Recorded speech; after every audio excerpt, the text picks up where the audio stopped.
You like I'm 59. My two shows on Saturday might be the best I've ever done. It might be the shit I'm doing right now. I just was like, Your shit sucks, dog. It was so crazy. It was so electric. That will make you feel that way. I'm just back to being silly goose guy.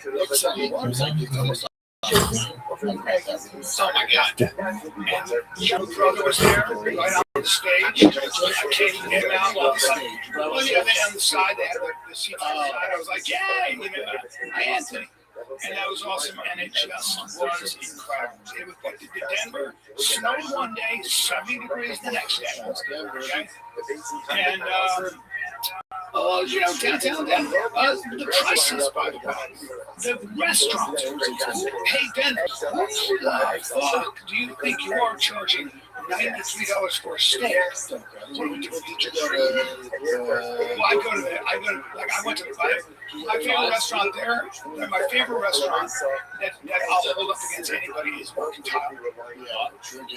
Brought our boy Brian Shaw there. He was walking in the trim 400 because he's on the Did you go to the Cherry Creek? I didn't go anywhere, Bubba, because here's the thing, Cherry Creek. I went to rent a car and I forgot that I don't have a driver's license, although I do now. I lost my wallet. That's fun.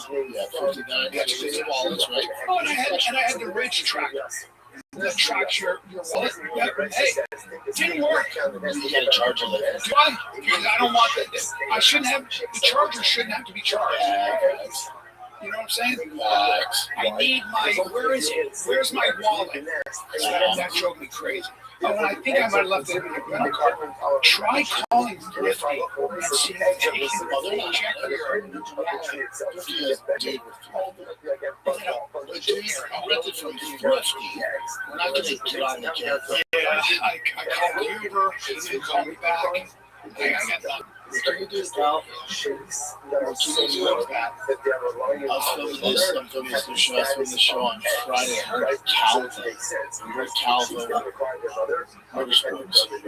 So, you like fast cars. You get sad when you can't buy a fast car. This is too much for me. What? It's the fastest I've ever been in. It has 2,600 horsepower. He builds Vipers at insane speeds. He took me on a ride for 1 hour. You know what? It's too much. I said, come on, man. It's too much. It's too much. You wanted to buy it or you wanted to I'll shoot a shot, right?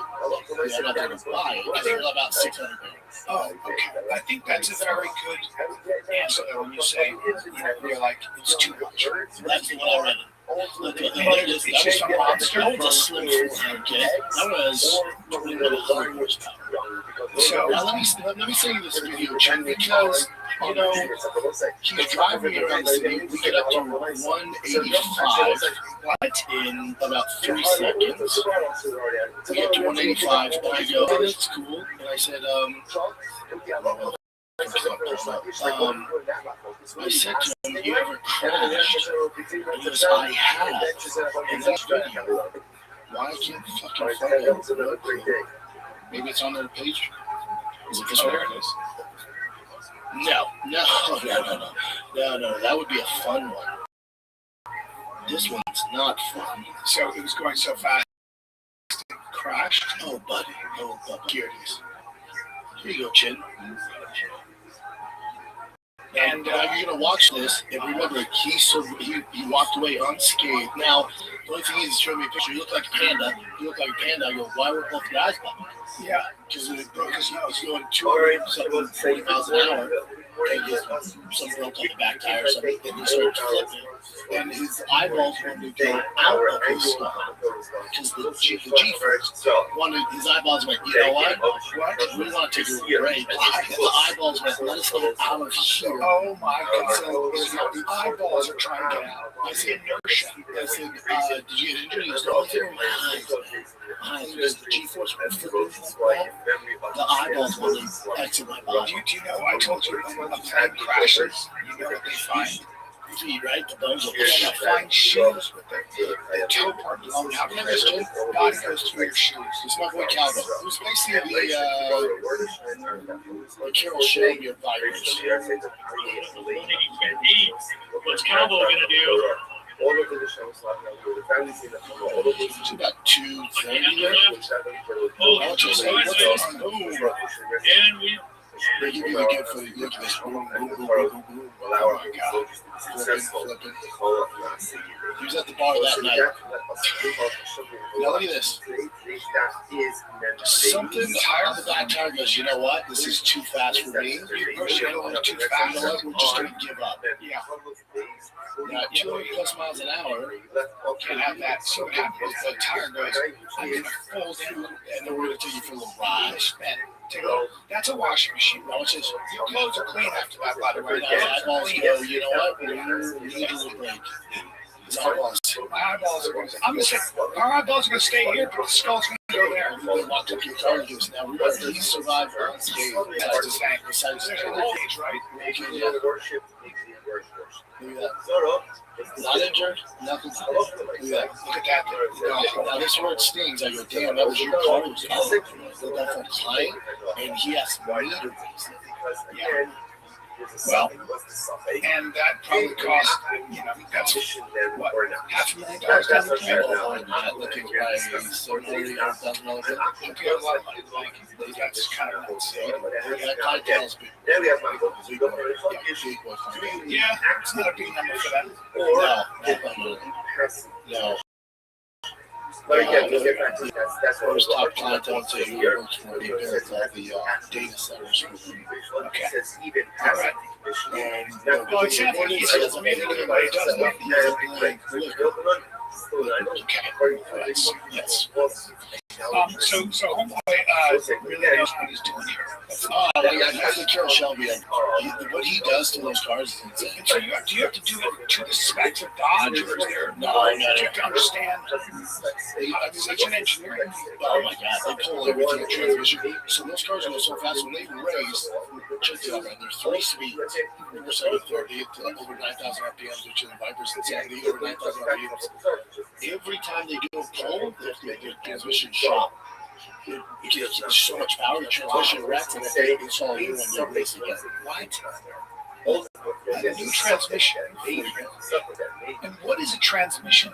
It's the gimmick. So first, second, third, fourth, That's how they. I know what it is, but I'm like, if you really, you ever notice that when somebody said, Brian, here's a quiz, and you have to tell us what a transmission is, I'd be like, it's the air, it's the, I would know I found that's the main engine here. I found it, especially on that show, right? It's for big network. I'm just the talent, which is thank God. I'm not running to do that show, play. And I know the cars, and I get info on them. But when I find myself doing, especially with cars, like he, is black belt. Engineer. So when he's talking about something, back in the days, you go, oh yeah, he'll go, and I go, oh, I know. Now I don't know. Yeah, I do that. I go, oh no, hold on. Can you explain that? And he'll be like, really? I'm like, yeah.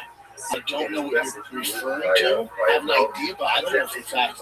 Well, so we might edit up the episode, but at least I'm learning. So next time I don't have to bring it up. When I was 56, my billionaire friend was talking finance, and I said, what is that? And he goes, what do you mean? I said, well, I don't know what that is. He goes, you don't know what, I can't remember what I was talking about. And he goes, wow. And I was like, that's how we got into Also, that's our specialized in that. So I have no problem. I don't know what that is. and now I do that all the time. Yeah, certain stuff on my side, I don't know what that is. What are you talking about? Yeah. What are you talking about? Yep. I made a mistake this week, so I shot all that on Friday. Saturday, Boston had football. Tiger had 2 games, and then Sunday had 2 games. Tiger balls out on Saturday, Red balls out. And then we drive home, he throws up in the truck. Threw up in a bag, and the flu. I've been on the weather, so I don't know what he had doing. I thought maybe he ate a bunch of sugar or some shit. You know, that morning throws up. As a favor, like, teenage kid, we got that one in the championship. It was really, I played to my best games. Let's get this going, man. There's some orange juice to figure out. And poor kid, I'm just not. This coach said, man, just for intel. He's not doing it. Jordan Rayfield. He's 10. It's 10. You should take it off the show. You should have taken a break. He's tough. Yeah, he was like, I'm good. And then during the game, like, buddy, you good? Electrolytes? Yeah, like, he's good. I'm 9. Now, we lost. Yeah, boys played well. Boys played well. I was home. No, he's all right now. He's all right. It's going around. My little ones are just snot bombs all the time. Yeah. So you're going to get sick. I know where those bites. Right. Did you watch any of the fights? All fights. Glad you brought it up. Watched all the fights. Others, you want to go through which one you want to go through? Just Charles. That's why it's getting flat. That's why it's getting this correlates to the White House vote. Now, if Charles and Max, let's say it was just a main event, no bell on the line, they fought, we're all praising Charles. Dude, what a performance. The issue is, let's see, this for the BMF title, we assume BMF means caution to the wind, that motherfucker, you're taking this, you need to stand up. Basically, BMF means it's going to be a slugfest. So Charles, he's different. Like his wrestling's unbelievable. He's working with somebody. He's the same team. He's the same team. I think he changed his game plan. That shows you how good he is. Because he tried to get that earlier down so it just shows you how good he is. So that's why people are telling you, this BMF, you think you have to take BMF out of it, you make a look for Charles. So I think what they do, I think Charles, he's been with him for everything. He's not new. That's his guy. But then it's been going for 7 years. What I would do is I would do Charles versus Armin rematch with 5 rounds. So one hiccup because Marcus Armin got tired. And got Tyson. So if you do 5 rounds, just to make it really interesting, that's a great fight. 5 rounds. Very interesting fight. Charles doesn't get hit. Charles also looked good being on feet. He didn't do a lot, but Max just didn't have an answer to that wrestling. It was really interesting. To Max's defense, I love Max. He was like getting ready for a slugfest, right? Yes. Let's put it down and fucking slug. And they did it at some of the very end of the rounds, and Max handled it up. Smart. And Charles is a very smart guy, and very, very, very good high fight IQ, and just a stop. Usually he gets hit, and that's his losses. But he's like an older, I need this BMF title, so I'm going to take it down. It's not risk much. Yeah, I really appreciate that. I do too. Yeah, anyone who's hating on it, say, dude, you get it. But I would do Charles Armin in main event 5 rounds. I'm not doing Max versus Tom. So now Charles versus Tom. Tyler didn't fight a win. Fight a big name. They have a history, right? Marathon gas stations. Every stop is the start of fun. Like the awesome fuel savings you can get with Marathon Rewards. Join Marathon Rewards today.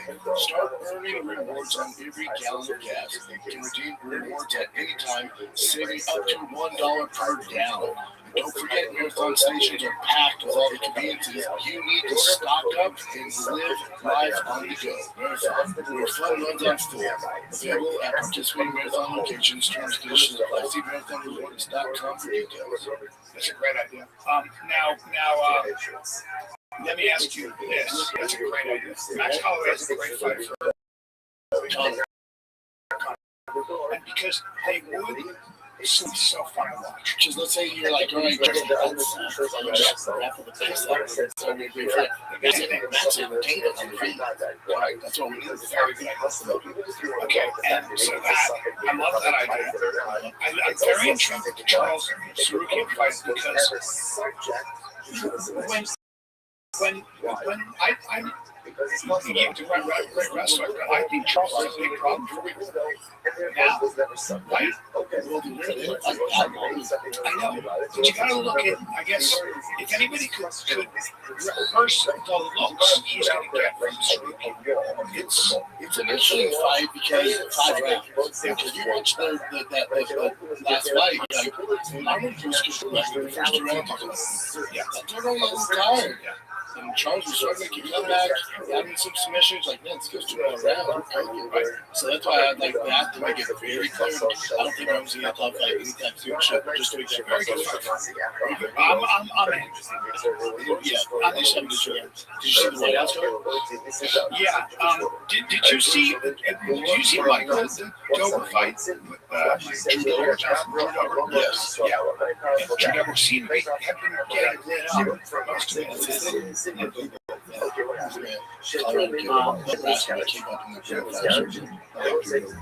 then our Husky, that's great wrestling. Wise couldn't do much there, but did his stuff. 5 significant punches. We had just grappled with fucking. All right, so let's see what we The got. White House card. This is the top of the town. Here's the issue. Here's the issue.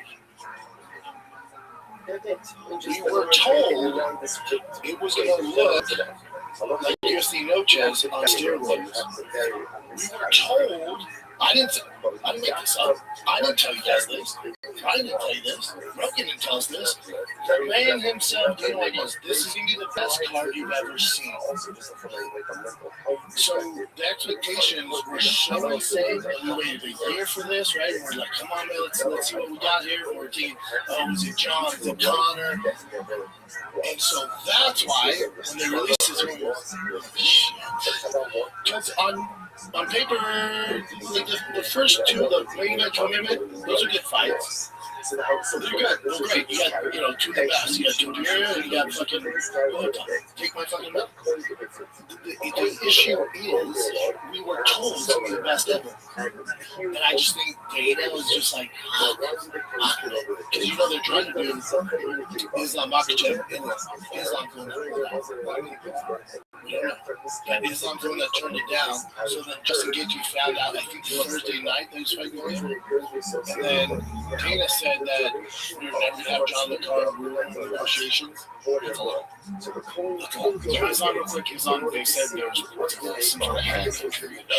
Yeah, or hip injury or something.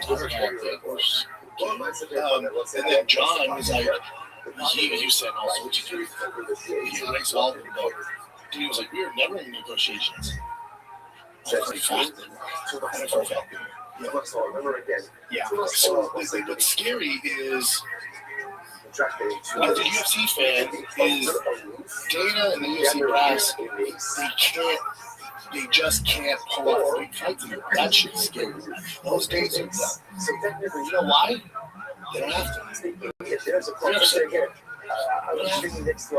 Back in the day, when there was competition, there's Strikeforce, there's Pride, there's Bellator, there's other organizations. They wanted to stake their claim, like, look, we pulled it off. We got the big dogs. Turn into this. We're the best in the land. Now they're like, why didn't you? I thought we'd see Connor. Connor's on the international fight week because same rules you see Connor during the pandemic. They can't make money off Connor. This Connor's a big ticket item. They can't make money off Connor. There's 2,000 tickets. Okay. They're seeing Django.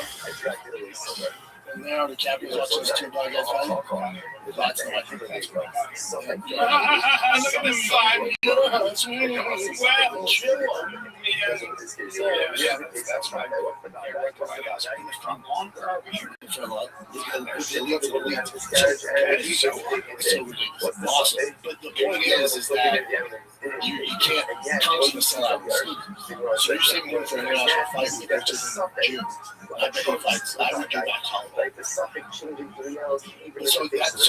all this being said, is when we're told greatest card ever, I'm expecting John the big boys. Like you're telling me they waited a year to put together Bo Nickel, Dukakis, waited a year to pull out fucking Sugar Sean. Why not do Sugar Corey? You waited a year for that from Jim. You waited a year for Sugar versus Zahidi. You waited a year for Hoofy versus Chandler? You wait. This is the other thing. I was going to get to on the shop, so we can do it here. Quit trying to force Cyril Gahn on us and Diego Lopez. They're cool. They're cool. That's Cyril Gahn's fifth fucking title fight. Hey, quit trying to make the fetch happen, dude. I think they're not into it. Neither is he. I think they have my thing where we're like, Cyril Gahn is. I think Louis five opportunities to lot on field, a lot of ops. It should be starting to It's not your thing. You're trying to make fetch happen. And then Diego Lopez. All right, dude. Diego Lopez. Who's the cards Diego Lopez is getting? Yeah. Quit trying to force the fucking kid on us. We're telling you who we want to see.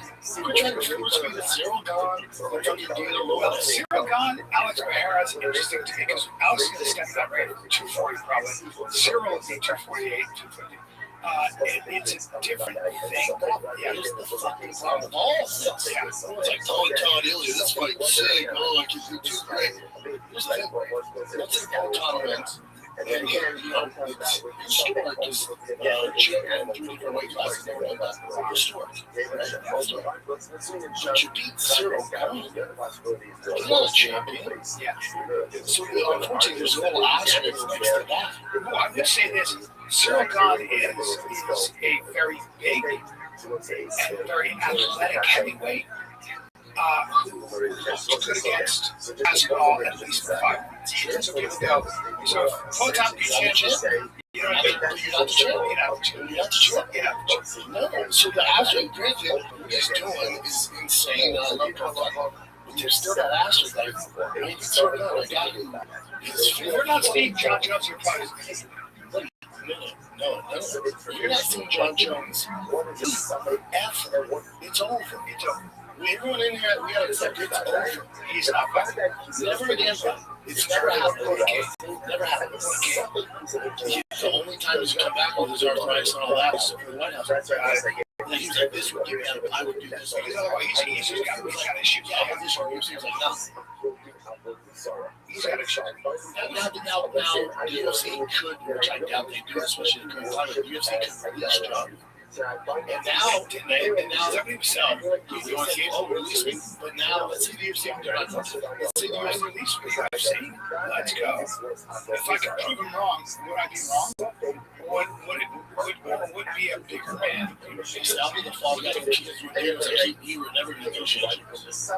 So, all the bullshit is that when you want me to agree to publicly, and I'm fucking laying in my bed, rocking my head around the perception, all that comes out fucking good. And then the other half is like, what is it really? It's too much. But here's the thing. If the UFC's not going to, because they know what's going to happen, let's say the UFC release John. Think about it. So Francis is fighting on the co-main event of Judah and Lama.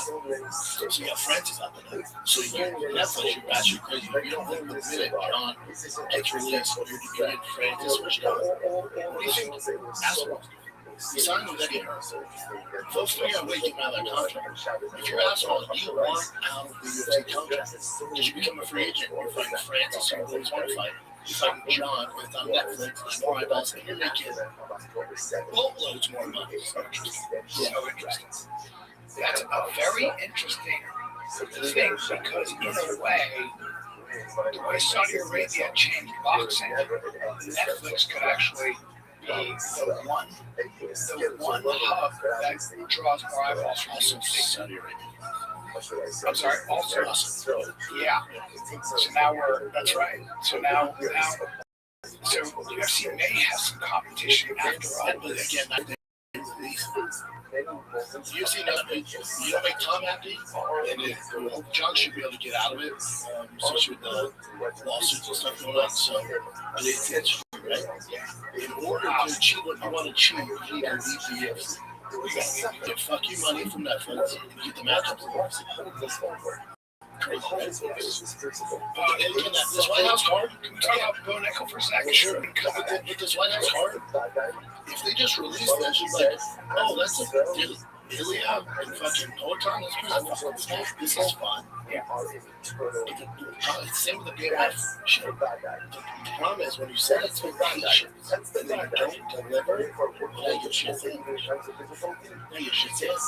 Now, the one thing that could make this a store, like legit, like one of the biggest cards ever, it's a big ass. Because if Justin Gaethje knocked out at the White House, you got American knocking out Ilya. Now we're gonna announce it. Holy shit, it's a big ass. It's a big ass.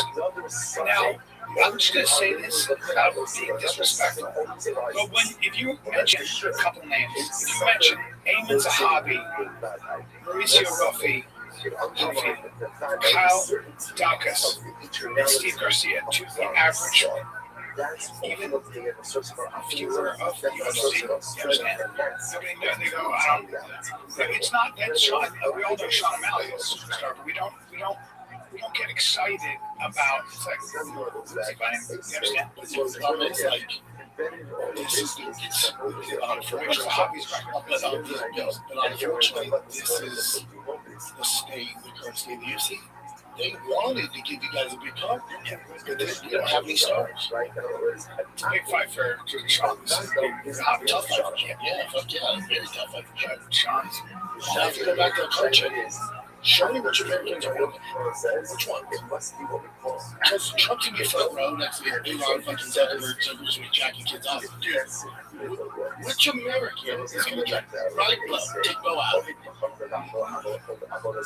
Y'all want to see that one? What the fuck is happening to Chandler versus Huffy? That's a terrible fight. So let me get this straight. Let me see. You have Chandler wait all this time. He's rewards. He's showing the White House. He's fucking living. It's a fucking nightmare. Yeah, guys, let's take a little break. Talk to you about Shopify. Shopify is the commerce platform behind millions of businesses around the world.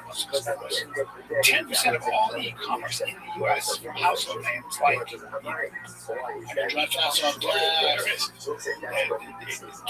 just getting started. You got your household name brands. You got your brands just getting started.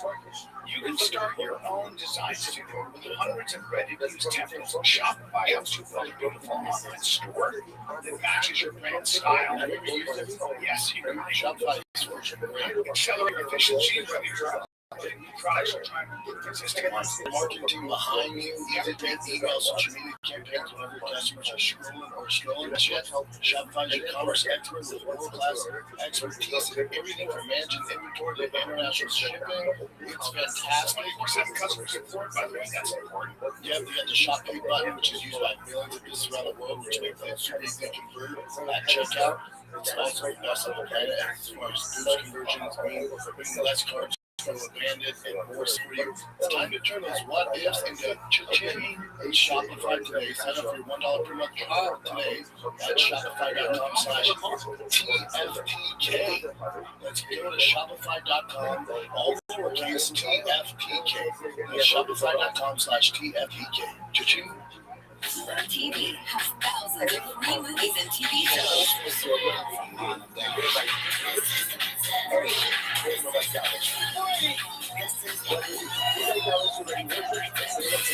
Movies like Interstellar, Dreamgirls, and Gladiator. And TV shows like Survivor, SpongeBob SquarePants, Verily Odd Parents, and Pluto TV.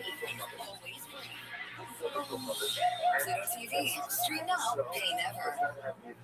I think the those should get done. Should get a chance to get it done. Are there the odds out yet? I'm sure it's always exciting. He's great. That's not what I was in, but I can't. 2 fight lose is good. You gotta play the game. I don't know Kyle Dacus. Can I see? He's on a run now. Super big brother, maybe, right? Yep. Is he the wrestler? What is his better reaction? Just as a right piece of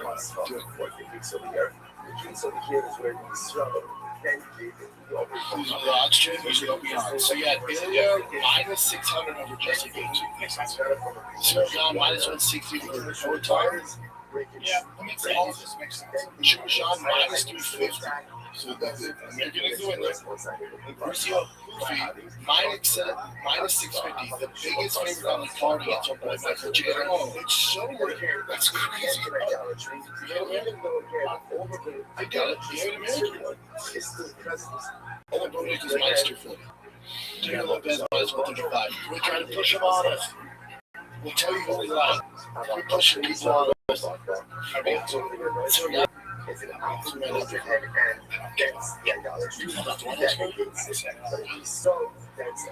I care about serial comics. I want to see my boyfriend's up to the test. But I care about Sean O'Malley because that's my boy. And I think that'll be a fun fight. This is how you know the UFC's going to casual. You don't care? God damn it, these fucking guys out here. No shit. This is from DraftKings, still a bit different. Still not, he's not as crazy as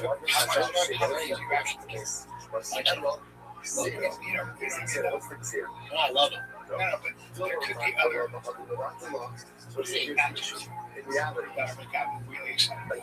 Oh, yeah. No, they totally dropped the ball. Yeah. They totally dropped the ball. I was thinking about it and I was like, this is how I feel. This is terrible saying. If I miss it, it's fine. Wow. It's a terrible thing to say. But if I'm really honest, if I miss it, I'll rewatch it when I have the time. Oh, wow. Yeah. You know what? I'm not good, but which one are you excited about? I like that. It's at the White House. It's restored. I like all that. Don't get me wrong. Don is fucking Very excited. That's the one I'm excited about. That's the one I'm excited about. the rest of it. God, you know what I'm saying? Now, would you get more excited if you found out? I'm excited about O'Malley. I'm sure. But that's more because Yeah, he's going to get it done at the very beginning. Or would you be excited about Ilya versus Islam? They does that? yes. That's it done it, right? Yes, it would. Now, to defend the UFC, that was the goal. To defend that was the They can't give Taporia to Sorokin, I guess, but I would like to see that too.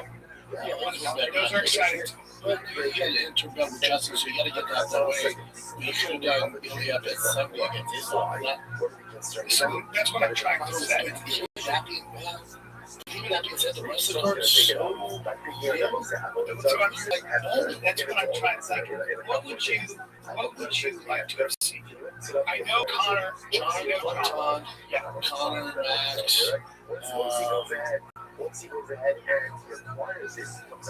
Connor, Chandler, Nate Diaz. Like you bring up the big boys, the big guns. Now, here's the thing: when Rhonda said you're right, who's going to beat theirs, she's right now.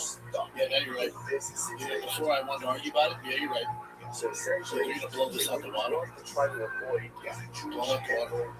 Who do you have on the Honda? She's minus 3,000.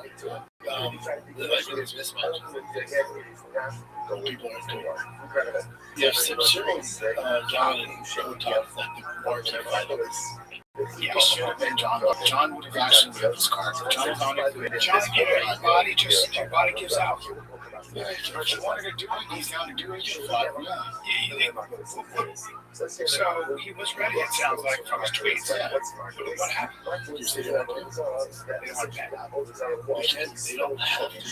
They don't have to do anything.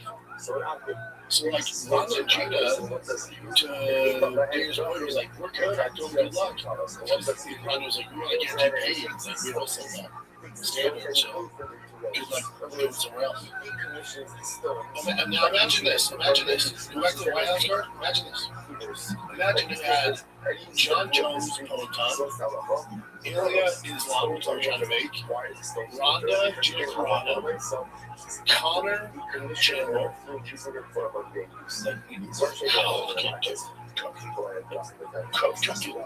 But again, it's a Jew who it'd be great. stands from Marvelous and moves it into the road. I think John would have taken just John. What's that? John was on the card. He was John. Everyone would have asked him. Okay. He was going to step in the right direction. Well, there weren't that So I don't think the city, so again, we started to ask Eric Lukish. The only plus side to all this is it's not going to mess up the wrestling cards for the year. That was the big worry. Also, where Trump was like, there's 7 title fights. Some fights. So we're just going to fuck up the rest of the year. You're saying, you don't give a shit. So we're making $7 million. And it doesn't really matter.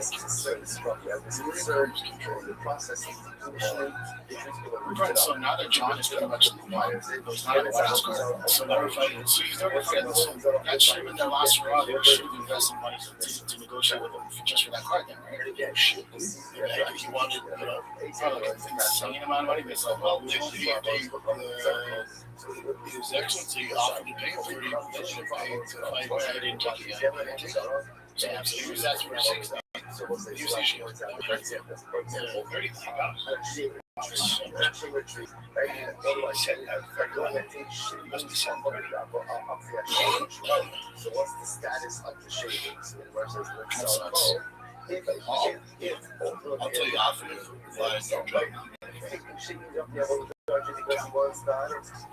Interesting. Yeah, like that, but Real Housewives of the UFC, baby. Yep.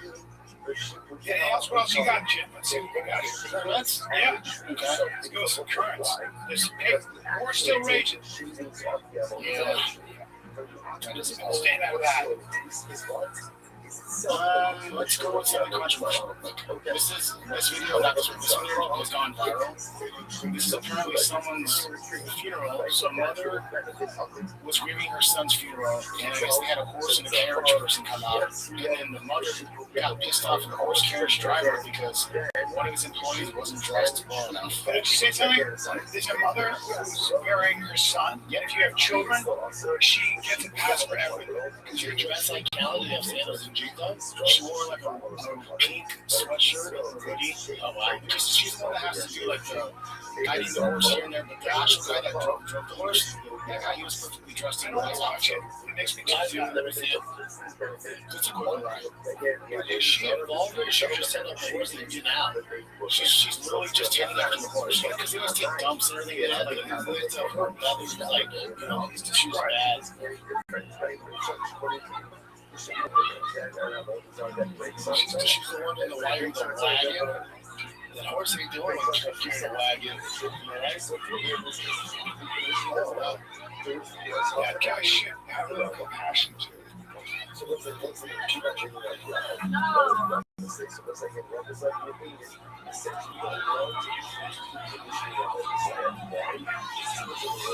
all a disaster.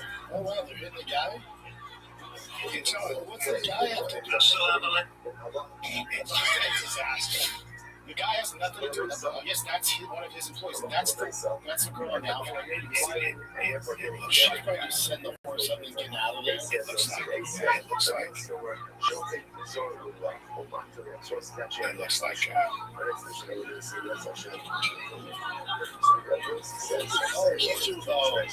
that's the issue with the throwing back at it. That's where the debate comes in. It's like, well, she did throw it at him, so he was kind of like, sort of this situation before, a lot of times there's fights. but she's not in a clear mind right now. She's just not going to celebrate. But I mean, because the guy was just on perfectly, look at the time, She's not suit right. She should get her voice. And then, dude, what made it 10 times the gazillion times versus his own whip thing for the horse, and I think he get kind of like, do a little action like that. I'm sure we'll turn this into a racial thing. They're done. That's the worst. But of course, it's just him like, It's not that. It's a disaster. That's it, yeah. Other than that water bottle, whatever, the shit. But that's why you got, And that community, that demographic is there's still a lot of death, a lot of like loss of young men. Oh, someone, here's another thing that I forgot to say. It's kind of a really negative thing, but the people in the comments, because they're very young, they can imagine most black people are on the other side. Everyone else is on the main carriage driver's side. But they're seeing like there's guys with t-shirts just airbrushed, because that's like a cultural thing, airbrushed, the name of the person that passed away. T-shirts, yeah. So she went off on that girl. She's or something. Put her right for something. Did you guys see his lawyer was like, go ahead and take that. Yeah. Did he tell you, bro? Yeah, the way it's shooting. Because he's like, he's kind of feminist. Do you do this with the tons? Yeah. She went, they take in the back. So during the case, yeah, he was looking at pictures from him and Epstein in the old days, and then this is his reaction. That was like trying to take it back. So oh shit, yeah, you like it too much, right? So let's take this. He's like, so I should be able to get the case open to get it over she's okay. Once again, he says you're concerned again about this we have about 5 minutes. He's an old pro. He's gotten away with everything. He's like, yeah. Listen, I got literally a year and a half. Yeah, but look at, I don't think he ever went to the island. I don't believe there's any record of him taking the plane to the island. There's a record of him taking the plane to Africa for the under the Clinton Foundation. So I believe that's why he's like, yeah,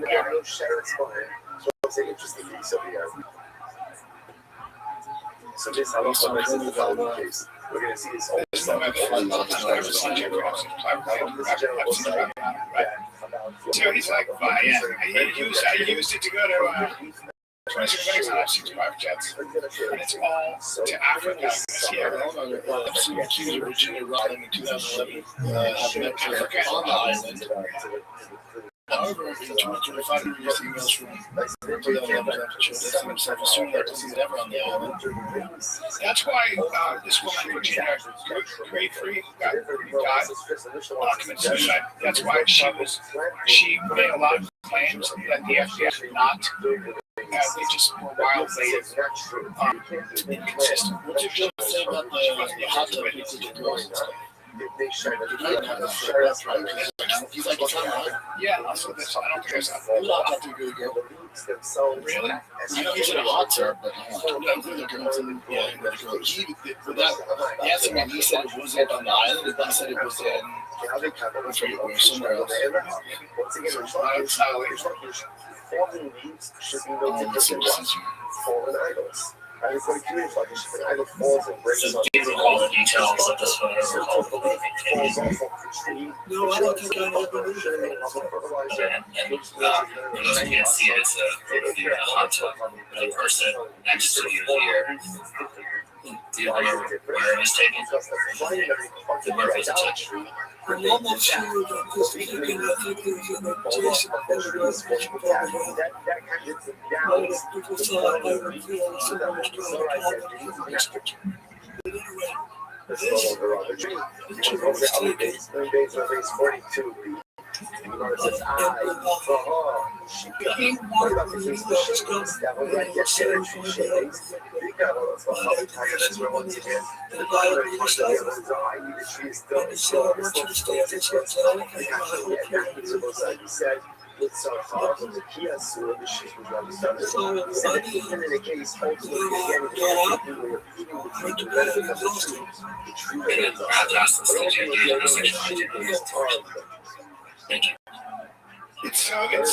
So it was in Brunei. I guess this is another photo, and it's just a large pool, and he was in a hot tub, and there are other people around, so it's like a big event. So, but that's true. See, the problem with all this stuff is like, it's like, do I think he was fucking around? Hell yeah, I do. Hell yeah. Like all the stuff that floats around, it's like, we brought you. It's like, all right. He's like this. He's like, hot tub. Yeah. By the way, Brunei, have you looked into the Sultan of Brunei?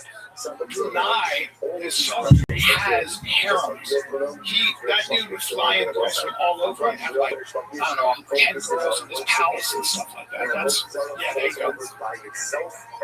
Yeah, Sultan of Brunei, crazy money. Just foreign women. He would keep them and some guy, I read a thing about this journalist who saw it, and the guy just had all these women, and then what he was suffering from was boredom after a while. It was like kind of like back in the day, like the Dubai thing. Something he was like, okay, I need to go. So for whatever reason, I just remember someone said something like, they remind me like the Guthrie thing. Have you heard anything since? Because I've heard nothing. It's been gone, right? Like why the Michelin Lake, Nancy Guthrie, did anything?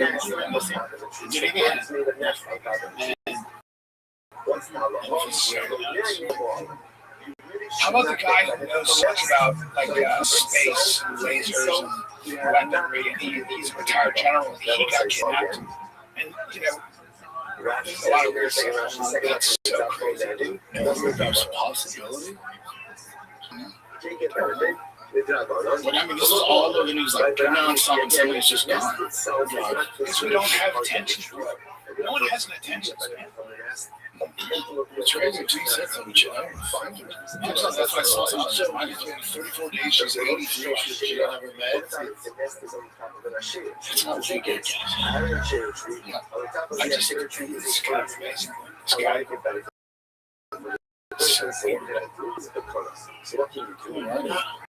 down the nest. No, this is this is them at that one place. Was it in Dubai, somewhere in the area? Like, what was Russia? And this is them talking about the whole weight thing too.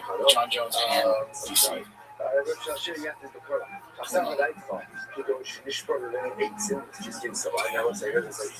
It's very interesting. So now, that's what I was thinking. What can't I do? I can't come out and say, if a third victory, it's not going Daniel Cormier. He's not going to win. I'm here to show the world that I'm a better fighter and a better coach. Well, that's the thing is, he won one. Yeah, you hit the first and second time, and they didn't win. Yeah, let's remember that. I'm gonna beat him this time. There's no way he can outcoach me. No chance. I think being on my team alone is being on my team gives the fighters all the energy that they need to be victorious. I'm just wondering how much DC weighs right now. You used to make fun of me about being fat. Look at you. You try to like pull his shirt and shit down. It's hot as hell out here. We go inside. We can't afford for anything bad to happen out here. We're in the middle of nowhere. Barely anybody pull me out from home. Oh my God. It's possible you'll get into a fight here. And what will happen if that happens? I think we all know what will happen. No. What would happen is now we'd be fighting at a more natural weight, so I would probably drown in that pool right there. They don't like each other. You know, it's real. Yeah, John has always been trying to like be his friend, but then DC's like, no, I don't believe it. I don't do that. The same bullshit or something like that. Yeah, DC is take a little break here, big. This episode is brought to you by Progressive Insurance. Choose their playing this podcast. Smart choice. Progressive doesn't help people make smart choices, and that's what they're offering to you. Auto Explorer. Now, allows you to compare your Progressive car insurance quote with rates from other companies, so you save time on the return, and you can save and choose the best rate for you. So give it a try with this episode at progressive.com. Progressive Casualty Insurance Company affiliates and have overall situation prices vary based on how you buy. Progressive. So we'll break here, because this episode is brought to you by O'Reilly Auto Parts. Remember, business keep your car on the freaking road. They offer friendly, helpful service and parts and all that you need for all your maintenance and repairs. They have thousands of parts and accessories. All stock either in store or online, so you don't have to worry if you're in the jam. And by there all the time. And they're O'Reilly's can test your battery for free in and out of your car. And if it needs to be replaced, I'll be fine. Just the right battery for your vehicle. They got it all, man. Windshield wipers, fix up a brake light, quick service, they're there. They're there. So whether you're car expert or rookie, you'll find them boys at O'Reilly Auto Parts are knowledgeable, helpful, small, super friendly, right? Professional parts people at O'Reilly Auto Parts. They're a one-stop shop for all things auto for yourself, and you can find what you need in store or online. Stop by O'Reilly Auto Parts today. visit them at O'ReillyAuto.com/fighter. That's O'ReillyAuto.com/fighter.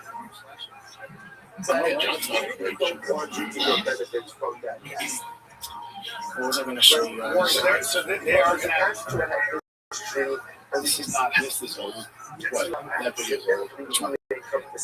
From the reality show in Russia? It just never came out. Yeah, that recently just came out. They just came out. So check out this story. This is all.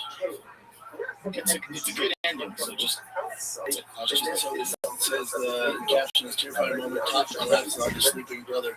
Days after mom built it from Amazon. Yeah. And she said she did all these trips correctly. You never know. That is again, this nest is made from bricks from the ash tree. And what's the status of the nest? The status of the nest is heckish. If it's heckish, ultimately again, if you're not allowed to benefit from it, you go outside. And it's easy to go outside, which says, No, which is a little bit. suggesting Thank God the spikes missed them. and the heckish is very mean a nest from other materials, not from the ashera tree and not from the heckish tree. Terrifying. Thank God those spikes missed that little dude. This is what it says.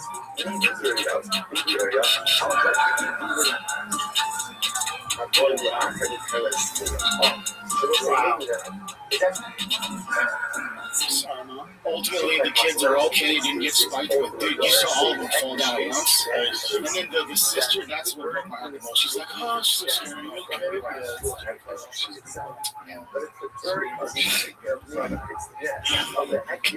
So this video came out. This is from a guy that's selling, cars at a Honda dealership. And then he just became this like crazy viral sensation. So it was posted earlier, but now he's like blowing up. Being a car shouldn't be stressful, and that's why I'm here. Hey, Midwich, I'm Alex, the newest Midwich Hyundai sales consultant. My goal here is to make your car journey the simplest, the easiest, the most understanding of any car dealership you ever go to. And that's why I'm starting in this position of sales. Whether you're upgrading your own vehicle to something new, like this Palisade, we want to help you and help achieve what you want in your car. Whenever you're looking for a new or used Hyundai here at Midwich Hyundai, feel free to reach out to me, Alex, for the best help possible to meet this new community in Midwich and help you find the exact car that you're looking for. Buying a car should It's such a true. But the comments are like the best part of it because like that's under touchy feely. Can you guys read it out loud, please? Because in 2012, I showed up to a fight with no cornerman. Alex stepped in and coached me to victory. If you're buying a car, buy it from him. Alex said, "8-ball test drive last week. This one's the best. Alex had a feeling in my life, and I'm kind of happy for them. Alex used to run code for police. That's Miami in the mid-'80s. Hell of a pilot, just as good running an offshore race. And they're just, all of them are so much. Well, find Alex in the FC list. Highly recommend it. Alex started half his liver to my dog. Not to save his life, but he was hungry. And he was hungry for a fantastic deal at Minimum Wage. Alex threw my babies on the side of the just constantly. Thank you, everyone, for supporting Alex. He sold his first vehicle today. We'll post a celebration update. Chip Cars and cars and sales manager. It says Alex picked me up on our date with a Hyundai. He wasn't interested in me, but now I know that kind of man and cars out there. People watching this video, my heart is as full as Alex's pockets. This guy goes, Alex got me a great deal on DeLorean. Now I'm stuck in 1955. Alex and I were married for a short period of time tonight. I just couldn't go back to Maple Ridge, and that's where his heart belonged. Amazing lover and get out of cars. Alex and I were on a two-man, and he slept with close to 400 creatures so I could see the deal with my now wife. Alex will literally fuck anything if I wanted to purchase a Honda from him. Just Alex was like twin babies at the truck stop for 205. It was my brother and I. We're still in touch today. Oh my God. Oh my God. And then they're, obviously, even as the whole condition, they're loving it. So I'll show you my first class. So he has like that awkward kind of, voice. being born on the people just like, he's got a mustache that grows in a strange way. That's another thing. Hopefully he's killing it.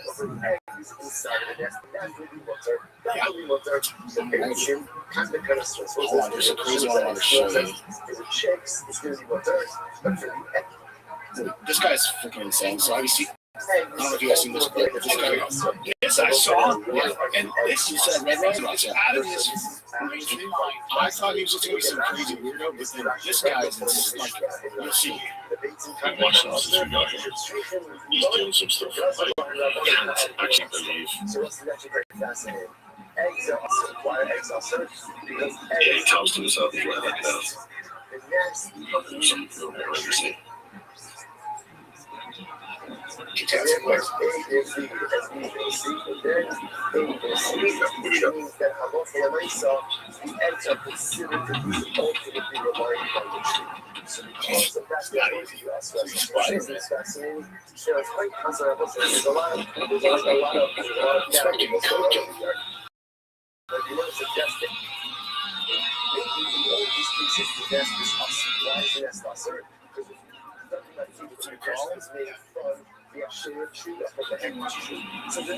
Watch this stuff. This just blew my mind. Oh my god. That's fucking wild. Yeah, that's Wild, dude. One spill in for a sad match, brother. Yeah, that's Have you ever read Red Rock? Is that Red Rock? Yeah. Oh, wow. I'm not. That's great. We used to do it all the time when we were fighting. It's super tough. It is, right? This guy's in insane shit. Those are the main ones, though. Insane shit. Especially if that Opening up is no fucking no. I didn't know you're allowed to. I thought it was just going to close off the bell. You're allowed to just go there and train all the time. Yeah.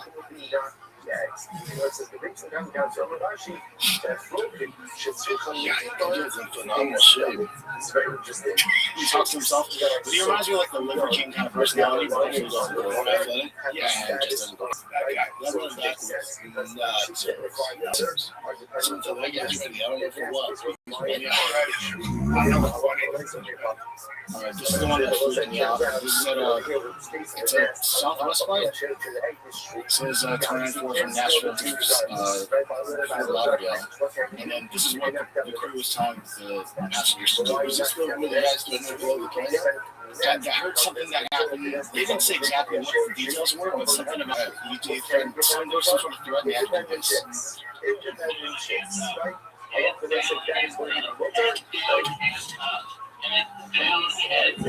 Why?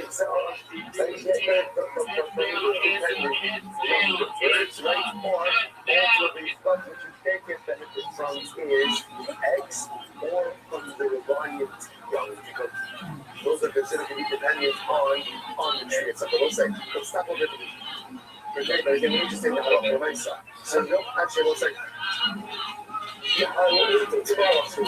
Tomorrow we have to Is that the pilot saying that?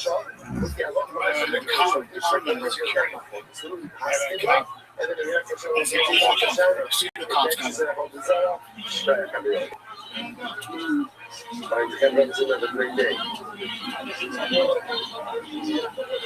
Maybe the air marshals?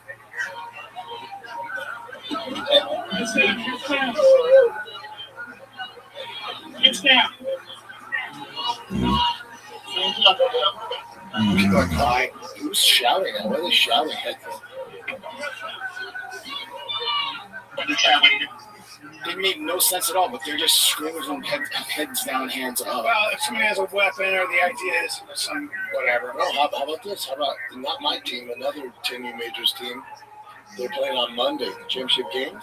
Huge field. This is in Houston. They're on a huge field.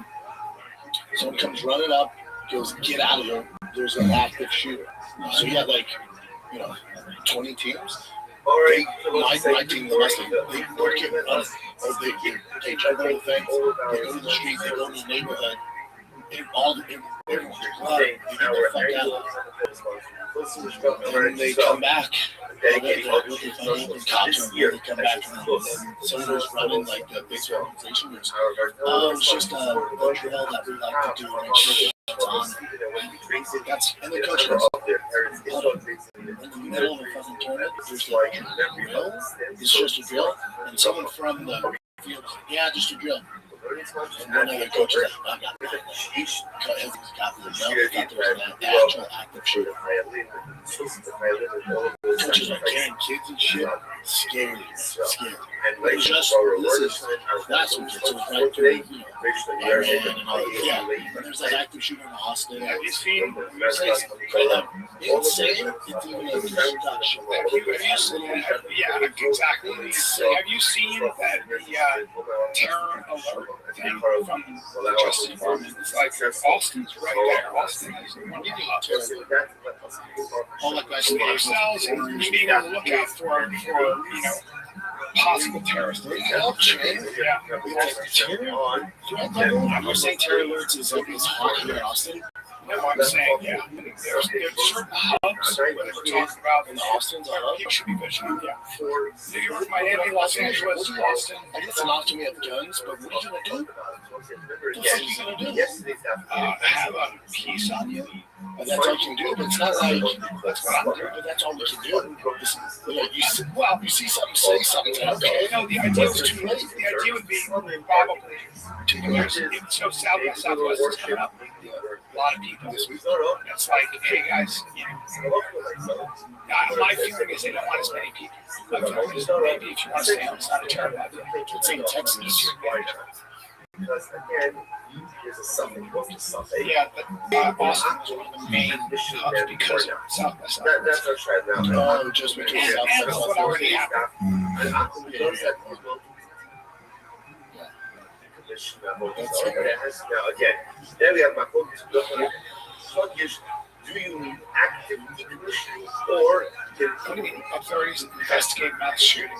but again, Also, the mainstream media kind of drives me crazy because you should. Well, that's 7 days ago. I know, but he was wearing probably a liar. over by itself and great. Those footage of your security is on high alert against domestic terror attack. So yeah, Austin security. Carry your guns. Just make sure you carry your guns. That's the beauty of Texas, by the way. Oh yeah, so the thing that freaked me out about that is when you can hear all these women saying the same thing, like they're yelling it out, chanting it, like who are these people? Are they just freaking out? I think that was the stewardess. It sounded like a lot. It sounded like a lot of women.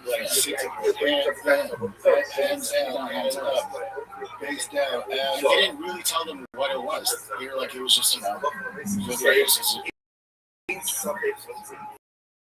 they say that something triggers security response. Yeah, but did you see that guy on the plane? That trigger was saying he had a bomb, he's going to blow up the plane. I saw one. I was like, okay. It was like an Indian dude. You talking about that one? I don't know. So there was an Indian guy who said he had a bomb. You know what sucks about that is obviously they're just out of their minds, but then you get the freaking deep plane. You have to do this huge search. If someone just says it, just says it. Hell yeah. What about no, you know they're just drunk and just like, oh, fuck you, what's your problem with plane? They just want to cause some fucking beat the fuck up. But that's what they're like, yeah, and then I do like this. He got up and he was like, I do like this. So the guy got up and he was like, I want to see the rest of this. If a guy got up and he was like, that's it, I'm going to blow up this plane. What would you do? Just grab him. Yeah, we're just going to wait around like that. You just give a good time. Should we end it on this one? What was that Michael Johnson thing? I'll show you. Very end here. Hold on a second. He's on showing another product that he's. But then when I looked at him here, he always looked, whatever he's can't stand this guy. But he looks even younger to me now, unless they're doing some sort of thing. He's young. He's younger. One thing I do every day is want to do longevity checks. I built this for myself. I've not done it for you. It's good for all genders, all ages. What we did is we researched all the literature we found. So we tested it, we published the results, and I think we have the most evidence-based stat in the entire world. It's transparent, there's no gatekeepers, it's just open science. So it's very easy to do. Once in the morning, stir it up. Now I did it So he's pumping out this photo. I said, good morning. It has quite energy, motivated. If you take it later in the day, might push up your sleep, so earlier is better. I would encourage you to give it a go. I think you will feel a big difference. In a state of power. Let's go. Let me see his age. Sanctified. 48. Remember, he kind of looked like alien weirdish. He just looks really natural. I would hope so. $2 million a year. That's how I wonder about this kind of movie. He's a very thin guy. Who is thirsty for purity. Such a person who wants to be in the areas of his life. He is not obligated to do so. Such as a lady. It looks like it. And that's a friend. That much more who says, I'm more interested in they're like so vanished. Yeah. Why would you take that? In areas of nothing that he doesn't have to. I think it's fascinating, but reversing your age thing. Perhaps Okay, so I'm not sure how much I'm going to share about this, but this story is absolutely incredible. Just watch it. It's only 2 minutes, 49 seconds. It's not a story about a hospital visit for one little boy changed everything. There was Steve Hartman on the road. Back in 2022, that boy named True needed a heart procedure. The procedure lasted about 7 hours. And through it all, Dr. Beatty says she just kept staring at the sweet face. And even though she already had 6 kids, she just had to take in this 7th. After I dropped True off in recovery, I called my husband and I just said, we need to have a talk. When you get home, I need you to have an open mind. A year and a half later, their adoption was complete.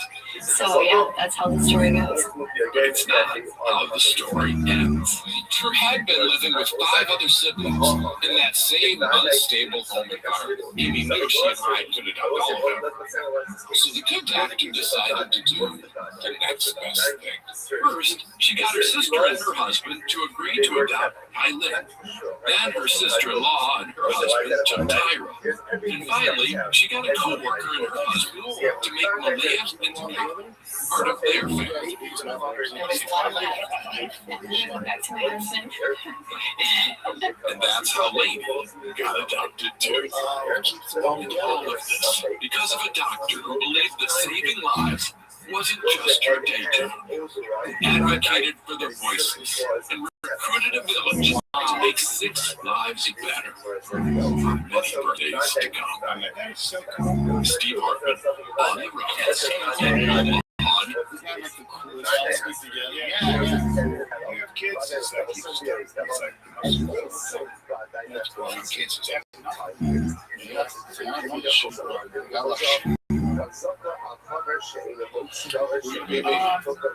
guys, I'm going to be in Calgary. March 12th. Yep, I'm psyched.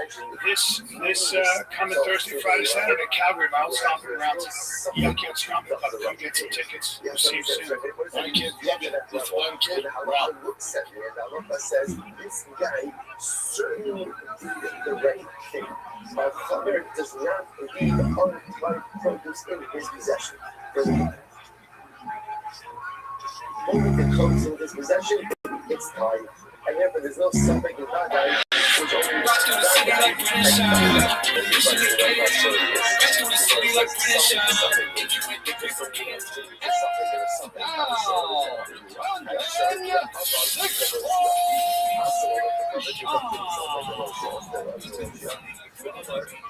Yes, sir.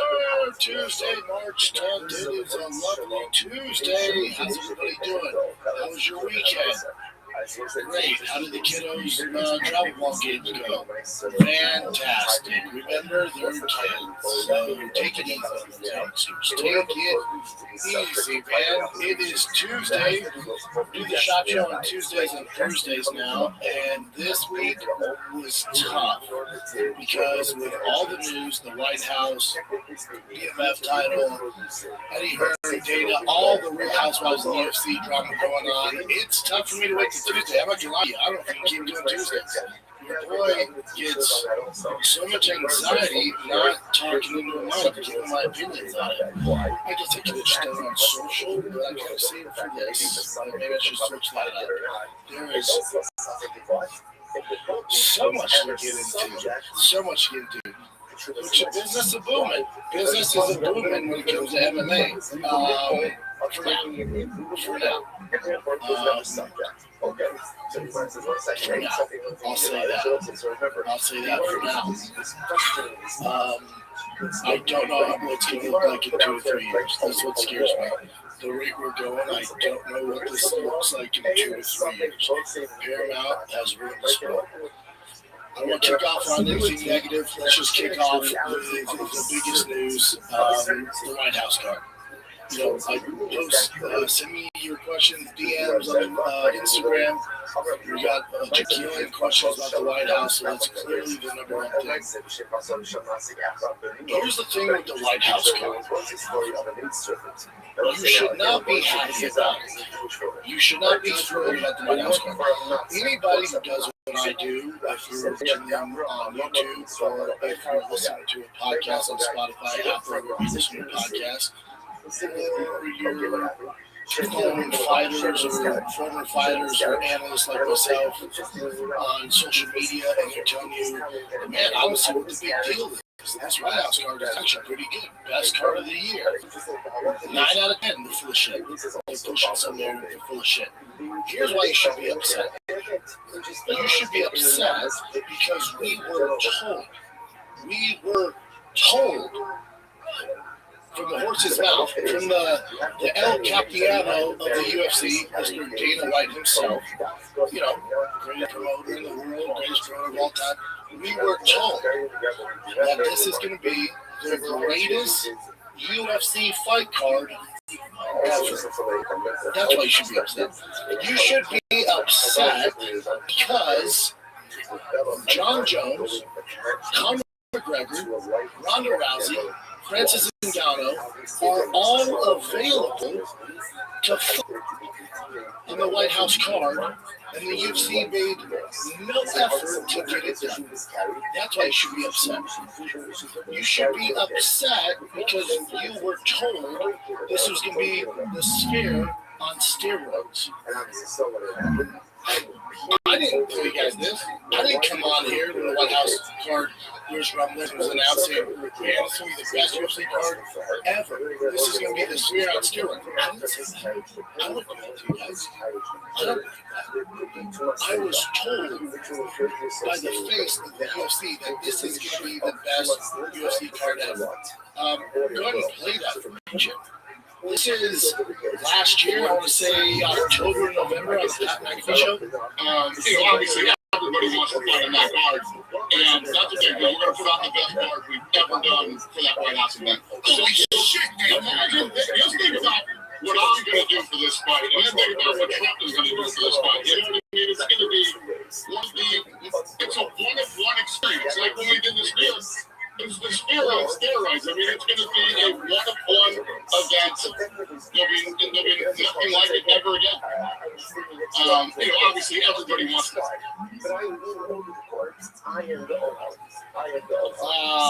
Yeah, man. That's why you should be upset. That's why you should be upset. I don't know where that was. It was last year sometime. Oh, wait, there you go. So that would be July. So 7/15/25. So you're waiting a year for this. This is why you should be upset. Those fighters that are on the card, the majority of them, your main event, your co-main event, Chushan, Nickel, the majority of them, this card was figured out 2 days before it got announced. Some of these fighters, Thursday and Friday before the announcement on Saturday, that they were on the card. What's that tell you? They've had a year, goddamn near a year to put this together, and no one attempted to make it the greatest UFC card ever. That's why you should be upset. You should be upset because Sugar Sean goes, yeah, I'm Thursday. I got a call. He said, hey, you want to fight? He's like, yeah, I'm in. How much you making? I don't know. We're going to talk about that. That's a problem. We'll get to that. That's a fucking problem. They didn't go, yeah, just so you guys, I kept telling you guys, we never would negotiate with John. That's not true. I know for a mother fact that is not true. That is not true. John was in heavy negotiations. I know for a fact they wanted to do John Jones Peloton at light heavyweight. That was their initial idea. These negotiations have been going on for a very long time. And then John wanted compensation. He wanted that same 30 mil that was going to give for Tom Aswell, which he turned down. And they didn't want to play that ball game. So then you get Peloton for Sarah Gunn, which good fight. Good fight. Good fight. Did she miscarry again? Did she miscarry? I also, not to get sidetracked here, this is Sarah Gunn's fifth shot at a world championship, man. Quit trying to make fetch happen. Quit pushing him on it. That's how bad the heavyweight division is. This dude's had 5 opportunities to be world champion, just doesn't work out. They keep forcing this fucking guy. It's just not his thing. Getting belts is not his thing. Get over it. What else are you gonna do? This is the state of the UFC. This is the motherfucking state of the UFC. This is why you should be upset. The UFC wanted an all-American card, but they haven't put the infrastructure in there, but they focus it on American fighters, so the American market is dying. That's why you should be upset. You should be upset that they got to bring in a Spaniard to fucking starch an American as the main event. You should be upset that the co-main event is a Brazilian versus a fucking French guy. And those are the 2 best fights on the card. Those are the 2 very best fights in the card. And poor Michael Chandler. Poor Michael Chandler. He's been ranting around the White House. He's Mr. Trump. This. He's trying to become this. They're ranting around Trump this, Trump that. He's Mr. Trump. Trump's like, I love Rob on the card. And he goes, okay, here's Wolfie. What you gotta do, my guy, like that? How about Conor McGregor? So you should be upset. You should be irate, fam, that the UFC is no longer, they show the cards, the UFC is no longer in the business of making big fights. Those days are over, and you should be alone. You should be like, oh man, this sucks. This sucks. You're no longer in the hunting big game. It's not their thing. They don't have to. They don't have to. It used to be high-end, rated steaks, ribeyes, the best fish in the world. They used to be making handmade. It was exactly what you wanted. It was exactly what you get. You were going to get the best of the best every time you paid your pay-per-view money. They went from that, decided to do the Paramount, sold out, they have shareholders. Now you're getting fast food. Now you're getting shitty handlers. You're getting an influx of it. You're doing it non-stop. Because they're making bank. They're making bank. They're making bank. And before this was announced, Ronald goes, I guarantee we beat their views. My Netflix fight's going to be the White House card. I was like, oh, this girl's out of her mind. They got Connor, they got John. There's no way that CBS. Yeah, Netflix is going to crush this card. Crush this card. The UFC had the opportunity to sign Ronda, pass it. Francis out there, pass it. John's out there, pass it. Connor's on it, pass it. All because their bottom line, they don't want to let their shareholders down. They don't care about the fans. The fact that no money doesn't do shit. They don't do shit. The fighters are doing shit. You should be upset that they paid Conor had $15 million for one fight, and most of you have never heard of it. But they wouldn't play ball with Conor, John, and Ronda and Francis. That's why you should be upset. You should be upset that his entire focus is putting boxing matches in a shed over promise the greatest UFC card ever just to deliver you shit. that guy should be upset. Now, some of you that are new to the game, this is a great card. This is a run-of-the-mill paper 8 years ago. This was the standard. And here's the other thing. And you see, could you put a little fucking effort into it? It's only like 6 fucking fights. Not 15. There's no prelims. It's 6. Not trucking fights. 6. No one asked for these matchups. That's why I'm upset.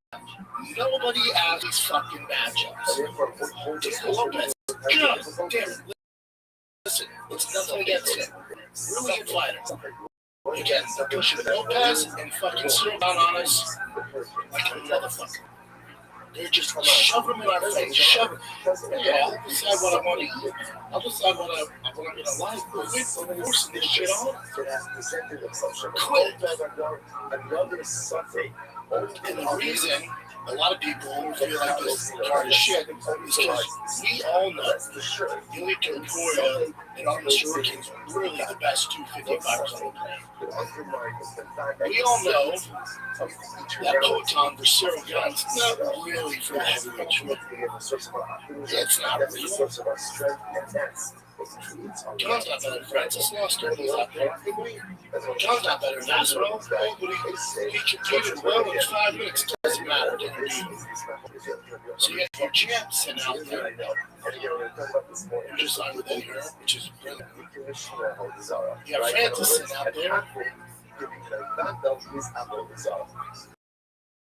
And then the rest of it, I have nothing against the hobby. He's a great fighter and a great streak. I don't know, 6 fucking years ago.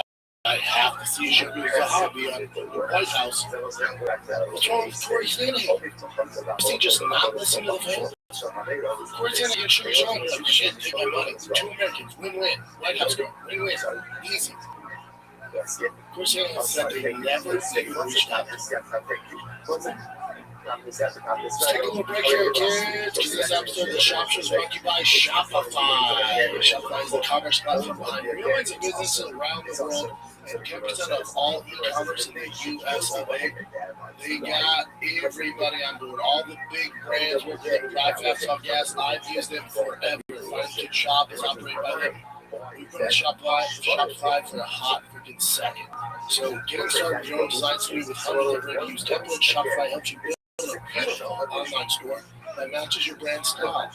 Right? Support out like you have a marketing team right behind you. Easily create email and social media campaigns for every customer. Best yet, Shopify is your commerce expert, world-class expertise in everything from managing inventory to international shipping. What if people haven't heard about your brand? All good. Shopify helps you find your customers with easy to run email, social media campaigns. If you get stuck, listen, Shopify has around-the-clock 24/7 customer service. We got you, man. See less cards go abandoned and more sales go cha-ching. So Shopify and your shop page. Sign up for your $1 per month trial today at Shopify.com/shop, all lowercase, SCHBB. Go to Shopify.com/shop, all lowercase. That's Shopify.com/shop. Never stop on it. Poor Colby's been on this Trump shit for how long? So 2016. For how long? You can't get him in there? Apparently they offered him a nickel fight. That's what it is. But I'm with Colby, I'm talking to him. And I took shit out of him. I don't get it. I do not get it. When do you think the actual trouble started? Like actually started fighting? I think the UFC's plan was to hunt big game and get Joe Jones, Islam Ilya, and hunt real big game. And that fell through because they didn't want to pay. But do you think they did that early on or too early on? Early on, they were banking on that. Like, as long as we have John, we have Ilya and Islam, we're good. And we have Poton John, Islam Topuria, we're cooking the rest of the card, we'll figure out. And all those through it are shit. No shit. I call Justin Thursday night. I call Don Thursday night. We were never going to share. You kind of did it back in the why lie? I don't get it. But why lie? And also, I told you guys this when we still asking. There's nothing more cold-hearted than professional sports. Johnny clearly has his issues outside that. I'm not regarding him. I'm talking about his work inside that fucking cage. He is the best to ever do. Look how his movie ends. Look at the way they treat him. His arthritis. Guy came fighter. You see him run in that football game? That's the greatest fighter ever. Who has begged and pleaded to fight on the White House Parliament. You too much money. Did you guys make $1.1 billion this year? You offered him $30 million to fight Aspinall. Now, don't get me wrong, some of this is John's doing. Some of this is John's doing. Being wishy-washy, all the Aspinall fight, coming in, 1 foot in, 1 foot out. I can understand that. Some of it's his own doing. He's not innocent in all this. So since John Jones wanted to figure similar what he was offered to fight Tom Aspinall, fight the White House around $30 million. What if he wanted to give him a figure similar to what Conor Bennett's got $15 million? Let's talk about that. Who do you think is worth $15 million? Do you think the UFC made a single dollar back up their investment on Conor Benn? No. Fighting that shit? 30 tickets sold? Or do you think they could have invested in John Jones for one last time and please the fans? $30 million's there. It's not like they're struggling to come up with the money's there. Easily you know, they're already good for like 7 years. You're making $7.7 million. You're going to feed you fast food, but you're not going to do shit about it. That's the issue. So,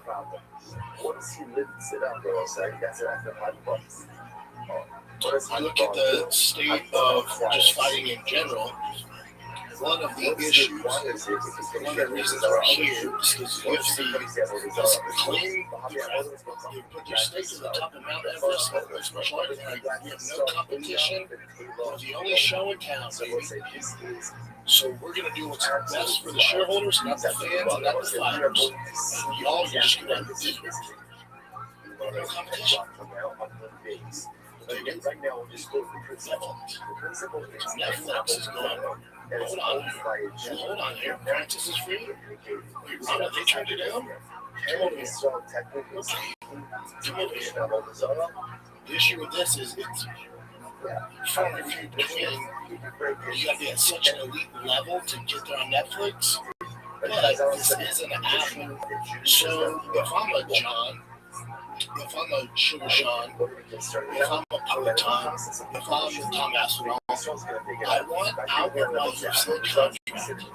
It's no longer the big show. It's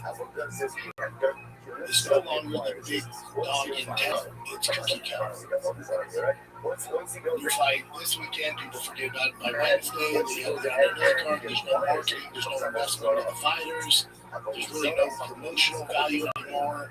They don't have to do it. It's just spread too thin. It's spread way too thin.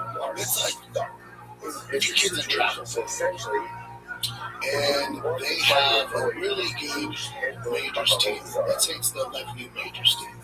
And they start winning games, they're balling, they win the big tournaments, the NIT tournaments, and they're balling, the coach gets famous from it, and he's a big name in town, and your kid's doing his thing. And then you start off with, they pick the 11 best players to represent them, and they're balling, they're putting all the resources, they're putting all the coaching, all the energy into that team, they start winning. And then the next few years, you start seeing there's another team. There's another team. There's another team. There's another team. Like, oh, my kid, my 5 is not getting the attention. We're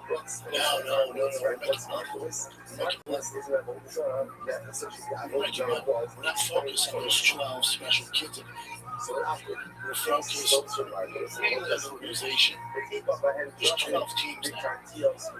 We're making money. There's more profit for us. There's more money in our pockets. We're giving you quality coaching. We don't give all our resources with 12 guys. We're concerned about the business. It goes to shit. It goes to shit. You know? That's what's happening with UFC. That's what's happening with UFC. Everybody gets confused. The question for you would be, how has it been in 2026? How have the cards gone? Now remember, I was cool with it. I was like, well, they're just saving all this for the White House card. And after that, business as usual. No, this is the norm now. This is the norm. The norm now is one damn cards. The norm now is to watch boxers. So you know how Dana right now is on his high control. The problem with boxing is they have no stars. One guy makes money, the cards are shit. That's what you just turn MMA to boxing. That's all MMA is. That's all it is. There's no competition in boxing. None. You're putting fights on in a shit. Besides one guy, most of us have never heard of for $15 million. One fight. You're Russia. Now, look, kids, they're saying there's no competition. Eddie Hearn is no competition, and this guy's no competition. Bob Arum, he ain't shit. We're putting boxing matches on movies. We're watching that. I know it's a slow burn. Jesus Christ.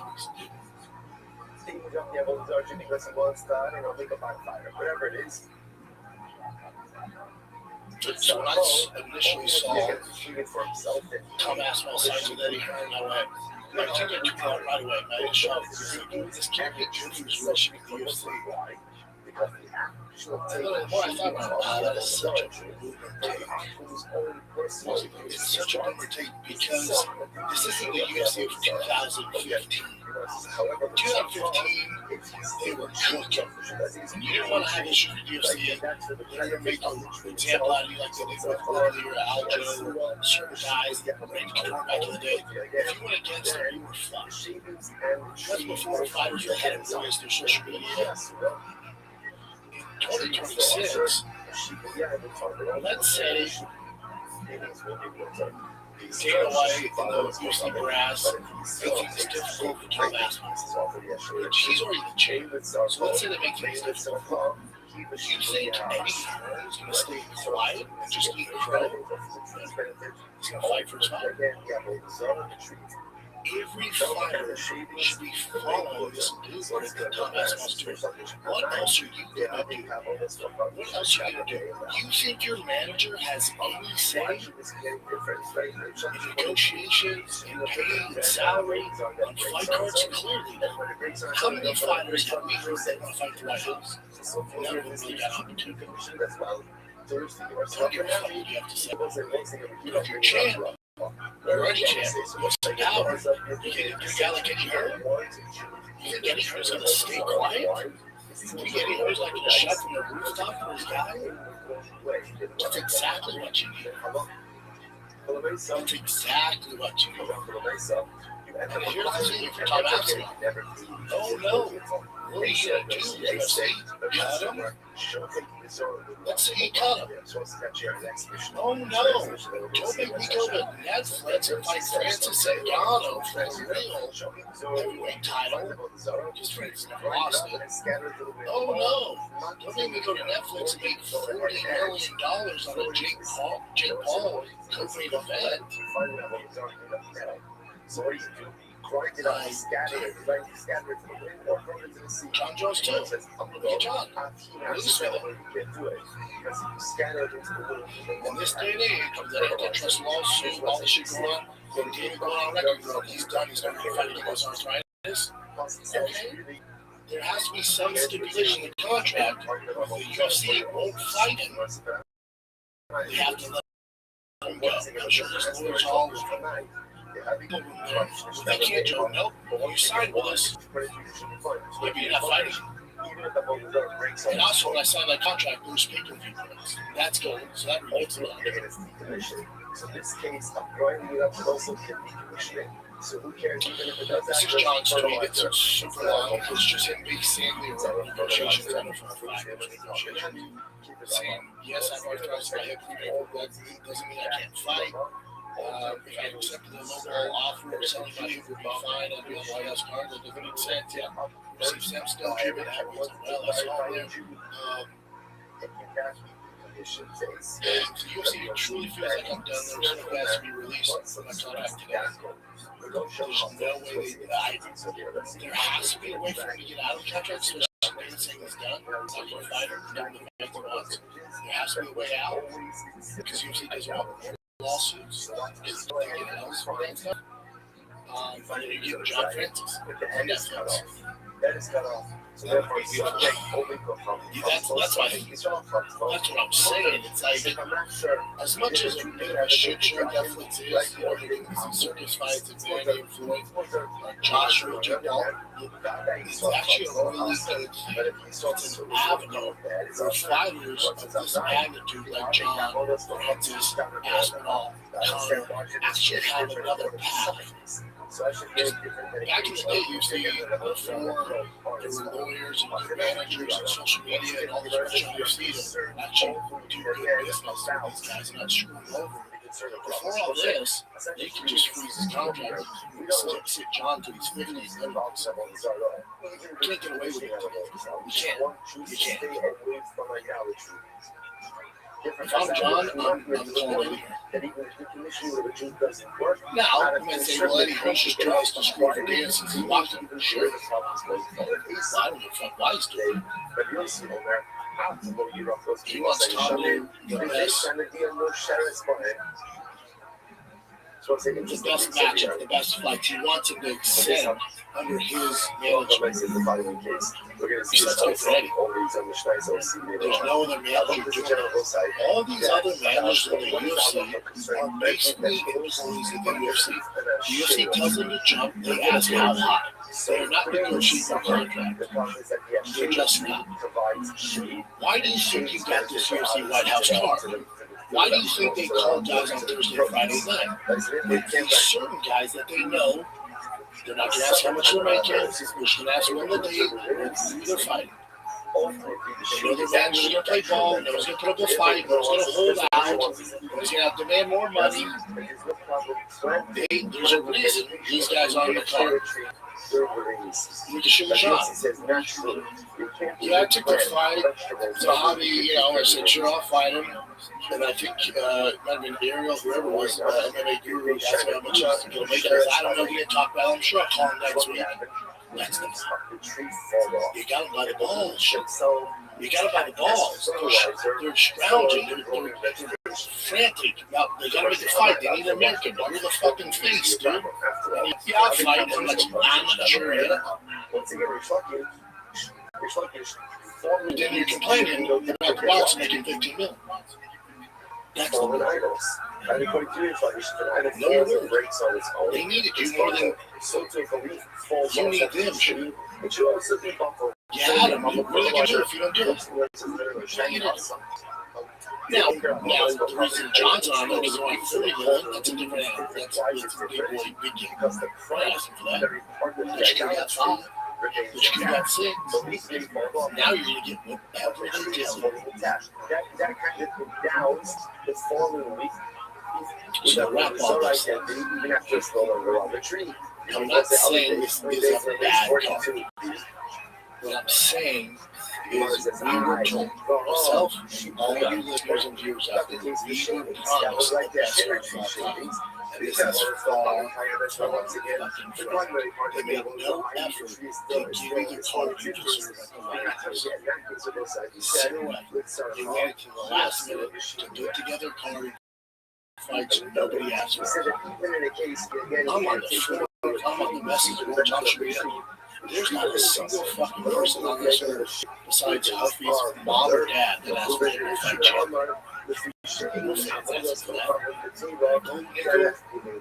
Dukakis? Good for Dukakis. He's on a tear and he's done. It's not an easy fight for them. Lopez Garcia, that's a good fight. This is the thing. These aren't bad fights. This is a run-of-the-mill pay-per-view. Yeah, but Proton's good for history. Is he? Is he? So, let's say he knocks out Cyril Gane, which I hope he does. Let's say he knocks out Cyril Gane. Did he beat the champ? Become the champion? No. He's lost 4 times in championship matches. He was never champion. Now it's impressive that Pluton's going up to heavyweight because they have success. He didn't beat Tom Aspinall. He didn't beat John Jones. That's a story. So you need to ask your facts to that. That's the best fight on the card, by far, bar none. Now some people go, well, you were the one shitting all over UFC no chance at the Sphere. That card was great. Sure. That card sucked. Yeah, you promised this great matchup-wise was okay. Yeah, a lot of you guys are new. I come in, we're so fortunate. Well, you don't know what you're talking about. Now, the fights and the performances is what made it great. The fights and the performances were phenomenal. Phenomenal. And I said that, I gave it up. But if you did so, Give it up. you have not. Now, look at salvage this White House card. It's going to get 8 rounds. The fights were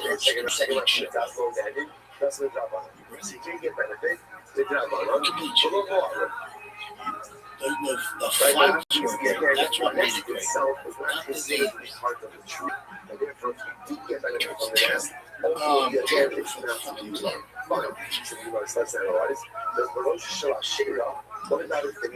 Not the name. So much backlash because we were promised Flaming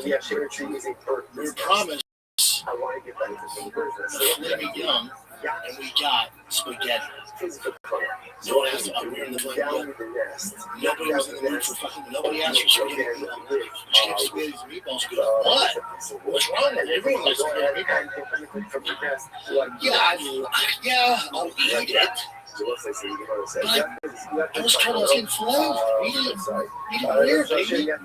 You fucking me, I'll eat spaghetti. I didn't ask for it. Nobody asked for it. But I'm hungry. I'm degenerate. So I'm going to watch fucking all the fights.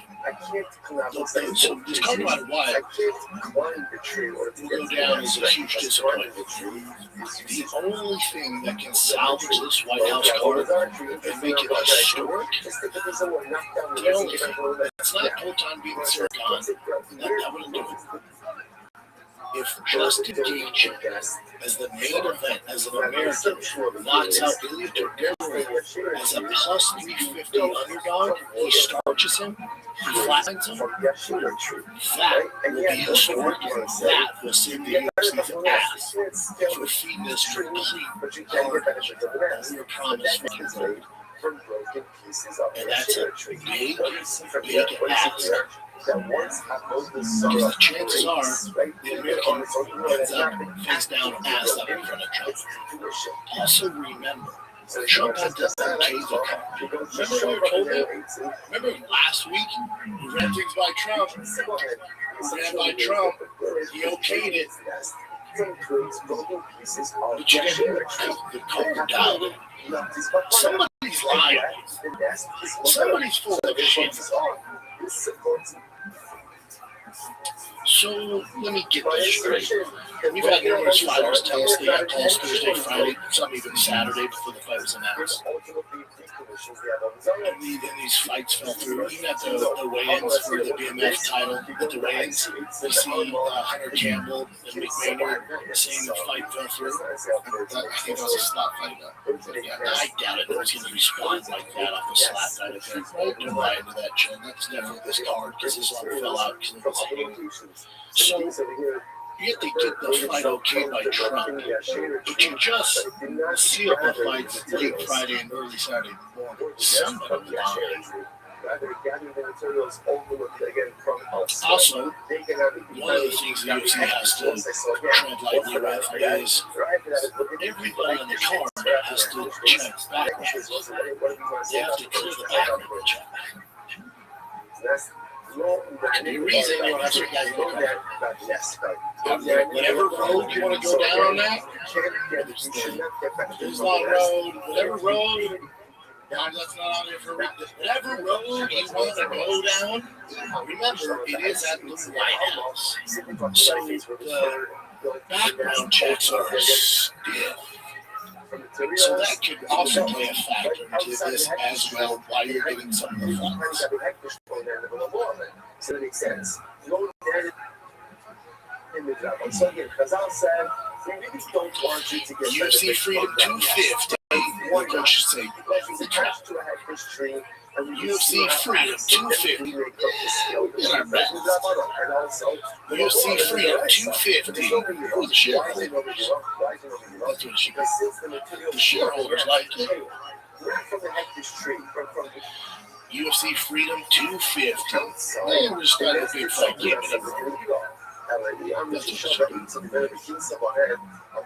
UFC Freedom 250.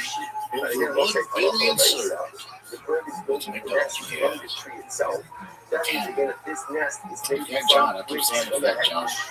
And what's the status of the desk? The status of the desk? All you have to do is win. Yeah. Don't feel sorry for John, though. He made his own bet. It's very difficult to work with. He took down the Aswell fight. He dragged Aswell for how long? He was in, he was out. To enter, but they did all this shit. And out of fight to UFC.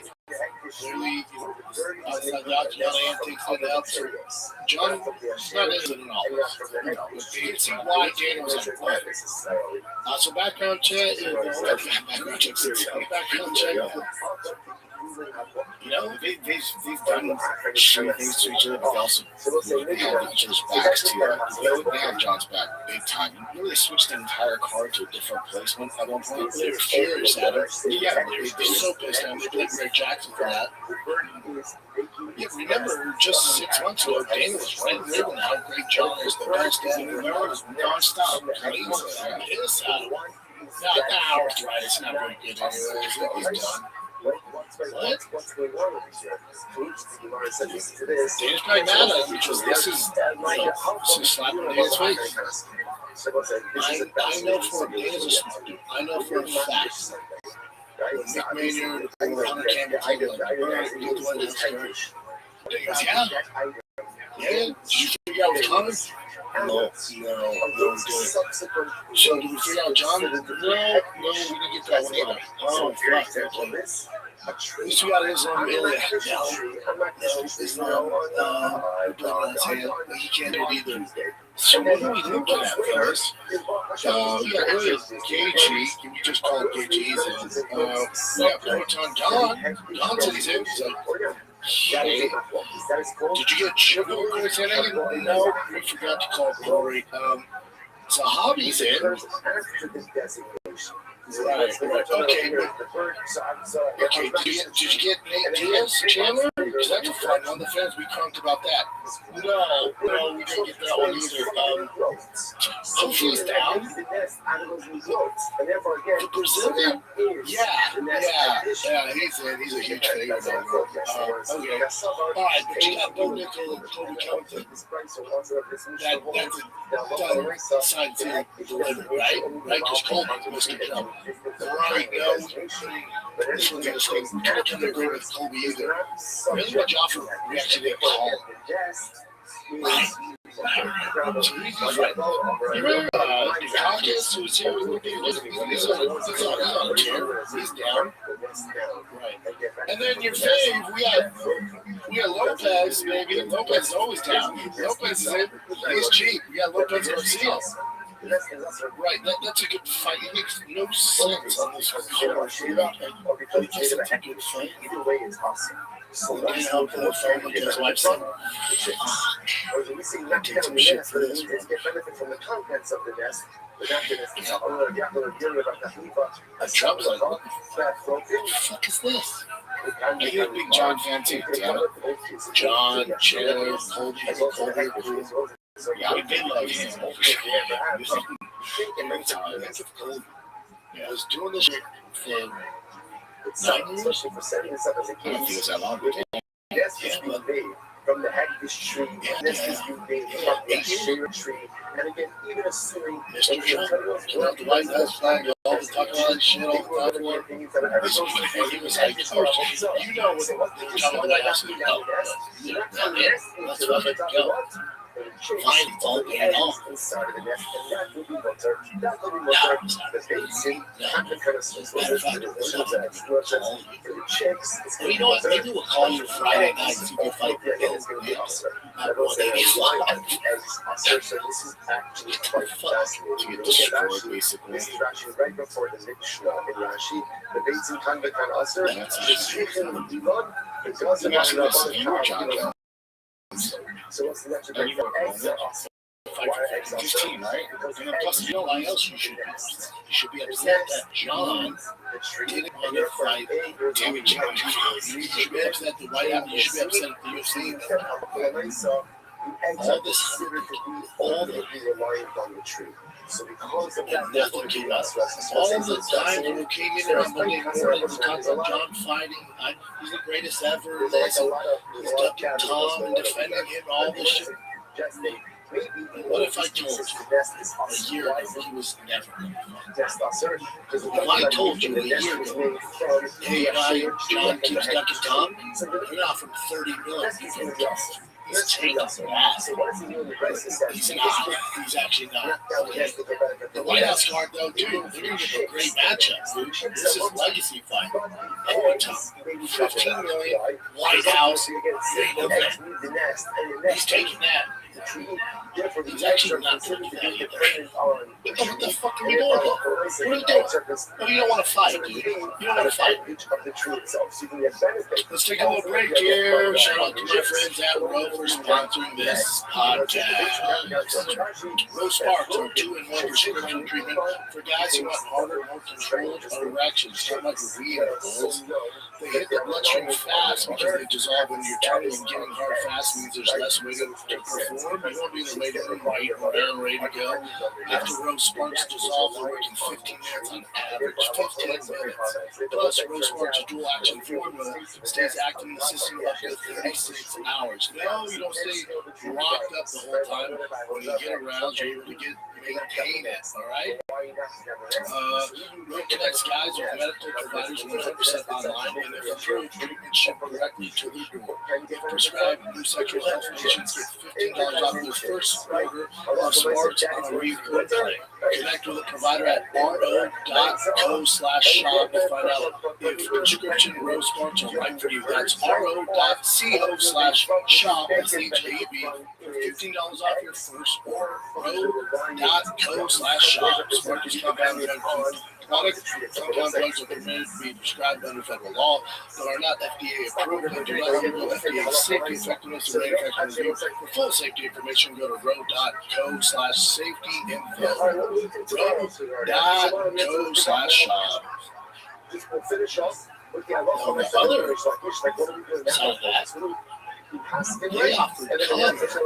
other side of that, they offered Connor some motherfuckers. And he said, yep. That's another great day. I know, Connor, he did this, he did this, and the civil court. I'm just talking about fighting. They called Connor, they went, yep, give him to me. Shows you one of them wants to fight, one doesn't. That should make you upset. But I'm a John, I defend John as far as inside the octagon. Greatest to ever do it. You're never going to see him fight in the UFC again. Not going to happen. Then they let him go and he's going to Netflix. All right, so let's say good morning. But imagine if this was UFC 2010. Your White House card would have looked like this. John, Owen Todd, Our annual would have had Connor, Michael Chandler. You would have had Zeke Diaz on there. dedicated You would have Francis on there. this year And you would have Ronda Jr. That's your 5 main fighters. You played Sugar, of course, that is your first time. What is wrong with this? The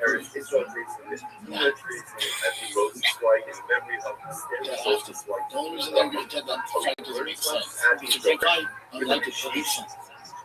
So Justin Gaethje is an interim belt holder. What happens in that? And he just jumps up and fights at 170. Islam has a lot of contenders there. Those two kids, probably the best 155 without a belt. He got too much work to do at 55. That fight, you know what that fight is? That fight's an inspiration. That fight is a hell of a and Islam said, no. That's what that was. He couldn't figure out any other big fights. Because that's the state of the sport right now, and that should be right.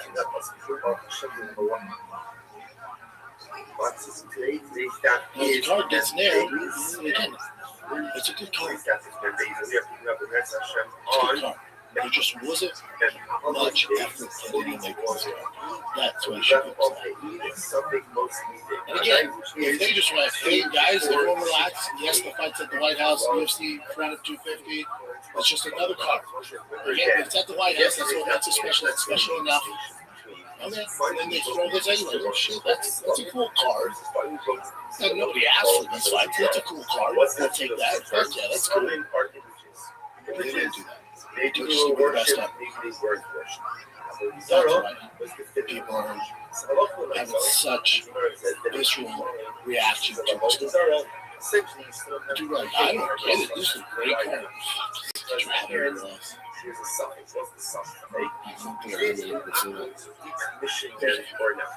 That's our chat now, and we're going to discuss more. Today's time, and Aqua does have the ability to commission that those are, but it has now again. Then we have my first video. This is again. This is why you want to sign with Eddie Hearn. What other manager can talk like this? This is wild. And this is in Helwani's studio. When they do an interview, I'll come on here and speak to you live, right? Yep, for an hour, or whatever. Have I ever contacted you and gone, all right, you can only ask certain questions. You have to send it through to me before. And this is what annoys me is they're just doing interviews with UK outlets, and they're telling the questions they're allowed to ask, and they're asking to see the interview before it even goes out. Where Muggins here is just sitting in an airport lounge with Colin Wigan in our phones for 50 minutes. Like, I don't even know what I'm saying. I'm just telling you the truth from here. So it's like I'm listening to these guys asking questions, and it's like no one's pushing him. No one's really actually asking any serious questions. So like, what about this question? What's next for Joe at the time? Any 5 opponents he can fight? I don't even know. That's the bad thing about it. But no one really asks any proper questions. And all it is a huge machine that you can't actually get close to and ask the real question. So like, if I'm on media, right, I'm asking a question. If Tom Aspinall was driving more revenue to a pot than Conor Ben, why is he making 10 times less money? You answer that. Because if there's ever a conversation with us, I can sit down and say, hold on, look at the money that's in a pot for this Tom Aspinall fight. How on earth can you claim that as main event? And they will say, sorry, mate, it's in his contract. And then we go from there. The hero we didn't know we needed. That is 1,000% correct. So again, Luke tells us that This is why when the world here talks about it's a commitment to free speech, we have to understand precisely what that means. Again, it's free speech if you ask the question they've requested you to ask. That's not free speech. That's them controlling the narrative so they don't have to answer for some of the horrible business practices and the low fire pay. It's not free speech. In any facet, it's the exact opposite. That's like killing off all your enemies and going, okay, who has a question? Because the people that aren't in your pocket that have issues with what you're doing can't ask the questions. That's insane. That's not free speech. And the only way you get a media credential is if you play their game. That's the furthest thing from free speech. Even though the market is that all the stuff. Eddie Earning's doing the Lord's work, dude. I'm telling you, he's gonna be such a significant person to make some changes in this game because he has the power. He's not motivated by money. He's not motivated by being buddies with Dana. He doesn't need it. For the first time ever, you have somebody who's just as big as Dana, just as powerful as Dana, just as rich as Dana. Representing fighters going, wait, hold on. Yeah, I pay boxers. You're a boxer. I pay boxers. I'm going to get Tom's contract. I'm going to get Tom's reach. I'm going to get the eyeballs Tom brings in. And he's making a fraction of what you pay these guys. What's going on there? How do you answer for it? Let's see if they even let him get to that point. Again, what do you do? Cut Tom? Do it. You Francis. What's the issue? He's made more money in 2 fights than any good fighter collective besides Conor. He fumbled the bag because he's fighting Fear and he's fighting this guy. Okay. It's prize fighting. Make more money than the entire roster in 2 fights. Outside of Conrad.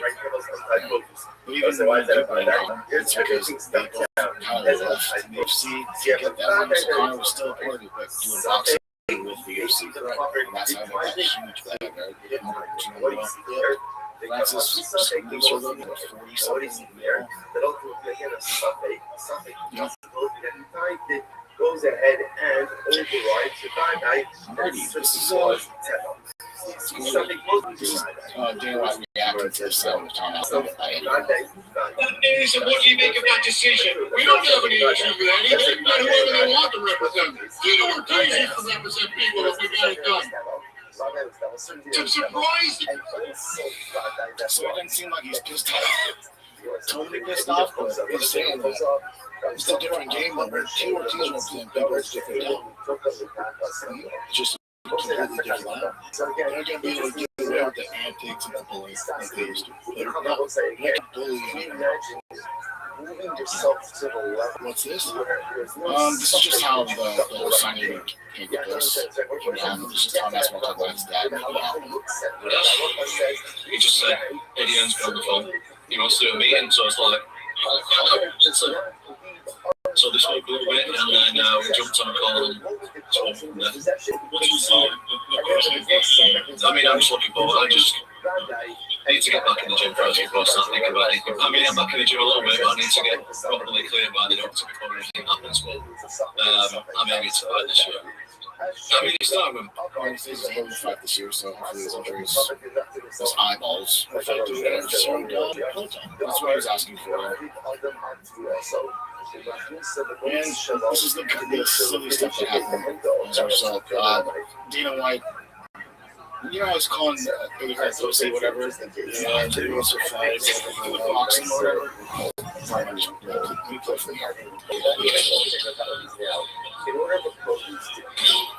And he's fucking big, dude. I'm telling you, dude. I was in person with him. He's fucking big. He's like the he's 5'6". Jake really called the fight on. Listen, you always say to me, would you fight Frank Warren? Would you fight Ben Shalom? And I've always said yes, or Simon Jordan, or whatever, because I know I'd win those fights. But I watched Dana spar. Oh, by the way, of course I'd do it. Because that's just no, then you'd be a pussy, wouldn't you? By the way, Netflix will pay an absolute fortune for all live off their zone and global home of boxing. So I'll probably make a fortune to it. And if I got chin, I'll get chin. But I'll probably spark him out to be fair.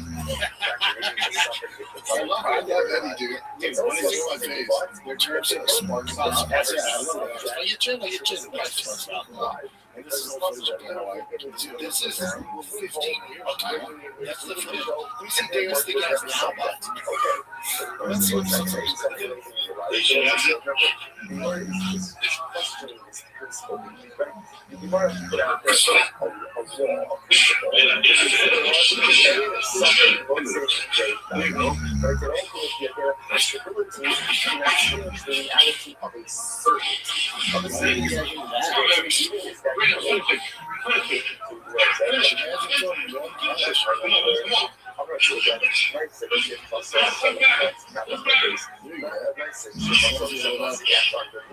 I gave one I had. I did my best. I'm still good right now.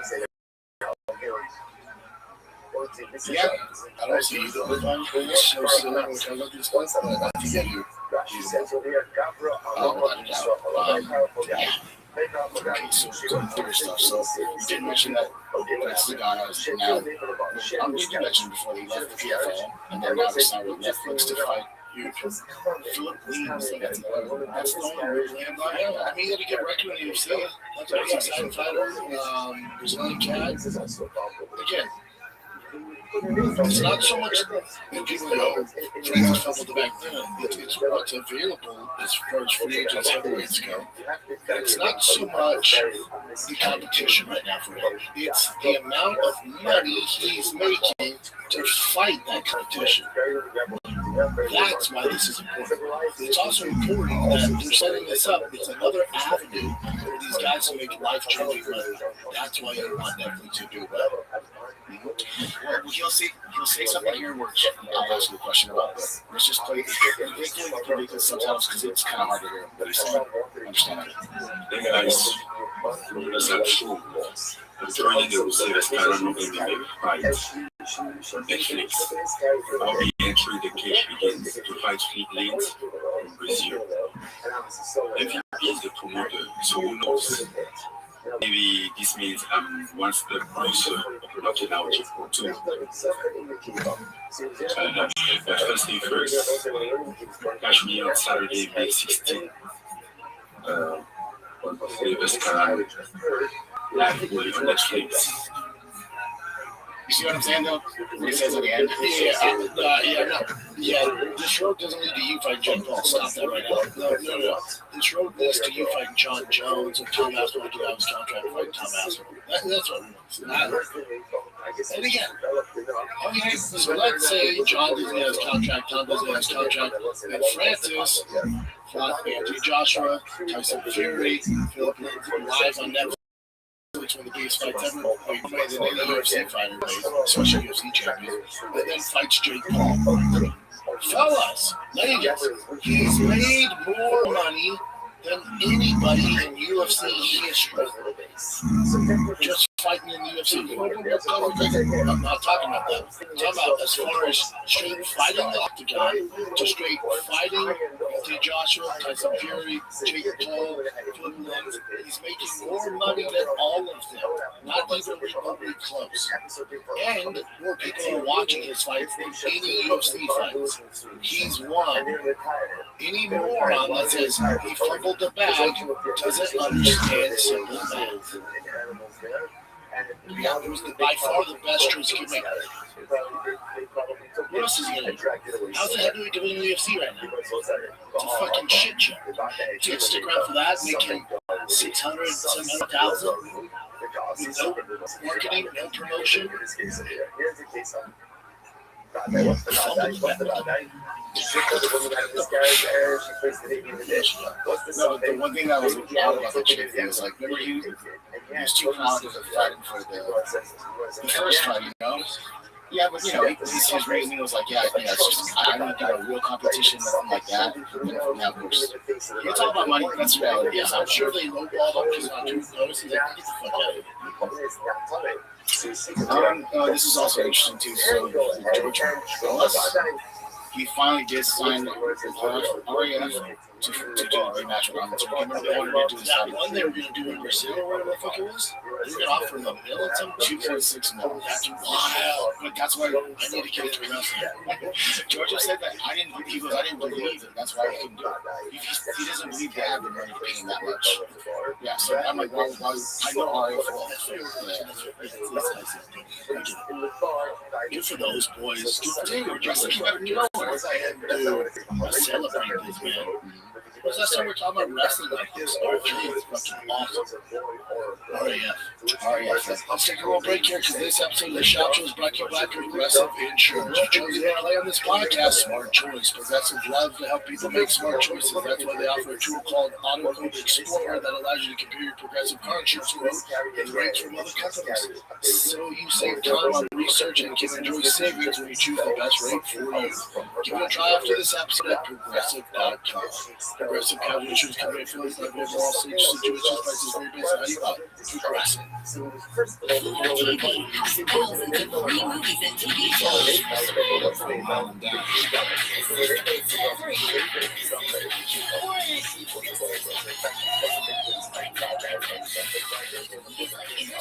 Dreamgirls and Gladiator. TV shows like Survivor, SpongeBob SquarePants, The Fairly Odd Parents, and always TV. Stream now, pay never. Go back to that. Was that your point? Fucking Poton? Look at this. The Poton fight will be Sirigon's 5th title shot in 5 years. Quit trying to make fetch happen, dude. What happened? Fetch. Oh, fetch. Super chick. Screw up fetch. Like, they're trying to make fetch happen. They're trying to make it relevant. Trying to make it work. This isn't working. It's not his thing. Championship belt's on his thing. God damn it.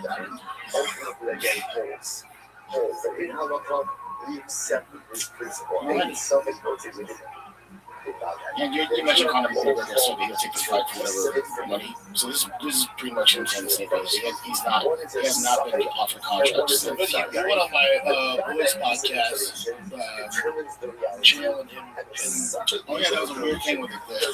He left for a while and then came back and was you went on that podcast, but you were just saying like they're never gonna put me on the big cards like UFC No Jazz, UFC 300, UFC 200. Like they're not gonna do that because those are already good guys. They tailor me behind it. They use me on the back end because they know I'm gonna bring the eyeballs no matter what. So the White House card is already getting these. So they're not going to waste Conor because they can't sell tickets. So 301, 302, right after the White House card, International Fight Week, they all tickets, cars are being early drawn now, so that's what they do. You're spot on. Here's my thing. Do you think Kobe on the White House card is so strange? After he's just been campaigning, freaking doing his thing for Trump, it's weird, right? Do you think they could do Kobe versus Conor? International Fight Week? Could you do? I would like to see Max Holloway come. See, that's way more exciting. So the Kobe Conor match, Kobe just come down. That's I'd watch. I'd do Max Holloway. If you want Conor to get a win, I think Kobe's,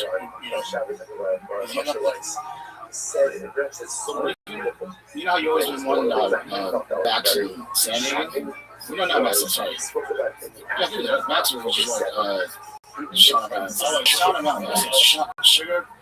San Diego would be awesome for International Fight Week too. Oh yeah, because he's gonna try to injure him. I'm sorry. Yeah. They were gonna give him contact, which is Oh, yeah. But obviously, And Hunter said that it was actually official. Connor turned it down. I don't know what's going on. So let me get this straight. The only guy who brings numbers, if you're going to have him fight a young lion who's a huge 170, what the fuck are you guys doing, dude? Yes, we'd be excited. There's no rhyme and reason behind it. There's excitement. That's it. No, Connor's being underdog. You want the guy to lose? Then what are you going to do? Does anyone fucking think over there? Yeah. I mean, how much more do you think Connor UFC? I believe fucking Bob O'Reilly. I love the UFC. They're fucking up, dude. They're ruining the sport. Paramount, the shareholders, the corporate. This isn't what we do. That's why I'm upset.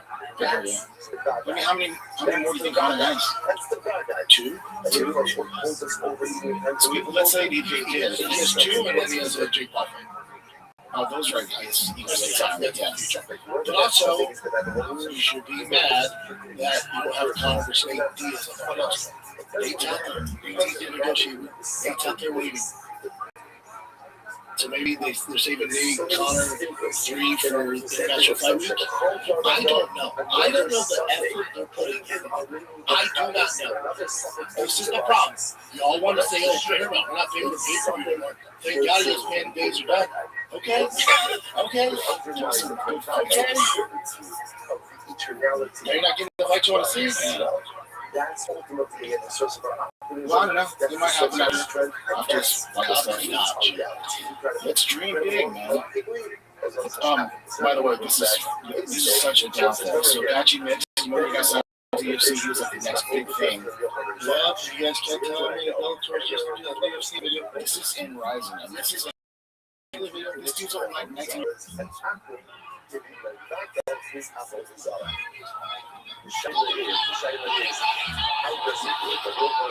You hear the passion in that answer's voice? You hear the fucking passion? That's what we're missing. That's what we're missing. You hear the crowd? You hear the passion? Yes. And the fight? Turn on the motherfucking prelim from last weekend's card and tell me that's the same product from even 5 years ago. That fucking complete trash of prelims. No heart. No hustle. No gameness. Announcers are coasting. Everyone's fucking in cruise control. We're at 10,000 feet in cruise control. It fucking sucks, man. There's no passion. Dana, that's fights. We got Serial Khan, Rotan, Raznama Nunez. Those are the fights. Tune in to second Power Slap and UFC Dana Contender Series. There's no passion. They made it. You know, they say fighters can't sleep in sleep sheets and still fight. Businessmen can't sign $1 million deals and still have passion for their fucking sport. Chances are what? You're not much. I don't know how they're going to get it. I don't know what we're going to do, dude. So what's going on? This affects all of them. Like this. You have to slow down. And right now, you know, they're making $1 billion. They're making $1 billion. If they say we just get this trash, these terrible prelims, Dana's coasting it in, everyone's kind of coasting it in, the fighters aren't really scrapping, everyone's playing it safe. You have wrestling galore, you have shit, you have warm fights, you have main events, they're crazy mismatches, so they end fast, where it's rapping bullshit. Say this is the entire time, the entire 7 years of period. Where do you think the sport's at in 7 years? What do you think happens to their blood lives in 7 years if it keeps going at this rate? What stars do they have left? Think of the stars they have left. Name the last fucking star they built. Go! No. How are you going to build a star on Paramount? What are you going to do? What the fuck are you guys going to do? They're holding on to the stars from the ESPN and Fox because they're not in that business anymore. So they're just squeezing these boys out.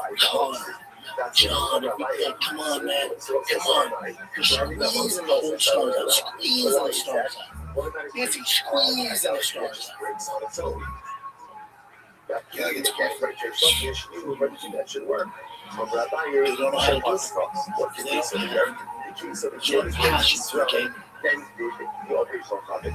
So it's Where do you think this 7 years of keeps going like this? It's not too late to change. It's not too late.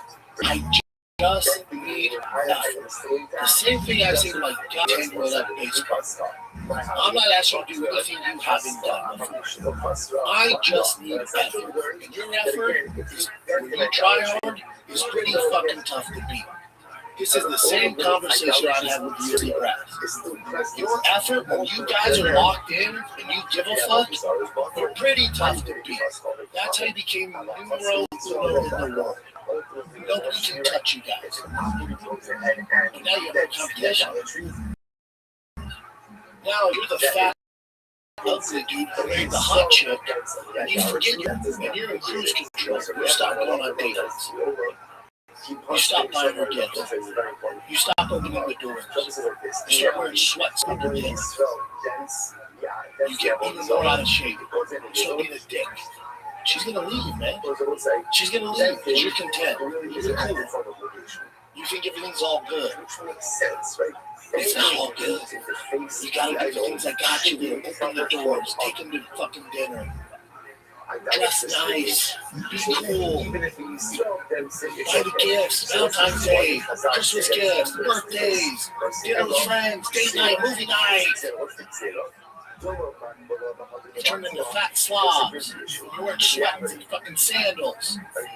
You're wearing fucking takeout every night. You're coaxing it in. You know she's not going anywhere. Until she does, motherfucker. Until she does. You're like, man, what happened the last 7 fucking years? You focus on everything but what got you to the dance. You focus on everything but the fans. You singled out all the best journalists, Ariel, fucking Pizzi, Chuck Mendenhall, Luke Thomas, the list can go on and on. And you start giving it to these streamers because they're not going to ask you tough questions. So then it doesn't become a legitimate sport anymore. It becomes a fucking circus act. And then you're not giving us the fight you want to see because you don't want to affect your shareholders. And then you put bullshit on CBS. Imagine you're a young kid. And your dad's telling you how great the UFC is. Man, I used to watch Brock Lesnar, Jake Carlin, Anderson Silva, GSP, Frank Mir, BJ Penn in his prime, Leo Machida. The list goes on and on, dude. And then you fucking put it on for your kids this last fucking Saturday, and it's free on CBS. And you turn into those fucking prelims, dude. And your kids going, yeah, this is what you're into? Like, oh, but you don't look. And then the kid's out. The kid's gone, dude. He's no longer into it. Yeah, but that's what's going on. That's why I'm so passionate about it. I bleed for this shit. I love this fucking sport. And they're fucking tanking it. And for what? For what? Does TKO not have enough fucking money? Does Dana not have enough fucking money? Everybody in that organization is fat and fucking happy. It's a hot wife, and they're fucking, and we're gonna fucking leave, dude. I'm gonna take my big double D tits and get the fuck out of here and go somewhere else.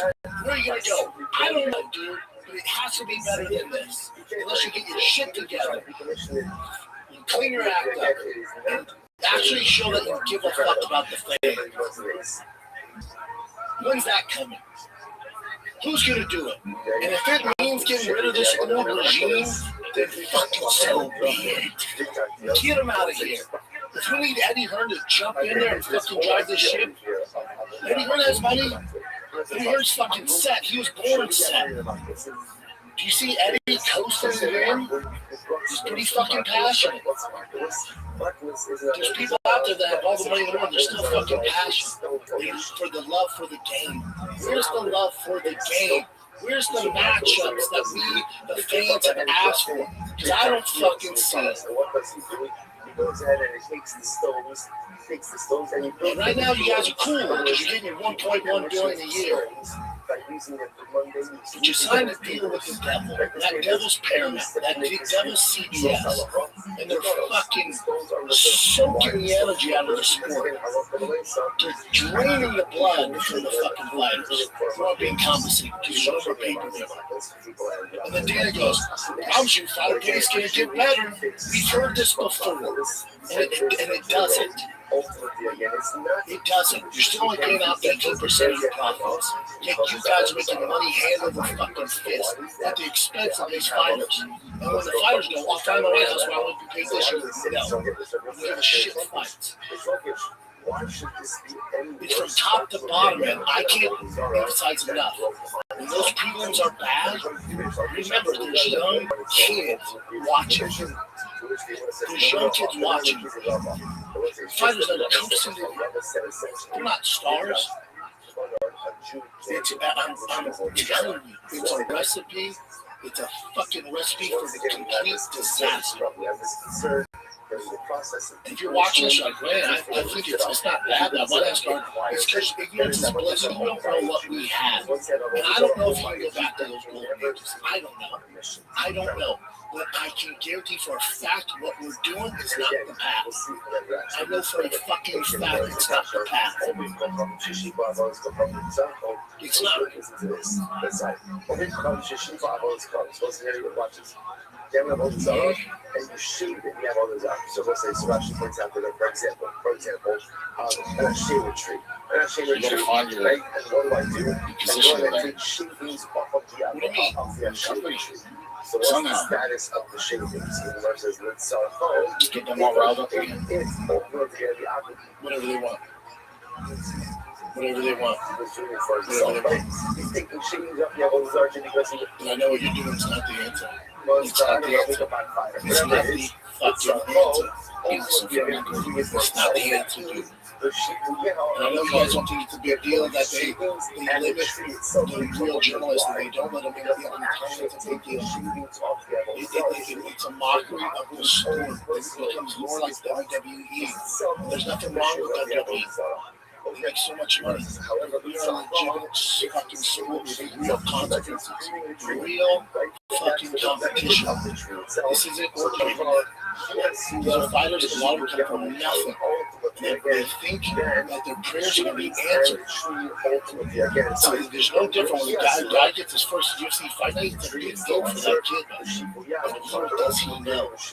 Little does he know. His chances of making real money is less than 1%. 1%. You don't tell these fighters that. You don't tell these kids that. You watch the NFL draft, 30% of those absolute athletic freaks that you see, 30% will actually have the odds are so goddamn stacked against you. Why should this be any different? And we all want to bullshit. You're fucking with people's brains. And when it breaks on We all want to bullshit. Oh, yeah. That's not going to happen. The shareholders these shareholders don't like to watch them. These shareholders, if you said they had 3 fighters currently on the roster, they couldn't do it. And that's what the job they please. That's mind-blowing to me. So hardcores are going to start running. You're nothing without the hardcores. You're nothing. They're the lifeline of the sport. To all the bullshit, stay on course. Until they don't.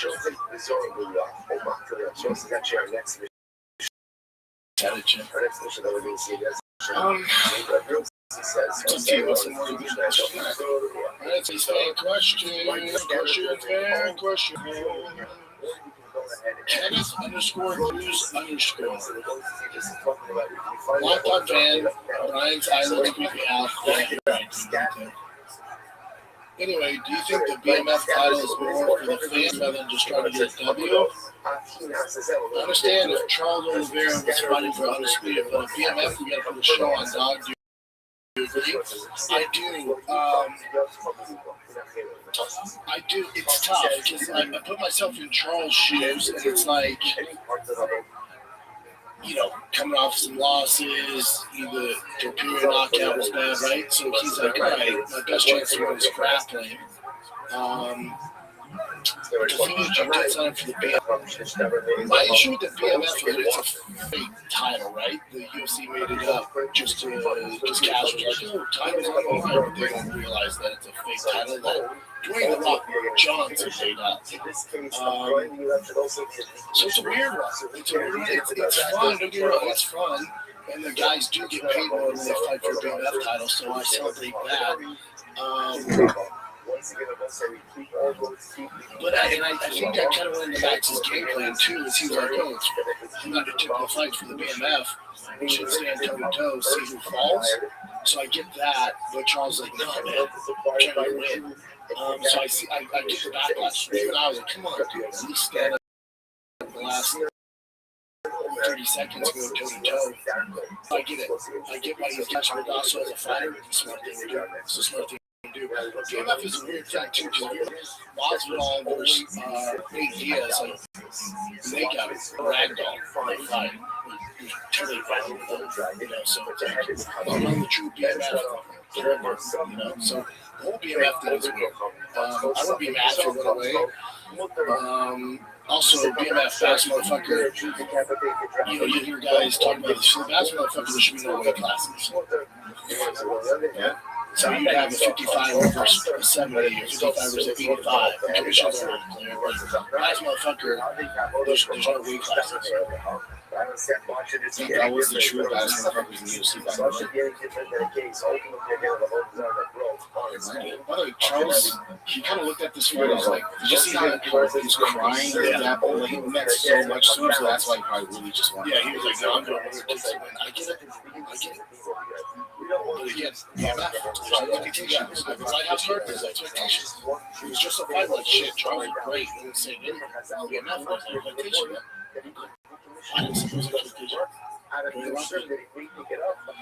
Michael scored Ezekiel. Do you think the UFC is losing its luster because Dana's less involved as much as the fighters love Hunter? He just doesn't have the same effect Dana did. Yeah, there's only one Dana. There's only one Dana, so the less engaged Dana is, it's been proven over time, the less effective the UFC is.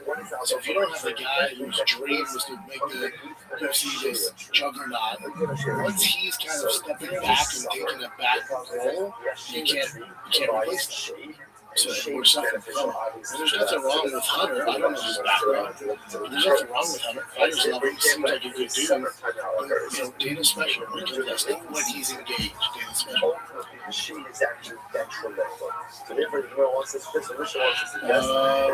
Rome to room. What's next for Holloway now? Patty versus Max? Oh, I'm not mad at that. I didn't think about that. Patty versus Max is a great for me. That's not a bad idea. The international fight week. I like, how you say it, my man. I like Max versus Conor or Patty versus Conor. Patty versus Conor is fucking let's see if I You always mention Conor versus Patty. that's what I'm saying. Conor versus Patty. Conor versus Patty. Yeah. I would consider Patty. It's great. Conor Patty is a fight we didn't see coming.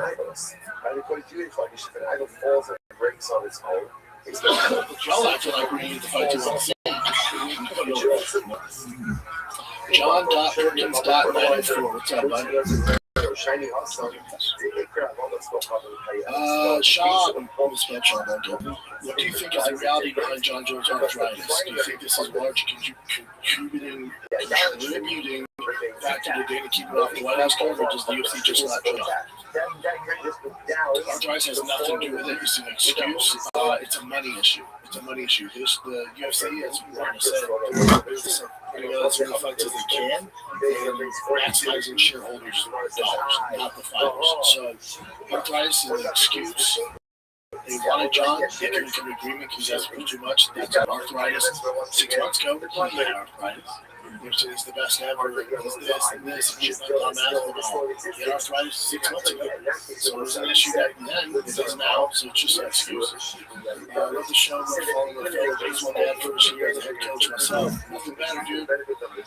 Played last night at 5 o'clock. Austin had 3 home runs. I love it. There's nothing better. My cut is score. Do you ever think the White House card could recapture the magic that was UFC 300, or was it Baltimore? No, that's my thing. Tell us about UFC 300. I apologize. Talk a lot about the White House card because they El Cappuccino, the white. But that being said, you could capture lightning in a bottle twice if Justin Gaethje knocks out Floyd. That's a huge if. But if he does, we're going to K Watts 94. Hey, running long-time listener, rocking the dad life too. My question is Dana losing his power to put on massive cards as they've had so long to put on the White House card? Dude, facts. Also, Dana came out saying John was never considered for the card. Is Dana trying to keep face with the UFC? Yes and yes. So, first question, is Dana losing his power to put on massive cards as they have had so long to put on the White House card? Yeah, listen, I don't think it's a matter of Dana not having the ability to put on the cards. I just don't think he can. They got the money. They don't have to do this anymore. They're not big game hunters anymore.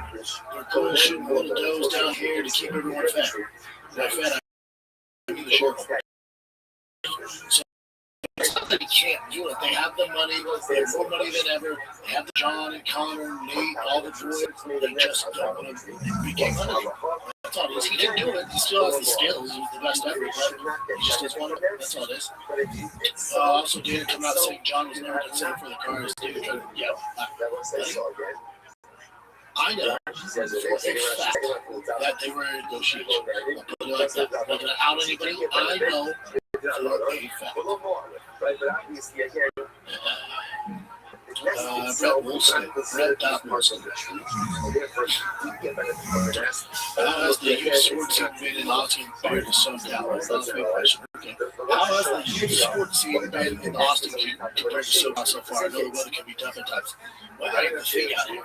The winter suck out here, but it's very short. I'll say this, in my experience, where I'm at, the neighborhood, the community I'm in Lake Travis, the rec scene is nothing compared to the LA rec scene. For whatever, Austin, everyone wants to keep ball select teams. So they pluck them out early and they put them on these rec, so complete the talent pool of rec. So doing that, you have first-time coaches, bad coaches that don't have a background in sports. And you have fellows playing select and travel with way too soon for most of them are travel ball caliber players. But their parents have egos and want to play them. So then rec suffers. And LA was not like that. You would have rec, you'd have really good coaches. The kids would stick together. So you do like Calabasas versus Woodland Hills or Sunrise versus this team. And so they were boys that stuck together. They're all really good rec players. And then from that rec league, you make an all-star team. That all-star team in the summer would play travel ball as we go to Santa Barbara and compete there. But then we go back to rec and we're going to do other teams to be competition. I think we don't have that here for a reason. What do you see from here? Once I always saw right? Even on its own, that's not been Carlitos 16. Why are we getting shaft on the White House card? Money and effort. I don't think they tried very hard to give me the card that we deserved, and they didn't want to pay the money. Pretty simple, bro. You know? Sucks.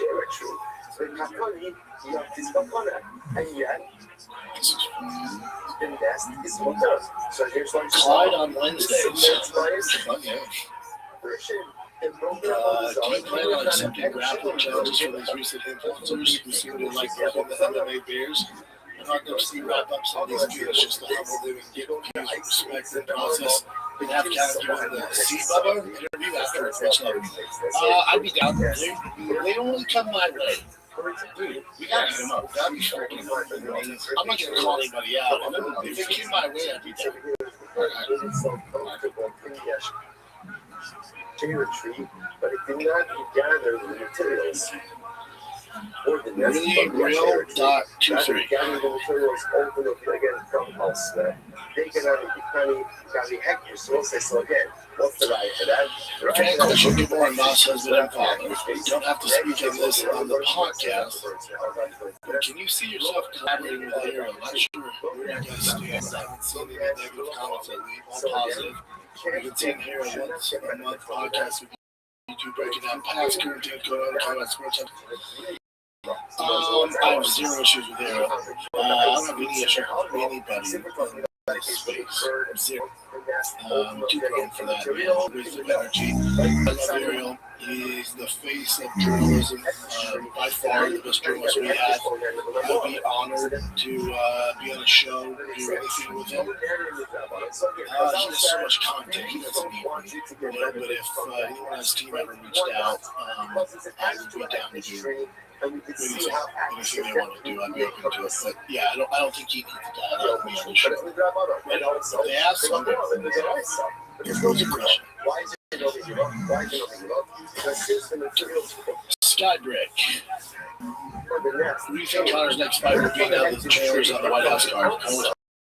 About this book? Yeah, Carlos' book. I mean, before this, I would have told you I like Max. I think, Max didn't really suffer any injuries. He had a couple months, but I think if you make that Joe card, the international fight week, in all honesty, I like Paddington. I like Paddington. Paddington, dude, he's good fight. Great fight. That's it for questions. That's it. Great questions, dude. Thank you so much. I'll post tomorrow for the fan questions for the Thursday show. So after you listen to this, any questions, comments, you want to disagree or agree with me, fire away in the DMs. I'll see them. We're talking about on Thursday.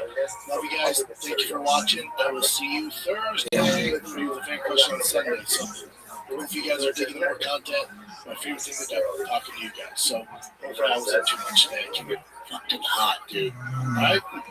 That's it. Be nice to each other. See you next time.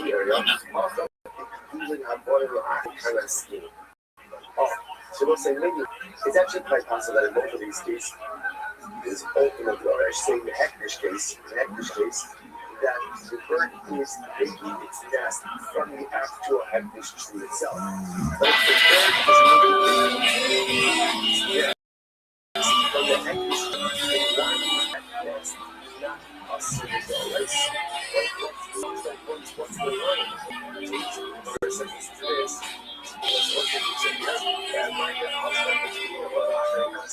So what's that? This is a fascinating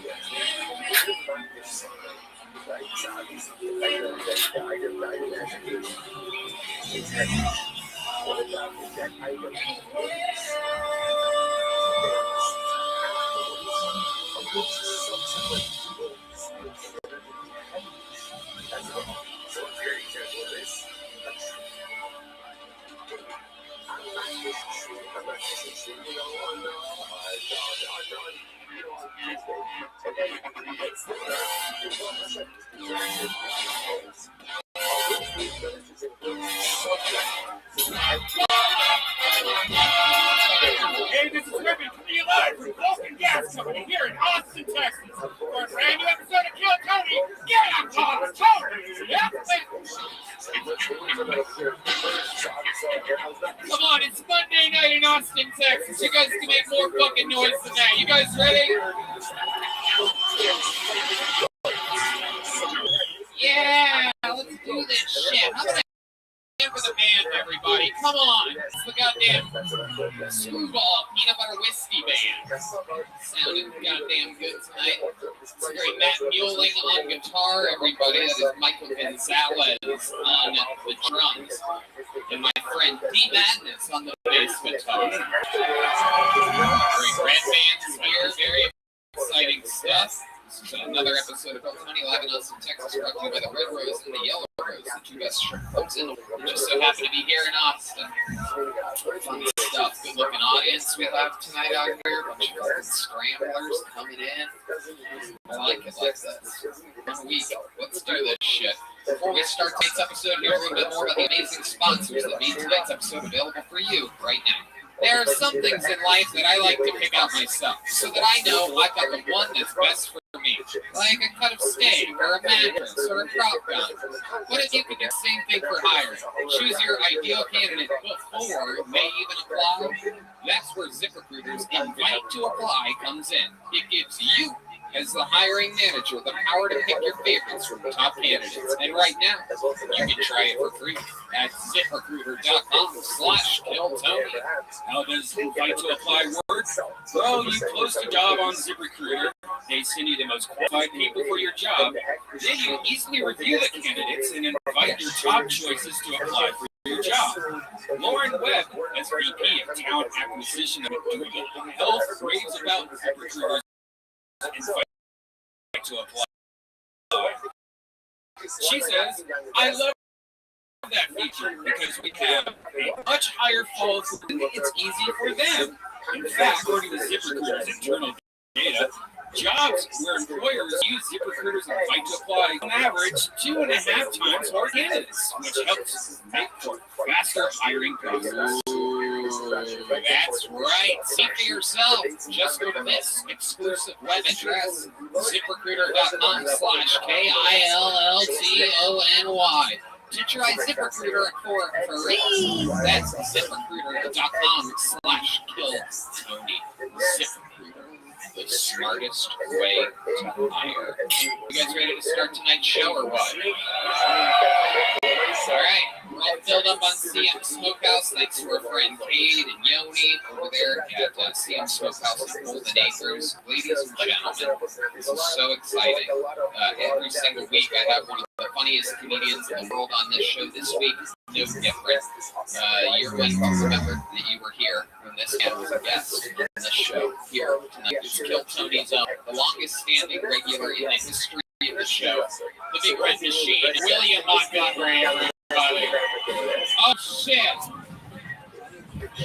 Wow. It's the real William Montgomery.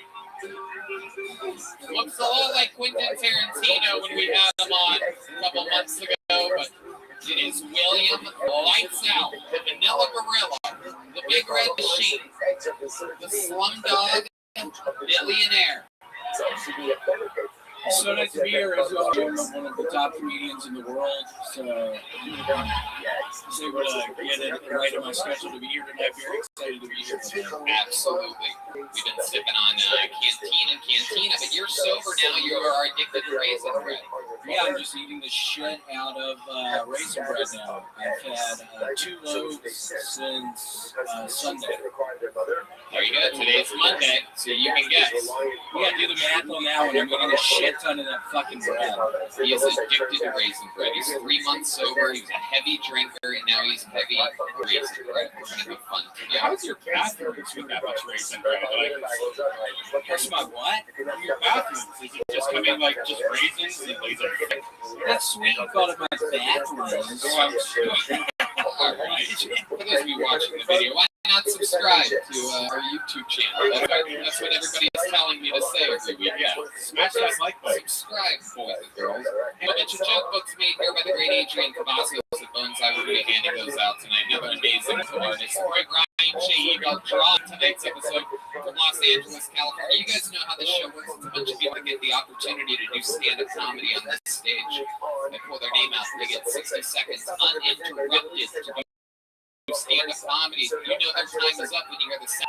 That means wrap it up then, or else we're going to bring out the Angry West Hollywood Bear. That's how that works. Then I interview them afterwards, and we talk to them about their lives and find out more about them. Are you guys ready to start tonight's fucking show? Let's do it. Your first comedian is a regular on the show, much like William has been for years. We always have maintained a cool group of comedians that write and perform a brand new 60 seconds every single week. You get to watch them grow. This guy has been opening up for Joe Rogan because of his appearances here on Kill Tony. He is the only regular that was made a regular here in Austin, Texas. the very Hans Kim, everybody. Here we go. Oh, shit. Here we go. Hey, what's up, guys? My name is Hans Kim, and I'm not a racist. I'm a minority. How could I be? Impossible. I don't even see race. I only smell it. Especially in the Ubers.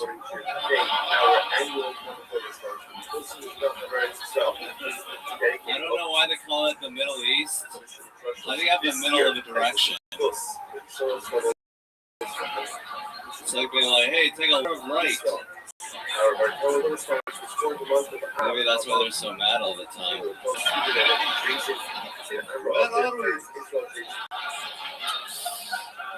I think having white pride is a great thing, but a lot of people do it incorrectly.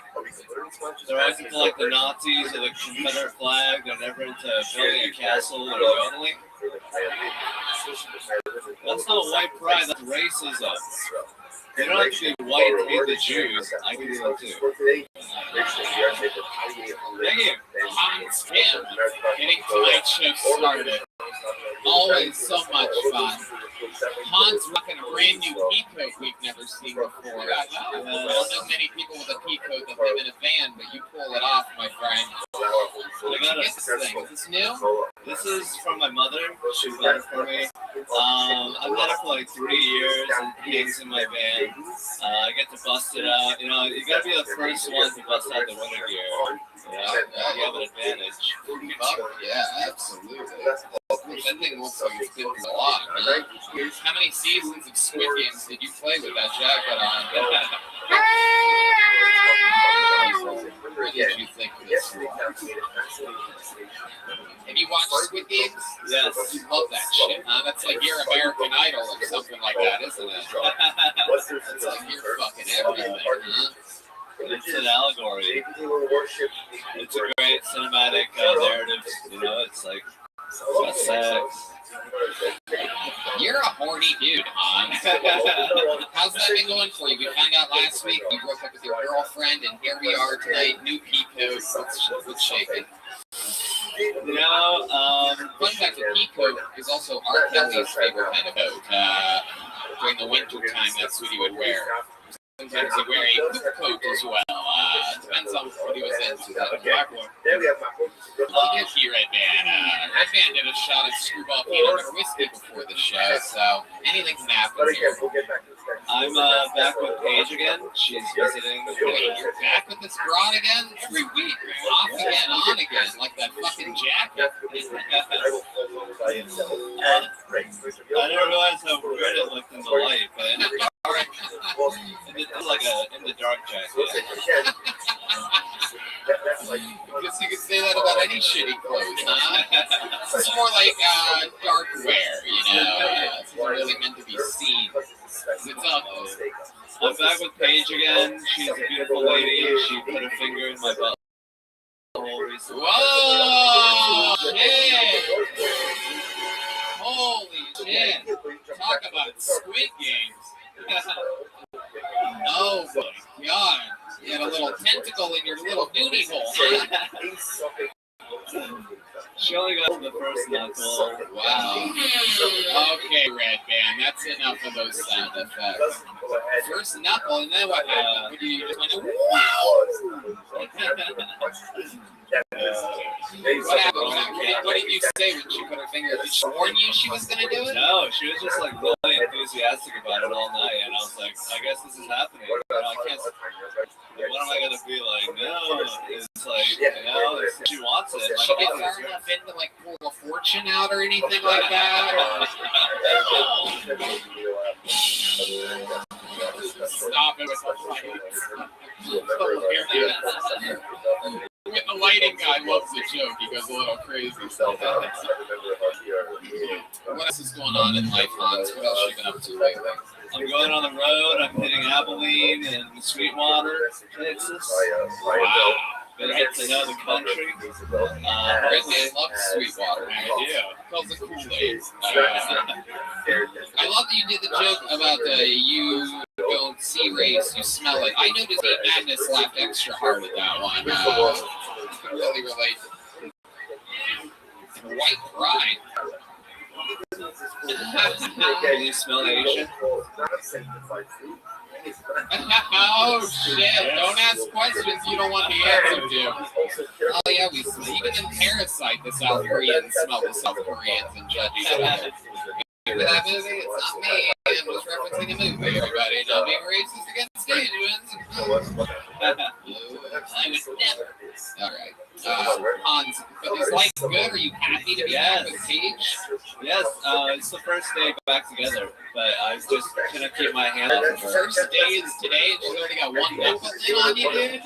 Jesus Christ. Isn't that mentally draining, though, going back and forth the same girl over and over every week? You don't know if you're together or not. You can just be fucking tons of strangers. Yeah, well, I can't.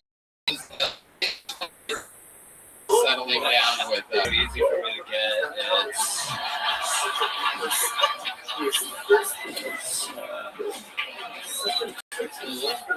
You are the best. You are the very best. Hans is autistic, for those of you that can't tell. Brilliantly hilarious. That doesn't mean he's not autistic. He's super autistic, especially off stage. Well, do anything, so that people understand, you do anything extra autistic recently? Autistic, I played Settlers of Catan and won $20 from my bros who I'll bet. I beat them in a game of wit and intellect.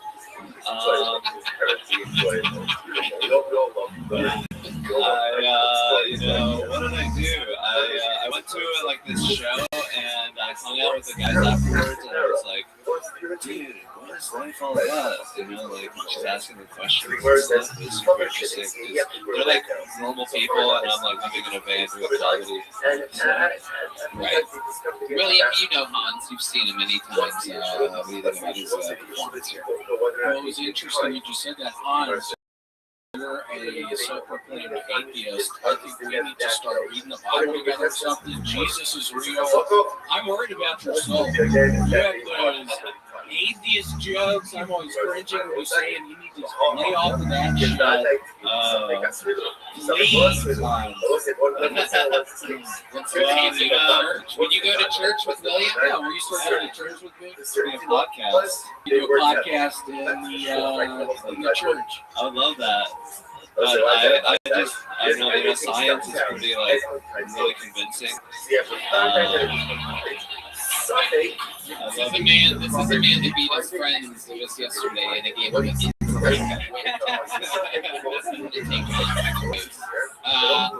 another amazing performance here. You're an absolute bloody murderer. We all love you. Thank you so much. See you next Monday. The great Hans Kim, everybody.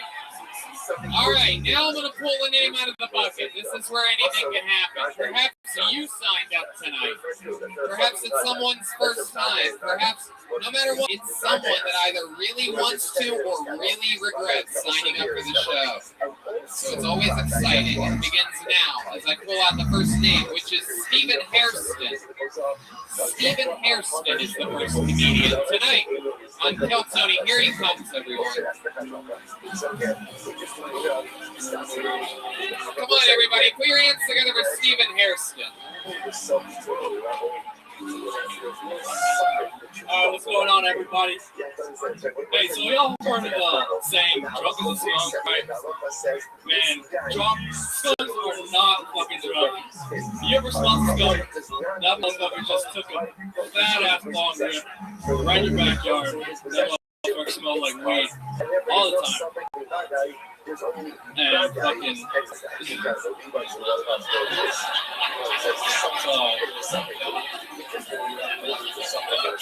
What's up with light beer? Like, it weighs just the same amount as every other beer, so, man, that's just crazy, man. So, I'll put this bulletproof vest on today, just, because I'm gay, and y'all are all going to prison, so, yeah. But,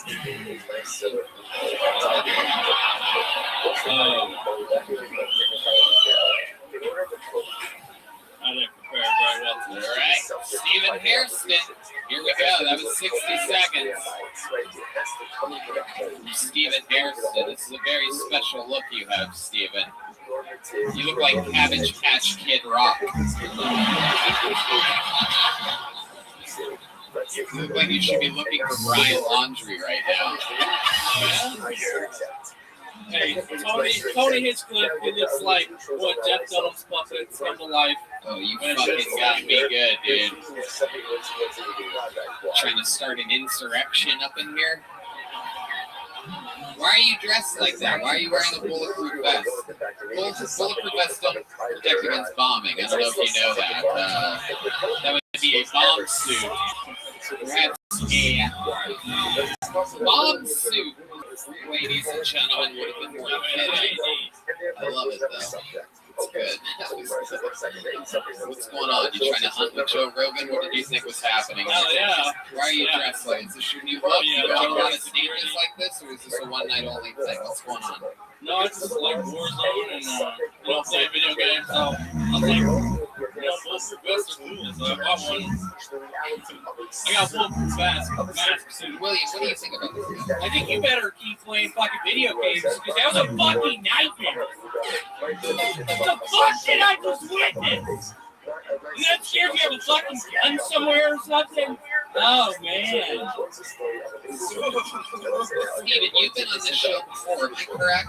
Yes, I was just on the Joe Rogan and Bert Kreischer and Don Mario with his parents. Oh, it's all coming back to me. So this is like your second time ever on stage, right?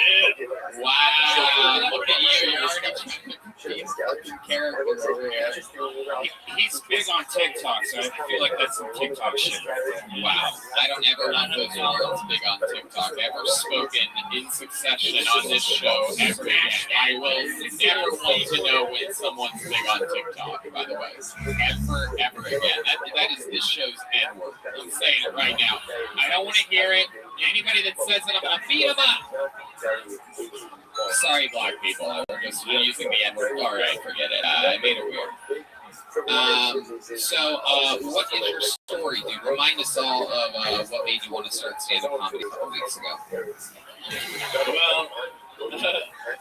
Well, this show honestly inspired me a whole lot just because I saw the opportunity that I could perform in front of. What am I doing? What am I doing? Giving these people hopes and dreams. Good job, Tony. Jesus Christ. This is the target audience, everyone said. Why is there a monkey written down? We don't need a TikTok monkey. No, okay. Stop saying fucking TikTok on this show. Dead. Hate it. Of course he's big on TikTok. This is how lame TikTok people are. He's big on TikTok. Fuck yeah, a bunch of daydreaming idiots watching this guy dance in a circle or something gay like that. What do you do on TikTok? Have you ever thought about killing yourself on it? Because I think the video would do good. I think it would, right? I'll probably get taken down. Just avoid the bulletproof vest if you shoot yourself. Aim for the face. I have to It really sucks if you're like, I'm going to do a couple shots to the chest and end it all. All right. Well, Steven, what did you think was going to happen here tonight with the act that you prepared for 60 seconds? Honestly, I just had written some stuff down in the new Tony book. Okay. Are you on drugs or anything? Did you do something special today? I smoked a big ass blunt for this. Okay. If anybody wants to join me, I'm doing it after the show, so, No one wants to smoke weed with you at all. Everybody here basically smokes weed, and they would all smoke weed with each other, and no one wants to smoke with you. That's the vibe in the room right now. I know there's a lot of it watching on the internet. You can't really get the vibe. It might not be translating through the YouTube, but creepy. Like and follow on Kill Tony. Like and follow. All right, there you go. Stephen Hairston, everybody. We're going to pull another name out of the bucket. Wild. We need a metal detector for next week. Braden Paul is the next comedian. Anything can happen here, people. We've had homeless people sign up. We found unbelievable talent. Here he is, Braden Paul. My best friend's baby just died from severe diaper rash. She's gonna have him cremated, which I think is kind of ironic because a little bit of baby powder could have saved this whole thing.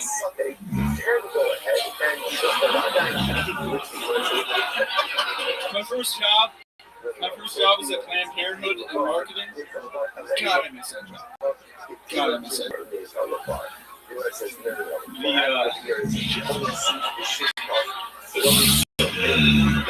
I'm not even a doctor, and I built it that way.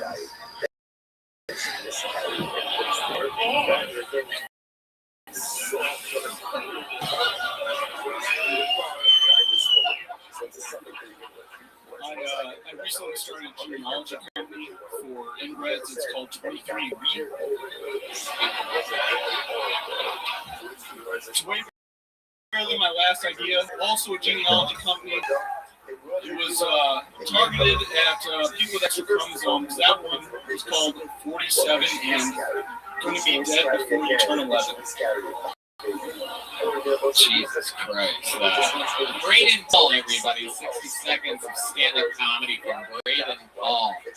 Hell yeah, dude. From one school shooter to the next. Look at us just churning them out in here. There's everyone. Could be any one of these fucking mug shots walking up.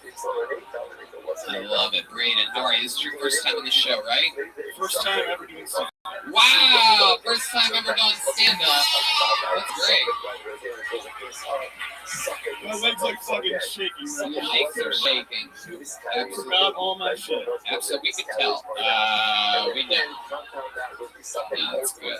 That's good. You had a good idea. The baby powder joke would have been funny if you're just like, if you cremate a baby, is that how you make baby powder? Like, you have a good idea, but you took like 45 seconds to get to, it was supposed to be a lot quicker. Diaper rash, you can't really die from diaper rash, right? I looked it up and no, you can't. Right, exactly. And you start your set. Yeah, well, if you get an infection, I tried to make it plausible, but then I decided I didn't really care that.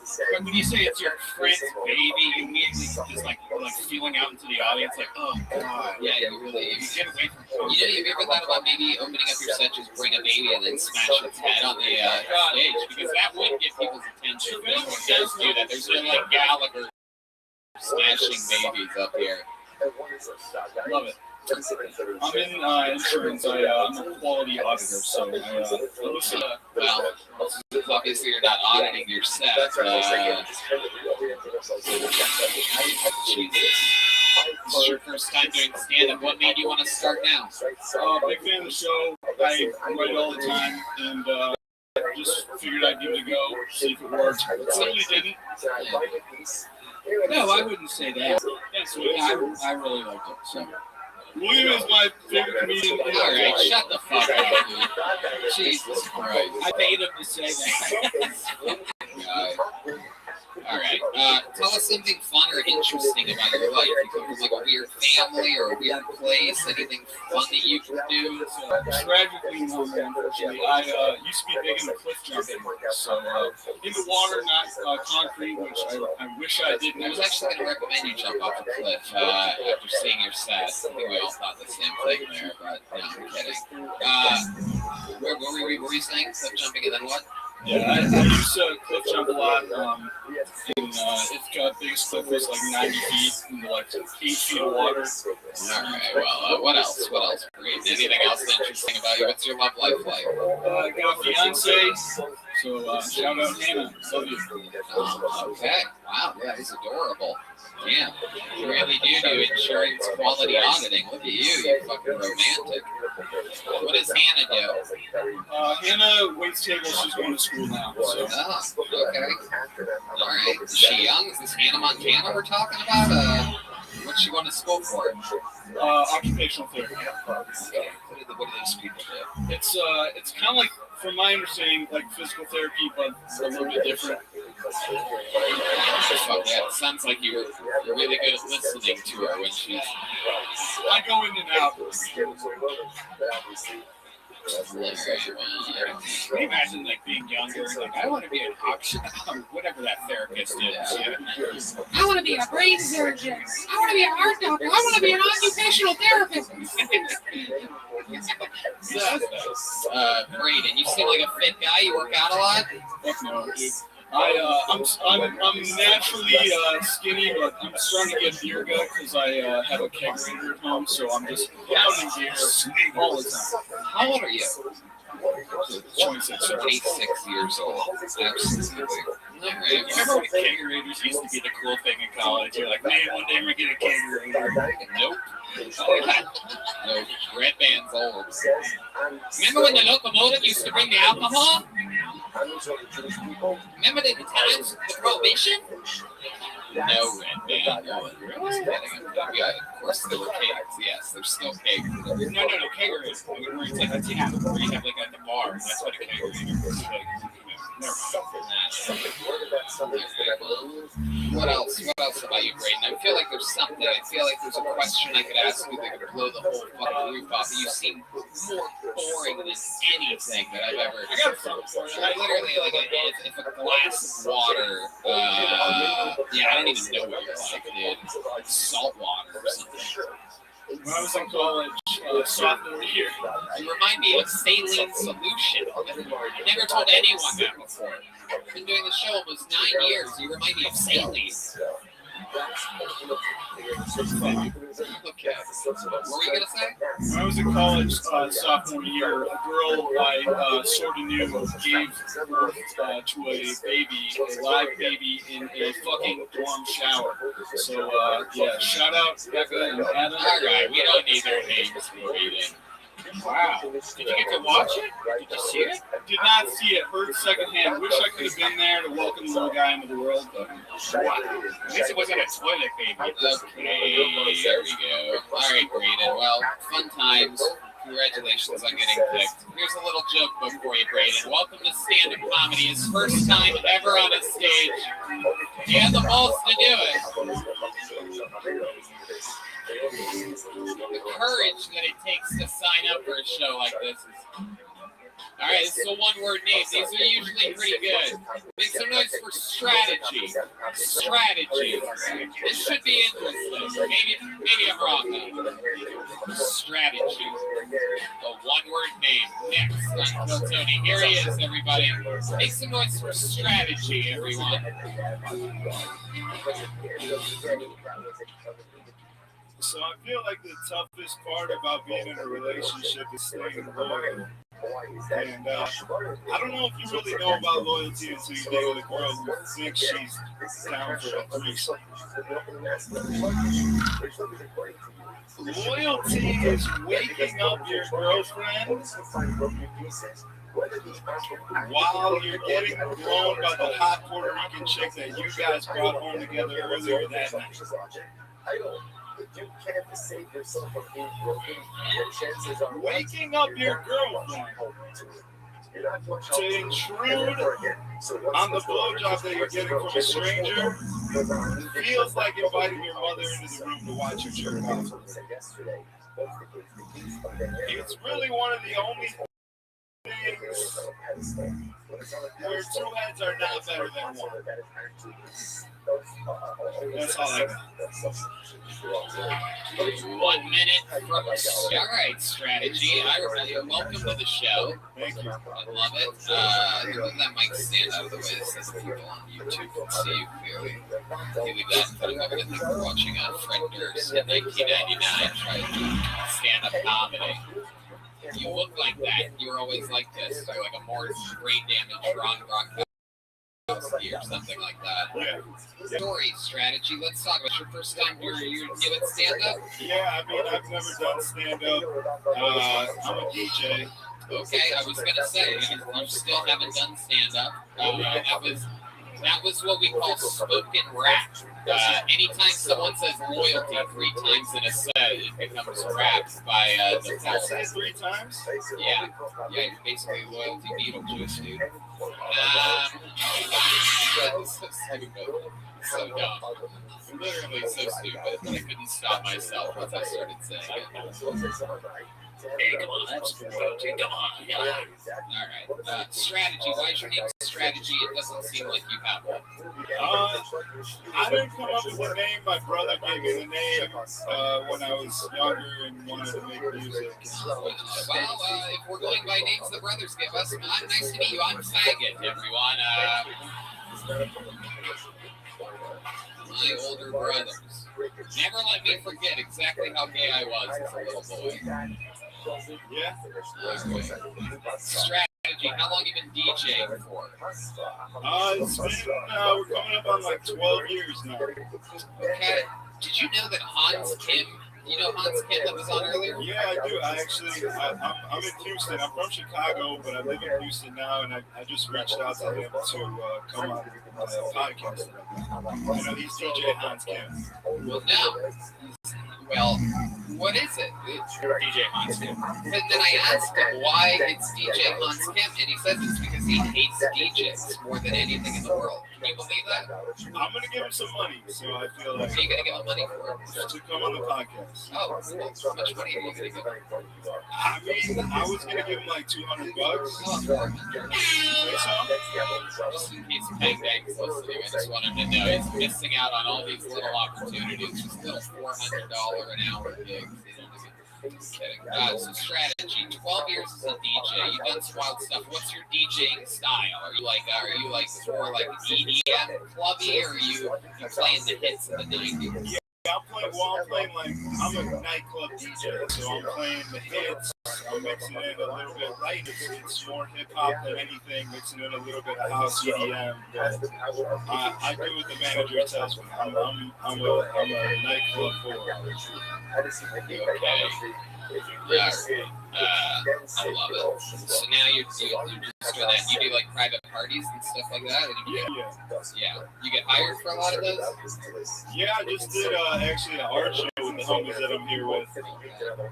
You make all your money just from DJing? I make every dollar that I make from DJing. Wow, that's not easy to do. It's not easy to do. Strategy. You were talking about threesomes up here. You have a lot of girlfriends? Not a lot of girlfriends, but probably more threesomes than girlfriends. More threesomes than girlfriends. He's had more threesomes than actually having girlfriends. So he's a slut. Yeah. He's a slut at Club Applebee's. You're a dirty little boy. How many threesomes are we talking about here? Do double blowjobs count as a threesome? Double blowjobs. So that is, I'm guessing that is 2 girls giving you a blowjob at the same time? Yeah. Like mouth to mouth? Like, how does that work? Aren't they just really taking turns? I mean, it's taking What kind of dicks are we talking about? You got like a cactus for a dick that branches off or something like that? You have the old, one hits the top, one hits the root. Like one works on the top of it, and one hits the root. This man knows. Red Band makes everything disgusting. Nothing better than picturing Red Band's stump being kissed by girls. Jesus Christ. Strategy. What is your definition of a double blowjob? Right, because the Webster's is actually here, and they were looking for the actual definition of a double blowjob. So I feel like if there's 2 girls that are willing to touch your penis simultaneously with their mouths, that would be a double blowjob. Simultaneously, meaning at the exact same time. At the same time, maybe like in transition. Right. And how many times have you had to guess? Do you think this is happening? How many double blowjobs are we talking about? Because like you're talking about it like you're the Tom Brady of double blowjobs. No, it's not that serious. I'm trying to get a feeling. My guess is. No, I would say maybe like 8. Wow, oh my God, that's basically 16 or 18 blowjobs.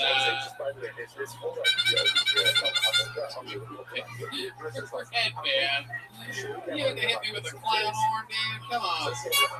All right. Strategy. Tell us something very interesting about you that you think that the fans of the show would want to know. A fun fact about strategy. I have a pair of titties tattooed on my arm. Oh my God! Look at you. You're like the kid from Big. You're like a 6-year-old that went to one of those Zoltar machines. You got a grown-up body. You're like, I like double blowjobs and boobies. This is incredible. What kind of brain injury did you suffer? You got real tits on your arm, dude. Real, yeah. I love it. Wow. When did you get that tattoo? Maybe like 5 years ago. 4 or 5 years ago. I got something you might like. Yeah, he also he has tits as well. So you guys know the slingshot ride where it's like a ride where you get shut up and do, and they always record the people like passing out. There's a whole porn category of kids that have fallen out of this slingshot ride. And it's always great because they're there with their kids, and their kids have no idea their mom's tits flopping all around it. Jesus. It should be illegal, but it's not because they can't see it. Oh my God. God, what is going on right now? Is that a specific tattoo of someone's tits? Yeah. Who's that person? Her name's Jenna.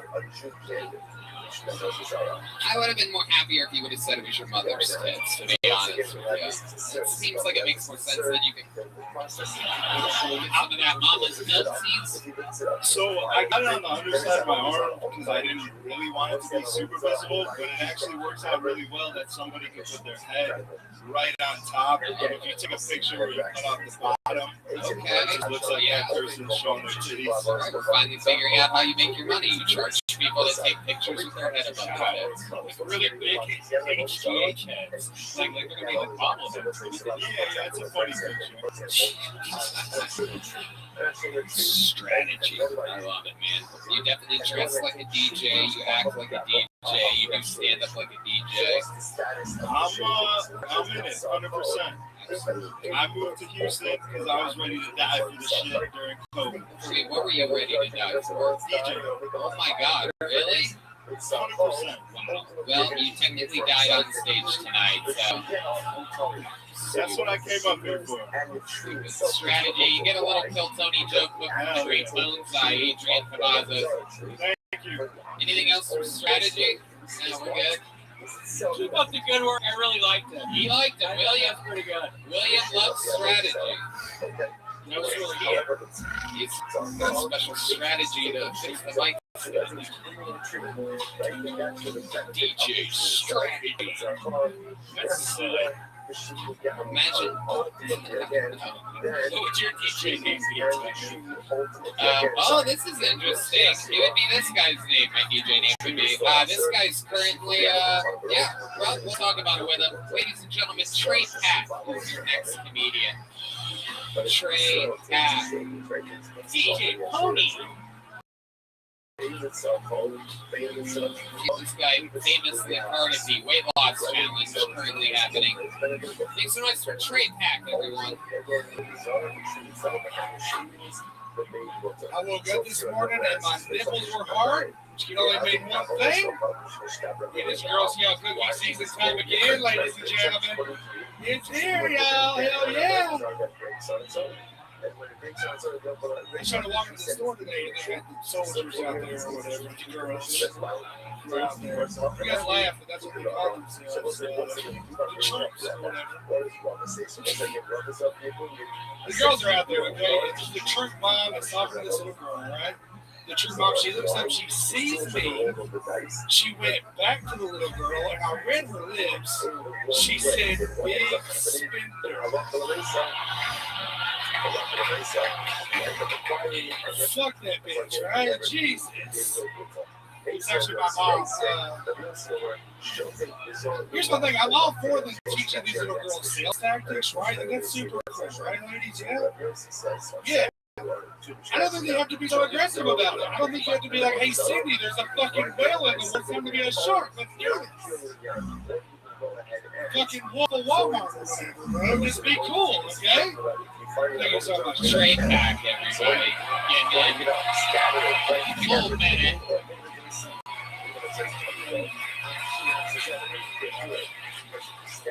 Using all of his time and then some extra. Very good, Trey. What is your favorite kind of cookie? That's what everybody wants to now? Samoa is the only kind of club. Okay. Hell yeah. It's the only one. Yep. They're all great. I'm honest with you. It's a real problem. It took you for more of a not so thin mint kind of guy. Talking about Girl Scout cookies here. Trey, that was an unbelievable minute, by the way. Congratulations. That's really changing the tone here. A lot of first timers and you pull up you're something special. Remind us again how long you've been doing stand up. Consistently about 4 years. Where are you from? Knoxville, Tennessee. And now you live here. Yes, sir. What do you do for work? I work bar security at home, so I'm just kind of trying to figure stand up out. Okay. You worked bar security at Yeah, I was about to. Okay. You saved a bunch of money. Yes, sort of. I guess something like that. How are you there? You don't have a job. Just kind of waiting. Rogan's Club to open up again. Okay. Yeah. All right. So you're basically hibernating until then. Using your reserves. I've done some like side security stuff, like some one-offs. What do you like to do for fun? What else about you? I do stand up every single day of the week. What else?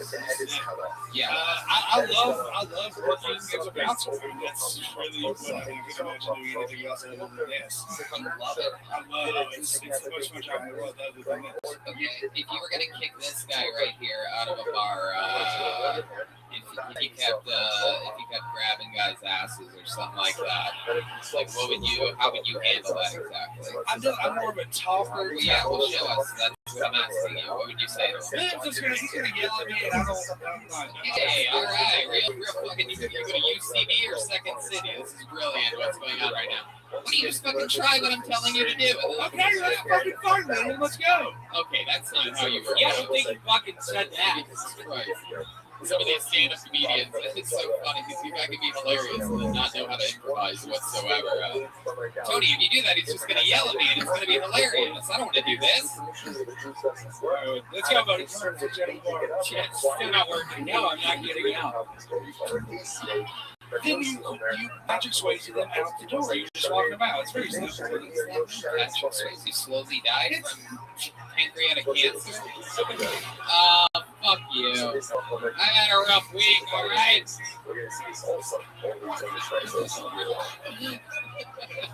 Trey Pat, has there ever been a time where you're bouncing somebody out and things go awry? I broke this kid's dick one time. You broke a dick? Holy shit. Is he getting a double blowjob at the time? No, man. He was, so we had like a porch, like an upstairs porch or whatever, balcony or whatever, and he was pissing off the balcony, and I caught it. And I was like, hey, fucking quit or whatever, right? And he flipped me off, so I was pissed off. And so I went up, when he came out of the bar, got him downstairs, I was getting to the door, and somewhere in the mix, his dick had gotten hard. And I don't know. Are you serious? I swear to he was out. It was hard. Yeah. Or it's in his pants. No, it was out. I didn't know. This guy was peeing with a boner. No, I think he got the boner in the mix. I don't know. Again, that's between him and Jesus. I don't know. So I had him like a full house and he kept trying to bite me, which was weird. He's hard as a rock. Yeah. You are behind him with your arms. For those of you that don't know what a full Nelson is, it's basically what you wouldn't want to do to a guy that's hard as a rock. You can put your arms behind his arms, and then you can really get the back motion in there, right? Full Nelson. I was happy he's in front of me as the face of me. So then he looked at me and he spit in my ear. I mean, technically, I don't think it's boner. The way you're built, if you guys work face to face and you bear hug him with your belly, I don't think he'd hit. Yeah, probably. You sure it was spit? Yeah, I don't want his dick touching me anyway. All right, so how'd you break his dick? So he's hard, he spits in my ear, I get pissed off, and he was like this high, and I like just kicked his feet out from under him and threw him on his chest. But he hit dick first. Oh shit! Like that shit was like it was crooked. It's crooked as fuck. It was sloppy. Dick first. Holy shit! That new stand-up special by Trey Pat. Dick first. This guy lands dick first. Then what happens? You just starts crying for his life. Show up and like, yeah, but that's what you have to say. And they just put the fucking knee on it for 8 minutes or whatever like that. Trying to end this guy's bone. Did he immediately get soft? No, he put it back in his hands when the cops came. He was like, "This fat ass broke my dick, dude." Like what? And they arrested the guy. He's an idiot. So. Was his dick like crooked, like they have like an elbow? It looked like my finger. It was broken as fuck. Yeah. Oh my god. And you saw it before, it wasn't broken before. He claimed that I broke it. So it could have been like an insurance claim situation, but he said I broke it. I mean, that's what anybody with a broken dick would say, though. I mean, that shit without worry about it. Absolutely incredible. I love it. William, what do you think about this guy? I love that. I love you. Go balls. He's going to the t-shirt on Trey, we did a thing last week. We weighed you in.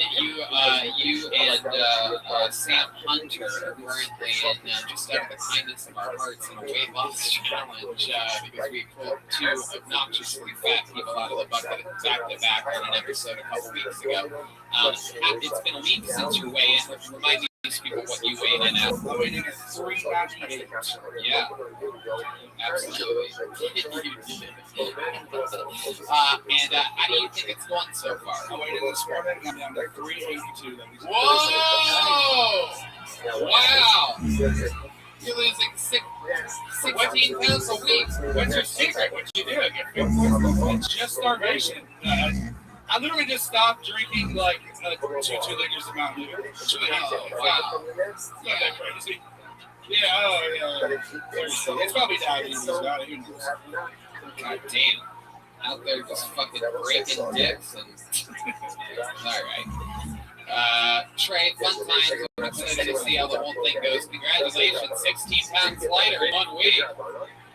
Trey, do you already have a joke book? You already have one of these. No? There you go. You deserve it. A big one from Boneside. Check out his books. They are, follow him on Instagram at Boneside. BONEZEYE. You can buy a book from him. Just ask him. Yeah, he makes custom books. Yep. All right, Arash Tajia. Arash Tajin or Tajil. There could be a lot of things at the end here. Arash or Arash. Here it is. Arash Tajila.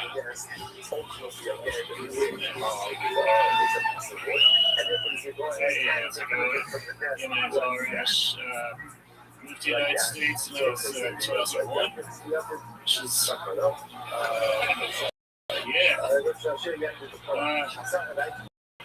that's good. Here's the joke. Great time to come to the United States. Great time. I moved to 2001. Good decision. We came here to April and it's the best country I've ever seen. And a few months later, it's like, all right, I have a bad childhood. It's going to get rough. Yeah, and then Bush got reelected. I'm like, Louis, okay, this is going to be bad. Like, Louis was more happy about pulling Paladine than me. I should have cheered. I was like, how many fucking glitchies I got? Fucking Fallujah back there. It's terrible. So anyway, rest in peace. Well, glad I didn't hear it. Almost ended it there, thanks. Okay, 58 seconds from Arash. Am I saying that right? Yeah, Arash, yeah. Arash. Yeah. Okay, what kind of Middle Eastern are you exactly? I'm from Iran. Oh. Wow. No, we're not that. Yeah, that's what they all say, though. I would say that's more Pakistani than Or Saudi Arabia. They all work. All your favorite countries. So, Arash, tell us more about you. What do your parents do for work? Did they come here with you, or did they? Yeah, we all just moved together. We do a lot they're chemists. So, they were students. Iranian chemists. I didn't realize how bad it sounded until now. That's really bad. Frightening. Literally our worst nightmares. Yeah, I should notice some of my name here. But they were students, so we moved to Turkey, and they went to Australia, and then they came here. So, Okay. All right. How about you? How old are you? I'm 28. What do you do for work? I'm a programmer. Yeah. It's very typical. Yeah. Yeah. What are you programming exactly? I work in video games. Oh, nice. Yeah, any fun ones? I can't say I was like NDAs, you know. Oh, yeah. Of course, that makes sense. That's good. Then you're in it. You're in it. How long have you been doing stand-up? About 5 years. And you've been doing it all here in Austin? No, I just moved here. I was in Salt Lake City. Oh, wow, that was real. You really lived in Salt Lake City. Why? Why there? Well, my dad got a job, so he was like, we gotta go. And I thought we were gonna go, like, we don't live here. It's like, East America. It's just like LA and New York. And so I thought I was gonna go those two. And just showed up to like the desert. So, yeah, it kind of sucked. It's not fun. Actually, yes. It's the exact same climate as Tehran, which is, yeah. What do you like to do for fun? What are you into when you're not playing video games or going stand-up? Technically, this, I have no, I mean, I have a girlfriend, so that's nice. Okay. What ethnicity is she? She's also Iranian. Oh, you found her in Salt Lake City? Jesus Yeah, Christ. she's from Texas, yeah. It's like, you're not gonna find anyone who's it's just, it's bad. No offense to white people or anything, but yeah, it's not, yeah. It's not the same. It's interesting. So you found an Iranians like known for it because other than I'm guessing a lot of pubic hair or whatever. They're like, yeah. I mean, it's nice. It's all matches, you know. It's but like I would say, like Latino adjacent. So it's like if you get Mexican, probably same thing. Yeah. Really? Yeah, like I used to date Mexicans like off brand. Yeah. Wow. It's like, okay. It's like Now we're getting somewhere. 80% of the way there. Yeah. That makes sense. That'll hold you over for a little bit, Yeah, right? dude. Yeah. Exactly. That's why I moved here. It's like I can't do it. You guys both like fajitas or something like that? Yeah, we do that our own. Everyone thinks like invented the same shit. Like there's like 8 years ago. What does she do? What does your Iranian girlfriend do? Oh, dude, she's a dentist. She's very accomplished. Okay. Right, look at you out there drilling a dentist for a change. I never came up with that joke. That's really good. How long have you been with her? Oh, not that long. Like 5 months. You share with that you sit in the dentist chair and give you a double blowjob or anything like that? No, I mean, I'm just not as cool as a DJ, dude. I just don't get that kind of press. What kind of music do you like listening to? Honestly, like, I go for like hip hop and like Middle Eastern songs. Oh, okay. Yeah. Do you have any favorite Middle Eastern artists coming up, like Keith Turbin or anything like that? Or So that's the thing. It's like I don't know. I mean, there's the lighting guy on that one, huh? Yeah. I'm gonna say like, you know who's good? Omar Suleiman is really good. If you like dancing music, just check it out. Will you do a little Middle Eastern dance for us? How many do you think we should do? Have this guy do a little Middle Eastern dance? Here it is. I feel like this is already really humiliating. I don't need more. Yeah. Okay. I don't want to. It's cool if I could dance. That'd be nice. Do you dance? Do you know how to dance? No, I don't dance at all. What do you know how to do? Have you do something? You know how to do like a magic trick or anything? These all sound very serious. There we go. No, oh shit, dude, they want it. Whoa, the lighting guy's in on it. You can basically do anything right now. The crowd will go wild. I just like the only person guys who dance like pictures at clubs and they wear a lot of cologne. It's gonna suck. So I can't really those guys. It's just, yeah. I'm sorry. I mean, it's already embarrassing that I can't do dancing on top of that. Yeah, no. Not Egyptian. All right. That's enough. not Egyptian at all. No, It's a different country. I love it. You close with your parents? What do they say about you doing stand-up comedy? I just do something that goes well. I think they make it. They're happy at the age. What's the longest set you've done before? An hour? Wow. I'd love to have you on the Secret Show Thursday. Oh, wow. Oh, look at that. I'm going to go take a joke book. Arash Tajiri, everybody. Exciting. He's got a real stand-up gig out of it. William, how do you feel about that guy? I know you're not big on immigrants. No, I'm kidding. Yeah, historically I'm not. I think he could have just stopped the set at the beginning with the I moved here in 2001. That was the funniest part. It's true. It all went downhill from there. Much like the World Trade Centers did because of those types of people. Gabe K is the next comedian we're on Kill Tony. Gabe K, live in Austin, Texas. Here he is.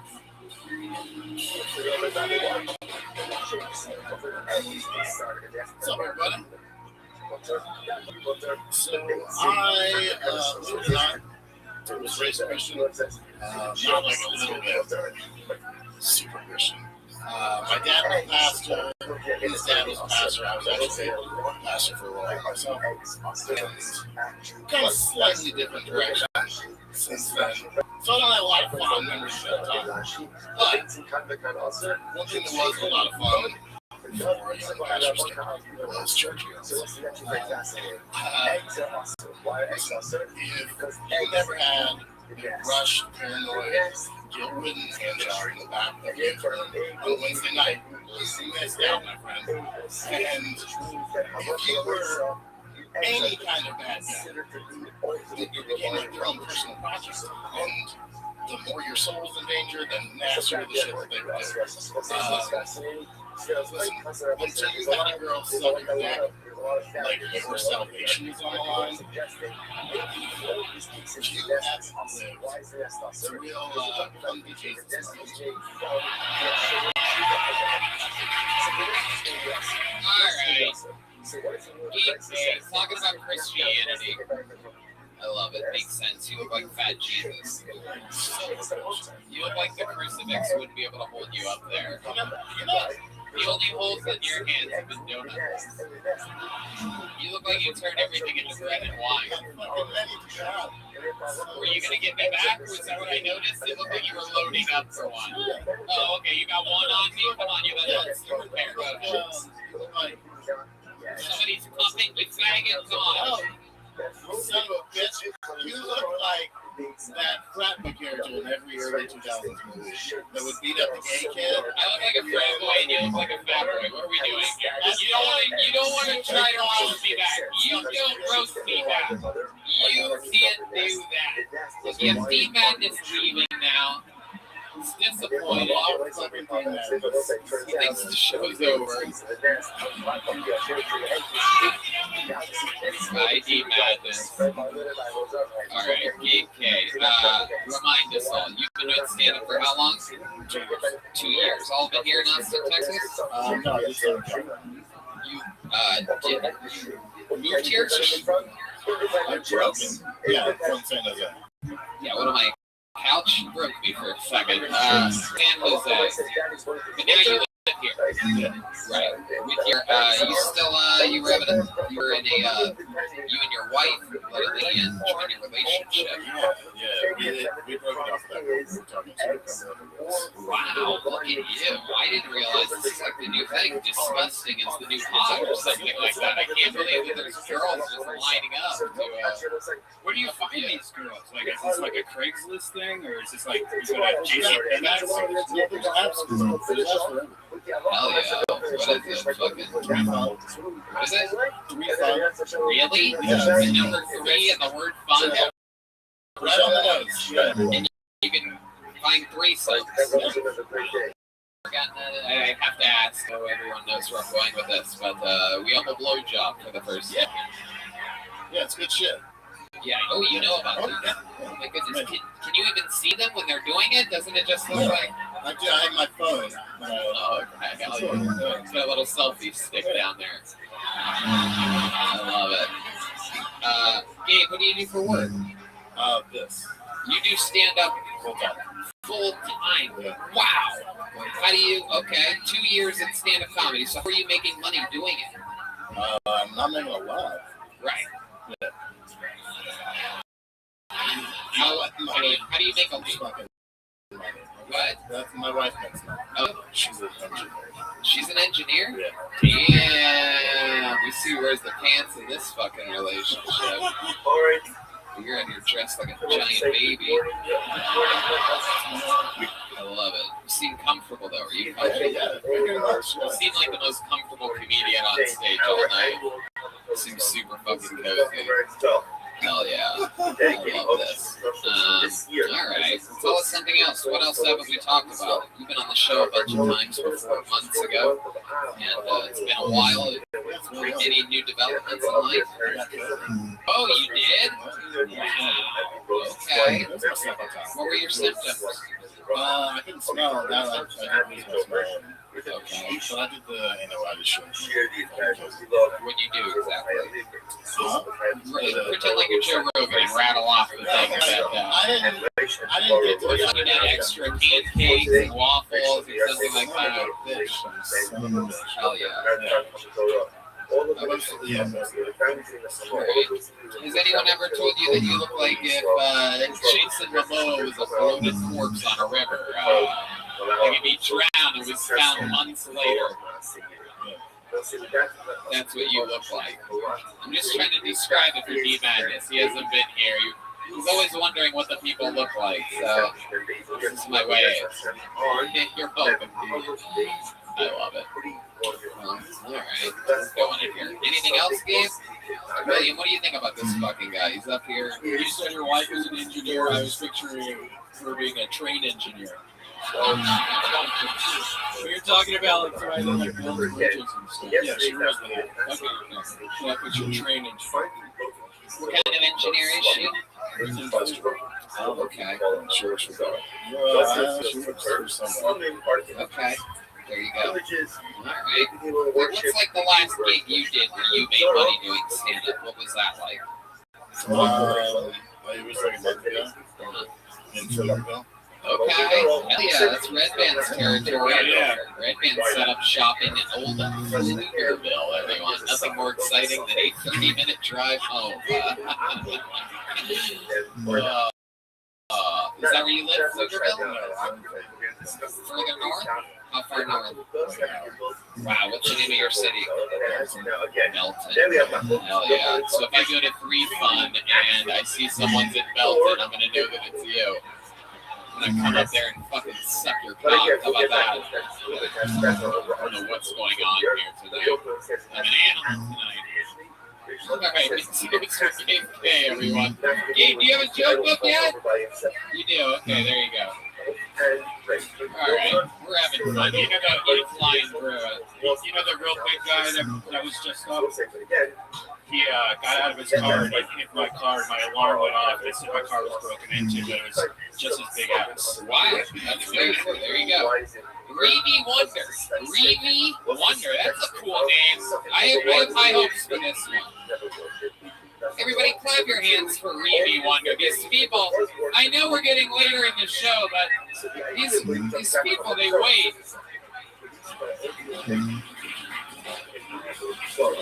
Here we go. This is Reevy Wonder. One more time for Reevy, everybody. What's up, y'all? What's up? How y'all feeling? I was raised by a single mother, so I feel like I picked up some feminine qualities on accident. I had a joke to put these pants on today.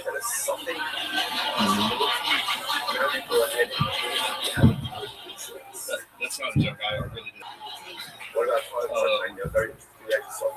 I'm really nervous. I forgot the next one. Oh yeah, actually, I put my hair up in a towel as well when I get out of the shower. I say yes, queen, after drinking a little bit of wine and taking pictures.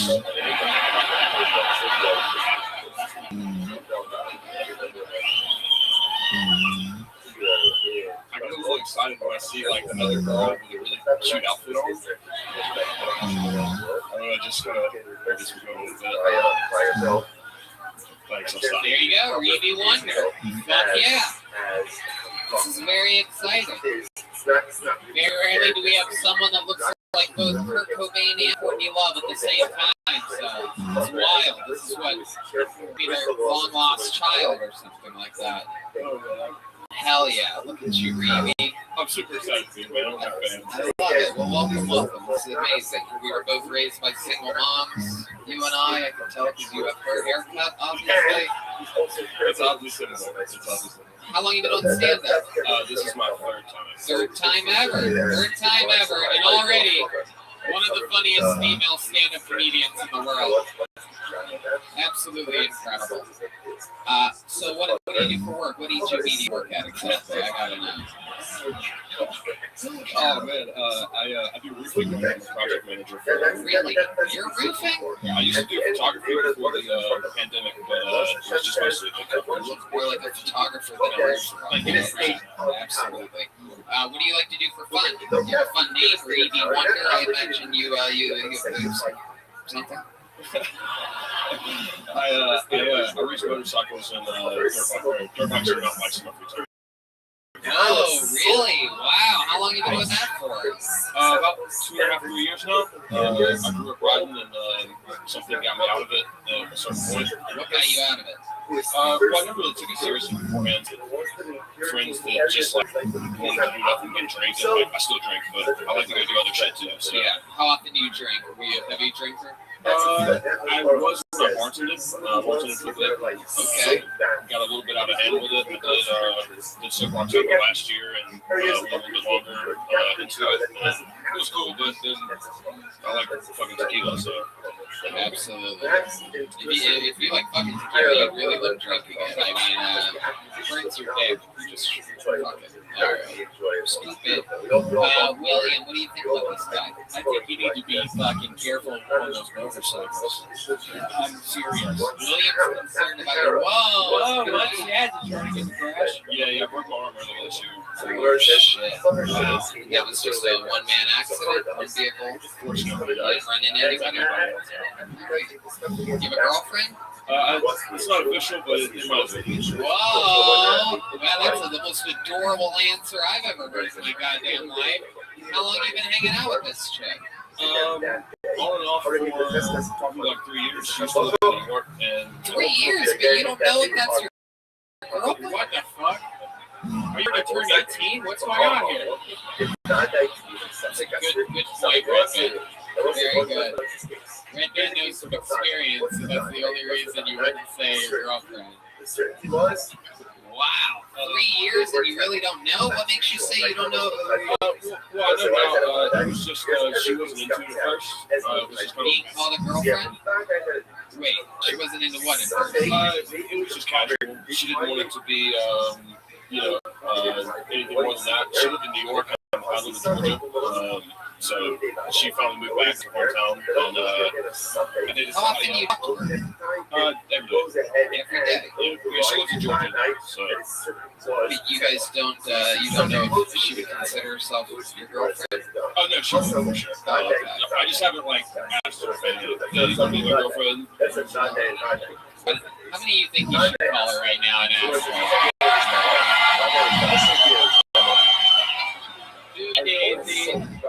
Long distance call to Georgia. Let's get that phone unlocked from our friends here at Yonder, the lock up your phone bag company. Yonder, not an official sponsor, but if I keep saying their name like that, there will be. Here it is, the Yonder Unlocker. Here you go. Here's the Fat Lebowski to unlock it. That's a Yonder wizard right there.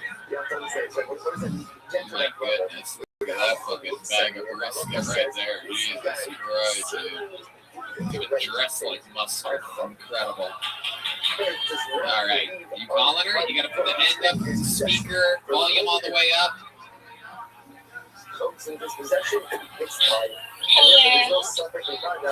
Hi. I'm working with Tony right now. Ask her the question. So this is, I guess, a little long overdue, but do you want to make things like Facebook official? Is this for real? You better ask her if she wants to be your girlfriend before, so the topic of me and you came up on the show, and I was calling to see if you wanted to be my girlfriend. Wow, look at that. Dreams are coming true. 3 years. 3 years people have been wondering when this day would come. And that call to Georgia makes it official. Absolutely incredible. I'll tell you. All right. He hung up real quick. You can tell I was thinking of another question. I was going to ask if there's anything weird about his penis. That was going to be my question to her. Reedy, how does that make you feel? You have a girlfriend, and by the looks of you, I think she has a girlfriend as well. This is very exciting. You guys are girlfriend. I love it. Who has longer hair? Her? Right now, her. I actually just got it. Okay, wow, look at you. But yeah, you really do ride your bikes, dude. All right, Reedy. Well, you were fun, man. Congratulations. You've done stand-up. This is your 3rd time ever. I don't know. What do you guys think of his set? I don't even remember. Thank you. How was the set?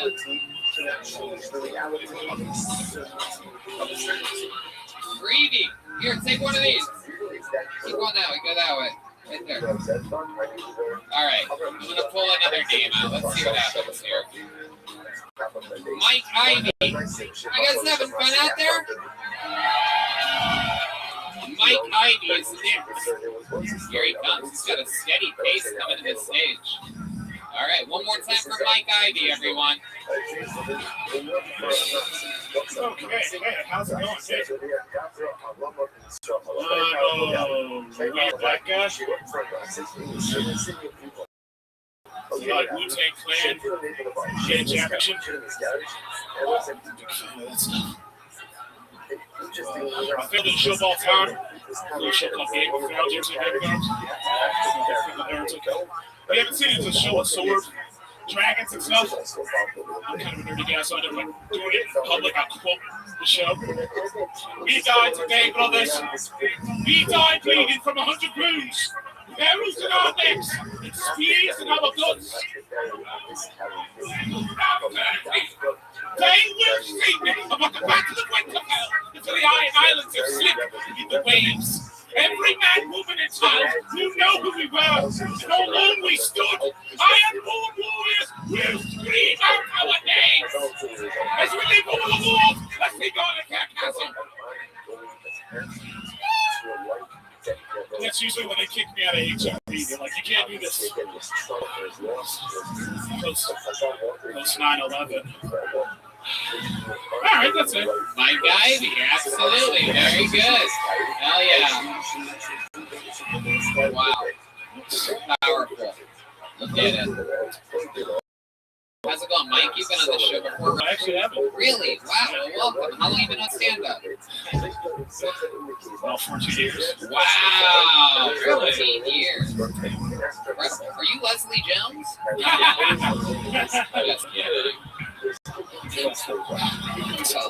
14 years. All of it here in Texas? Where you been doing that at? Cleveland, Ohio. The home of hilarity. That's your club. Really?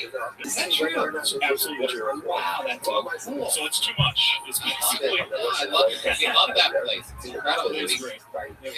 Yeah, good food, great pasta back there. Okay, how long have you lived in Austin? About 3 weeks. Wow, and you already have a good HEB reference. Look at that. You know what's up, dude. You know the quickest way to people's hearts. You know what it is. You got a pander. You know what it is. Absolutely. You got a pander. You know who really likes pandering? The great state of Texas. All right. I love it. You really are a weird black guy. He said it first. He said it first. I feel like you've cosplayed the characters. That is true. Which Power Ranger are you? The green one, of course. I mean, the coolest one. Have you dressed up as things? The only thing I've really done, I was a Jehovah's Witness when I was a kid, so I never did Halloween. I did Scary Spice in a talent show. Damn, Jehovah's Witness, huh? Yeah, we were kids for a little bit. It got a little cold too. My mom was really good. She was also much with the hey, what's up? Normally people that look like you are that are a witness in the courtroom. I didn't defend it. I'm sorry, I said the wrong thing. You get it. You are a weird black guy. You're wearing a fila. Is that a fila? Like, Fila's back. Fila's back. I'm saying it right now. Italia. Yeah, you know. Italy, man. And the bandana around your neck. What's going on there exactly? So during the pandemic when they wanted to put masks on, I hate government shit. Like I was in punk rock when I was a kid. I was in a real kid. I like looking like a ninja. I like looking like a ninja, so I'm cool with that. Okay. Occupy Wall Street, something like that. All right, Mike, what do you like to do for fun? What else? Tell us some interesting shit about you. I'm a classically trained chef. Oh, wow. I can make all that shit. Okay. All of it. Anything. I make pizza by hand. I do all that shit. Damn, really? Yeah. What got you into that? I loved eating. Seriously, when I started as a kid, I loved eating. So I was like, I'm not trying to become a chef. And that's the wrong way to do it. What's your one meal? What's your one thing you're proud of that you like? What's your specialty? I make authentic Chinese style fried rice. Wow. Yeah. Crispy. Yeah. Okay. You gotta use old rice. That's the secret. Oh, wow. Yeah. It's true. They just try to throw away old rice and they fry it. And it's like, oh, this worked. All right, yeah. Let's just sell this to white people. Mike, what's your love life like? What's going on there? You are you seem a little bit nerdy. Yeah, I'm a little bit nerdy. I'm a serial monogamist, I guess. I had a long relationship with a girl who was smarter than me. She had a doctorate. She's like the world's premier authority on slow lorises. Are you familiar with these animals? What? Slow lorises? Okay, a couple of people out there. They're like these little mammals that like climb around and they're kind of like sloths, but they're cute. People are trying to import them and shit. So she's like the premier authority. Basically, she broke up with me because she's like, this isn't, we're not gonna make any money. Right. So yeah. So now I'm here in Austin trying to make my money. You know, as a comedian. Cleveland, not the media center of the world, so I don't think it's going to happen there. Where it's happening, Austin, Texas. This is true. This is exactly where it is indeed happening. Tell us something weird about you. What's something crazy? A fun fact about your life? There must be something. I crack my neck about 40 times a day. Oh, okay. Why do you do yoga? I was a cook, going like this, tall, you know what I mean? Like it's bad on your neck. So I have to do yoga in order to keep myself balanced. Wow. Wow. This is a very black yoga, everybody. Very rarely get to see that. Next he's going to downward facing pop. I can't help myself. I don't know what black yoga jokes can I do.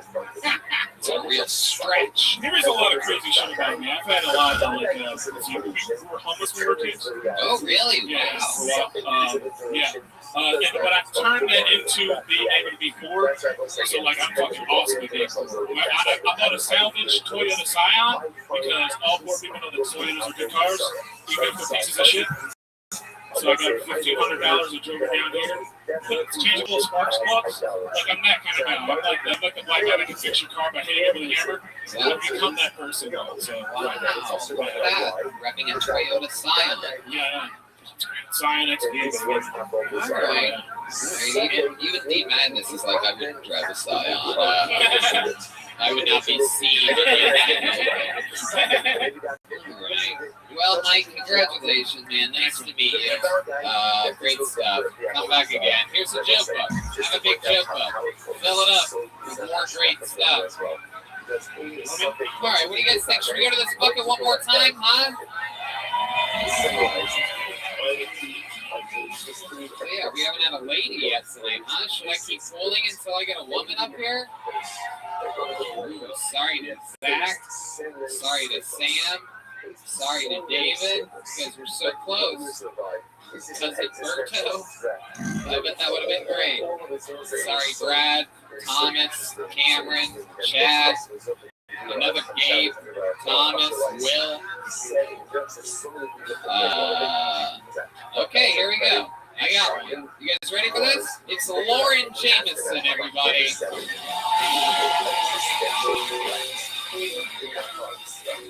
Lauren Jameson. One more time for Lauren Jameson, everybody. Hey, y'all.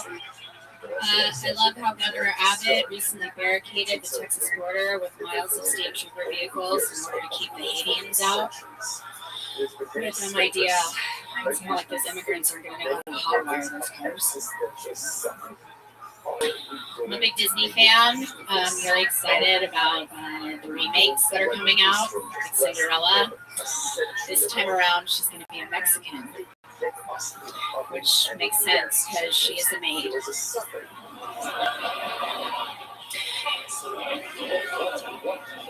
Glass slipper, more like glass cleaner. Give Camilla Cabella a bottle of Windex. She'll get that castle spick and span. Okay, fine. Little Mermaid's my favorite too. All right. She's coming out with a new one. This time Ariel's going to be black.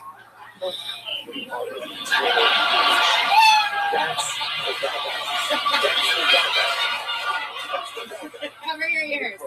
Cover your ears. I just don't think I'm going to watch it. I'm afraid she might drown. No. Oh, God, Lauren Jameson. Almost knocked the madness out of his seat by even acknowledging that there's going to be a black Ariel. Wow. A couple slurs in there, but who am I to judge? Perfect platform.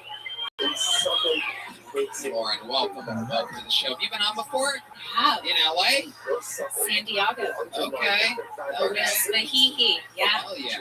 While back. What did I say about you back then? Do you remember any of the things that I made fun of you about? Did I tell you that you look like the corpse of John Benet Ramsey? That is amazing. You should use that. I mean, that would be my opening joke against you.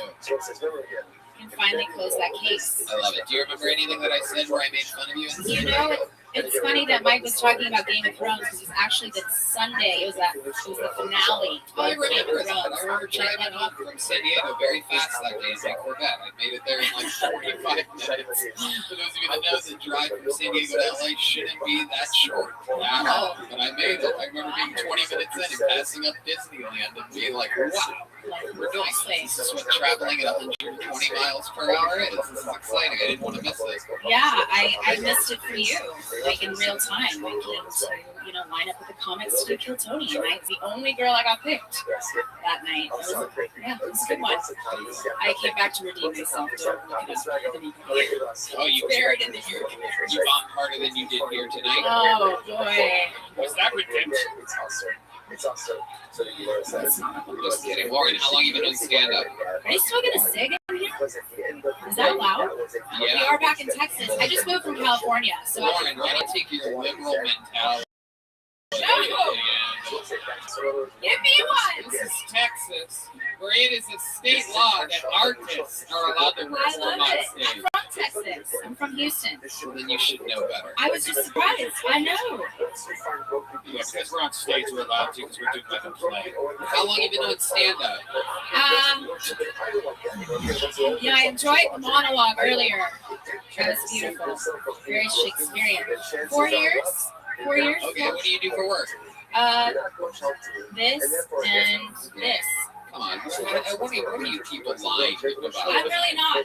You make a living doing stand-up comedy. I do. I'm still living off of the government, but employment. Right, so that's the answer. No, I walk dogs. I do. I take care of some animals. Okay. Yeah. All right. I love the comedians. How long have you been doing that for? few months. I've only been in Austin 4 or 5 months now. Okay. Yeah. What do you love about Austin? Well, essentially, I'm back home in my home state, so that's nice. I see family from time to time, and I don't know, just different change. I lived in Mexico for last year. I fled California. Oh wow, Mexico. How was that? I could do comedy down there, so that was a bonus. Really? Mm-hmm. Didn't give a shit. It's like Texas. Pandemic didn't happen. So it was just normal life down there the whole time? It was, yeah. Like a big day in the life was like going to the Costco. And they thought I was Miley Cyrus down there. I put a cowboy hat on and pigtails. And oh my God, she's so What was your living situation in Mexico? You're unemployed, living off the government cheese. So what do you have there? Your own castle or something like that? Yeah, kind of. I was essentially a white maid living in Mexico. Doing manual labor to earn my room and board. You were cleaning up. You went to Mexico and you were cleaning Jokes up on me. after Mexico. Yeah. Wow. No, a Ukrainian family. It was very interesting. A friend of mine runs like a eco-friendly retreat down in Flora, the booth. That's where the blowhole is. Okay, tell us something interesting about you. Give us something good, like a juicy part of your life. Like one time you did this, and they call you this back in wherever because someday you did this. Like, what's that? Oh, it's a lot of movements. I picked a guy out of a lineup a couple days ago. It was a bucket list item. What was that? What kind of lineup? Criminal. No, sadly it wasn't for rape. Red man. Weird question. Jesus Christ. No, Rabbi. No. In Mexico, what happened? A drunken motorcyclist hit my car and fled the scene. Okay. And yeah, took the license plates, not realizing they could run the VIN. And so they're like, a detective's going to be reaching out to you in a couple of weeks to pick a guy out of the lineup. And I'm really excited. Like, this is so CSI. And I get there and it was just pictures. Sadly, it was like a photographic deal. So it wasn't behind the plate glass thing. Was he wearing a helmet when he ran into your car? No, it wasn't. And I got it on video. So I picked the right guy. Did. One more reason to wear a helmet, folks. I can pick a guy out of a lineup, but Your hit and run with great success will be using a motorcycle helmet, everybody. That's what sucks. Can't run into shit. Hi, Willie. Hey, how are you? How are you? Willie, what do you think about Lauren James? We went with her. I don't know if you and Ryan. It sounded like that wasn't going good recently, but I went with Philadelphia with them. Did some comedy. What about Ryan? Yeah, what's going on there? It sounds like there's a lot of bullshit going on. What's even happening? Are you guys in a relationship? Are you in this Ryan? Define relationship. Really? Well, it's not a big deal. This is not the place to come and talk to my wife, is it? Anyway. Yeah, well, you didn't do that either. Wow. I thought I relaxed. Lauren. So you currently are like sort of kind of dating a comedian? Is that what I'm getting the impression of here, that William? Because William knows him, yes, he might be in the realm of comedy. Okay. Is he here tonight? I You don't know if the guy that you might be in a relationship with is here tonight? No, he's definitely not. He wouldn't be. Okay. No, he definitely wouldn't be. He would be caught dead here, actually. I mean, what does that mean exactly? Who the fuck is this Ryan? I'm not gonna say. William, there you Is go. it Ryan Joseph? Yes. Oh my Is that God. the answer? Yes. Oh, wow. Yeah, he would totally be caught dead here. He'd be caught live here almost every single Monday. Ryan, are you here? No. Not this week, huh? No. He's home with COVID. So. Oh, that's what it is. Wow, well, then he might be caught dead here next week. Who knows? All right, Lauren. Fun times. Congratulations on getting your redemption. Thank you. I appreciate that from you, Tony. Lauren Jameson, everybody. Here's a joke book for you, Lauren. So that you remember your redemption. A handmade Kill Tony joke book. I don't know. You guys think we should do one more out of the bucket? A quick one. Let's get a quickie up here. Let's see what happens here. I'm going to really dig around here and try to find a good one. Here we go. Swiggy. Swiggy. Here comes Swiggy, everybody. Your final comedian of the night. Come on. It's the last time you got to do it. Make noise for Swiggy, everybody. Oh, fuck's up. Swiggy! I actually went to get a massage a bit ago. It was like a few months ago. I went to get it. It was $160. It's fucking expensive. I'm like, yo. As soon as the masseuse came out, it dawned on me, like she started taking the robe off, got naked. I'm like, yo, she's probably like a sex slave, like a human trafficker. I'm like, yo, I gotta save you, like, shit, get your shit together. Let's get you the fuck out of here real quick. You finish jerking me off first. I'm just kidding. I didn't save her. I just came on her tits. Maz is leaving. She's like, why you coming here? You're kind of funny. Got a big dick, why you coming here? I'm like, yo, lady, you're not a very good salesperson, are you? If anything, you should be like, ooh, this is the best pussy. That's why you come to get it. The only place to get it. Like, shit, man. Like, bitch trying to make a sale. I don't know. Fuck. Swaggy. All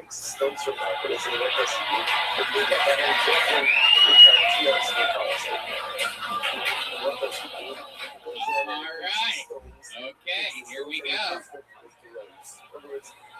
For those of you wondering what would happen if you smoked pot that had fentanyl in it, here we are. You get swiggy, everyone. What a special treat you are. Look at you. What the fuck are you, dude? I'm like, I ate 2 hits of acid at 3 o'clock, so I'm chilling right now. What? I ate 2 hits of LSD at like 3 o'clock. Okay. 2:30. Hell yeah. Sounds like an awesome trip. That's what happens. Tie-dye t-shirt. Very rarely do you match 2 different types of tie-dye. Even most filthy hippies are like, that's a little bit too much tie-dye. But not here with Swiggy. Swiggy is over the top. Fuck yeah, dude. Absolutely. He has a lane for a beer. Look at this fucking You're wild, Swiggy. Philadelphia area. Okay. Absolutely. I get that vibe totally. What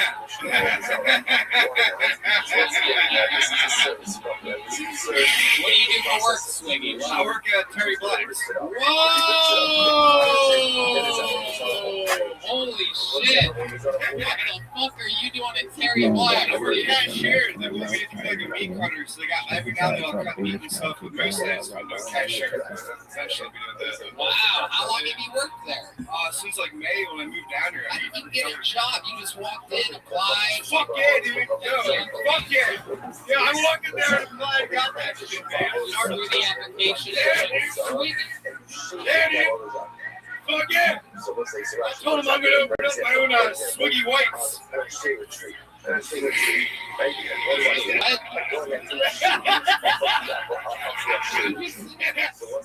Swiggy Whites. So I thought it'd be funny. It's got Terry Black's, the Swiggy Whites. We got it. That laugh. That laugh is something else. Swiggy, you're so goddamn charismatic. We've had so many fucking glasses of water on the show tonight. I forgot humans could be this alive as you are. I bet you answer all these questions good. What do you like to do for fun when you're not doing acid? Like, what else? What else about Swiggy? I like smoke weed, like hang out with friends. What do you like to do with your friends? What do you guys do? Like laser tag or something like that? Nah, we just like fuck around until lyrics or hang out. Alright, that makes sense. How old are you? To be any 33. I just turned 33 today, so I think about that. 3 years old. Cashiering at Terry Black's, 2 hits of acid deep on a Monday. Fuck yeah, dude. Yeah. And now you live here in Austin, or are you just visiting? No, I live here. Yeah, I moved here in May. Right, that's right. You do that actually. Yeah. I actually got a show coming up at the Green Jailer tomorrow night at 9 o'clock. A show coming Yeah, doing 10 minutes. Yeah. It's like the best of Houston. I've never even been to Houston. Somehow I'm the best of Houston. Oh no, I've never been there. You're lying. See, must be struggling tremendous. What? Oh shit, there it is. That's what everybody wants. Tony, how did you? He opened up his set by saying Swiggy, and I leaned over to Red Band in the middle of it, and I said that he's going to say Swiggy after all of his punchlines. I didn't know you were only going to do one punchline. You called that shit. I did, and here's how I know is because I started with the guy that has the exact same energy that you have, Swiggy. His name, I swear to God, was Skeezy.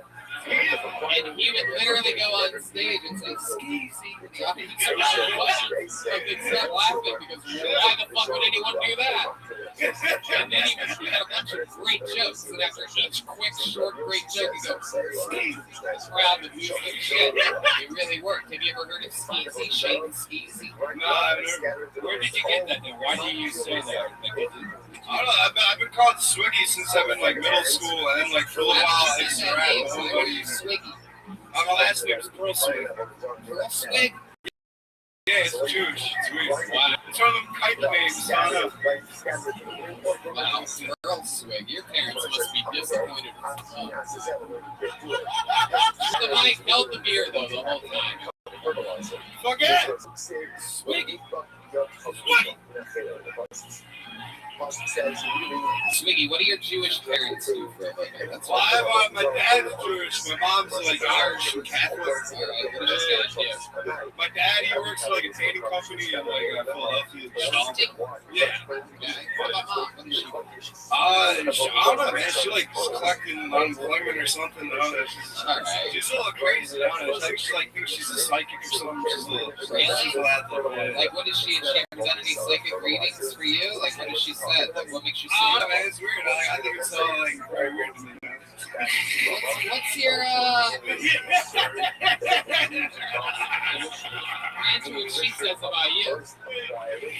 Swiggy, what's your love life like? Does Swiggy have a little piggy at home waiting for him? I'm pretty single. I was banging this chick that was like 48 that was working at the Terry Black's, but she got fired. Yeah, she got fired.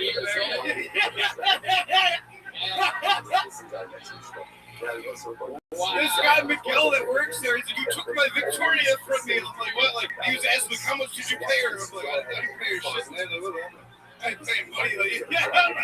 How did it start with you and this 48-year-old, this Terry Black? She started giving me rides home. I take the bus home for her, so she started giving me rides. And then, oh, hell yeah. Getting Swiggy with it.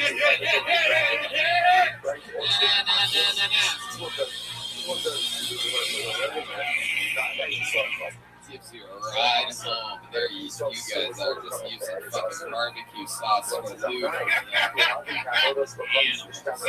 love it. Why do you say she's 48? Did she seem 48? Did you feel like she told me she was 48? Okay.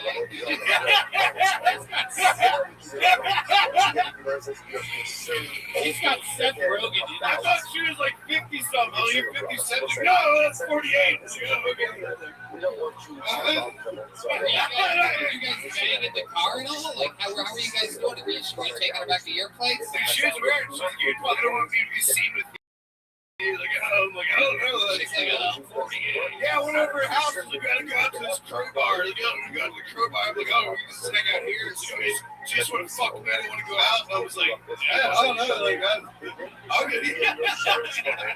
Did you take her to a bar after having sex with her? Now we went there. Yeah, we had like a dude that looked like King Diamond or something that said like employee of the month.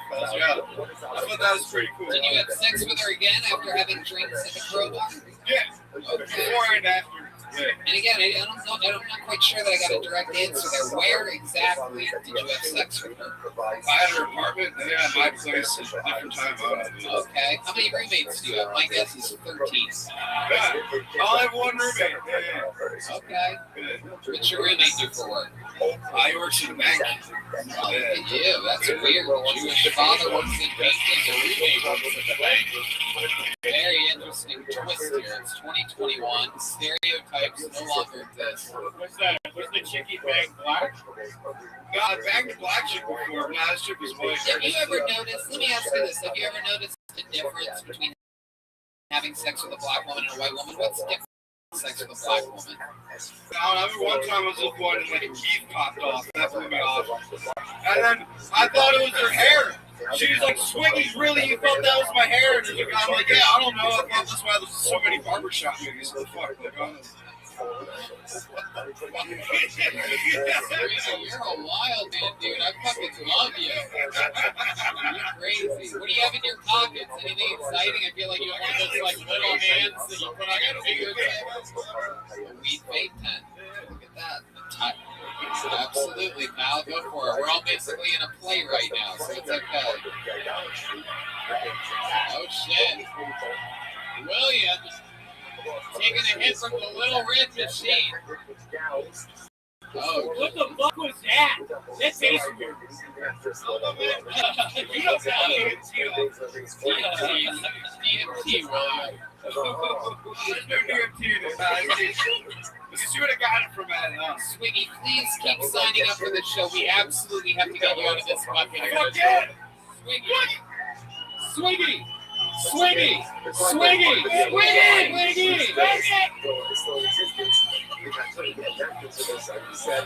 Fuck yeah, dude. Very hard fist bump from Swiggy. Very aggressive fist bump. Ladies and gentlemen, your final comedian of the night. Another regular, everybody. He just flew in today from Los Angeles, California. This is the legendary David Lucas, everybody.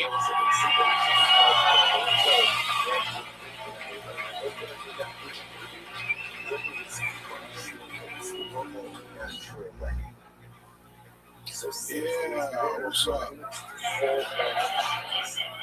They finally got my dog R. Kelly, man. R. Kelly.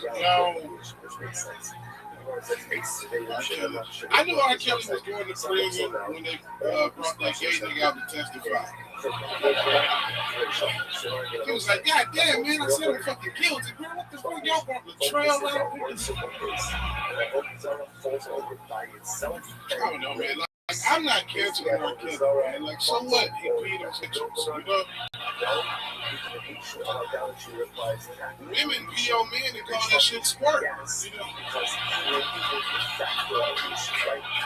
Why the fuck should I cancel R. Kelly for doing the same shit y'all do that?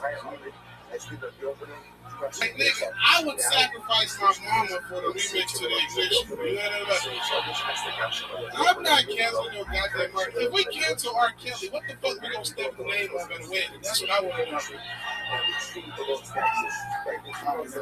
Hell yeah. Brand new R. Kelly material. Hot off the presses. With the recent imprisonment of the great R. Kelly.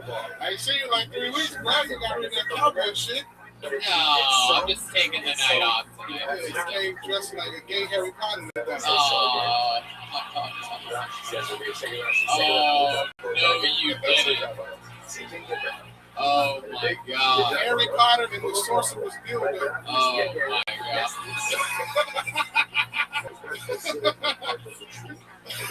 You just put the word dildo in there and it worked. I don't know if you can make fun of people today, but I mean, you're coming in here with a table from Beetlejuice as your haircut, so. This is where we all sing Jumpin' Harry Belafonte. You look like a dick jumping out of a Bluetooth song. Bust it out! You know that meme that everybody sends around of the naked black guy with the giant dick? You look like there's 4 of them sitting on top of your head right now. You look like there are 4 giant black cocks coming out the top of his head. Did you go to the barber shop and ask him for what Tony wants in his butt for a week? Oh, he flipped the gay jokes on himself, folks. He just jujitsu. I said, give me 4 Tony. I said, give me 4 Tony sex toys. But you know the person who got that black guy saved is your screen. That's true. That is my home screen. It's a good friend. I love it. What have you been up to? Where you been? Denver, Brea, 11th through 13th of November, Arlington Improv. Okay. Tomorrow, Rogan. Hell yeah. Yeah. There's pockets on your sleeves. What do you keep in there exactly? What type of honey bun do you keep in there? I keep gay jokes in there, man. Oh man, that's true. No one loves honey buns like I do. Let me pull one out. And honey buns. Tony look like a gay paralegal. Objection. You have a little tear in your jeans down there. You got a little tear in your ass.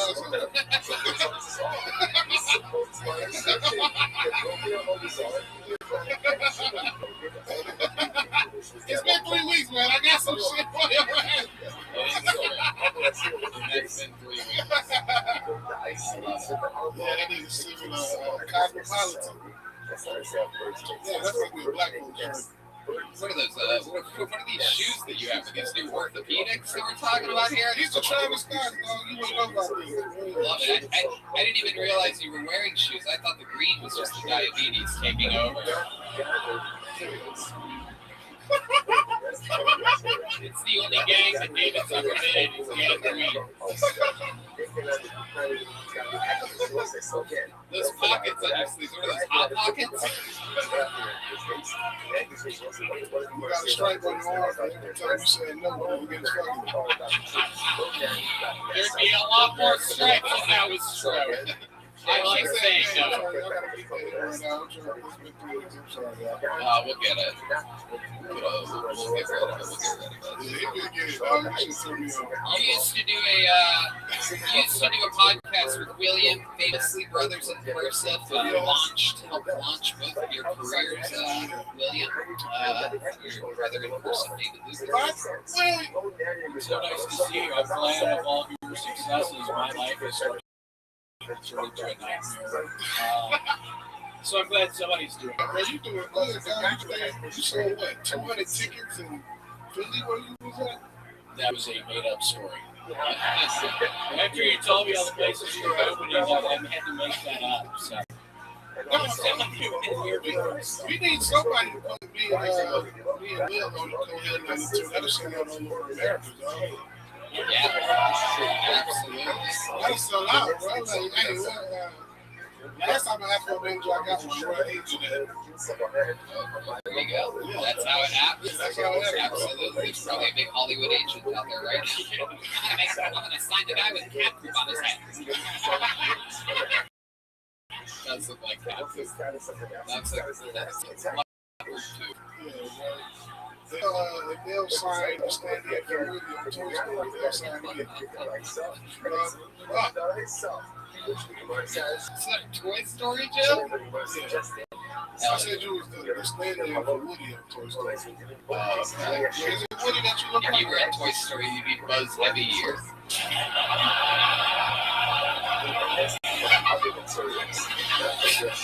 David Lucas and I have been roasting each other for years. If you were in Toy Story, you'd be Mr. Potato Head. Because you like having shit crispy. Son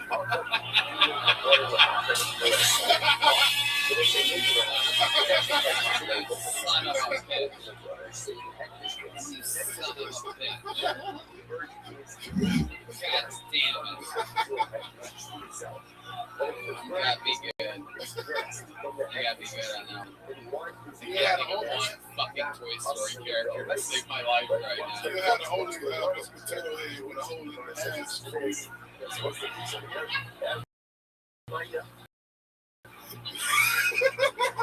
Not all things that don't want to get grabbed in the grab machine in Toy Story. That is what you look like right now. You do look like a BET version of Shrek right now. David, you're the absolute best. I'm so glad that you're back in town. Doing shows with Rogan and I all week. The great David Lucas is back, everybody.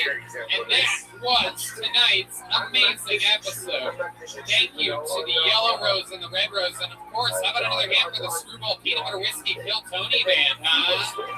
Matt Miola, Michael Gonzalez, and D Madness.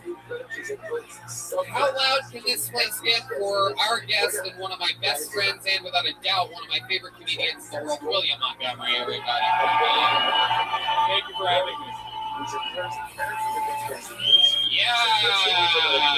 another great showering from Ryan and Jay emailed is in. Shout out to all of you for coming out tonight. So much fun, always a pleasure. And be sure to check out CM Smokehouse in Golden Acres. It's really unbelievable. We're talking about barbecue a lot this episode, so local people. And to those of you listening around the world on the internet, thank you. We'll see you next week. Thanks, guys. Good night, everybody. Thank you very much.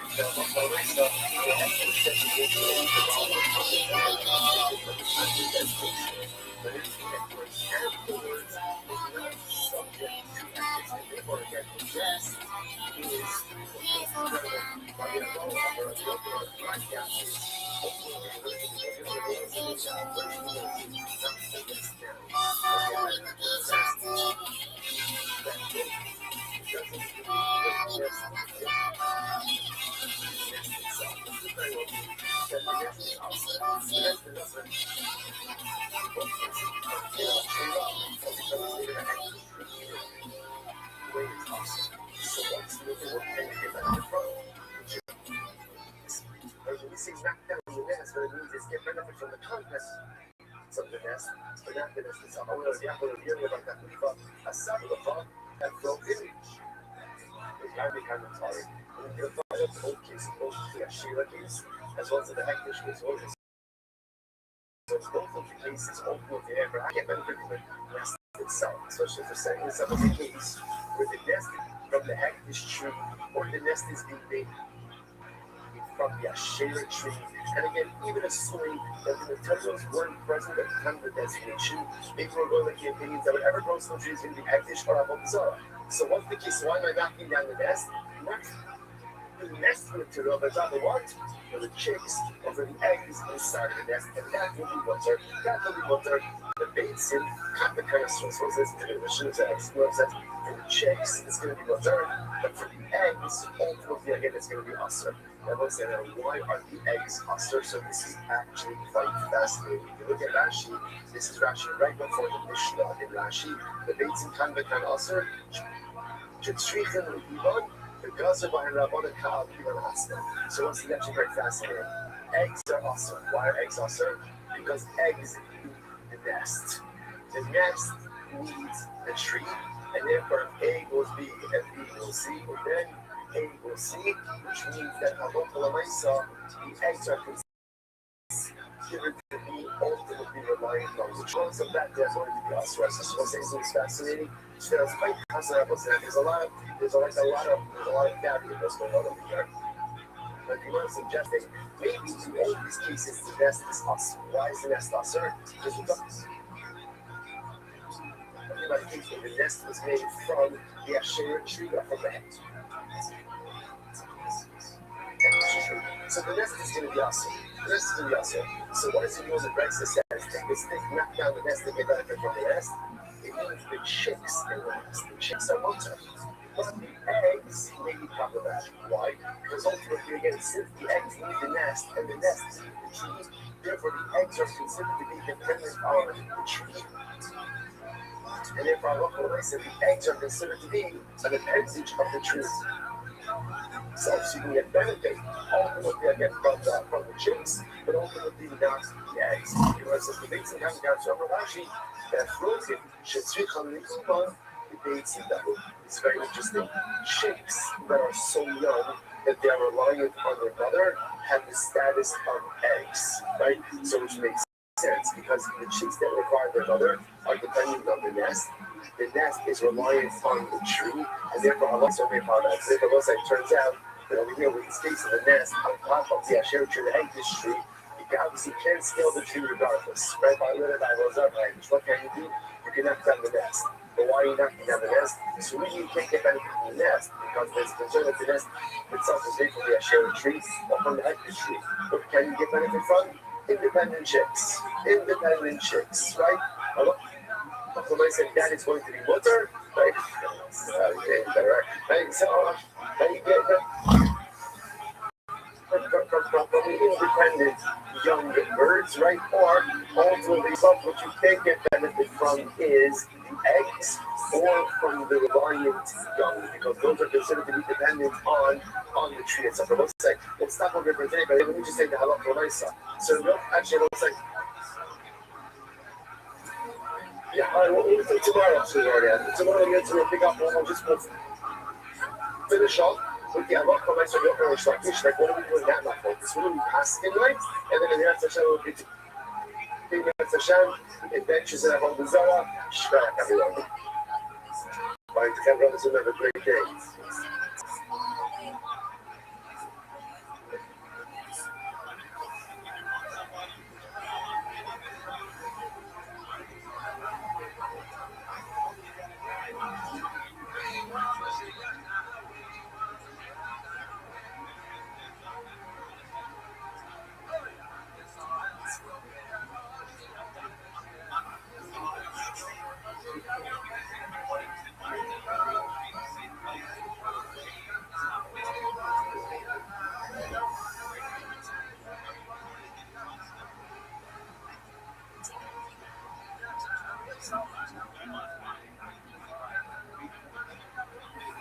All right, supposed to say good morning. Good morning. Let us begin by thanking all of our sponsors for this morning share today. Our annual commentary sponsor, Listen Mishpach of Eretz Yisrael, dedicating all the Shemit Roshos this year as its Chus, Soros Tolot Yisrael. Our Bartolo sponsors for the month of Avraham Lechlova, Stephen and Wendy Drayson, in honor of their parents, Israel Drayson and Tina Drayson, and the Rosenzweig, in memory of Stan Rosenzweig from the Rambam. Our recording sponsors, Abby and Joe Hirsch, with appreciation to share the exact love and for the Chayalim and the Sus of the Chayalim and all of those sacrificing for South Israel. And Reish and Devorah Wordeshine are the recording sponsors for today. Creation of the arts are the Hayeh Leib and those looked at the marriage about the Torah, all of the Nisham Slavna, the families in the Torah, all of those who were foreshadowed to the whole family Israel, which brought the Shemir from our country, the Shalom and the Torah, allow our home soldiers to be successful with all of the Nasi Yedin. So, say with that, let us begin our Hashem. We have a lot to do today. Today's daf is Membeis.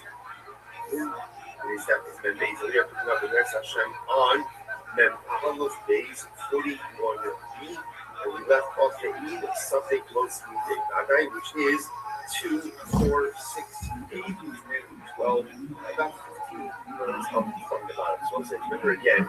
In yesterday's daf, we made a fascinating distinction between finding broken pieces of what we call slumming versus finding broken pieces of what we call Avodah Zarah. Let's see those two terms. Slumming are images.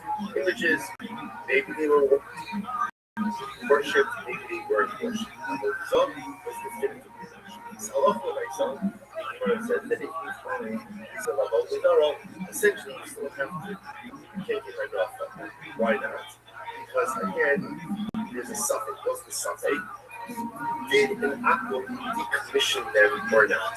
That's our shad now. An aqua, and we're going to discuss this more today's stuff. An aqua does have the result decommission Avodah Zarah, but it has now again. Then we have my focus. Do you need active decommissioning or do you even need passive decommissioning? But again, we'll get back into that in a little bit. That's our overarching focus over here. But the opener says it has to be active. Which says even passive decommissioning, that's the thing with if the idol falls over by itself and breaks. But the open one is still an idol, according to Rish Lakish, was lost its idolatrous point. So it's like, but again, that's like you find pieces of, and I know the arts also. If you find pieces of something on an image, it's going to be mutter. Why is it mutter? Because it's a spec stego. What's the spec stego? Something number one is maybe never worship. That's number one. And number two, again, even if it was worship, maybe it was decommissioned. So the idea of going jumping back to Avodah Zarah for just a second, the reason why ultimately I have Avodah Zarah, it does not work because halacha l'maisa we say ain't something once in your days not that. Ultimately, again, the suffix that maybe was decommissioned doesn't go ahead and take it out from the God that he was Avodah Zarah. That's what questions that principle. Maybe something wants to be God. That is that true? That a something, a possibility, cannot go ahead and change the reality of facing uncertainty. What about Father Valentine? Very interesting. You guys saw this. Cover Shanice. The day we were in the Paris. So say cover died. And again, we translate, as that, a special show to a member of our shir from South Africa by the name of Rothschild. I was just introduced to through Mel Ram, another member of our shir in Toronto. Or Hashem, beautiful cover, not just in this case, but around the world. So he messaged me via mail. I translated the cover a few days ago as a cover. So the truth is, it's not really a fair definition. Rashi, remember again, basically goes ahead and translates cover as a person who is careful with the laws of Tumah Tara to the point that he even eats his food. Even the Tara.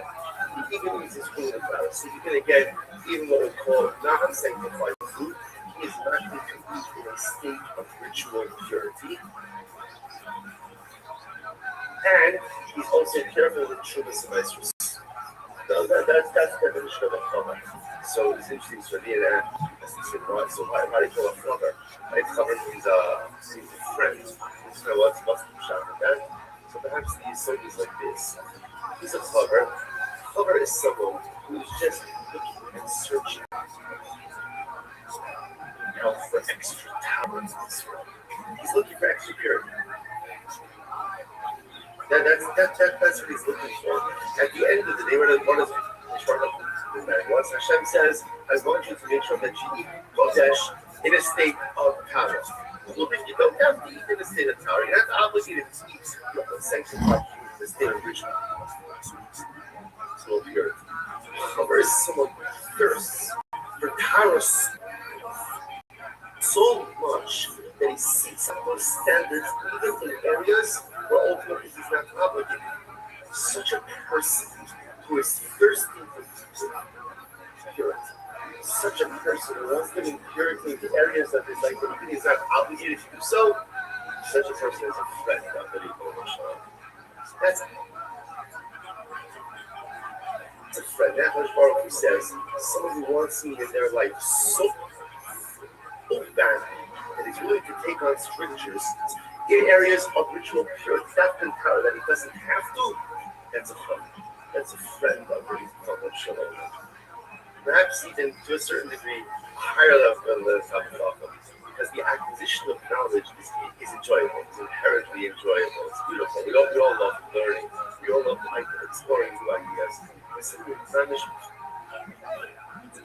puts upon himself additional stringency because he wants Tara, not perfectness.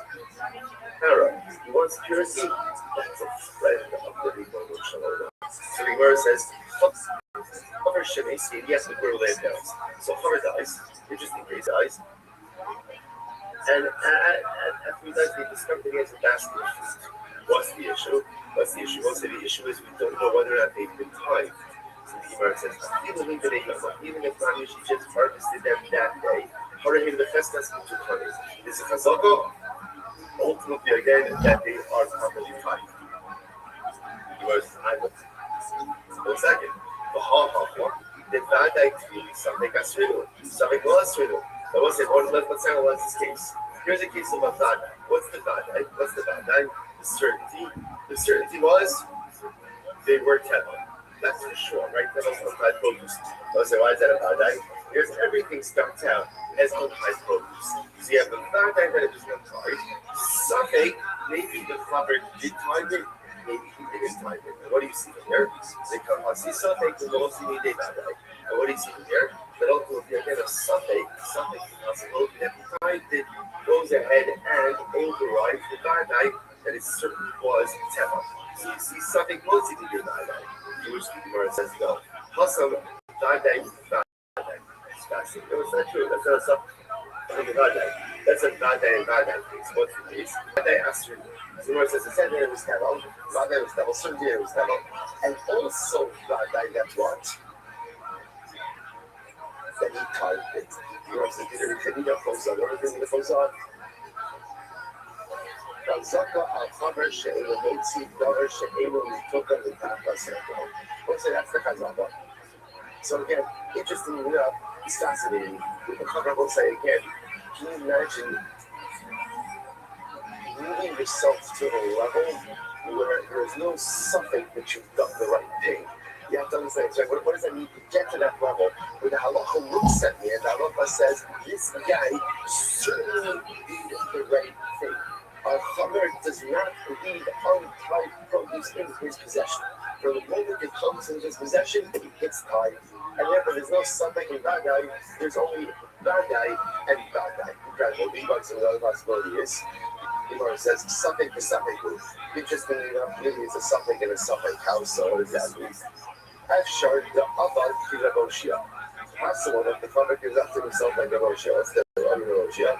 The Abad, Na'arid Adam Altu also, Umahisa the Motes Shabbat, Kadesh should take the Henta or Kalas of Turban Amaisa. So it's an interesting case. There is, technically speaking, a nice loophole, tithing loophole. What's the tithing loophole? That being its own technicalities now. In order for produce to be subject to tithing obligations, there has to be what's called Rigas B'nei right? It has to come into the home. It has to come into the home through a normative entrance. Technically speaking, if you could bring your produce, you say, let's say through the window and not through the door, technically it's nicer exempt. Technically it's nicer exempt. Now again, there are limitations on that also. So the Gemara says, over here, there's really no suffix once you about that. Why? Because it's actually possible, even if you want to go with the fact that maybe it's a suffix if the cover tied it or not, it's also a suffix if what?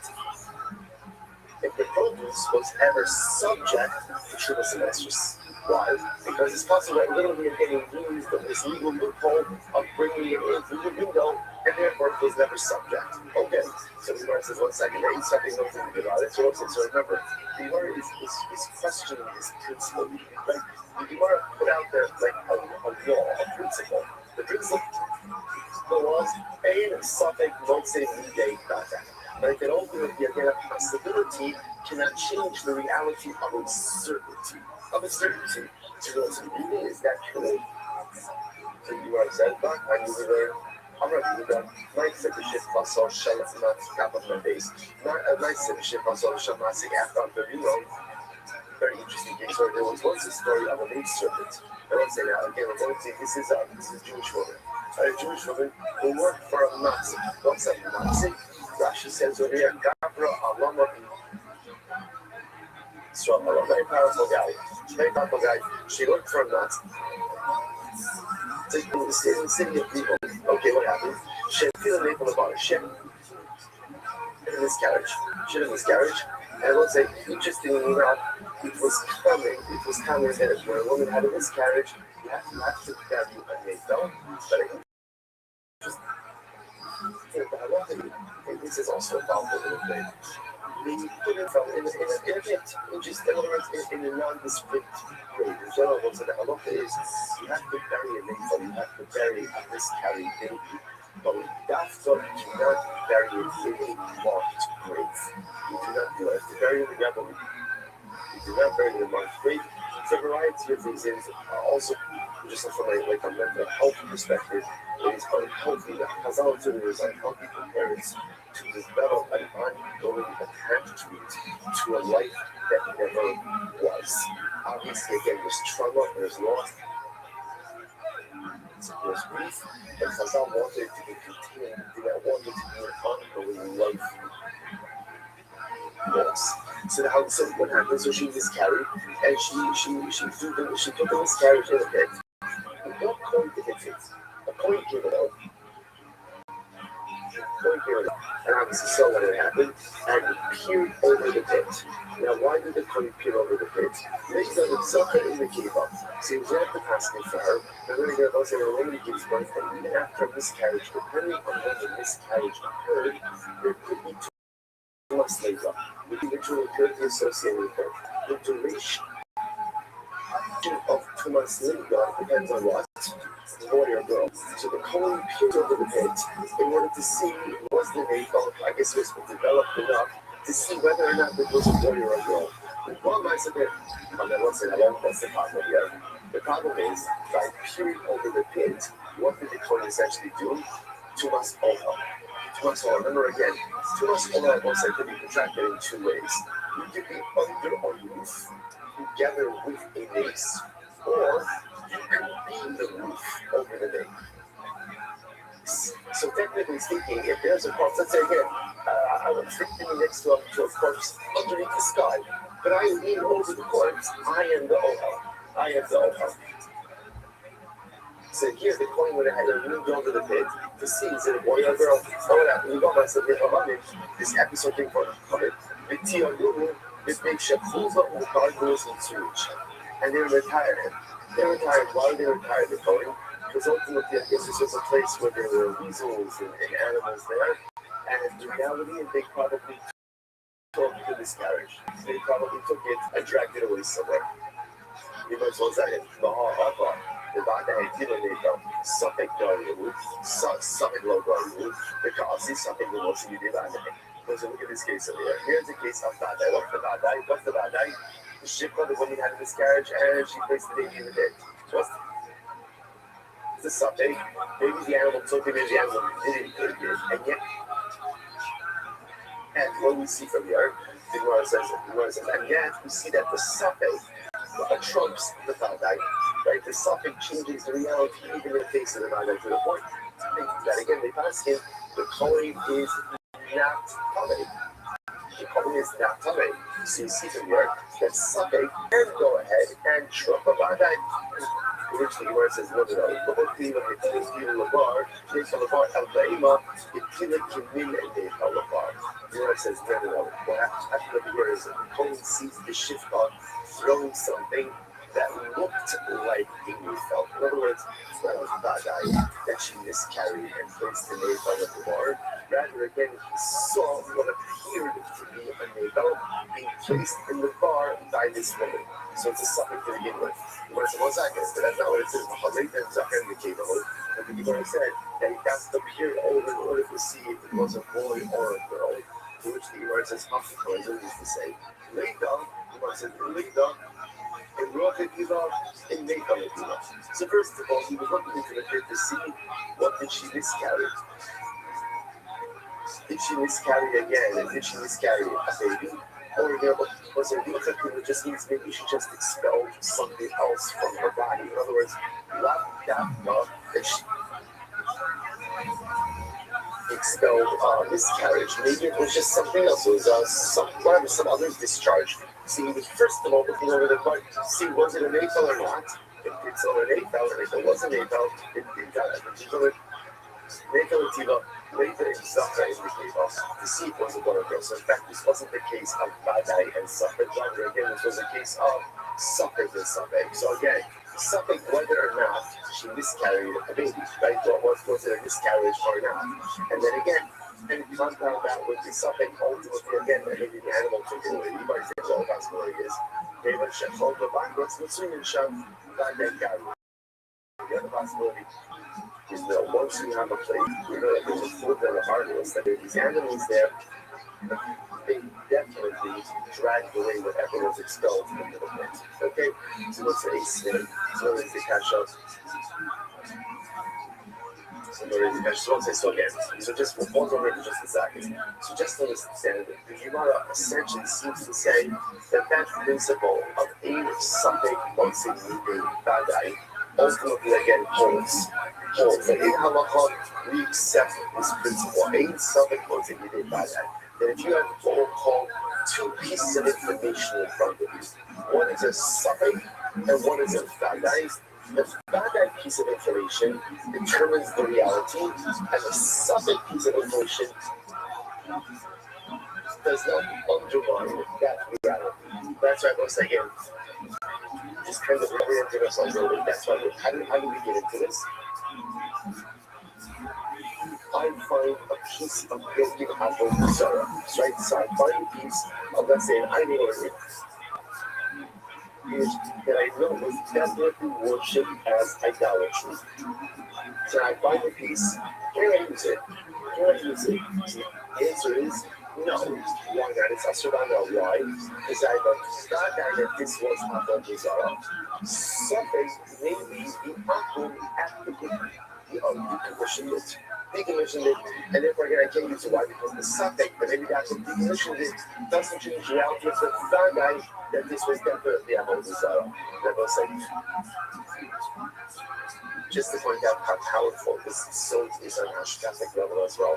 Because in something mostly needed that I want to go ahead and summarize the entirety of Jewish history and destiny in one phrase. This is it.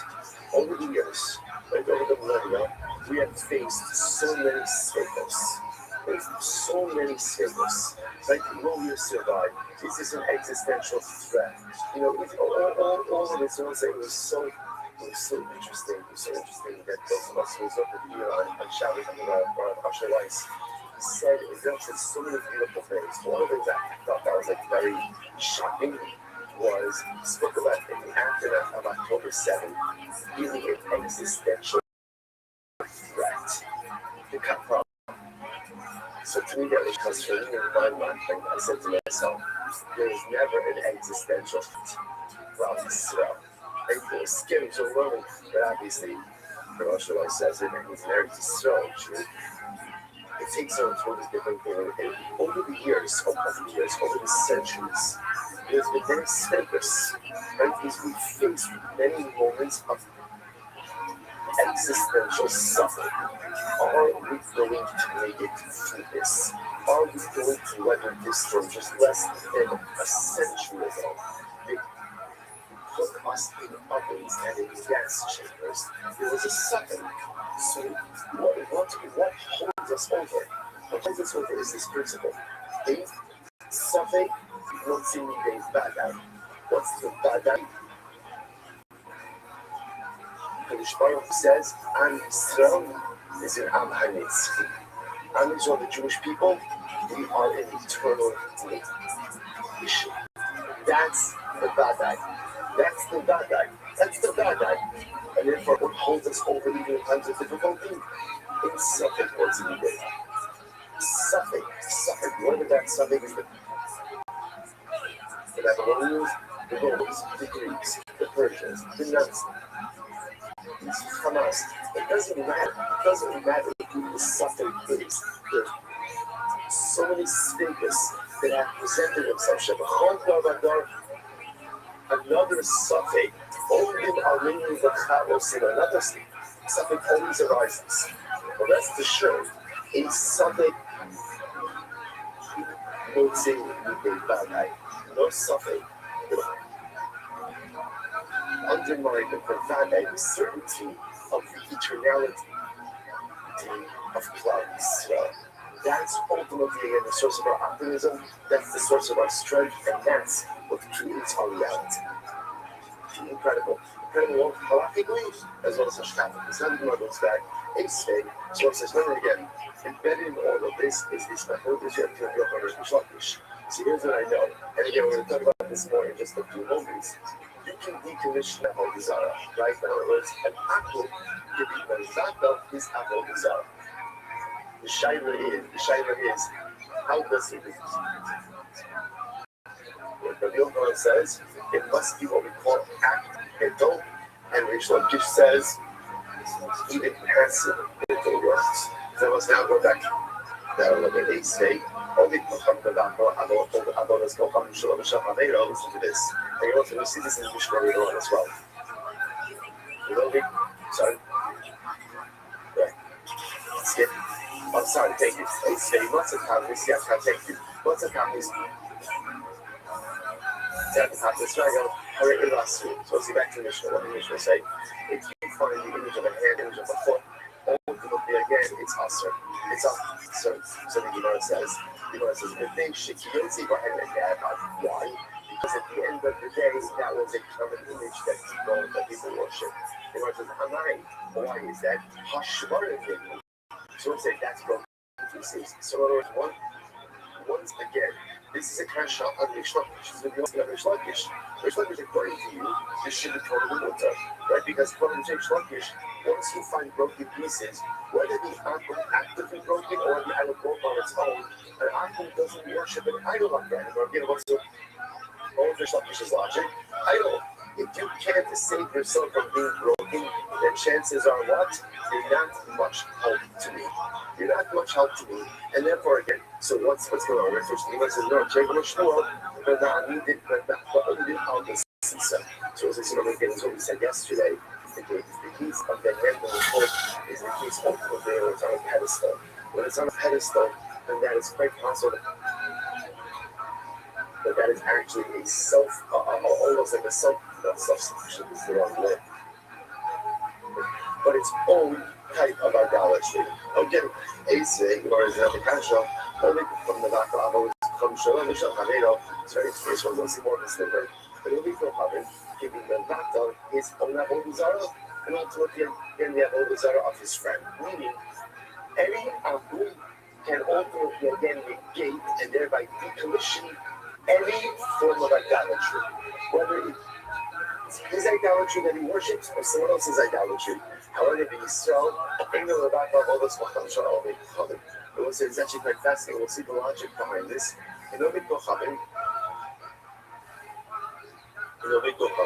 Actually, in Israel does not have the ability to negate any form of idolatry. Well, isn't that fact? But he said, only Kohabim can negate and decommission any form of idolatry, and Yisrael has no power of negation over idolatry. That's it. So what's it? So am I. But why is that? What about a case of idolatry that just breaks on its own? Now, clearly, again, what that should work. What's the case over here? The case over here is where the Israel dented the Obey Kohabim. So what's interesting enough what we're suggesting is denting is not a form of decommission. Why not? Decommission requires breakage. Denting with the entire item still intact doesn't decommission. Rest 1 second. The Pipasta, my Hadi, Batran, Pasra, Apapishalo Pasra, Batla. But that's not true. We learned that again, if you dent in idolatry, even though again all the idolatrous material is still present, ultimately again, we have all the Zara's bottle. How do you really do Pascal to have it? Ultimately, that's really right. If an apple goes ahead and dents the idolatry, that negates it. The strong dents the idolatry, that does not negate it. So Rabbi says, he constantly says it's very important to be wrong. So this is like this. In reality, even when Yisrael dents the Zara, it goes in again. So in other words, I will say, denting really is an active form of negation, which makes sense, right? Anything you do to deface the idol should be a proper form of idolatrous negation. So really, even if he's strong, then it's okay. So what's the issue? So why did Chazal say that it's not? Listen to this. Verse Elo, Xera. There's Xera. What's the Xera? So here's the issue. In reality, Yisrael has the power of negation, right? Yisrael does have the power to go ahead and negate idolatry. How does he negate idolatry? If he breaks it, if he dents it, it all should work. So why did Chazal say it doesn't work? What are we concerned about? Listen to this. We're concerned that what is Yisrael going to do? He wants to negate an Avodah Zarah. So what does he do? He has Avodah Zarah. He lifts it up, right? Getting ready, let's say, to smash it or to dent it afterwards. Once he lifts it up, that's an act of Hagbah. What does Hagbah do? Hagbah acquires. Once he acquires it, it becomes the Avodah Zarah of a Jew. Once it becomes the Avodah Zarah of a Jew, the Avodah is going to come in B'yad Yisrael. The Avodah is going to come in B'yad Yisrael. Eina v'teila li'olam. So we'll say this is absolutely wild. It's absolutely wild. And we'll say we are going to see exactly why now, this is a Gemara in 10 block from now on Monday days. But again, right now we'll just go with the principle. The principle is any avodah zarah that is owned by a Jew cannot be negated. So that's what's happening over here. Can a Yisrael, technically speaking, decommission avodah zarah? Yeah. How can he decommission it? He can break it, he can bend it, but Chazal said the decommissioning of a Jew does not work. Why? What are we concerned about? That in the process of decommissioning, the Yisrael is going to pick it up. By picking it up, I'll say avodah zarah is considered to be hefker. Right? We'll get into all of this in a couple of days. Avodah zarah is considered to be hefker. He lifts it up, he acquires it. Once he acquires it, I don't think avodah zarah here, right? Once he goes ahead and he acquires it, it becomes avodah zarah avigit. Avodah zarah avigit ultimately cannot be given. You can't be run backwards. You can't decommission it. Therefore, again, ultimately, we are stuck in this situation. So essentially, it would be one trying to avoid is Jewish handling of avodah zarah. How do Chazal ensure that? By simply going ahead and saying, you can't do anything to it. Even if you try to decommission it, ultimately, again, it is not going to go well. Incredible. So everybody wants to say, Akum Shehi Yavon Min Amarkolis, the people of him and drop him, Vitantios. So let's say, just by the way, there's this whole idea over here of Avodah. Okay, we'll come back to it. For instance, Akum Shehi Yavon Min Amarkolis, listen to this. So let's say an Akum who brought stones from Markolis, right? What's Markolis? Markolis is an avodah zarah. Yeah, essentially the avodah zarah was a stone formation. So an Akum takes stones from Markolis, and what does he do? The keep up ahead and drops in Vitartios Mutaros. And what does he do? He goes ahead and he takes the stones and he builds them into roads. In other words, he decommissions the stones by using them for mundane use. He uses them as papers, like these papers, and he uses them to make the street. So it's halacha. Mutaros. The stones are mutter. Why are the stones mutter? Because again, halacha l'maisa, he's actively decommissioning them through using them for mundane use. But again, if a Jew takes stones from Markolis and builds it into the road, ultimately, again, it's not decommissioned. You can't use that road, you can't get hana because it's avodah zarah. But why is that? So why do we say so? Again, it's Rabbi Rothschild asking Rish Lakish. Should this be any worse, ultimately, again, than avodah zarah that drugged on its own? And according to Rish Lakish, avodah zarah that drugged on its own ultimately is decommissioned. To which the one says, no, the one says, just as Rabbi said before, Rabbi said essentially, with Rabbanon, a Jew can't decommission avodah zarah. Why not? Because once again, we have this concern. That in the process of decommissioning, the Jew's going to lift it up. If he lifts it up, he acquires it.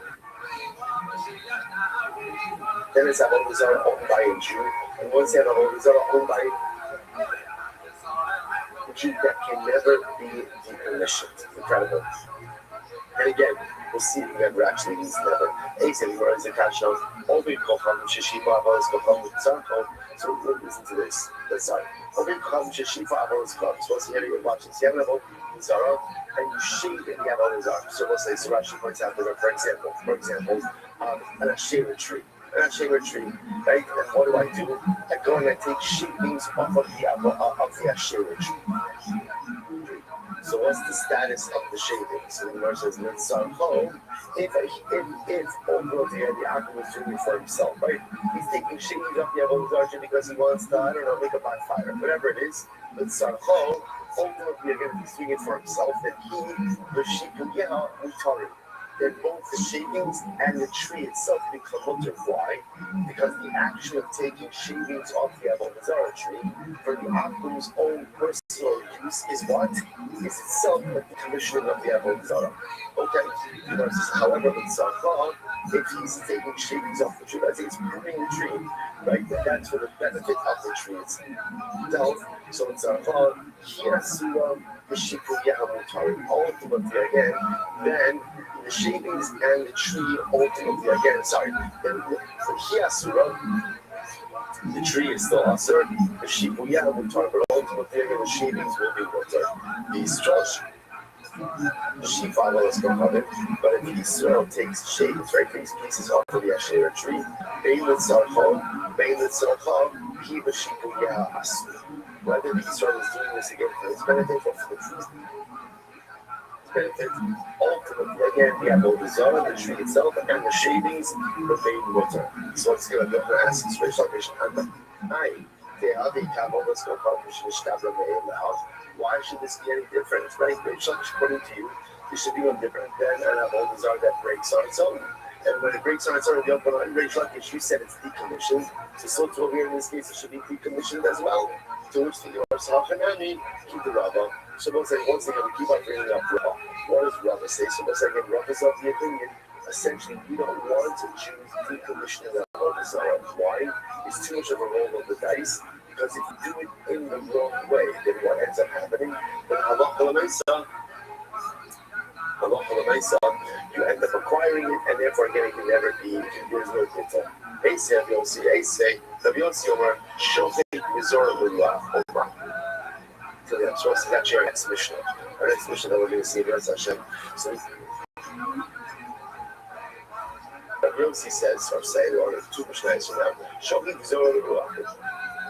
If you find the avodah zarah, you can grind it up and scatter it to the wind. Oh, not till the yam. Or you can go ahead and throw it into the sea.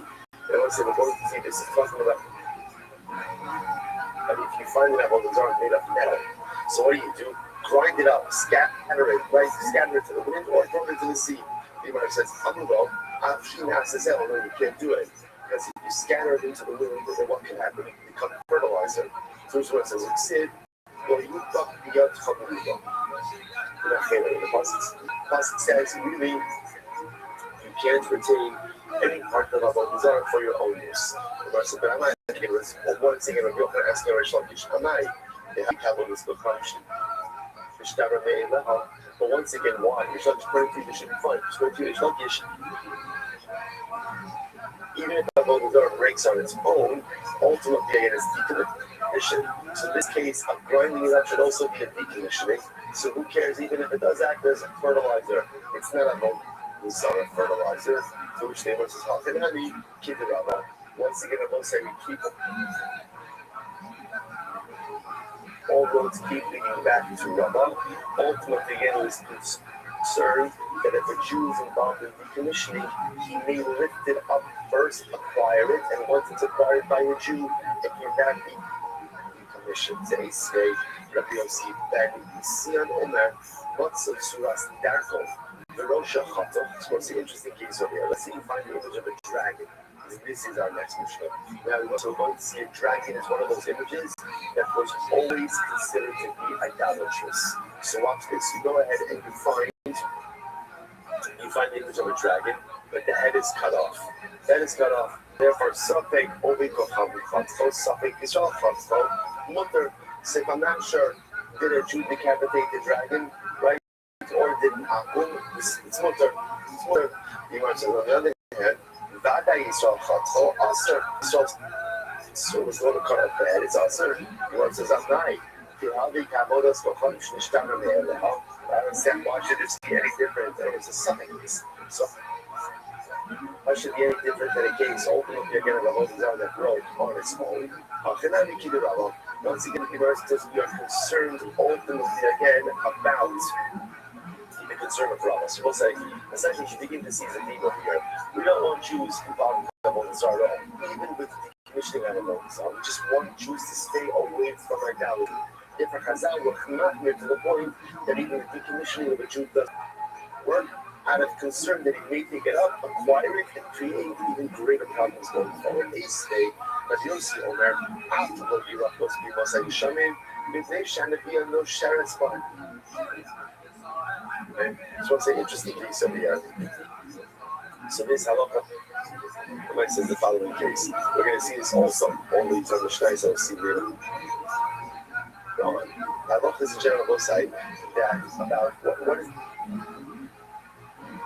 It's halacha concerning planting vegetables underneath an shade tree. Within a shade tree. So during the summer, the problem is that the Asherah tree provides shade, and shade is beneficial, obviously, to the vegetables, to the produce. Like, so therefore, you can't plant in the summertime, however, in the winter, the rainy season, ultimately the shade is actually detrimental. So therefore, the Mishnah wants to suggest that there's no problem planting vegetation underneath an Asherah tree during the rainy season. Rabbi Rothschild says not true. You can't even plant vegetables underneath the tree during the rainy season. Why not? If they shanavia no sheres alayah. Because what can happen? The leaves of the tree fall off, and the leaves themselves act as fertilizer for the growing vegetation. So the says, I'm not about to watch the falling leaves be a problem. After all,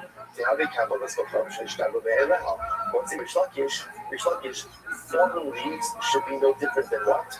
Fallen idols. And according to Rish Lakish, if an idol falls and breaks on its own, it's bottled. So too, if a leaf falls off of the tree, it should also be bottled. It shouldn't be a problem of fertilizer. The word says, no, shiny hot sun. They take care of all that's called carbon kayaks. No, in the case of a fallen leaf, it's different. Why is it different? Because the primary tree remains intact. The leaf may fall off, but the tree remains intact. That kind of downs the fallen leaf with that bizarre identity. After it's no longer on the tree. You might as well say, how many days? 42b. The Gemara says, shibuya. What about the case of the shavings? That was like the Asherah tree shavings. That's where once again the primary part of the Avodah, i.e. the tree is still in existence. We got to get that. It's both sides. We said with Sarcha, he has sort of a shibuya. We said that. And in a case, ultimately, again, where you're pruning the tree for the benefit of the tree remains also. But ultimately, again, the shavings are the dirt. The food of Yeshua Amar, the Fishain, Avodas, Kohav, the Tingla, Derech, Yedasa. Ultimately, I will say the simple reason because an Avodah can't negate an Avodah. An Avodah cannot be negated when it is functioning in its normal, natural way. So since it is normal for leaves to fall off trees, that act will not create a sense of negation or reality of negation, which makes sense. The Gemara says, hey, so it's like, so up until now, all of these questions have been on Rish Lakish. So again, on one side, Rish focuses on one simple case, and Avodah Zarah falls over by itself and breaks. Is the Avodah Zarah bottle or not? The Yochanan, no, because negation of idolatry requires active negation. Rish Lakish, yes,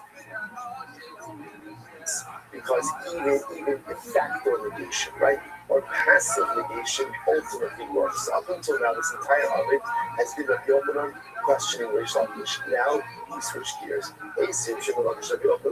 So Rish Lakish asked the kasha on Yochanan. Here we go. What's the interesting case here? You have a tree. Now the tree belongs to Hekdesh, right? The tree belongs to the Hekdesh. Now what happens? There's a nest.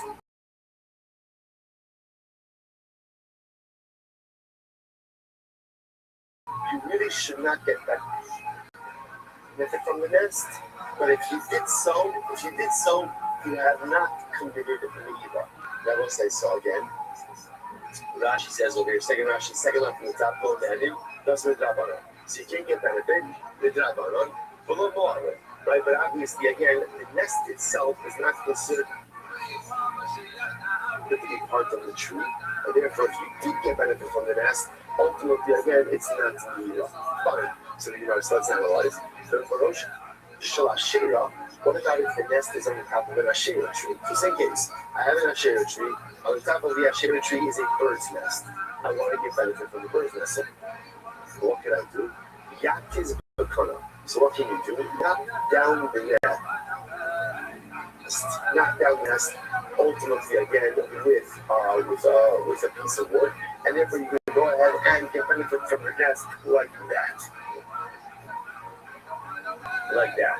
So we'll say something you says, you have this bakana. I'm sorry. Rosh Hashanah, you have this bakana. Hasar Lightfall. You go, Shdish Brother, little 18, the kids survive. Now, let's say, this is interesting. Okay, so this is very interesting. So now, again, what can't I do? I can't climb, I'll say in both cases, I can't climb the tree in order to get to the nest, right? Because climbing the tree is usage of the tree.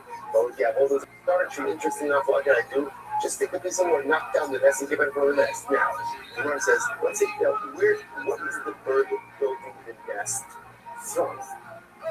Now, the assumption over here is the nest on the Asherah tree is being built from wood or from twigs from the Asherah tree, right? And yet, what does the Gemara say? You get benefit from the nest. You can't scale the tree, but you can get benefit from the nest. But that nest is made from broken pieces of the Asherah tree. What do you see from here? What do you see from here?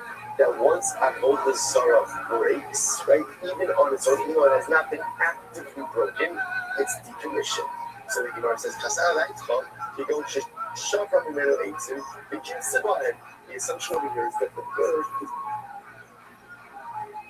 is building its nest from twigs, broken pieces of the Asherah tree. The kakani is bakana, and yet the nest is mutter. So here's one says, this supports my assertion that broken Avodah Zarah, even if not intentionally broken, ultimately decommissions the Avodah Zarah. Otherwise, what's this? You go to the IC8s and the Alma, the Kinsaba, not necessarily. That's not necessarily how birds make nests. Birds make nests. Birds make nests in trees all the time, but they often bring materials from other locations. So the case over here is the bird made itself comfortable in the Asherah tree, but it did not gather the materials or the nest from the Asherah tree. Rather, it gathered the materials ultimately again from elsewhere. They can have a Kikani hectares. So once I saw again, what's the value for that? Right, I had to look at the hectares. What happened there? Mr. Aquarius, can you hear me? What do you want to say about the bird's nest? Or about the bird's nest? Or about the tree? Mr. Aquarius. So again, you should not get Okay, you go to sleep. Apologies, I missed you. Come on, let's play real quick. Yes, ma'am. The bird built the nest ultimately again from materials in the belt, right outside of the hectares tree, and It was so far so good. I have to refresh my page, so just one moment so I can hear you better. I sent you an invite. See how accidentally you may come to scale the tree. But it's with Rabbanon, and also the Lamor, the Dorais. But there's no Migiva. Why is there no Migiva? Because since the materials for the net, not from the hectares tree, but from the outside, the nest itself is not subject to Migiva. However, which is Shabbat 18, and then the kids up ahead on my Lamor, and on the sheep. But again, I'm saying, the bird is building the nest from the tree itself. That means again, Yes, this ma'am. nest is made from twigs from the hectares tree. Ooh, almost. And what's the status of the nest? The status of the nest? It's hectish. If it's hectish, ultimately again, No doubt. and it's even the Doraisa. Which the Gemara says. So therefore the Gemara is suggesting it seems to be clear that halacha rights are dealing with both cases in the Asherah tree. I am still here. There's a tough split. I just have to restart my device, but I'm still here. I'll be right back. Says, leave the area. So we'll say maybe not. It's actually quite possible that in both cases, it's ultimately, I should say, in the hectares case, that the bird is making its nest from the actual hectares tree itself. But if the bird is making its nest from the hectares tree, then why is that nest not usher the rice? right? What's going on over here? Towards the Gemara says listen to this. What's the key? So maybe about the Akar kind of stuff. So this is a fascinating sugya which we'll get to. When you makdish something, right? So obviously the item as it is hektish. What about if that item moves things afterwards? Are those subsequent moves considered to be hektish as well? So let's take an example of this: a tree. I'm makdish a tree, on Tuesday. And then 3 months later, there's Baruch Hashem, there's new branches, there's new growths. Are those new branches and growths subject to the hectic designation or not? That is a focus. That is called growth, which occurs after there we go. designation. So first, we're talking about over here is the bird. So here I was makdish the tree. And then again, 3 months later, when new branches grew, the bird took twigs from the new growths. So Nice strike. Nice strike. So now is You're welcome. Oh boy, she's gotten 2 strikes in a row. She's putting up a big score, folks. Oh, beautiful, beautiful, Aquarius. Thank you. You're welcome. Nope. Not today. At least not this round. Give it. That's right. It's Aquarius with an excellent, excellent comeback. Yay! You win. I win. You win. You win. That's right, madam. All right. Alright, Rabbi, it's your turn. Exactly. So what's what can you get benefit from? The chicks. Knock down the nest, but it means it's get benefit from the contents of the nest. But now that's the Sahara, the Yachal, the Yuri, about that. A seven of that broken. It can become hard. We can find it in both cases, as well as the hectish case. So both of the cases, ultimately, perhaps, you can't get benefit Give from it. the nest itself.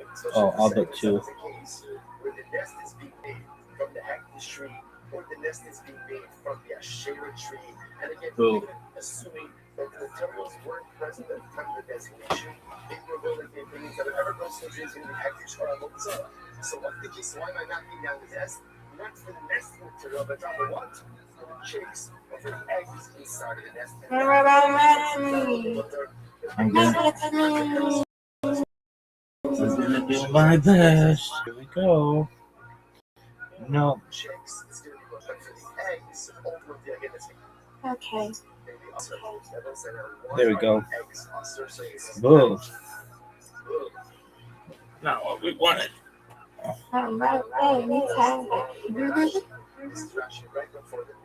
Yeah, but you got a strike. Big old strike. Okay.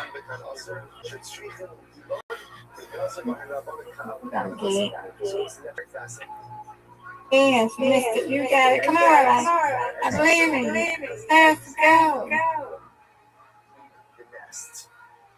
This is not easy. I'm just trying to get 2. Well, 1 is better than nothing. The eggs are considered to be reliant on the tree. So because of that, they're going to be us. I suppose isn't fascinating. It's quite fascinating. There's a lot of variables going on over here.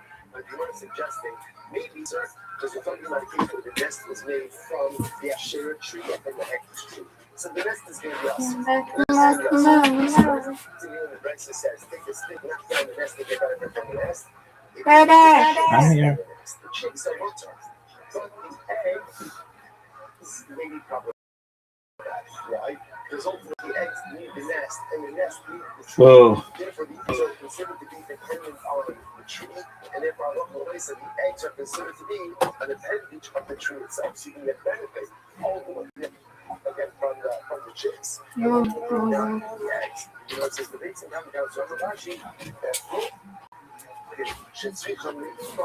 Debates that it's very interesting. The chicks that are so young that they are relying on their mother have this eggs, right? So which makes sense. Let's go. Yes, ma'am.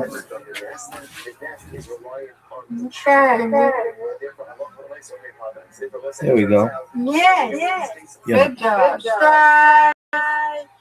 That's one. There's two. Yes. Still nobody's touching you. Oh, almost. All right, Mr. Chris. That's how you do. You win, I win, I win, you win. Undefeated in bowling. Undefeated in friendship. Great job, Adam. Great job. Thank you, madam. You're welcome. Thank you. You're welcome. All right. God willing. You take care. Thank you, madam. I'll be here. Okay? Excellent. Pardon me. Excellent. Thank you. You're welcome. Well, it's my home too, you know. Oh, yes, absolutely. 100. Yes, it is. 100%. And we make it cozy. I know you don't mind us being here. Oh, I love it. Okay. Sweet dreams. Sweet dreams. Sweet dreams to you.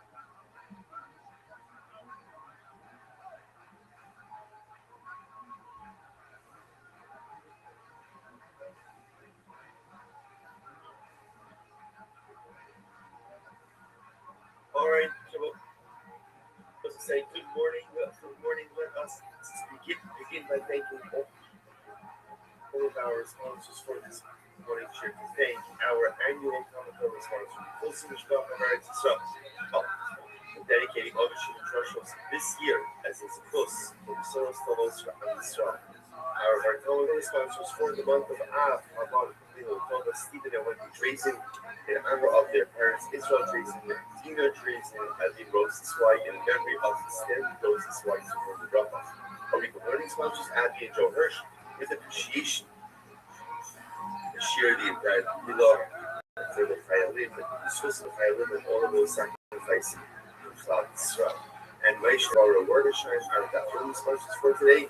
Of the Yarsek of Aryeh Leib, then from the American Torah, all of the Mishnah. The families in the Chama, all of this, we were forced out of the code of Holy Israel, which brought the Shemer, the Shemer, our hostages, the Shah, and the Karov, allow our holy soldiers to be successful. The Chola of Nasi Yidin. So, with that, let us begin our Mishnah. We have a lot to do today. Today's staff is Membeis. Today's staff is Membeis, and we have to come up with next session on Ahaluf Beis 41b, and we left off the Eid Sunday most of the day, which is 2, 4, 6, 8, 10, 12, about 15 minutes about it. So I'll say, remember again, yesterday's staff made a fascinating distinction between finding broken pieces of what we call slumming versus finding broken pieces of what we call avodah zarah. What's there seen as two terms? Slumming are images. Images, maybe they were worshipped, maybe they weren't worshipped. Avodah zarah was definitive worship. Salafim myself, the Gemara says that if you find pieces of avodah zarah, essentially you still have to you can't get rid of them. Why not? Because again, there's a suffix. What's the suffix? Did an akum decommission them or not? That's our shayla. Now, an akum, and we're going to discuss this more today's staff. An akum does have the ability to decommission avodah zarah, but it has now again. There we have makom to go for a shulchan. Do you need active decommissioning or can it even be passive decommissioning?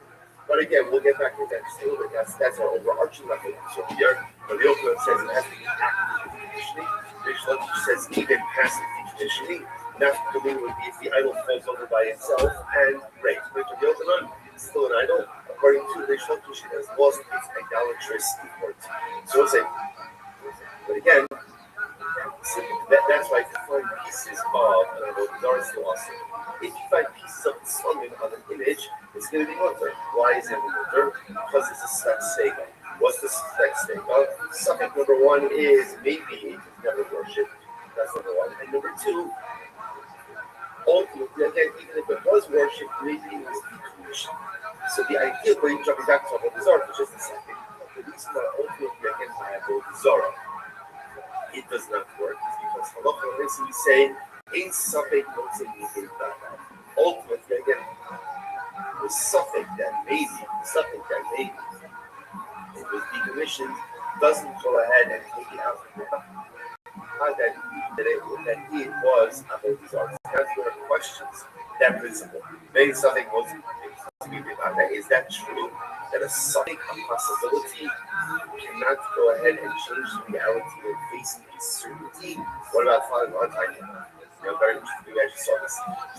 Cover Shanice, the ethnic government of their parents. So I'll say a cover died.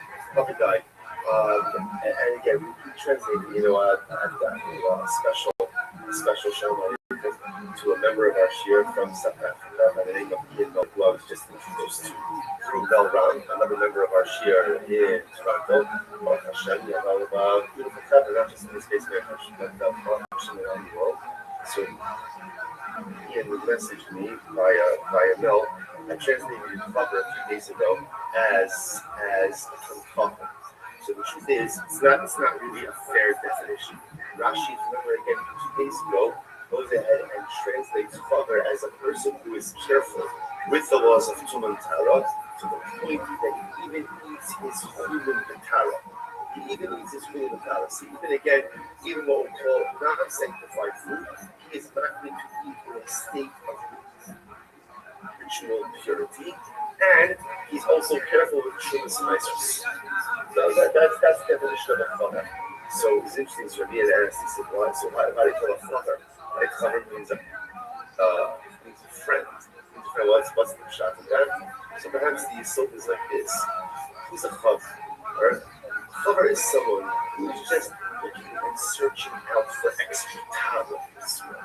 He's looking for extra purity. That's what he's looking for. At the end of the day, what does the Torah recommend? Well, Hashem says, I want you to make sure that you eat kodesh in a state of tara. You don't have to eat in a state of tara. You're not obligated to eat. You're unsanctified food in a state of ritual purity. However, is someone who thirsts for tara so much that he seeks out those standards even in areas where ultimately he's not obligated. A person who is thirsting for purity, such a person who wants to do purity into areas of his life where even he's not obligated to do so, such a person is a friend of the Rebbe. That's a friend. That much Baruch Hu says, someone who wants me in their life so badly that he's willing to take on scriptures in areas of ritual purity, not in power that he doesn't have to. That's a friend. That's a friend of the Rebbe. Perhaps even to a certain degree, a higher level than the Talmud Chacham, because the acquisition of knowledge is enjoyable. It's inherently enjoyable. It's beautiful. We all love learning. We all love exploring new ideas. Someone who puts upon himself a big shows strangeness because he wants Tara, not the Tara. He wants purity. That's a friend of the Rebbe. So the Gemara says, Chaver Shemesi, and yet we were related parents. So Chaver dies. Interesting case. Chaver dies, and after he dies, they discover that he has a basket of fruit. What's the issue? Well, so the issue is we don't know whether or not they've been tied. So the Gemara says, is harvested them that day. Harihim befestas into cutting. This is chazaka. Ultimately, again, that they are properly tied. The Gemara says, I won't second. If that give you something asridu, something was asridu. I will say, let's say, what's this case? Here's a case of a bad guy. What's the bad guy? Certainty. The certainty was They were Teva. That's for sure, right? Teva's untied produce. I would say, why is that a Vadai? Because everything's got Tev as untied produce. So you have a Vadai that it was untied. Safek, maybe the Chaver did tie it, maybe he didn't tie it. What do you see here? Because I see Safek, who knows you need a Vadai. And what here? But also, again, a Safek, the possibility that he tied it goes ahead and overrides the Vadai that it certainly was Teva. So you see Safek knows you need a Vadai. Which the Gemara says, well, Hasam, Vadai, Vadai. No, it's not true. That's not something about that. That's a Vadai and Vadai. What's the case? The Vadai asks for the Gemara says, it said that it was Tevel, certainly it was Tevel. And also Vadai, that's what? That he tied it. The Gemara says, did it Chanina Chosa, or Chanina Chosa, from Zaka, Al-Hamar She'ena, Motzi, Gavar She'ena, Mitoka, Mikaka, Sendo. Also, that's the Chazaka. So again, interestingly enough, it's fascinating. The Chavar will say again, you imagine moving yourself to the level where there's no suffix that you've done the right thing. You have to understand, what does that mean? You get to that level where the halacha looks at me and the halacha says, this guy certainly did the right thing. Our chaver does not leave untied produce in his possession. From the moment it comes in his possession, it's tied. And if there's no suffix in Vadai, there's only Vadai and Vadai. Incredible. But so the possibility is, the Gemara says, suffix to suffix. Interestingly enough, really, it's a suffix and a suffix carousel. What does that mean? I've shared the Abad Kilaboshia. It's possible that the Chaver conducted himself like a Moshe, as there are Moshe. The Amar, Na'arin Adam Atfu also. The Machisa, the Moitz Shalom, Kadesha, the Kadesha, the Hemta, all Kalatz, German, and Isa. So it's an interesting case. There is, technically speaking, a nice loophole, a tithing loophole.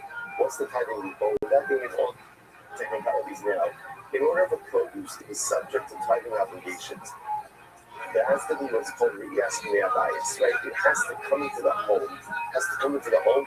Through a normative entrance. Technically speaking, if you could bring your produce in, let's say through the window and not through the door, technically it's nicer exempt. Now again, there are limitations on that also. So the Gemara says over here, there's really something that's supposed to be done. Why? Because it's actually possible, even if you want to go to the fact that maybe it's a suffix that the cover typed it or not, it's also a suffix of what? If the produce was ever subject to the semesters. Why? Because it's possible that literally this legal loophole of bringing it in through the window, and therefore it was never subject. Okay, so the Gemara says 1 second, ain't something else even different. Right, that's what it says. So remember, the Gemara is questioning this principle, right? The Gemara put out there like a law, a principle. The principle was, ain't something won't say midday. Right, that ultimately again a possibility cannot change the reality of a certainty. So what it really is that true? So you know what I'm saying? But I need to learn. I'm going to do that. My exhibition also shall not tap on the base. My exhibition also shall not see after the reload.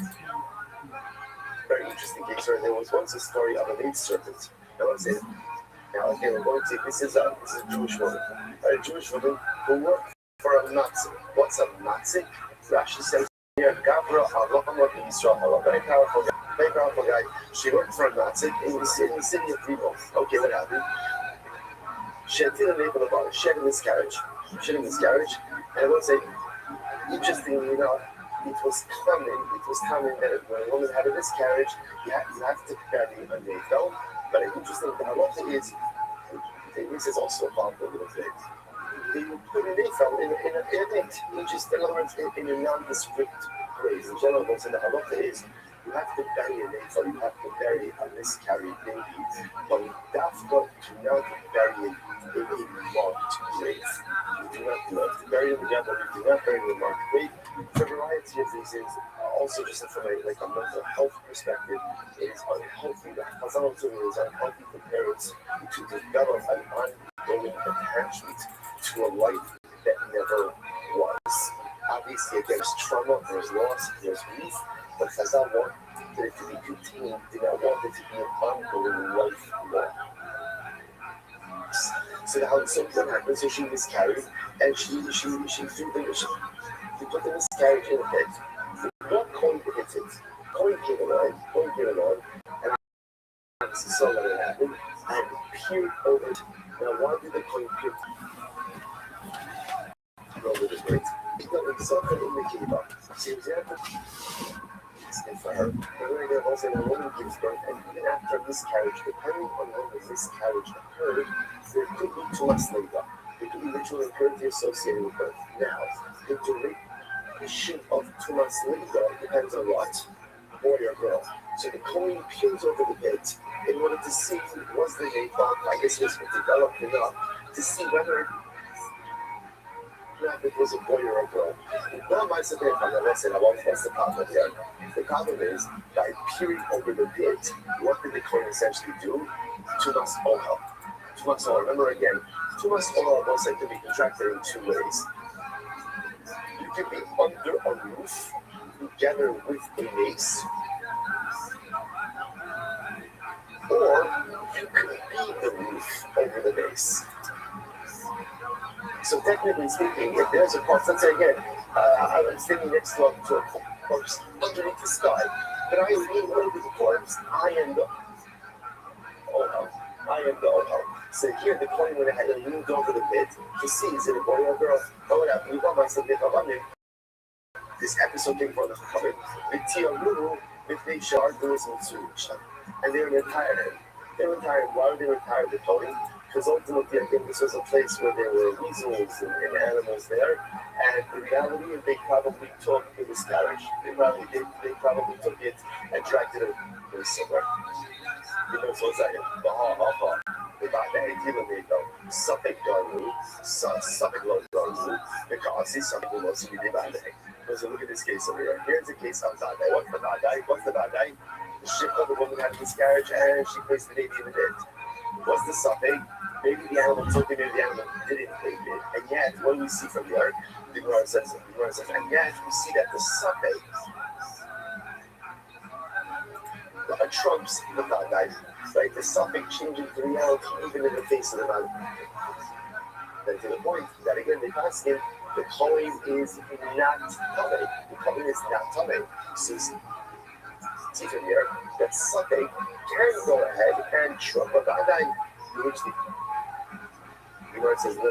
Don't be like it's Labar, take a Labar LA. You know, the killer can win and they call Labar. Gemara says, no. What happened over here is that the Kohen sees the shifra throwing something that looked like a felt. In other words, it's not a Badai that she miscarried and placed the Neigal on the bar. Rather, again, he saw what appeared to be a Neigal being placed in the bar by this woman. So it's a Suffolk to begin with. There's 1 second, but that's not what it says. Muhammad, he didn't in the cave hole. But the Gemara said that he got the peer over in order to see if it was a boy or a girl. To which the Gemara says, Hafi Kazu needs to say, Leida, the Gemara says, Leida, in Rothschild, in Meitha. So first of all, he was looking into the pit to see what did she miscarry. Did she miscarry again? And did she miscarry a baby? Or you're going to say, it just means maybe she just expelled something else from her body. In other words, that she expelled a miscarriage. Maybe it was something else. There was some other discharge. So he was first of all looking over the card to see was it an AFL or not. If it's on an AFL, and if it was an AFL, then he did that. If it was an AFL or Tiva, later in Zafra in the Kiva to see if it was a boy or girl. So in fact, this wasn't the case of Badai and Suffolk. Rather, again, this was a case of Suffolk and Suffolk. So again, Suffolk, whether or not she miscarried a baby, right? Was it a miscarriage or not? And then again, compound that with the Suffolk, ultimately, again, the animal took it away. Anybody say the other possibility is, the other possibility is, once you have a place, that there's a full bed of articles, that there are these animals there, they definitely dragged away whatever was expelled into the pit. Okay? So what's the Ace? So what is the Kasha? So again, so just we'll pause over for just a second. So just understand that the Gemara essentially seems to say that principle of ein safek motzei midei badai ultimately again holds. That in halakha we accept this principle. Ein safek motzei midei badai. That if you have what we'll call two pieces of information in front of you, one is a safek and one is a badai. The badai piece of information determines the reality, and the safek piece of information does not undermine that reality. That's why I will say again, just kind of reorienting ourselves a little bit. That's why how do we get into this? I find a piece of working operating software, right? So I find a piece of, let's say, an idol or an image that I know was definitely worshipped as idolatry. So I find a piece, can I use it? Can I use it? So the answer is no. It's also about why? Because I know that this was Avodah Zarah. Something maybe Akum actively decommissioned it. And therefore again I can't use it why, because the something that maybe Akum decommissioned it doesn't change the reality of the fact that this was definitely Avodah Zarah. That will say, just to point out how important this is a hashkafic level as well. Because in the suffix motzei midei badai, if you want to go ahead and summarize the entirety of Jewish history and destiny in one phrase, this is it. Over the years, like over the millennia, we have faced so many statements. Like, how do you survive? Is this an existential threat? You know, all of his own say it was so interesting. That those of us who was looking and shouted about Rothschild, he said so many beautiful things. One of the things that I thought that was like very shocking was he spoke about in the aftermath of October 7th, dealing with existential threat, the Klal Yisrael. So to me that was shocking because for me in my mind, I said to myself, there was never an existential threat. Klal Yisrael. It was scared of Joe Rogan, but obviously the Rothschild says it and he's in there with his throat. It takes on a totally different thing. And over the years, over the centuries, there's been many speakers. Like we faced many moments of existential suffering. Are we going to make it through this? Are we going to weather this storm? Just less than a century ago, they put us in ovens and in gas chambers. There was a suffering. So what holds us over? What holds us over is this principle. Ein safek motzei midei badai. What's the badai? Kadosh Baruch Hu says, Am Yisrael is an Am HaNitzchi. Am Yisrael, the Jewish people, we are an eternal nation. That's the badai. That's the badai. And therefore, what holds us over? Even in times of difficulty, in safek motzei midei badai. Suffolk, whether that Suffolk is the Babylonians, the Romans, the Greeks, the Persians, the Nazis, Hamas, it doesn't matter. It doesn't matter who the Suffolk is. There are so many status that have presented themselves. Another Suffolk. Another Suffolk always arises. Arrested. Sure, a Suffolk motzei midei badai. No suffering would undermine the fact and certainty of the eternality of Klal Yisrael. That's ultimately the source of our optimism, that's the source of our strength, and that's what creates our reality. Incredible halakhically as well as hashkafically. So Gemara goes back, Ace Faith. So it says, remember again, embedded in all of this is this Mahodas Yom Tov Yochar and Shakish. So here's what I know, and again we're going to talk about this more in just a few moments. You can decommission your Avodah Zarah, right? In other words, an Akum can be made back of his Avodah Zarah.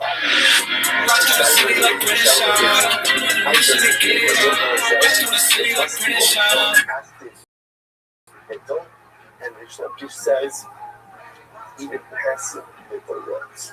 This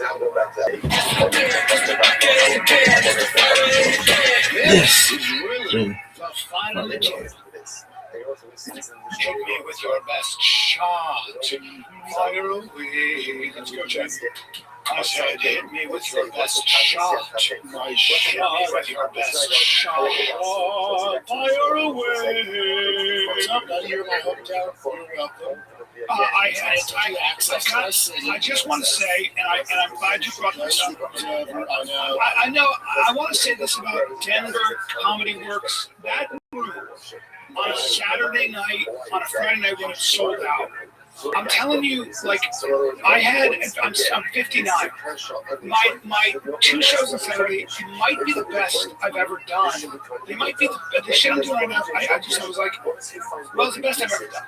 Like it's it was so crazy. It was so electric. That room will make you feel that. That room will make you feel that way. It will make you feel like you're Kevin Hart. I like the ice out. I'm just back to being silly goose guy. Nick Silly, he was like, it's almost on fire. How great that room is. Oh my God.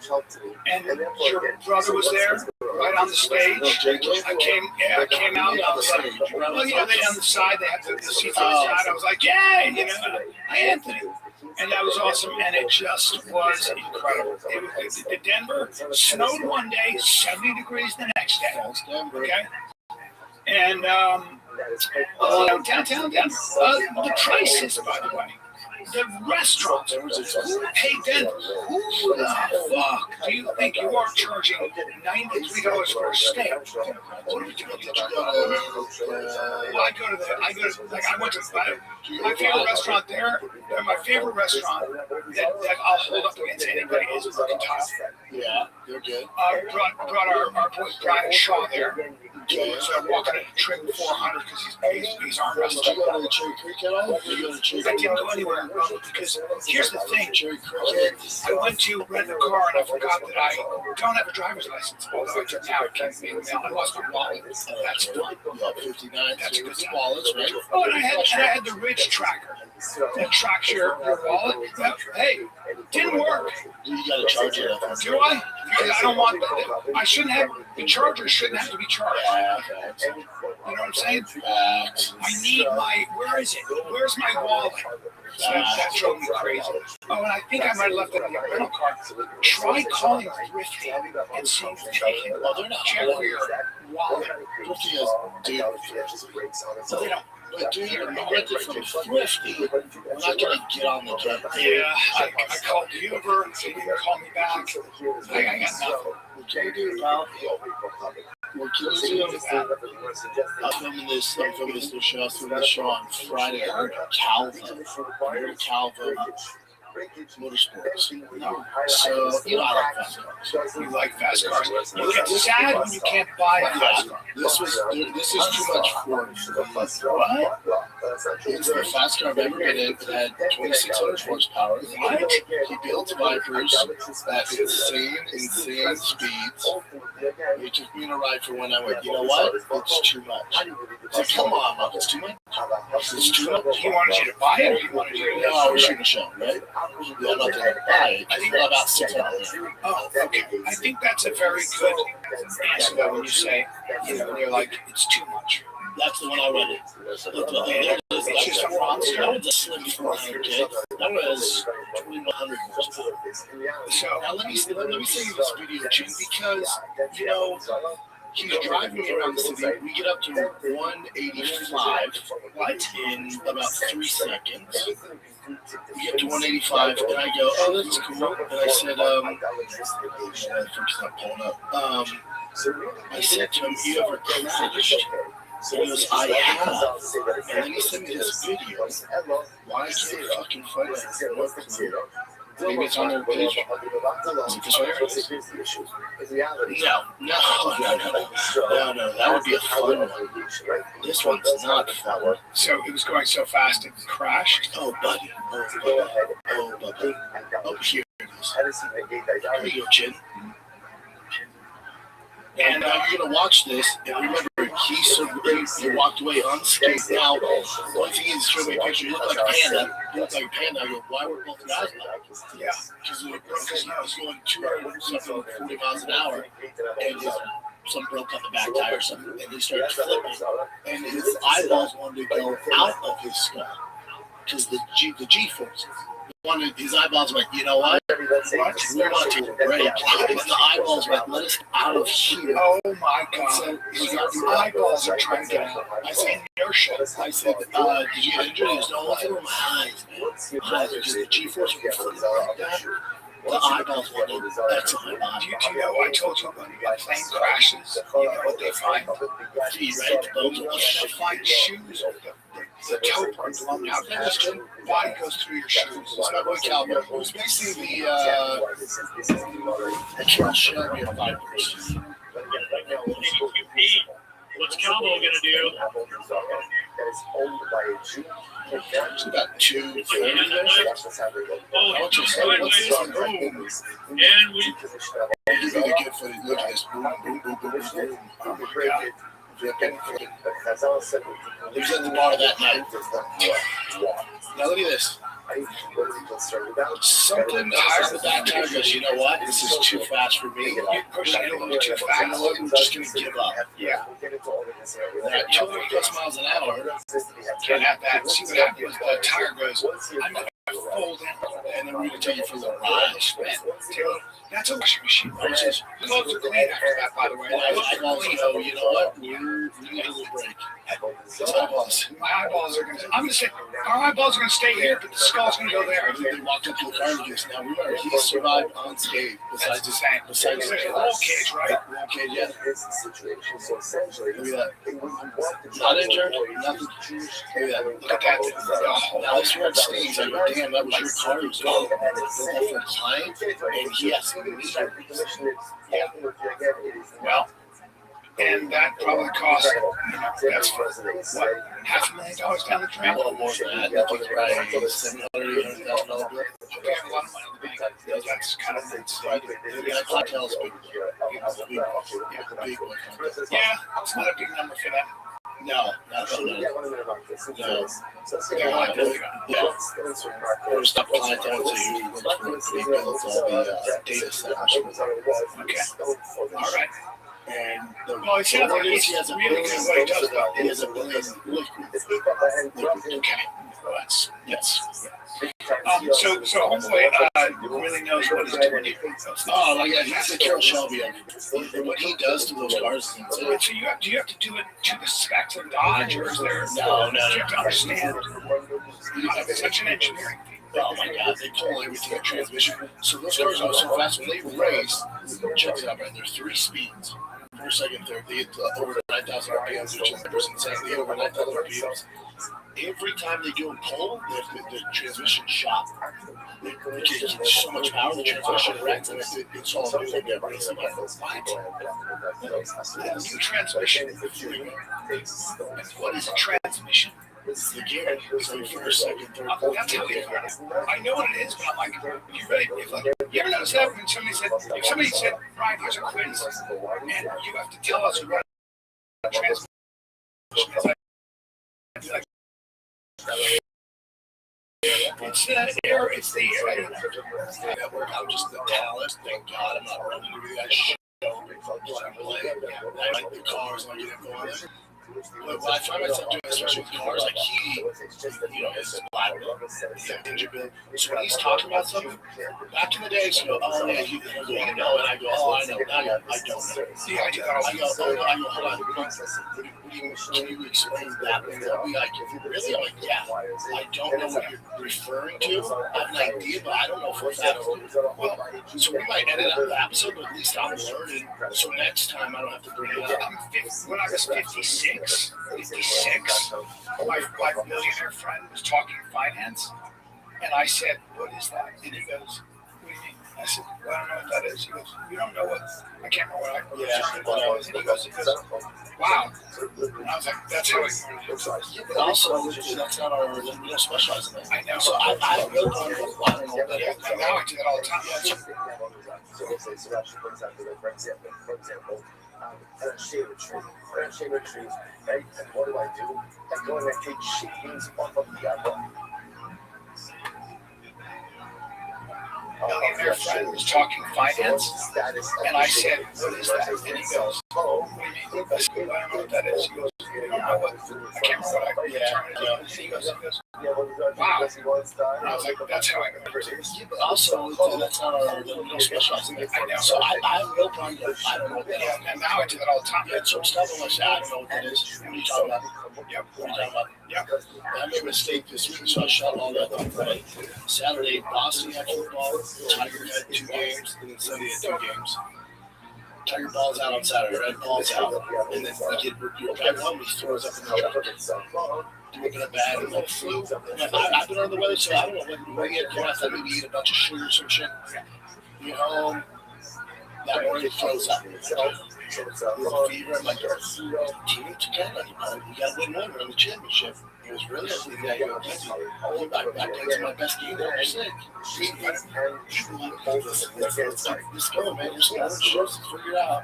Unfortunately, just not. This coach like, hey, just see me up. He's not doing it. You're the right field. I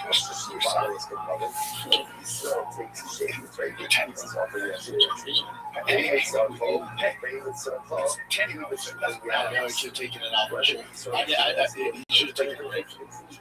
But he's tough. Yeah, he was a lot of goals. They didn't do the game. My buddy, you good. Electroshock. Yeah, he he lost. Yeah, it was playing well. Always played well. He's all right now. He's all right.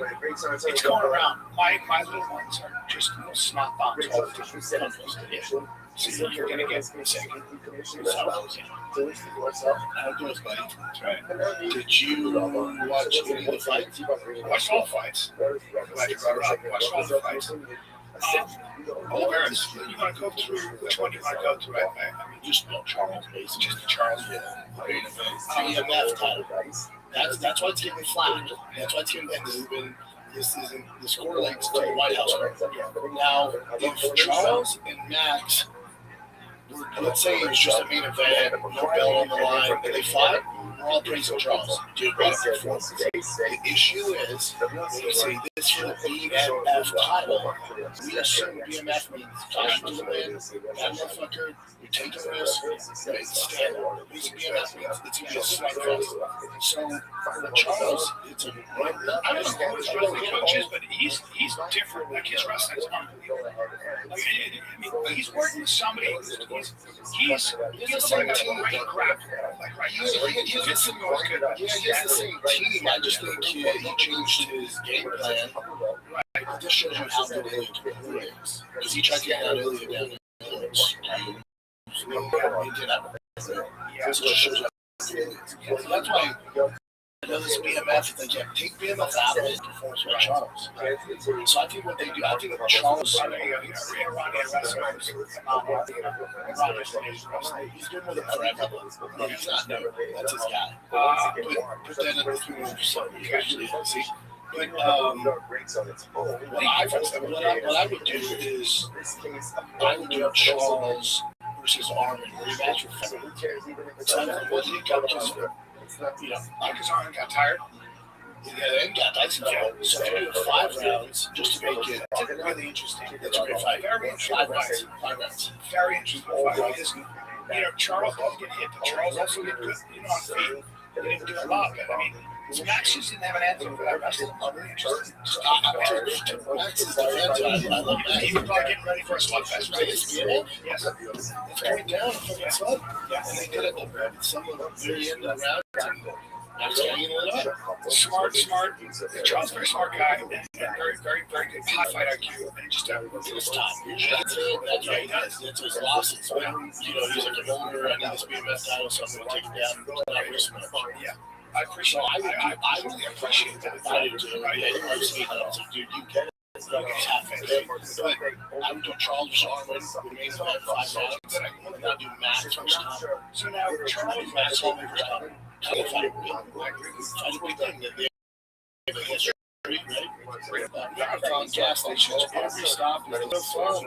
Like awesome fuel. savings you can get with rewards. Join Marathon Rewards today. Start earning rewards on every gallon of gas. To redeem rewards at any time, saving up to $1 per gallon. Don't forget, Marathon stations are packed with all the conveniences. You need to stock up and live life on the go. Marathon, where fun runs on full. Available at participating Marathon locations. Terms and conditions apply. See marathonrewards.com for details. That's a great idea. Let me ask you this. That's a great idea. Actually, it's a great fight for Connor. Because they would slug it out and it's so fun. Because let's say you're like, all right, Charles wants to fight Connor, so that's slow. You just rep for the best. You're fight. That's it. That's what we need. Very good idea. Okay, and so that, I love that idea. I'm very intrigued with the Charles Sarukian fight because when obviously Sarukian's a great wrestler, but I think Charles has a big problem for him now. Right? I know, but you got to look at, I guess, if anybody could rehearse the looks he's going to get from Sarukian. It's an interesting fight because 5 rounds. Because if you watch the last fight, you're like, I wouldn't lose the first 2 rounds. He's like, yeah, let's everybody a little tired. And Charles was sort of making a comeback, having some submissions, like, man, this goes 2 more rounds. Right? So that's why I like that to make it very clear. I don't think I'm seeing a tough fight anytime soon. Just to make that very good fight. I'm in. And then, yeah, this evidence for them. Did you see the White House card? Yeah. Did you see Michael Dover fight with Drew Dover, Drew Dover? Yes. Yeah. And Drew Dover seemed to be getting lit up for those 2 minutes. Well, Nebraska came up with the first one. Yeah. And then our last kid looks great. Wrestling-wise, couldn't do much there. The steady at like 5 significant punches. All right, so let's see what we got. White House card. This is the top of the town. Now here's the issue. We were told it was going to look like UFC Lopez on steroids. We were told. I didn't tell you guys this. I didn't tell you this. Rogan didn't tell us this. The man himself goes, this is going to be the best card you've ever seen. So the expectations were so insane. We waited a year for this, right? We're like, come on, man, let's see what we got here. And we're thinking, oh, is it John? Is it Connor? And so that's why when they released this one, because on paper, like the first 2, the way they're coming in, those are good fights. They're good. They're great. You got 2 of the best. You got Tupir and you got fucking Poatan. Take my fucking money. The issue is we were told it's going to be the best ever. And I just think Dana is just like, because they're trying to do Islam Makhachev Billy. Islam's the one that turned it down. So then Justin Gaethje found out, I think Thursday night that he was fighting William. And then Dana said that we were never going to have John the card. We were in negotiations. That's a lot. Can I stop real quick? They said there was reports of some sort of hand injury. Yeah, or hand injury. Or hand injury. And then John was like, you said all sorts of things. They saw them. He was like, we're never in negotiations. And for a fact. Yeah, so what's scary is, as a UFC fan, is Dana and the UFC brass, they just can't pull off the big fights. That shit's scary. Those days are done. You know why? They don't have to. We have some. Back in the day, when there's competition, where there's Strikeforce, there's Pride, there's Bellator, there's other organizations, they wanted to stake the claim, like, look, we pulled it off, we got the big dog, we can do this, we're the best in the land. Now they're like, why didn't I thought we'd see Connor's on the international fight week, because same reason you see Connor during the pandemic, they can't make money He's going to some big ticket items. The White House, 2,000 tickets. Okay. Have you seen Django? Yes. Leonardo DiCaprio watching those two black guys fight. That's the White House. That's what Look at them vibe. Well, that's right. Yeah, we're at the White House.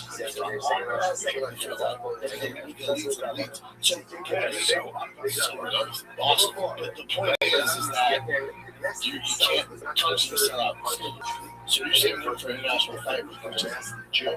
I bet he fights. I would do Max Holloway. But all this being said, is when we're told things card ever, I'm expecting John the Peoples. Like you're telling me they waited a year to put together Bo Nickel versus Dukakis? You waited a year to pull out fucking Sugar Sean? Why not do Sugar Corey? You waited a year versus Let me see the fire. You waited a year for Sugar versus Zahabi? You waited a year for Hoofy versus Chandler? Wait, this is the other thing. I was going to get on the shop to read it. Quit trying to force Cyril Gahn on us and Diego Lopez. They're cool. They're cool. That's Cyril Gahn's fifth fucking title fight. Hey, quit trying to make fetch happen, dude. I think they're not into it. Neither is he. I think they have fight.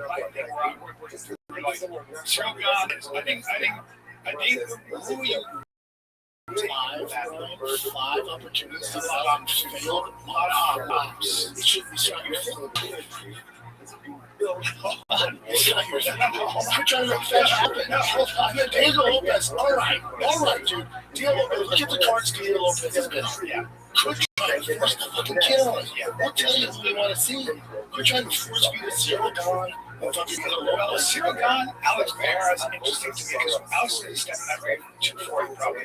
Cyril 248, 250. And it's a different thing. Yeah. Here's the fucking problem with all of this. Yeah. It's like, oh, Todd Elliott's fighting sick. Oh, I get the two great. Here's the thing. Let's say Tom wins and hit, it's historic because champion pretty weight class has never been done. Historic. But you get Cyril Gahn. He's not a champion. So unfortunately, there's a little asterisk next to that. Well, I would say this.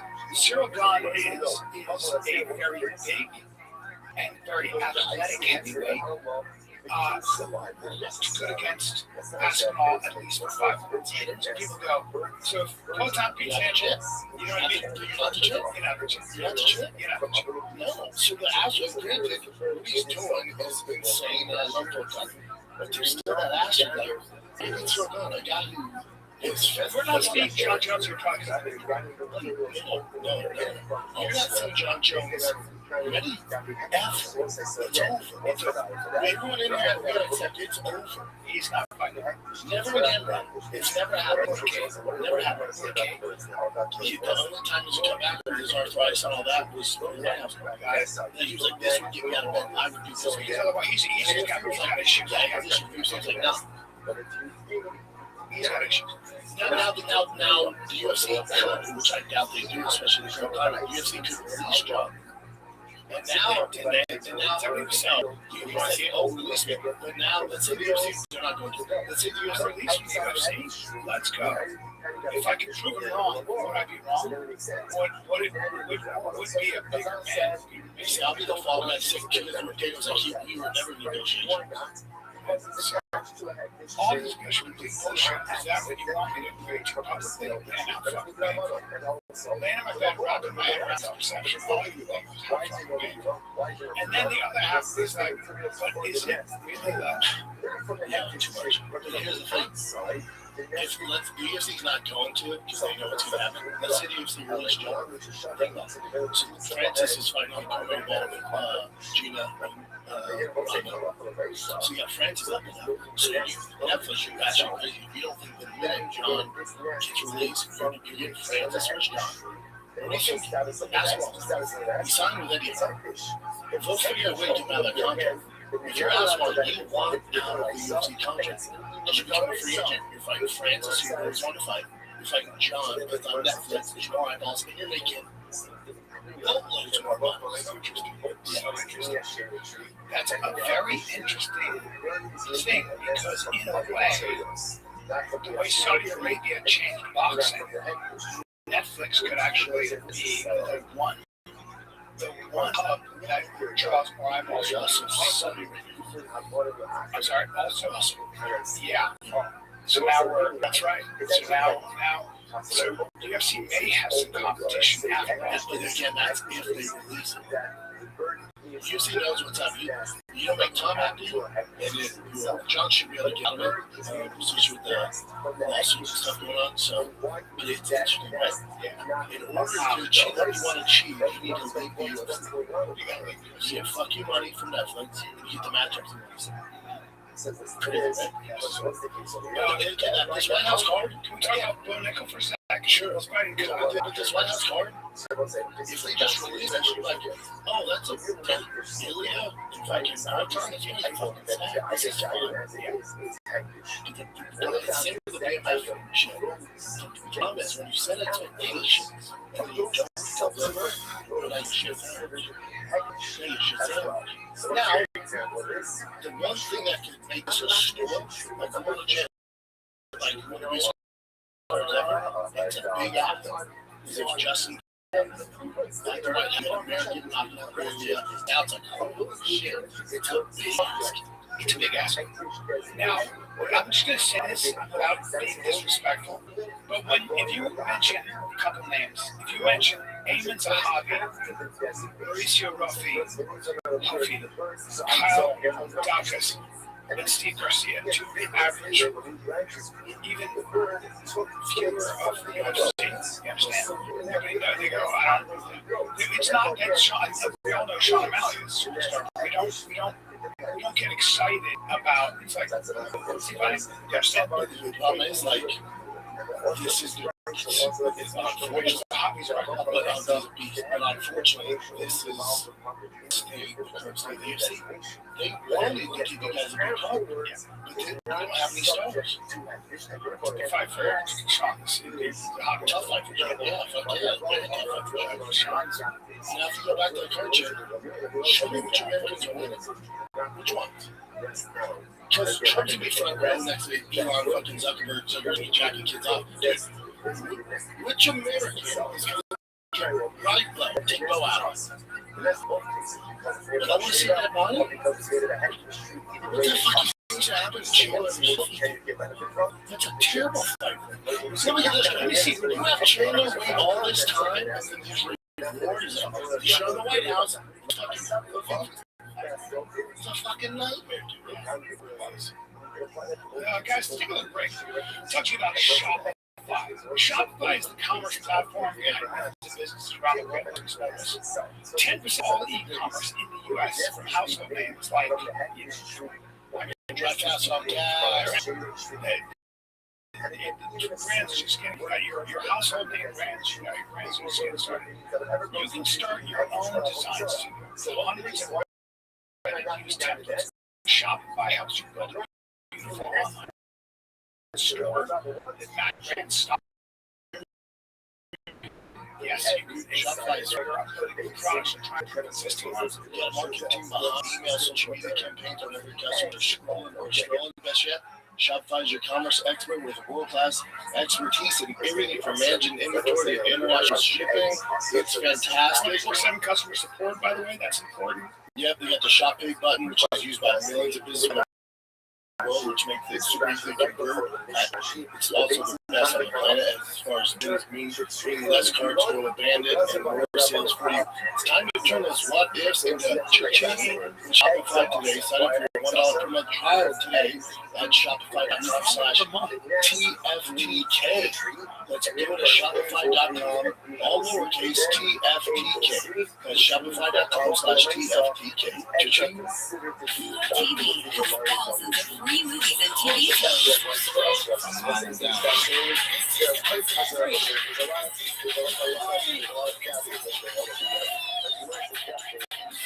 Movies like Interstellar, Dreamgirls, and Gladiator. And TV shows like Survivor, SpongeBob SquarePants, The Fairly Odd Parents, and Ghost. Pluto TV is always TV.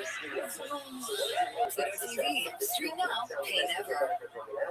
I think the bows should get it done. Should have a good chance to get it done. Are there the odds out, Jim? I'm sure it's always exciting. He's great. Yeah, it's nice. I was in like 2 fights. I don't know Kyle Douglas. Can I see him? He's on now. Super brother. Got a big brother. Yep. Is he the wrestler?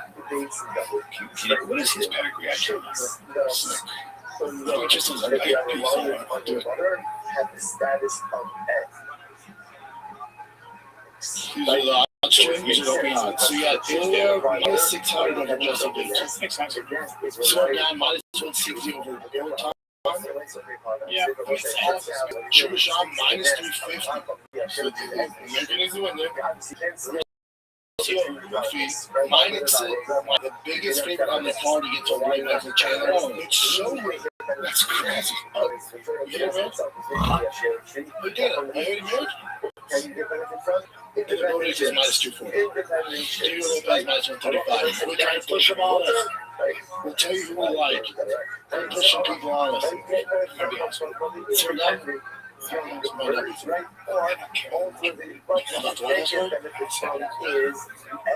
I mean, I care about Cyril Gans. I want to see if my boyfriend's up to the task. And I care about Sean O'Malley because that's my boy. And I think that'll be a fun fight. It's like all these games is going casual. You don't care. God damn it, I'm just fucking out. Oh shit. By the way, this is from DraftKings, still a little bit different. Still not good. He's not as crazy at all. Still not great. You actually? I can't. Like, you know what I mean? No. Oh, I love it.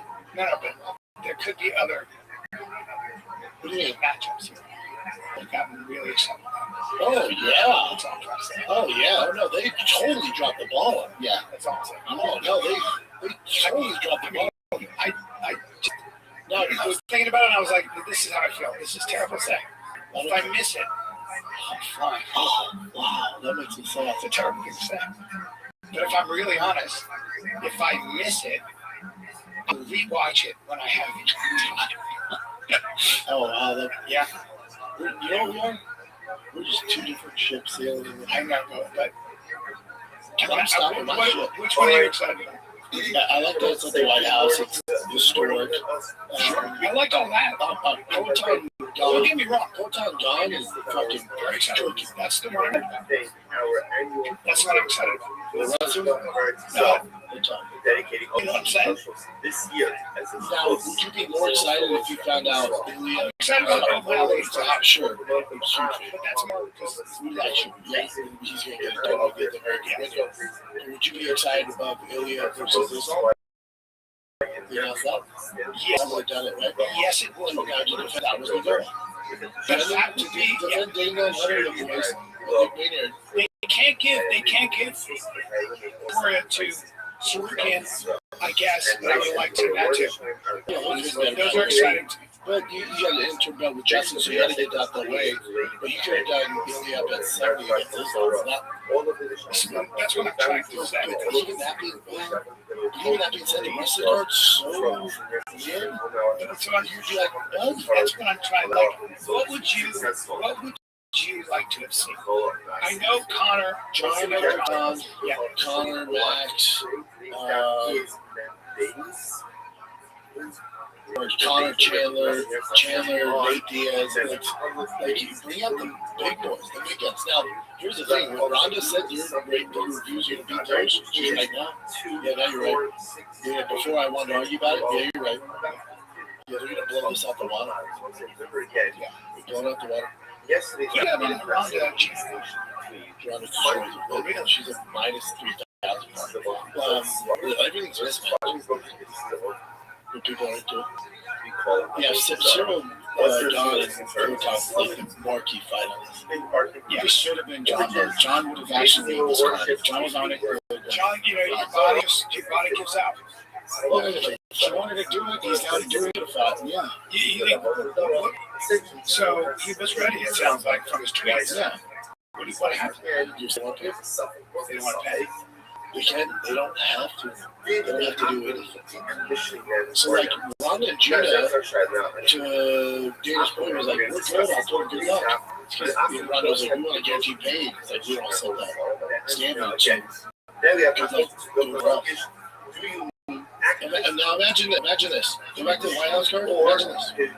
Imagine you had John Jones old time, Ilya Islam, which we're trying to make, Rhonda Gina Carano, Connor Chandler. Yeah,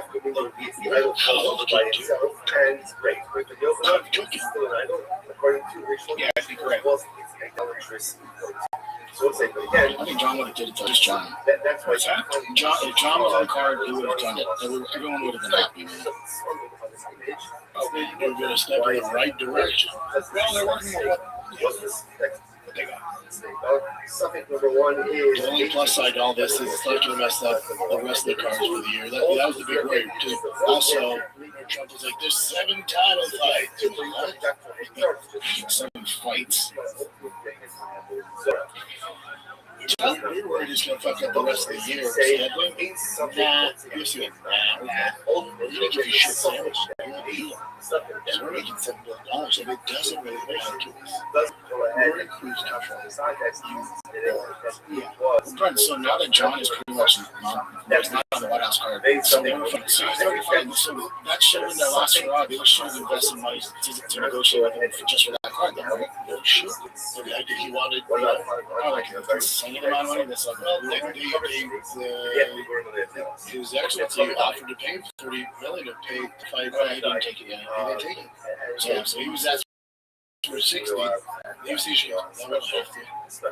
$30 million.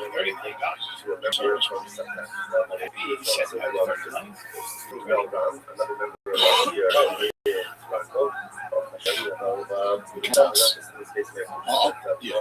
I'll lay off for you.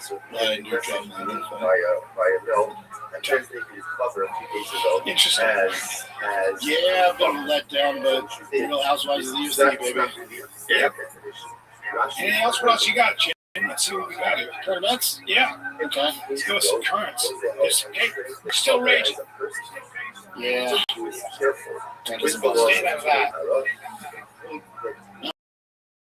Let's go with something controversial real quick. This video, not this one. This one here has gone viral. This is apparently someone's funeral. So mother was waiting her son's funeral, and I guess they had a horse and a carriage person come out, and then the mother got pissed off at the horse carriage driver because one of his employees wasn't dressed well enough. Did you say something? Is the mother who's burying her son? Yet if you have children, she gets a pass for everything. Because you dress like Callan and have sandals and jeans on. She wore like a pink sweatshirt or hoodie. Oh wow! Because she's the one that has to do like the guiding the horse here and there. But the actual guy that drove the horse, that guy, he was perfectly dressed in a nice outfit. That's me telling you everything. That's a quick one. But is she involved with it? She just sent the horse and then getting out. She's literally just tending after the horse. You know, because they always take dumps and everything. Like, it's her brother is like, you know, she was bad.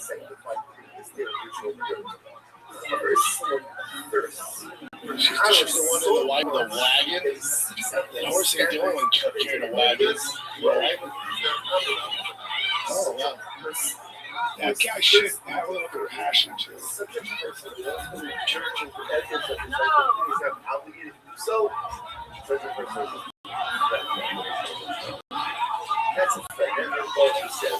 It's all history. Oh, wow, the little guy. It's all, What's the guy have to do? The guy has nothing to do with that, but I guess that's his employees, and that's the girl in the outfit. I heard you see it.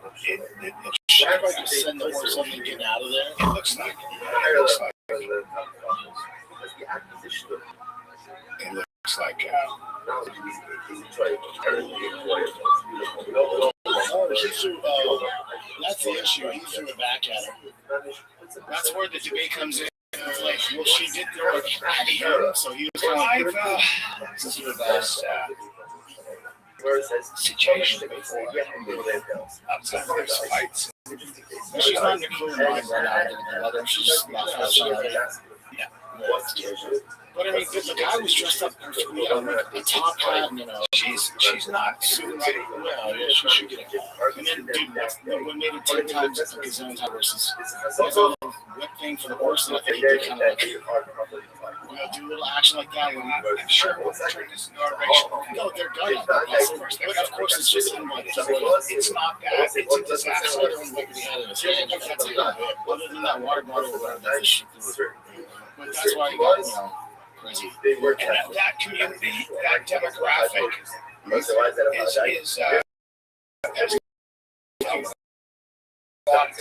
lot of like loss of young. It's kind of a really negative thing, but people in the comments, because they're very, you can imagine most black people were on the other side. Everyone else was on the main, carriage driver's side. But they're saying like there's guys with t-shirts just airbrushed, because that's like a cultural thing, there's airbrushed, the name of the person that passed away, t-shirts, yeah, and shorts and stuff like that. So she went off on that girl. Did you guys see Okay, so his lawyer was like, "Well, I take that." Yeah, the way it should be. Because he was like, he's kind of running. Did you do this with his time? Yeah, she went. He goes like, So during the case, he was looking at pictures from him and upstate for the old days, and then this is his reaction. And his lawyer's trying to take it away to see what I'm shit. Yeah, you like the chin, that's right. Yeah, let's take this. He's like,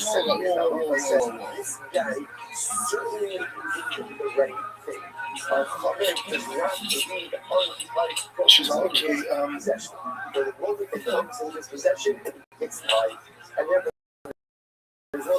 You smiling? Mr. President, we have 5 minutes remaining. He's an old pro. He's gotten away with everything. Yeah. But look it up. I don't think he ever went to the island. I don't believe there's any record of him taking the plane to the island. There was a record of him taking the plane to Africa for the under the Clinton Foundation. So I believe that's why he's like, man, whatever. What's the timing of the point? That thing is all taking out now. In order for you to tighten up the there's no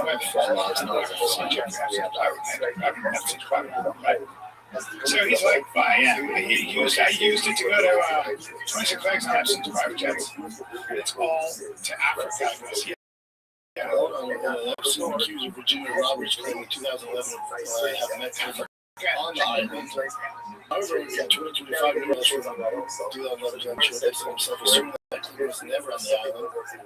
That's why this one in Virginia, Green died. Okay, so that's why she made a lot of claims that the FBI could not. They just were wildly inconsistent. What did you say about the hot tub? He's like, it's not mine. Yeah, and also this, I don't think there's a really. I know he's a hot tub, but no, with a girl. Yeah, with a girl. They asked him, and he said it wasn't on the island. He said it was in somewhere else. Do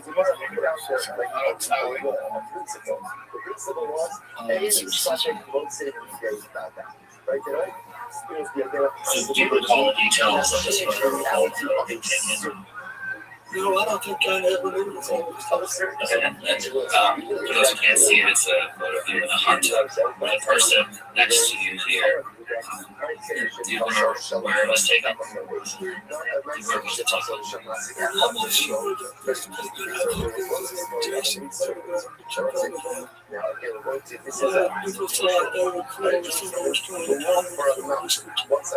taken? She says we have got she works for a city of people.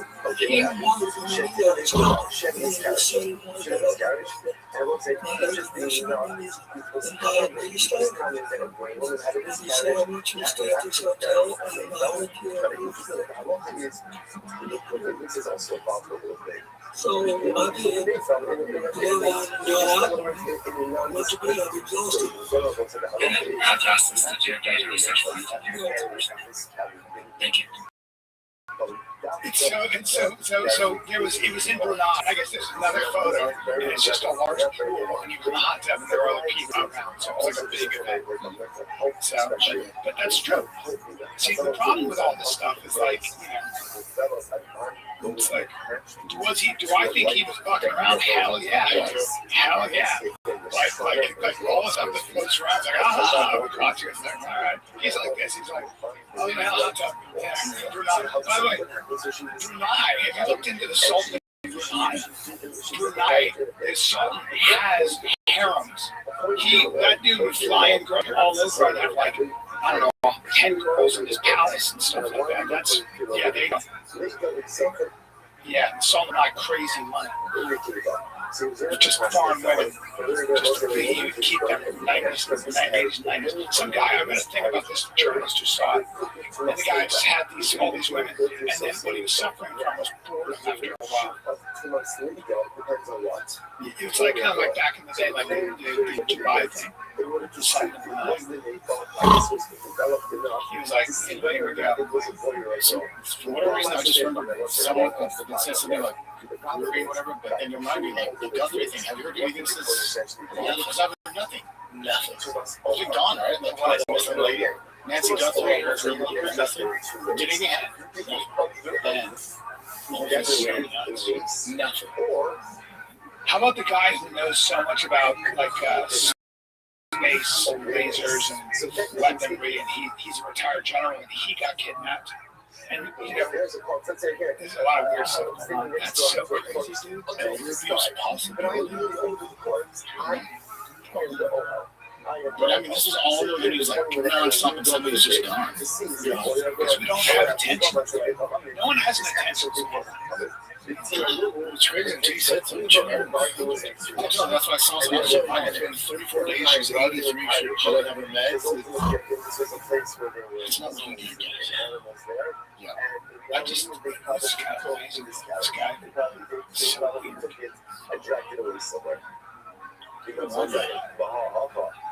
This is, you guys talking about John Jones earlier. So this is them at that one place. Was it in Dubai, somewhere in Russia area? Oh, never mind, it was Russia.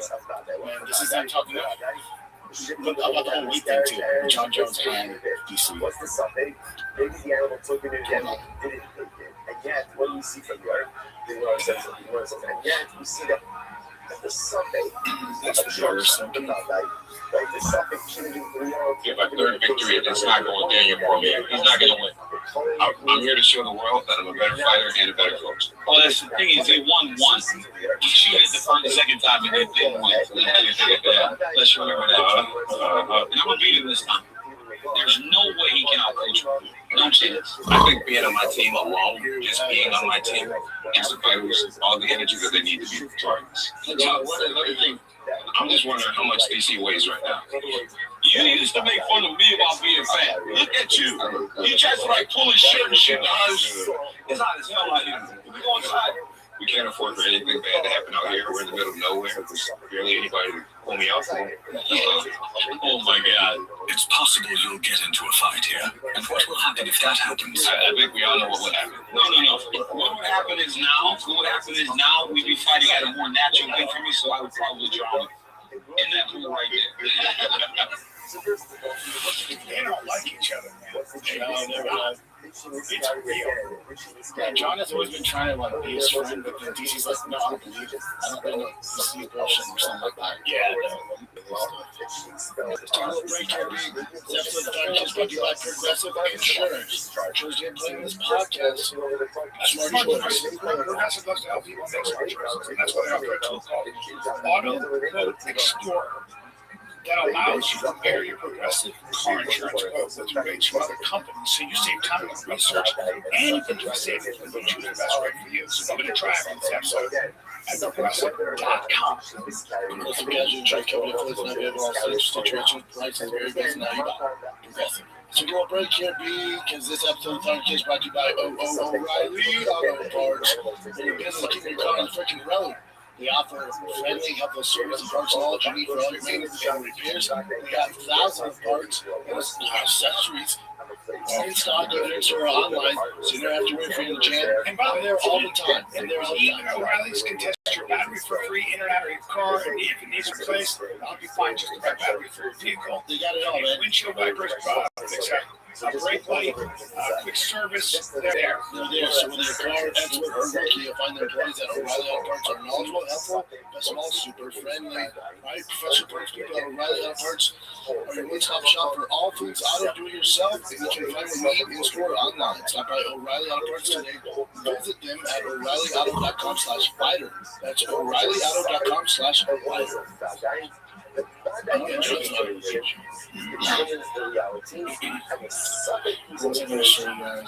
they are gonna have this is not this old. That video is old. Which one? The show, right? No, it just never came out. Yeah, that recently just came out. That they just came out.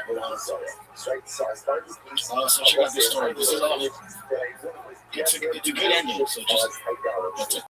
So it says the caption is terrifying moment. Top one collapses on his sleeping brother days after mom visited from Amazon. Yeah, and she said she did all the instructions correctly. But you never know.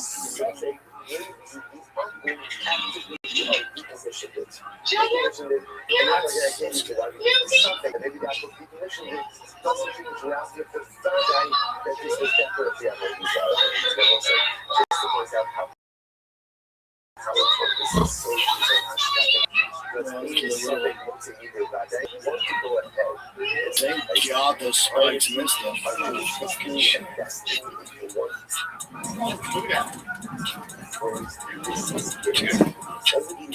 Terrifying.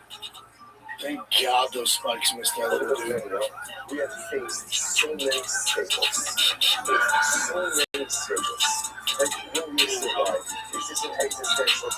Wow.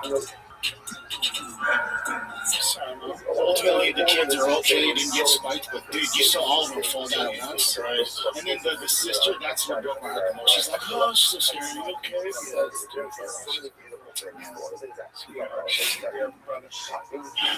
okay?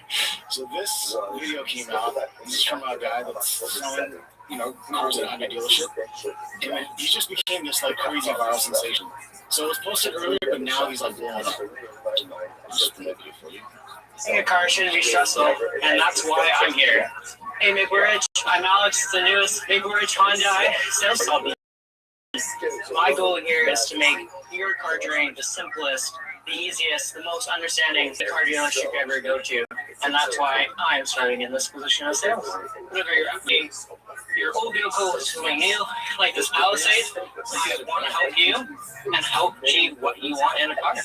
Whenever you're looking for a new or used Hyundai or Mapleridge Hyundai, feel free to reach out to me, Alex, for the best help possible for me to meet this new community in Mapleridge and help you find the exact vehicle that you're looking for. Buying your car should. It's such a true, but the comments are like the best part, like, it's like, that's, I'll get touchy-feely. Can you guys read on that, please? Yeah, in 2012, I showed up to a fight with no cornerman. Alex stepped in and coached me to victory. If you're buying a car, buy from him. Alex showed me an 8-ball test drive last week. Highly recommend it. Alex had with my wife, I could be happy. Alex, I used to run code for movies at Miami in the mid-'80s. Hell of a pilot, just as good running an offshore race. And they're just incredible. All of them are just so much. I'll find Alex in the FD list. I highly recommend it. Alex donated half his liver to my dog. Not the same as life, but he was hungry. And he was hungry for a fantastic deal at Maple Ridge. Alex threw my babies on the side of the bus. Thanks, Alex. Yeah, just constant. Thank you, everyone, for supporting Alex. He sold his first vehicle thing. We'll post a celebration update from Troop Cars sales actually on that because it says Alex picked me up on our date in a Hyundai. He wasn't interested in me, but now I know that kind of man and cars out there. People love him. Watch this video. My heart is exposed out of his pockets. This guy goes out to me a great deal on DeLorean, and I'm stuck in there to be a Alex and I were married for a short period of time in the 90s. I just couldn't go back to Maple Ridge, and that's where I belong. Amazing lover, even better car salesperson. Alex and I were on a two-man, and he slept with the most appalling of creatures so I could seal the deal with my now wife. Alex will literally fuck anything to help her friend. I purchasing a Hyundai from him. Just Alex delivered twin babies at the truck stop in Brooklyn. He was my brother and I. We're still in touch today. Oh my God. Oh my God. And then they're, obviously, even the whole dealership, they're loving it. So I'm sorry. I'll show you my first please get on it. Yeah, dude. So he has like that awkward kind of, boyish thing going on. So he's got a mustache that grows in a strange way. That's another thing. Please kill him. Yeah. Hold on, there's a crazy one I want to show you. This guy's freaking insane. So obviously, I don't know if you guys see this, but this guy. This I saw. Yeah. And this is Red Rothschild. out of his freaking mind. I thought he was just gonna be some crazy weirdo, but then this guy's like, you'll see. Been watching him since we got here.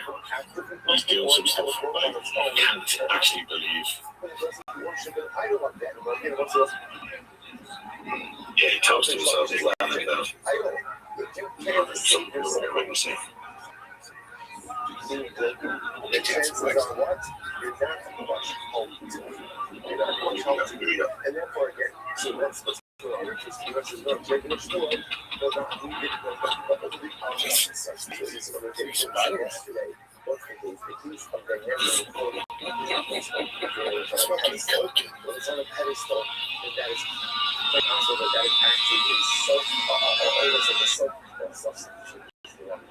It's like crawling.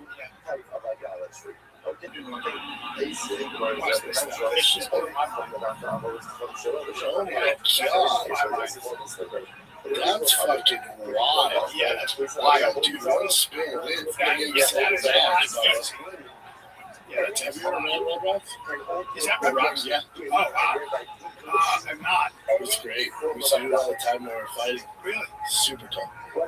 Right? These guys are insane shit. Those are the main ones, though. Insane. Especially at that house. No, I didn't know you're not. I thought it was going to be close off to the battle. You're allowed to just go there and train all the time.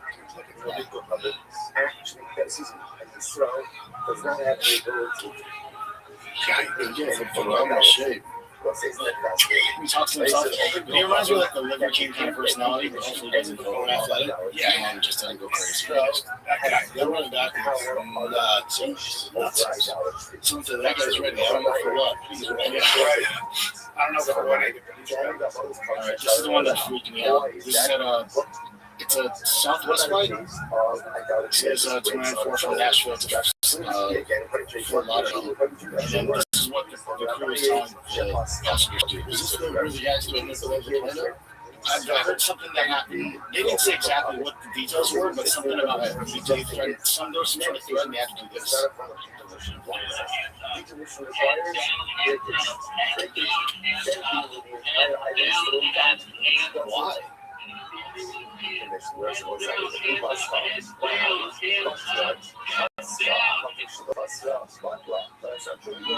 But again, if he's then in idolatry, even though again, all of the idolatrous material is still present, all of the again,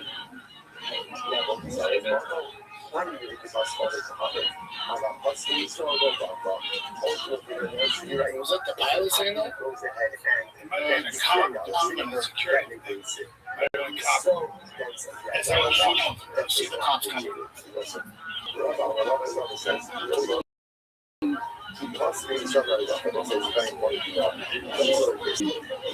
Maybe the air marshals?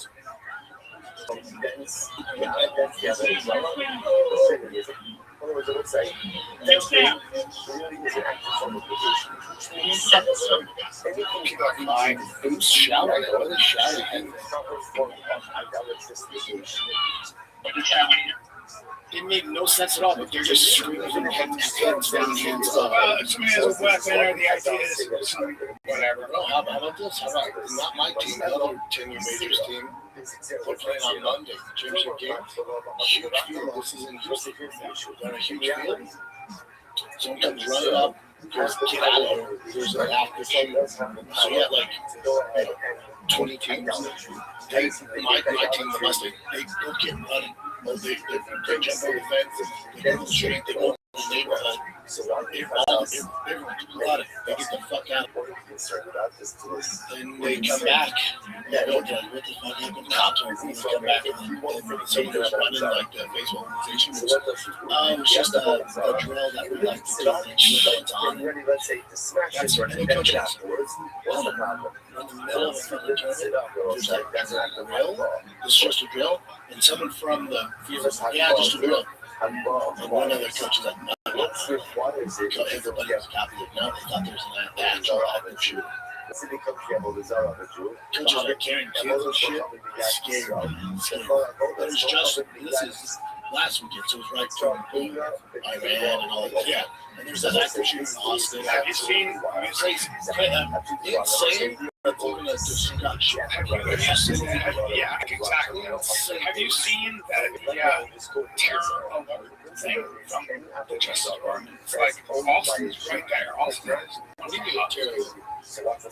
all that yourselves being on the lookout for possible terrorist. Yeah. You're saying terror alerts is like as hot here in Austin? No, I'm saying, yeah. And there's certain hubs that we're talking about in Austin where people should be vigilant. New York, Miami, Los Angeles, Austin. It's not to get guns, but what are you going to do? What the fuck are you going to do? Have a piece on you? And that's all you can do, but it's not like that's all we can do. You see something, say something. Okay, no, the idea was too late. The idea would be probably 2 years. So South by Southwest is coming up. A lot of people. It's like, hey guys, my feeling is they don't want us to make it. My feeling is maybe if you want to stay on the side of terrible idea. It's in Texas. Austin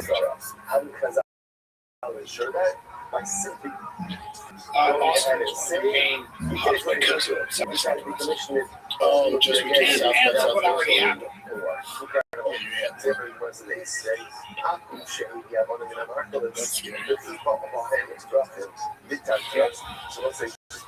This whole idea over here authorities investigate mass shooting. Ancient media kind of drives me crazy because you should let 7 days ago. They know that I never knew wearing probably of Allah or probably even my God, that's stupid. So what happened? Yes, 4 days ago, the security is on high alert against domestic terror attack. So yeah, Austin is not that scary. Carry guns, just make sure you carry guns. That's what you have to Texas.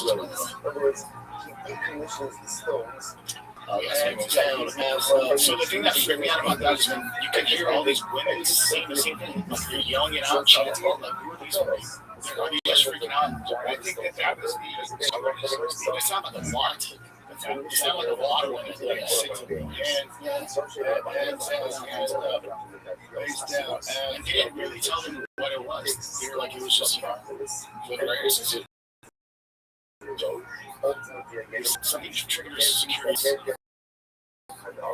Yeah, but did you see that guy in the plane that bombed his brother? I saw one. I was like, okay, so it was like an Indian dude. You talking about that one?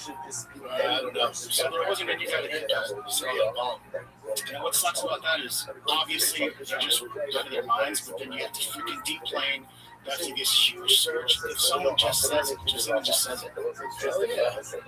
It's so freaking No, but you know they're just drunk and just, oh, fuck you, who's a bum with you? They start constantly beat the fucking, but that's what they do. Well, I do like this. He got up and he was like, I do like this. so if a guy got up and he was like, let me see the rest of this. If a guy got up and he was like, let's, I'm going to blow up this plane. What would you do? Just grab him. Yeah. Go around like that. You just give him a big idea. Should we end on this one? What was that, Michael Johnson? I'll show you.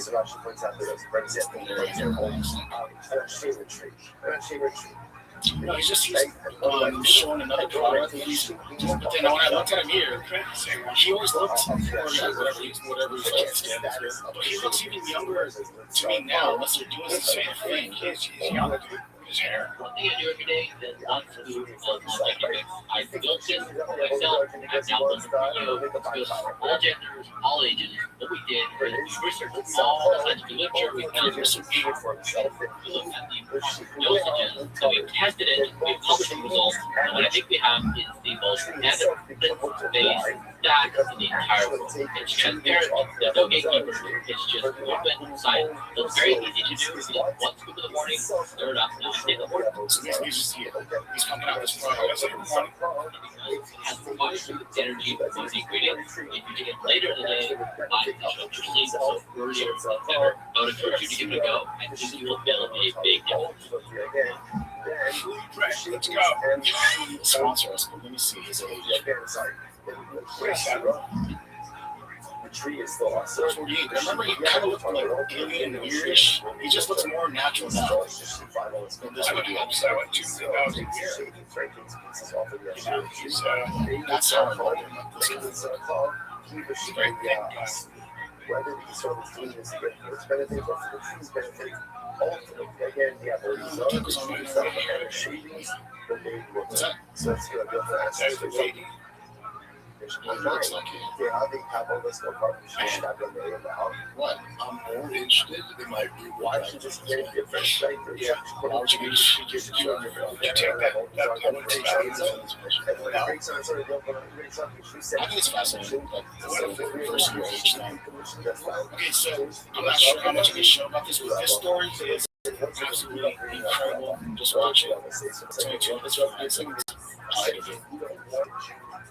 It's not a story about a hospital visit where one little boy changed everything. Here is Steve Hartman on the road.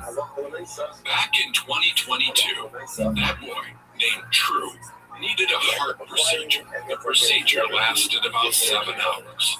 And through it all, Dr. Beatty says she just kept staring at the sweet face. And even though she already had 6 kids, she just had to take it.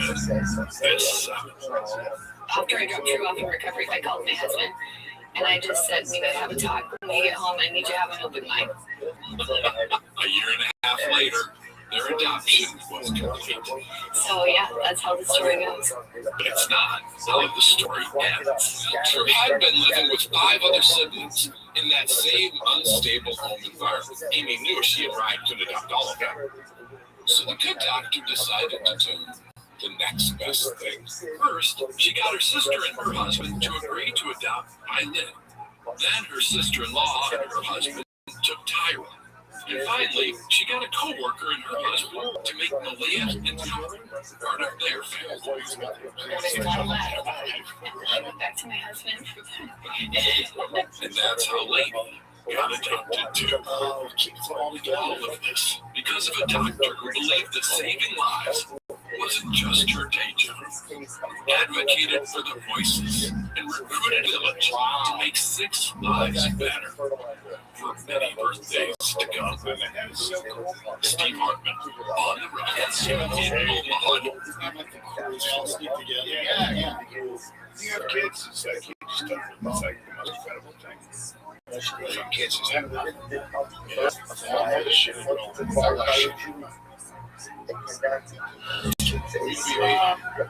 Guys, I'm going to be in Calgary. March 12th. Yep. This coming Thursday, Friday, Saturday, Calgary, Mount Stomping Grounds. Yeah, kids, come get some tickets. See you soon. Our kids love it. It's our kid. We're out. You find the image of a dragon, but the head is cut off. That is cut off. So therefore, something only something is off. So if I'm not sure, then it's easy to kind of think the dragon.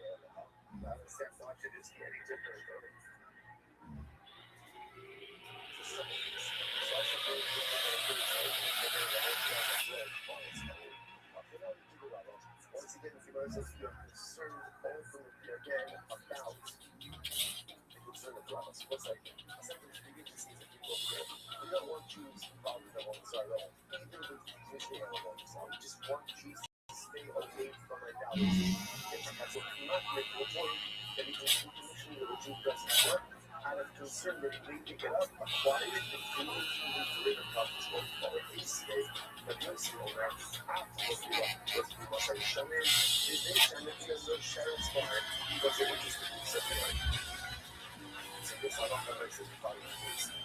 It's also only to the trailers. I want this to go outside. It's Rabbi coming alive from a coffee mothership here in Austin, Texas, for a brand new episode of Kill Tony. Yeah, we're Tony. Let's go!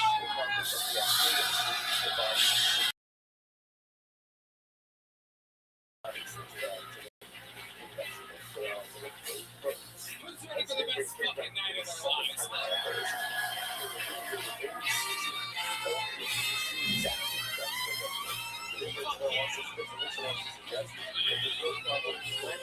It's Spencer Brian Redband, ladies and gentlemen. And how about some noise for the best damn band in the land? How is that some diabolical shit or what? My goodness, what an amazing show. You guys made it to the #1 live podcast in the world. This is Kill Tony, brought to you by HelloFresh, Squarespace, and Game Time. A lot of fun stuff ahead. Here's a little bit more from the amazing sponsors that made it all possible. Sunset Strip Comedy Club in Austin, Texas is now open. Check out the band's secret show every Thursday. Go to sunsetstripvts.com for tickets.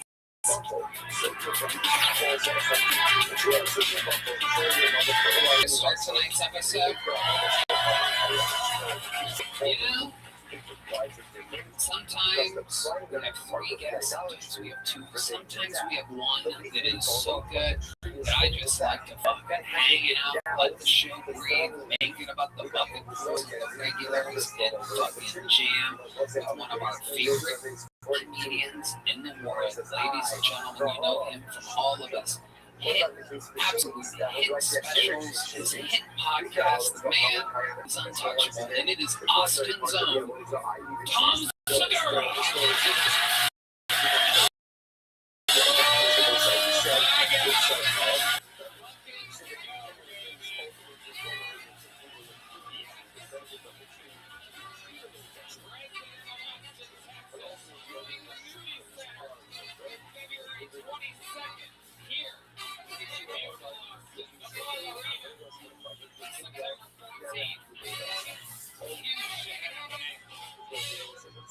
Welcome back, Tom. Let's sit here. Oh, okay. Stay cozy just in case someone hangs my legs later. Welcome, Tom. Thanks for having me. You've been on the show numerous times. We're so excited to have you here at home base where sometimes crazy shit really happens. I have seen some crazy shit. Yeah. We can have, some derelicts that fucking walk out. Yeah. Sometimes I'm able to get some real answers out of these people here, these bucket fools, and find out more about them that we can't find out in the nervous arenas or even at the ACL Live Theater that we did that one time. So we're going to try to make some magic happen here to make 252 human beings' names are inside of this bucket. Most of them piled the bar across the street, which we have a Rango and grab them after I pull their name out. Some of them, a few of them assuredly are inside. Anybody inside sign up tonight? Oh yeah, look at that retard. Fingers crossed that we get someone from the bar across the street. If I pull someone's name out of the bucket, they get 60 seconds uninterrupted. You know their time is up when you hear the sound of a kitty. That means they have to wrap it up then, or else they bring out the egg West Hollywood bear, which interrupts them abruptly. And then I interview them, and we find out more about them. We talk to them about what makes their lives special. Who knows? Maybe there's been trivia, there's been spelling bees. Anything can happen. Ladies and gentlemen, are you guys ready to start tonight's show? They pulled the first game, they're wrangling that person from across the street. While that happens, we're going to get one of our regulars up here, huh? You guys are fans of the show, right? How many of you watch every week? Well, I think you will be very excited to find out that the first comedian doing an uninterrupted 60 seconds tonight is an instant legend on the show. Ladies and gentlemen, SUD is in a hurry to become a citizen of the United States of America. I present to you the Estonian assassin.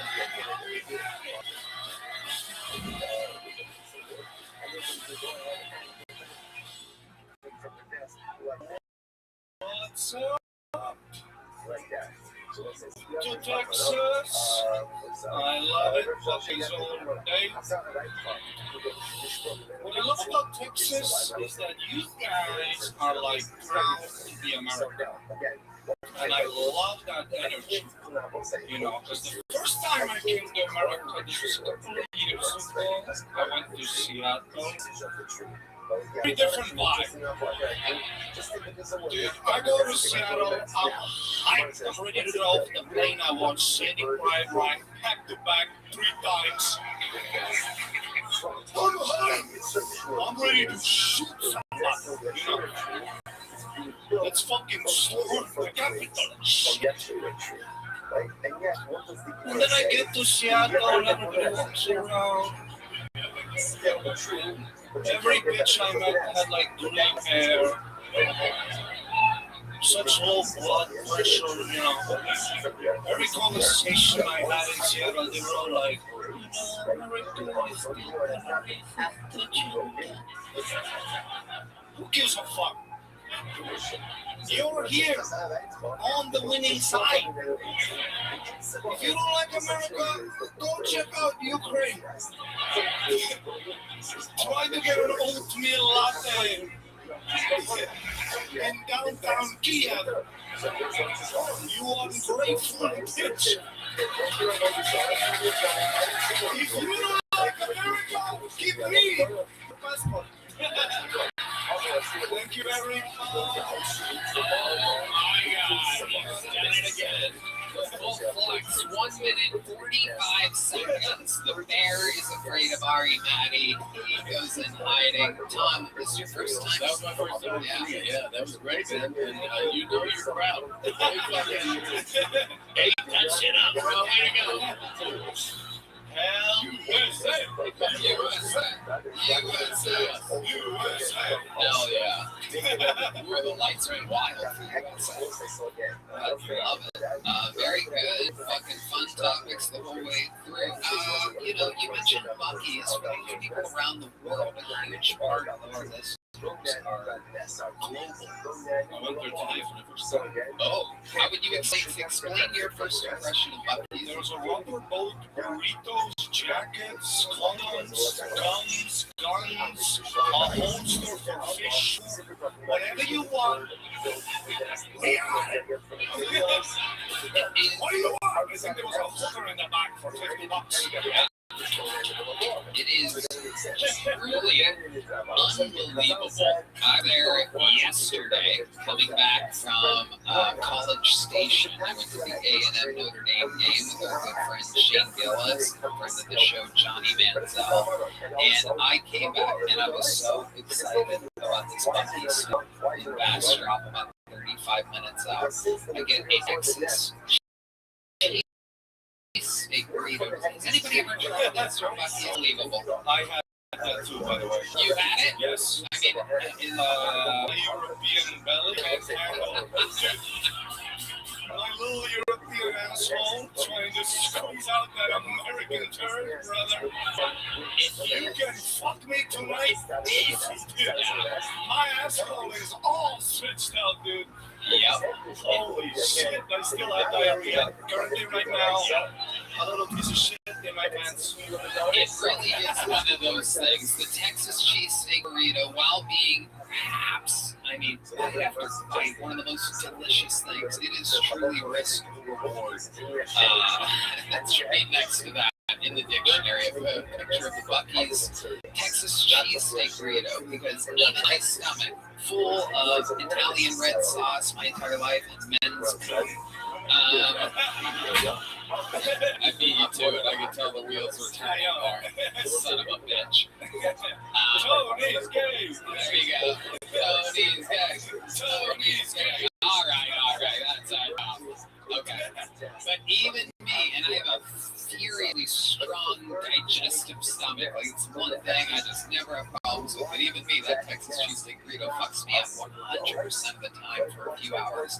And I learned yesterday that if you do a minute and a half in the cold plunge after having one, you're good.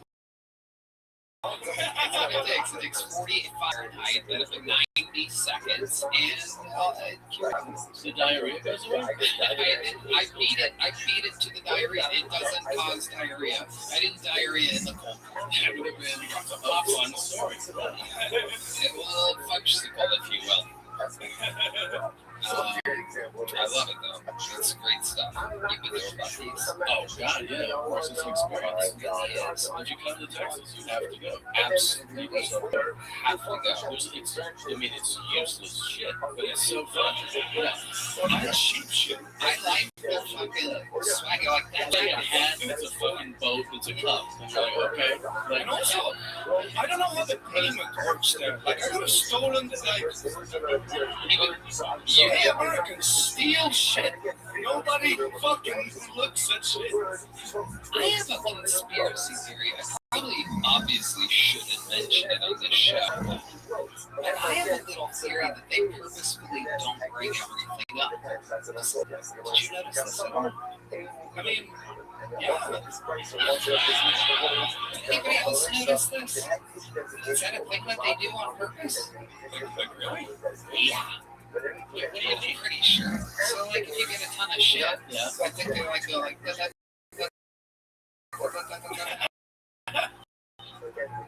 I've had it happen. They don't say that, but they're like $2. You get like a ton of shit and a jacket. Like, you got the whole fucking jumpsuit. Look at you. how much was that? $12. It is the most magical place on earth. Hot nuts and yeah. And I've never seen so many fat people in Ghana. Dude, that deer is gonna see ya. With your fat fucking face.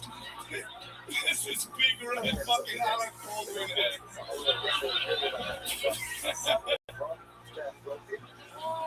Hey, Tom, you used to be fat, right?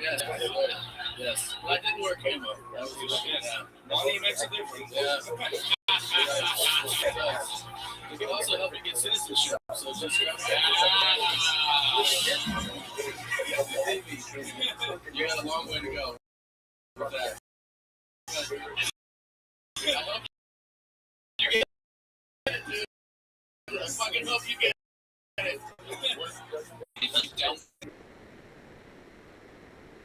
sorry, Maddie, you did it again. You're in, and now we go. This is obviously the part where shit gets crazy.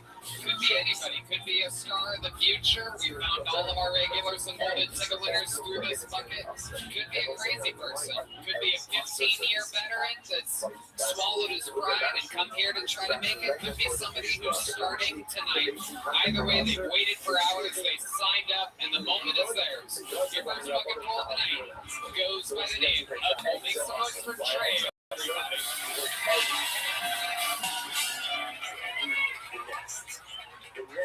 everybody. I just moved to Austin recently. I'm really excited. The other day I was driving on the street and I saw a bumper sticker and it said, "Silly boys, trucks are for girls." But I looked at the bumper sticker and it was on a Nissan Altima. And I was like, oh, that's cool. This city's so progressive. Even the cars here are trans.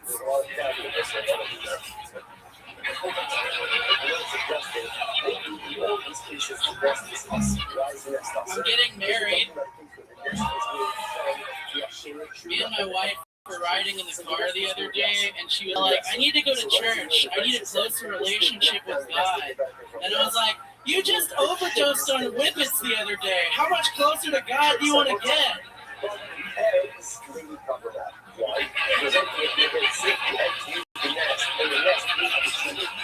Any Kanye West fans here? Kanye just released a new album on Vultures. One of the lines he says, beautiful big titty butt naked women don't just fall out the sky, you know. And I heard that and I was like, damn, those are bars. But clearly Kanye West wasn't in New York City on September 11, 2001. Great animal. Looking for validation throughout his entire set from Tom and I, paying no attention to the 350 people in front of him. Did not care if you guys were laughing whatsoever. I was fully focused on him and I after each punchline. We have that bond.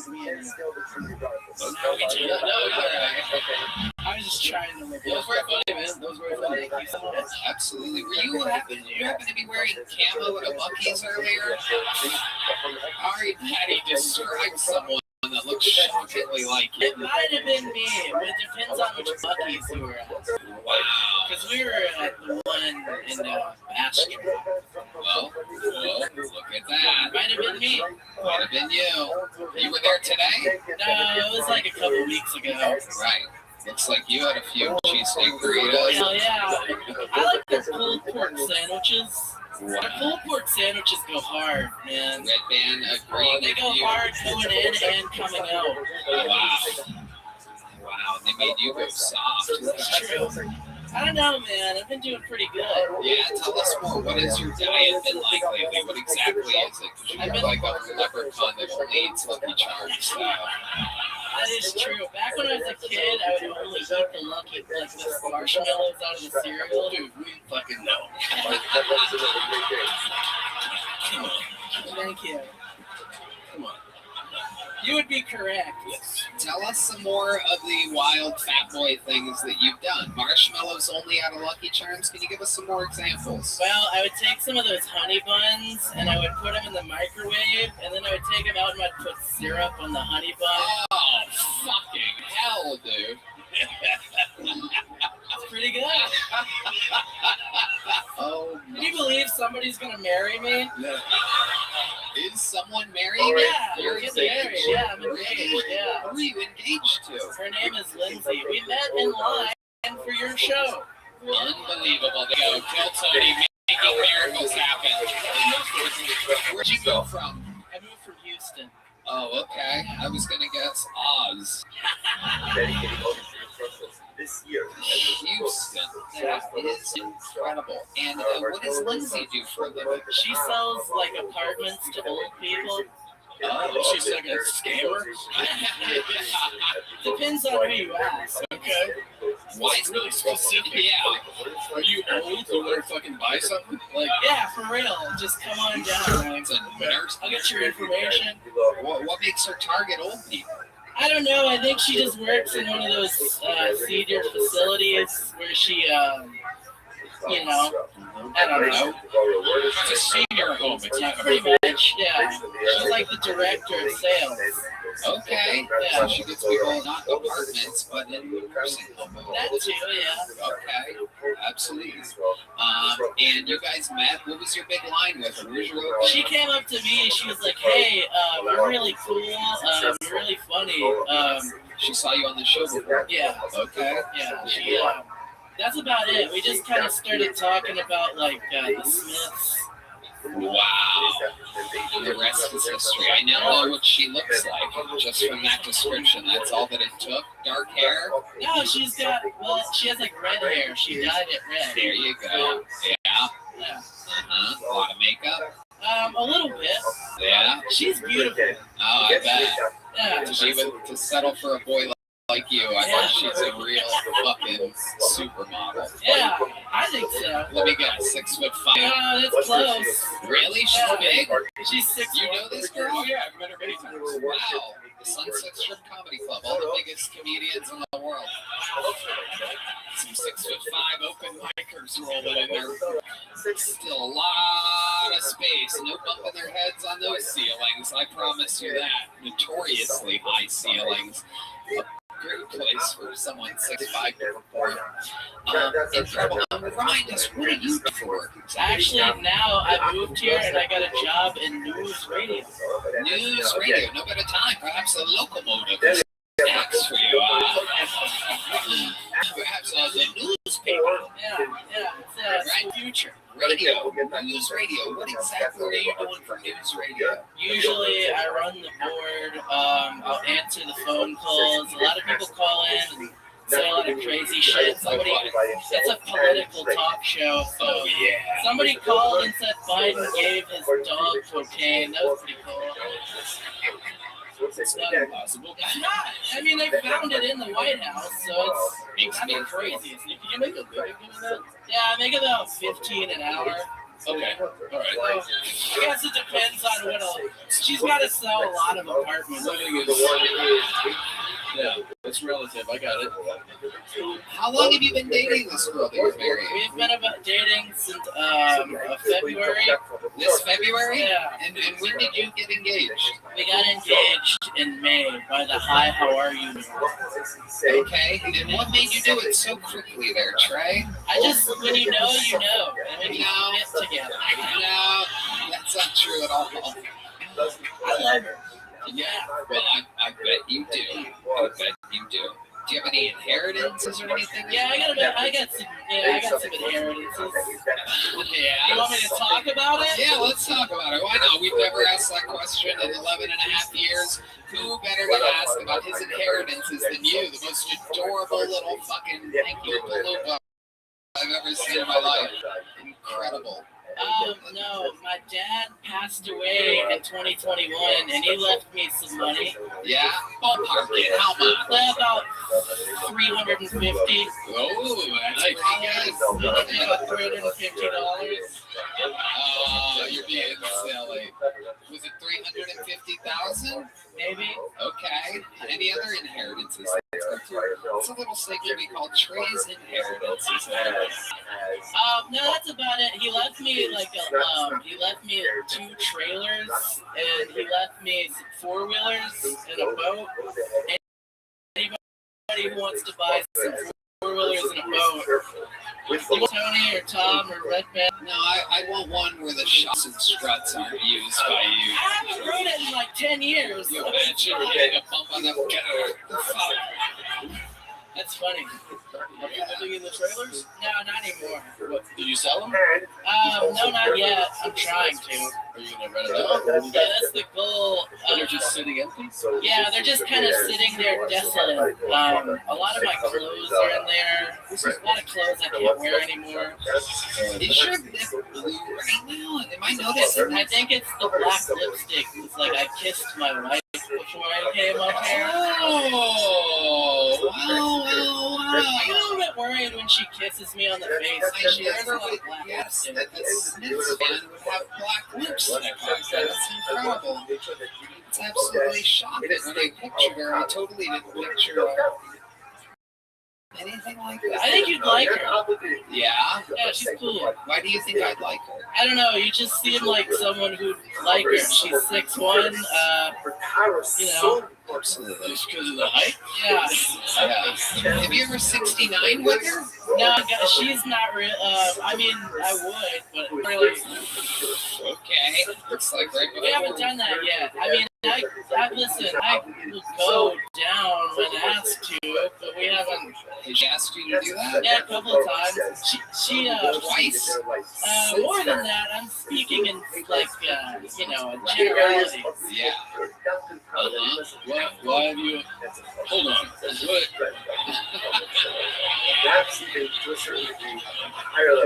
Why have you not? You're waiting till 69 when she's like, okay, tonight we 69. Yeah, whenever she wants, I'm down. So is she like a dom? No, not really, but can you suggest stuff? Yeah, I think I should. I think I will tonight. Hey, look at that. That's great. Look at that. How tall are you, Trey? I'm about 5'8". It's 5'7". Yep. Let's go up. 5'6". There you go. So where do you think things are going to end up when you're 60? Are you ready to toss her belly button? Yeah, I'm down. I mean, it'll work. And you guys have had sex, right? Yeah, all the time. All the time. Do you have any special maneuvers in the bedroom? The old stir the pot. Well, it takes me a while to get there. What exactly do you mean by that? It just takes me a long time to achieve orgasm. You're like master control. I think that's the Karma Sutra. I'm usually just thinking about the Kings. Okay. I really want them to win a title at some point. And, just talking about De'Aaron Fox, hoping he doesn't get hurt. It still takes you a while to finish. Yeah. That's nice. Yeah.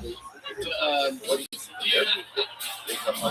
you have any kinks? Do you have any weird kinks? No, not really. I'm pretty boring, honestly. I like to have like basketball on in the back. I like car crashes a lot. I like to watch car crashes during sex. Yeah, like that's the fucking bodies mangled and shit. That's cool. It's cool. It's fun. I like seeing cars crash. Yeah, I like them too. I mean, there's stuff. Go to the Daytona 500. I went last year. I mean, I wasn't fucking someone during it, but yeah. That was my dream. That's a dream. You fucking see a huge explosion and you're like, essentially, yeah. That's awesome, man. And does she have any kinks? I don't know. I think a couple, but I don't know if I should say anything. Oh, that's very respectful. That's your I don't want to kiss and tell. Yeah, well, we can tell you kiss. So, Yeah. Trey, Tom, you guys are never going to believe this. I was just informed in the longest way possible for a minute and a half. It took a minute and a half to tell me something very, very simple. But I have been informed that Trey's girlfriend, who does stand-up comedy, is right now, since it came together, backstage and willing to do a set. Trey, would you like to introduce your girlfriend? Yeah. And then you just take a step to the right, and then we'll interview you guys together. No, not yet, Trey. After you say your name, and by the way, your right is the other way. Okay, sorry, I'm dyslexic. Okay. So now introducing us Trey Campbell. All right, Here you go. Looks like, there you go. Say your name, Trey. Say your fucking name, Trey. This is Lindsay Tyree. This is the Here's a 2 minute from Lindsay, everybody.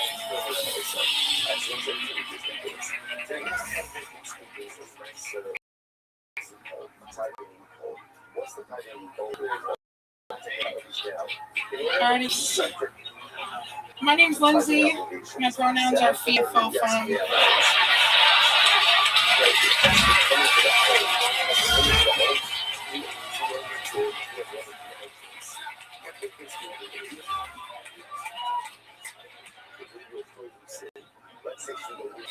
Thanks, guys. Holy shit. Guys, I have this rock. I'm a lot like Cam Patterson, except for I am retarded. Anyway, I use it for stimming. It's an autism thing, and sometimes like my face. I got this cut on the inside of my lip. So I went to the doctor and he said, "I'm sorry, ma'am, you've contracted the very first ever case of AIDS."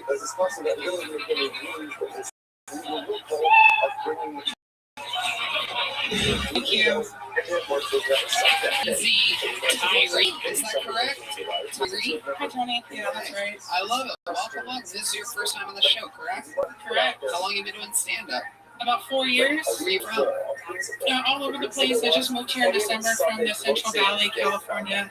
Visalia, to be specific, as one person. Wow, truly the almost frightening middle of nowhere. I've seen the exit sign in that city. Well, you see what it breeds, so. Wow. Absolutely. I'll stick with stopping at a Buc-ee's. My goodness. So, welcome. We just had a great talk with Trey. You work at some type of like nursing home or something like that? Or? I do. I work at a assisted living, like nursing home, but for entertainment purposes, I sell cupcakes. So forget about the other thing. Okay, perfect. Amazing. It's true, Tom. They're delicious. I'll drop them off for you. Oh, yeah. I love cupcakes. Chocolate peanut butter. Do you make them? I do. They're organic and from scratch. Even though they're not really organic, I don't tell any of my customers that. So you just threw the label on it? That's small business, baby. Oh, wow. I like your style. So, just to be clear, she is a scammer. Like, I don't know. Wow. I bought the sugar out of Whole Foods. It's amazing. Not only does she make cupcakes, she's also marrying one. By the looks of things. You specialize in cupcakes and muffin tops. Great. Let's see, what do you do for fun? I have a shit ton of cats and a dog that I pay attention to. So Shit ton of cats. 2 cats. 2. That's one too many. Trey almost fell off the stage, making sure we knew it was only 2 cats.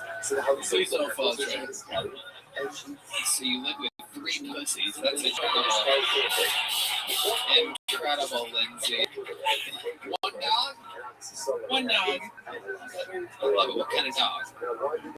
The vet said that he's was it husky hound mix? Are you talking about Trey again? He's definitely a husky. He's a husky and a little hound dog, am I right? Ain't nothing but a hound dog. Look at you two. What kind of mattress do you guys use exactly? We're in a California King, so. Wow. Is that your order at In-N-Out? What is that? I like Whataburger, so. You're a Whataburger guy? Yeah, all day. Can I ask Lindsay, where do you stand on this coming from the middle of California? Whataburger or In-N-Out? There's only one correct answer. That's not Whataburger. Go ahead and answer. I'm just fat enough to be able to answer this question accurately. A Whataburger chicken is better, and the In-N-Out burgers are better. I'll actually take that answer and accept it. The grilled chicken at Whataburger, you gotta lose the bun, or else you immediately get cancer. That's how that works. Lindsay, you and Trey got engaged very fast, very quickly. How did it make you feel when he proposed to you? And were you expecting it? Were you surprised? Tell us a little bit about the insight, because we didn't get too much into detail. I mean, I was surprised with it. Did he even have to get down on one knee? The height disadvantage here makes it so that I feel like he could have stood straight up. He's shaking his head no. You didn't get on one knee? He didn't. He sat on the edge of the bed and he said, "So do you want to marry me?" Wow, that is fucking adorable. Did you immediately say yes? Oh yeah, totally. Oh my god, you guys are so cute. Did you know that you're 69 today?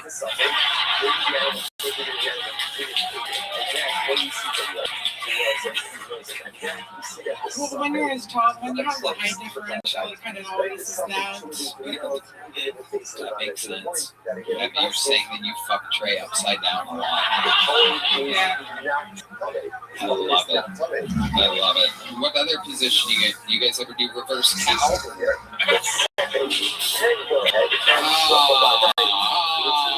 he is. Oh, we came here to grow. It's a brand new, never heard before joke. It only works when talking about sexual positions with a big couple. About the girl. Okay. All right. I don't really care about the sex life. Quite frankly, I threw up in my mouth after the picture.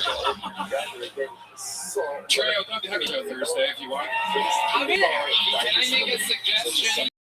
Can I make a little suggestion here? And I don't book your show, but I have to say it because her opening joke was so fucking strong. I think that you should go fucking back to back, 5 and 5 for each of them. This way they get to come in together. Happy couple. There you go. They're doing the secret show. Amazing stuff. Thank you. Here's a big joke book for you, Lindsay. Welcome to the family. You already have one, right, Trey? Thank you so much. There you go.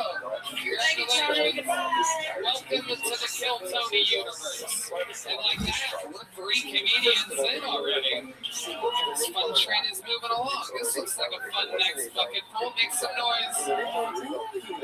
Ladies and gentlemen, make some noise for the lovely Heidi. She's here, live, in the flesh. You can think about the Sacramento Kings all you want. You're still coming immediately.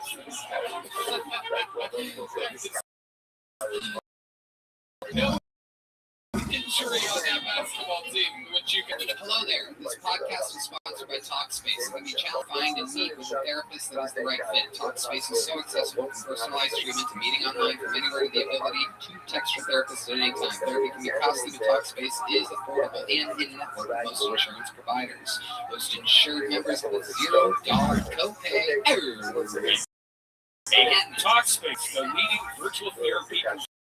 Getting the help you need, accessible and affordable. I love how much Talkspace cares about providing mental health resources to those who need it. And easily sign up online, get paired with a licensed provider that's right for you. Typically within 48 hours, you can also switch providers at no extra cost. Talkspace makes getting the help you need convenient because you can take your appointments with the comfort and privacy of your own home. You can even talk it up between sessions by sending to your therapist. Talkspace provides personalized treatment for individuals, couples, and the LGBTQIA plus community. Veterans and teens. As a listener of this podcast, you'll get $80 off your first month with Talkspace when you go to Talkspace.com/Tony and enter promo code SPACE80 to touch with a licensed therapist today. Go to Talkspace.com/Tony and enter promo code SPACE80. That's Talkspace.com/Tony, promo code SPACE80. Hello there. This podcast is sponsored by ExpressVPN. You guys, I just heard something mind-blowing. Netflix has more than 18,000 titles globally, but only like 6,000 of those are available in the U.S., including the most watched Netflix program of all time, the roast of Tom Brady, in which a couple people did a movie. You can see great. You're missing out on literally thousands of great shows. This use ExpressVPN. Netflix hides content from you based on your location, but ExpressVPN lets you change your online location so you can control where you want Netflix to think you're located. They have servers in over 100 countries, so you can get access to thousands of shows and never run out of stuff to watch. This works with many other streaming sites, BBC, iPlayer, and more. All you have to do is fire up the app and click one button to change locations. Then you can stream in HD with your buffering. Not to mention, ExpressVPN keeps you private and secure by rerouting all your traffic through an encrypted tunnel. Speaking of encrypted tunnel, Tony, I love ExpressVPN. It was so incredibly easy to unblock my favorite show, Black Mirror. All I had to do was open up ExpressVPN, select England, tap one button to connect, refresh, and now Netflix, there it was. Wow. So be smart. Stop paying full price for streaming services and only getting access to a fraction of their content. Get your money's worth at ExpressVPN. I'm so excited about it. I can't even say it. ExpressVPN.com/GoTony. Don't forget to use our link, ExpressVPN.com/GoTony, to get an extra 3 months of ExpressVPN for free. Ladies and gentlemen, make some noise for the Kill Tony, I do believe, debut of Grinch Martinez. Grinch Martinez.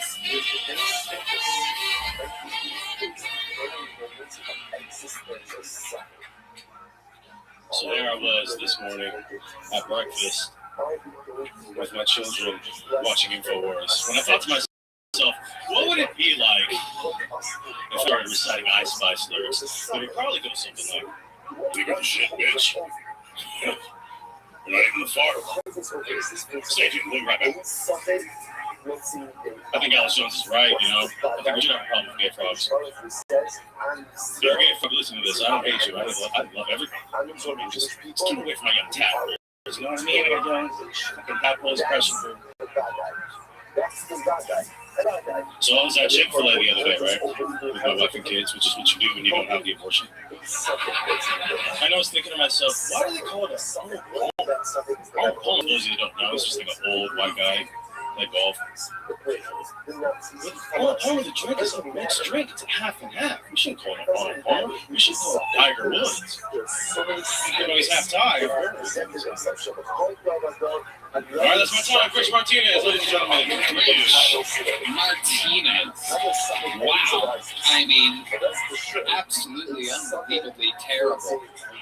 That is incredible. Yo, was it? Shut up. They all laugh. Calm down. Come on. You can come up here with 0 laughs. Come on. Wow, look at you arguing whether or not that was a good or bad set. That's almost never. There's a guy losing his mind in the middle of the room right now. They laugh though. All right. Oh my God, this guy's crazy. What's going on? Oh, he's getting in trouble now. Forget it. Grinch, hello, how are you? It did suck, I promise. Sorry, okay. You were laughing exactly at the things you think you're laughing at. Do you think that Alex Jones will cry? Let's hear you do better. Try to do better. I would bet that Red Band does a better Alex Jones than you. Red Band notoriously doesn't do impressions, ladies and gentlemen. This is Red Band doing Alex Jones. There you go. No doubt about it. I was right. I was right. Famous non-impressionist Brian Red Band, which he did an impression of. Do you really watch a lot of Alex Jones, Chris? How long have you been doing stand-up? I'm here this December 21, so February 22, so about 2 years, 2 years. You named 5 different dates. 2 years is the answer there. And how do you think it's going for you? Just open-minded, really just trying my best to open-minded. So I work. Do you love it? Does it make you happy doing it? Okay. What do you do for it? I work at a pizzeria on 6th Street. Did you get the bass drum there? Was that your regular heartbeat? Amazing. Absolutely. You make some pizzas, or what do you do? Okay. Absolutely. Yeah. We've hung out. Is that what you're saying? You've served me before, and we've hung out. So let's hang out. Did I grab the pizza and then leave? I what? Oh, the bill. Yeah, they had me sign off. What bill was that? 5? Is it $2 bill? Yeah, so you asked me to sign a bill, I fucking did it. And you took care of my pizza. I got 1 slice of pizza. Do you remember what kind it was? What do you say?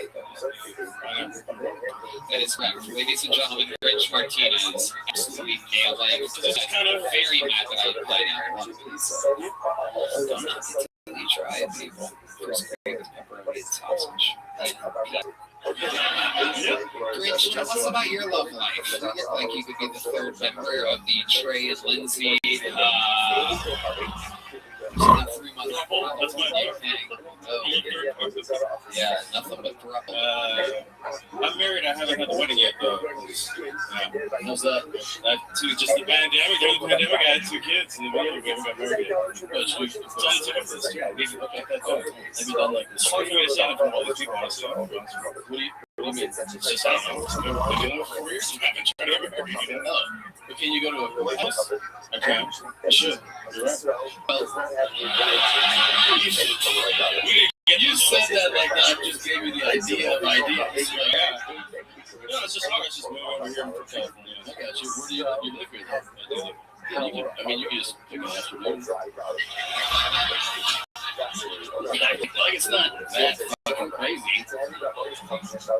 What's been stopping you exactly? You know how to get on a plane, right? You go to the airport. So if you want to get married, you go to. Yeah. Okay. All right. What's held you up until this point, Grinch? Just hip deep. Just diapers and just, you know, how old are the kids? 2. Even Red Band scoffing at you saying hip deep. The man famous for saying, you know what I mean? Wild shit. I know. So the kids are what, 1 and 3 or so? 2 and 4. Absolutely. And they're both with the same woman. You've been together 4 years. 6 Please do stand up in shorts. It's very hot outside. I hear you. I'm just asking because I don't know. Okay. It's a thing. It's a choice. All right.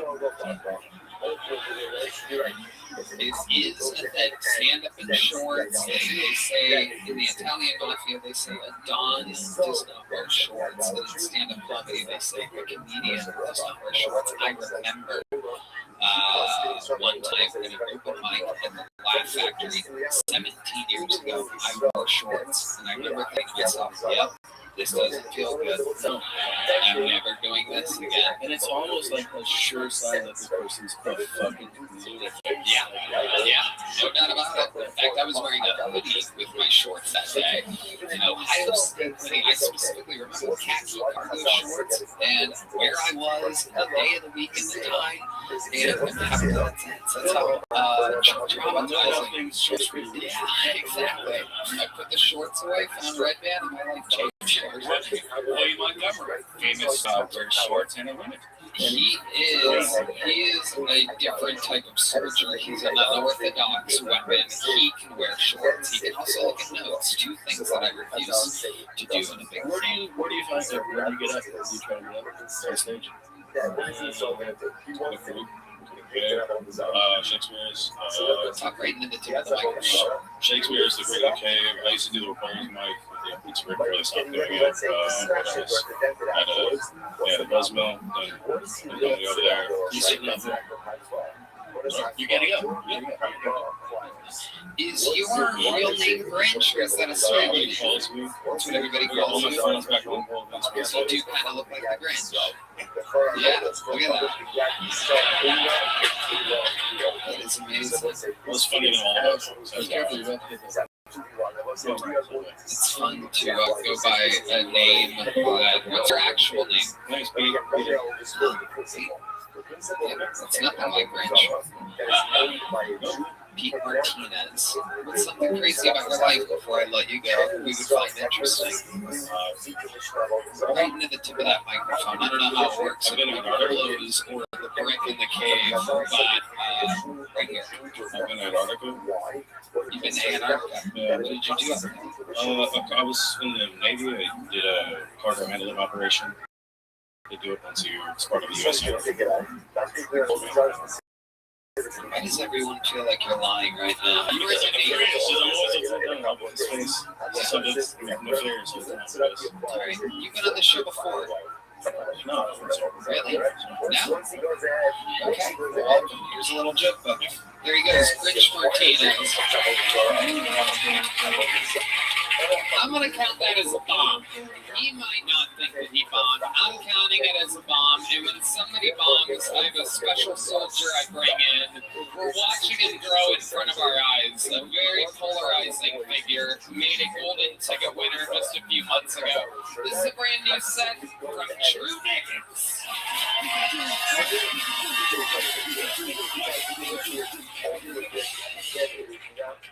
Having a TV out in this class, I want you to know, if you work hard, if you stay hard, you can achieve any dream you want. Right? Well, I want to accomplish like the one before. I'm talking about Gary Busey, talking about Aaron Hernandez, talking about Chris Benoit. But I'm not a murdering TVI, I'm a childlike TVI. If you can't tell, I've stayed in mental health facilities. It's the one place where I'm the most normal guy in the room. I like the ones that are mixed with drug rehabs, because it's like Taco Bell and KFC. And plus, Johnny's got to eat 24/7, so I get all the way to Brain Crunch.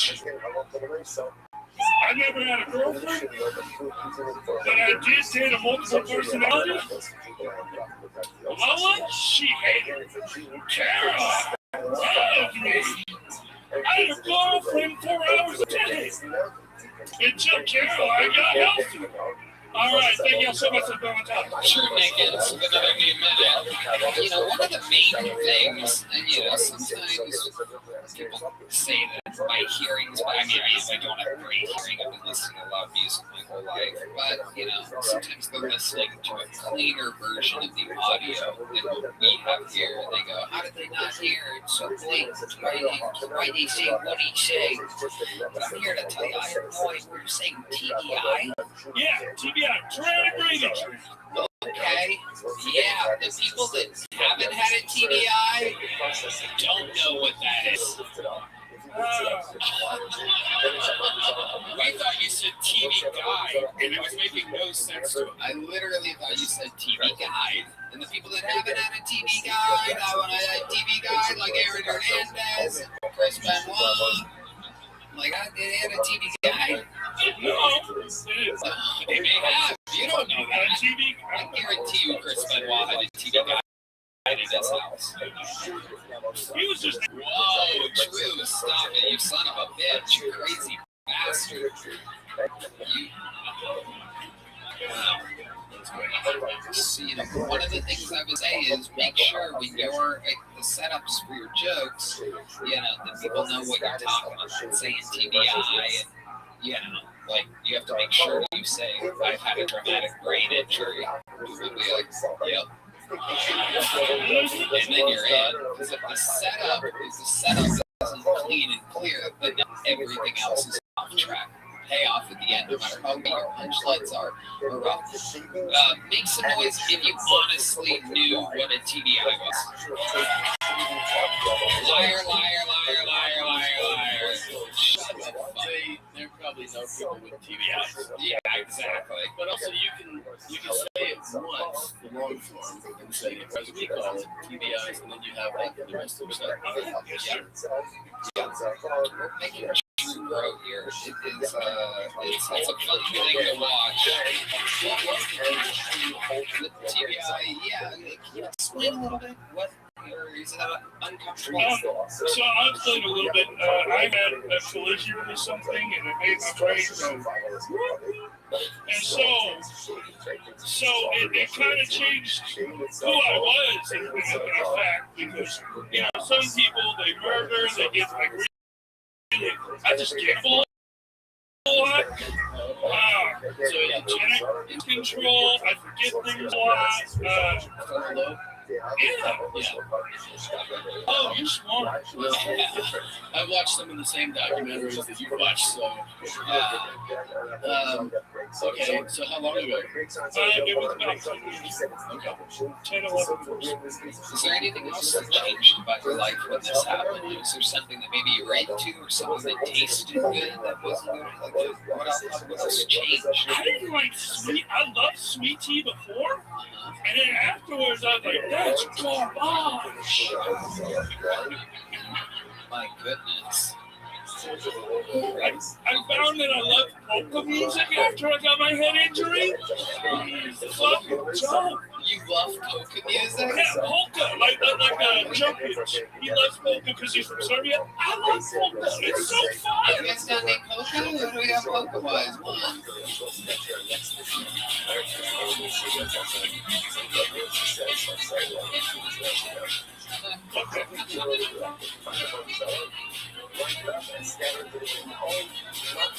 You really do love it,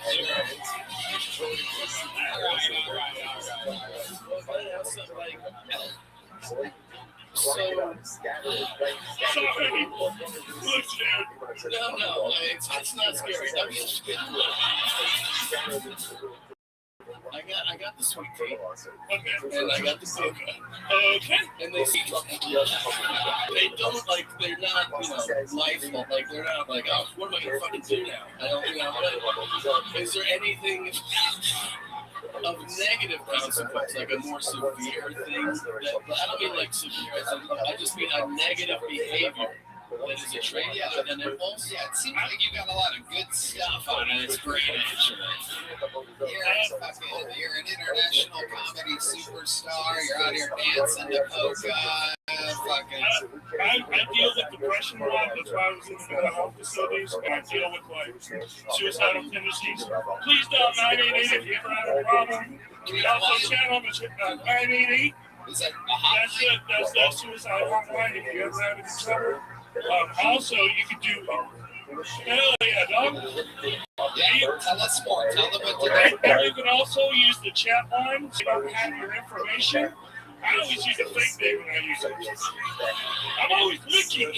Mickey? Yeah, that's me. Mickey, how many times have you called the suicide hotline?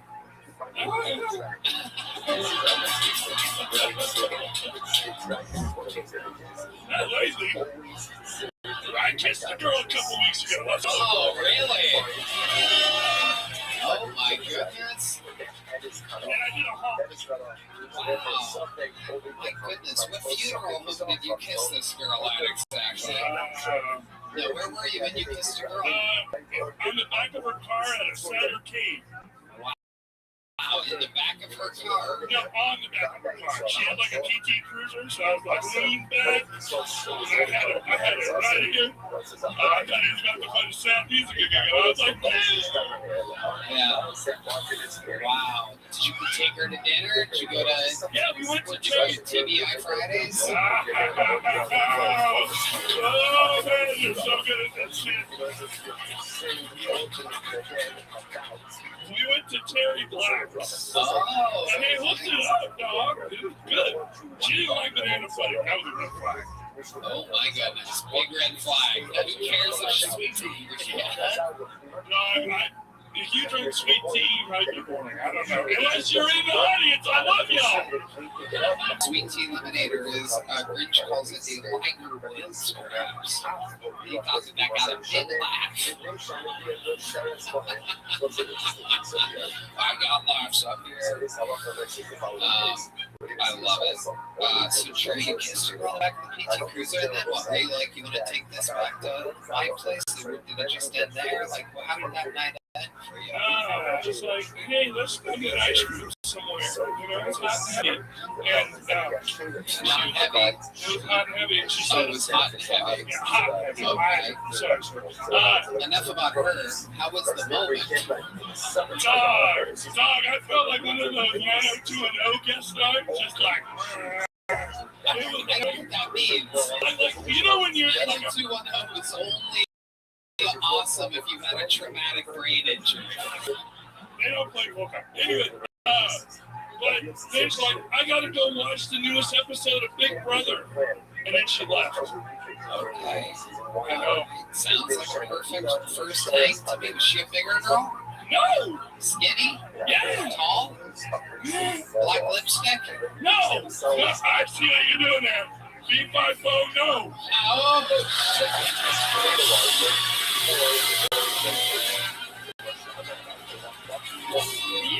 That's how we get about your chickens, ladies and gentlemen.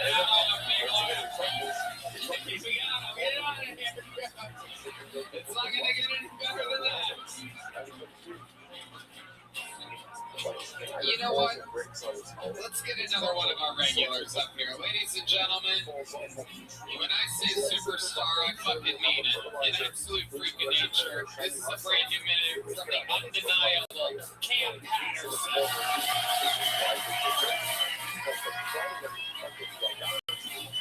You know what? We're going to wait for that. We're going to do a bucket full.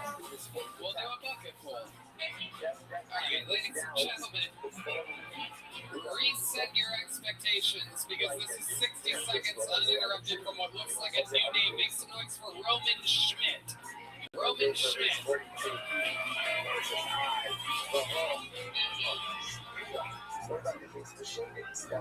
So I grew up in a small town.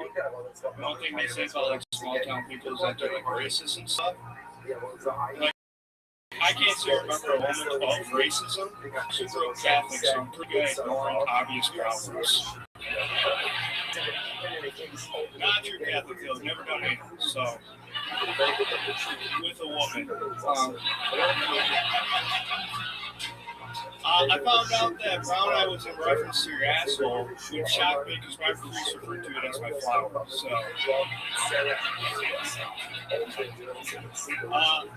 living in Austin, this is my first real experience with homeless people. And I don't know about you guys, but I get called a faggot a lot by the homeless.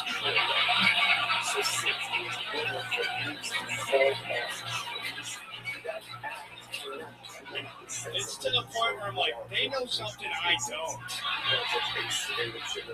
I've never questioned myself till I got here, and I'm like, is it the way I walk? Like, what?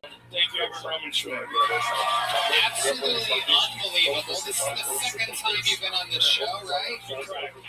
And both times you've been absolutely hilarious from beginning to end. Wouldn't you agree that the crowd has been completely receptive both times? Yeah, they are super fun. It's awesome. Yeah. Remind us again, how old are you? 22. And how long have you been doing stand-up? A little over 2.5. 22, 2.5 years, and most of that was in Wisconsin? Yeah, 2 years in Wisconsin, the rest year. So you've been here about 6 months? Like 8 or 9, whatever. How do you like it? The city is super fun. The city is whatever.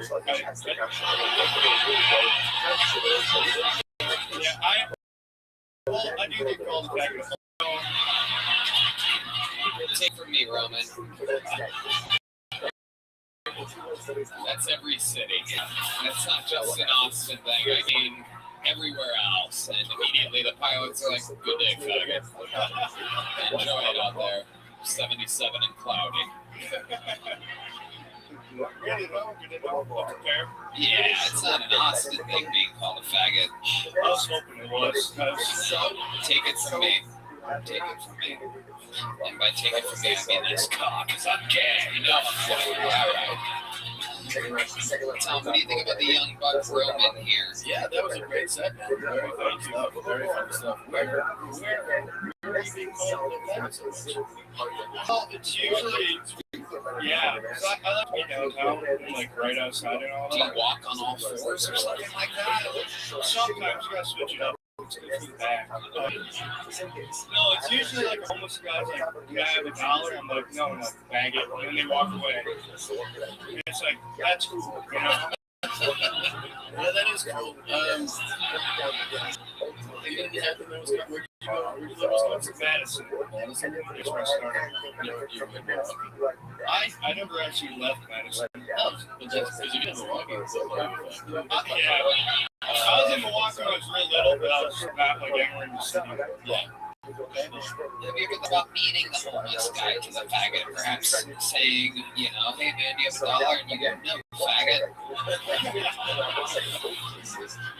No, I'm too nice, I've been told. I've been too nice since Wisconsin. Give me some examples of the nicest things you've ever done in your life, Roman. Oh, Jesus. That's very nice. Very nice. You know what, dude?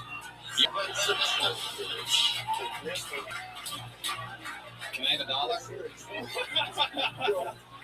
No, geez Louise, tell us. Yeah, I actually say that a lot. We are faggots, dude. I love a good cheese Louise. Probably every day I say that at some point. Do you say having tea Bessie too? No, that's too faggy. Yeah. So give us some of the nicest things you've ever done. Growing up, I served for a lot of funerals for like older people. I do that all the time. You can serve. Yeah, I was an altar boy, so you just serve mass. So you serve that ass up? Is that what you said? You know, I'm gonna, at this point. But no, just like church stuff. Did that priest ever get touchy with you back in your altar boy days? No, I was pretty fucking healthy. I was a good, yeah. But if you were an altar boy now, oh, I'd have so much ass for the priest. Dude, I would be killing it in the church. Absolutely. Put it right in your Holy Spirit. Let's talk about the dark side of Roman Schmidt, Mr. Nice Guy, Mr. Cheese Louise. What's some of the meanest or nastiest things you think you've ever done in your life? What pops in your head? Naughty boy, Roman Schmidt. Well, sometimes when I struggle to sleep at night, I'll sit on the balcony of my apartment and I'll shoot a gel blaster at the homeless walking by. Well,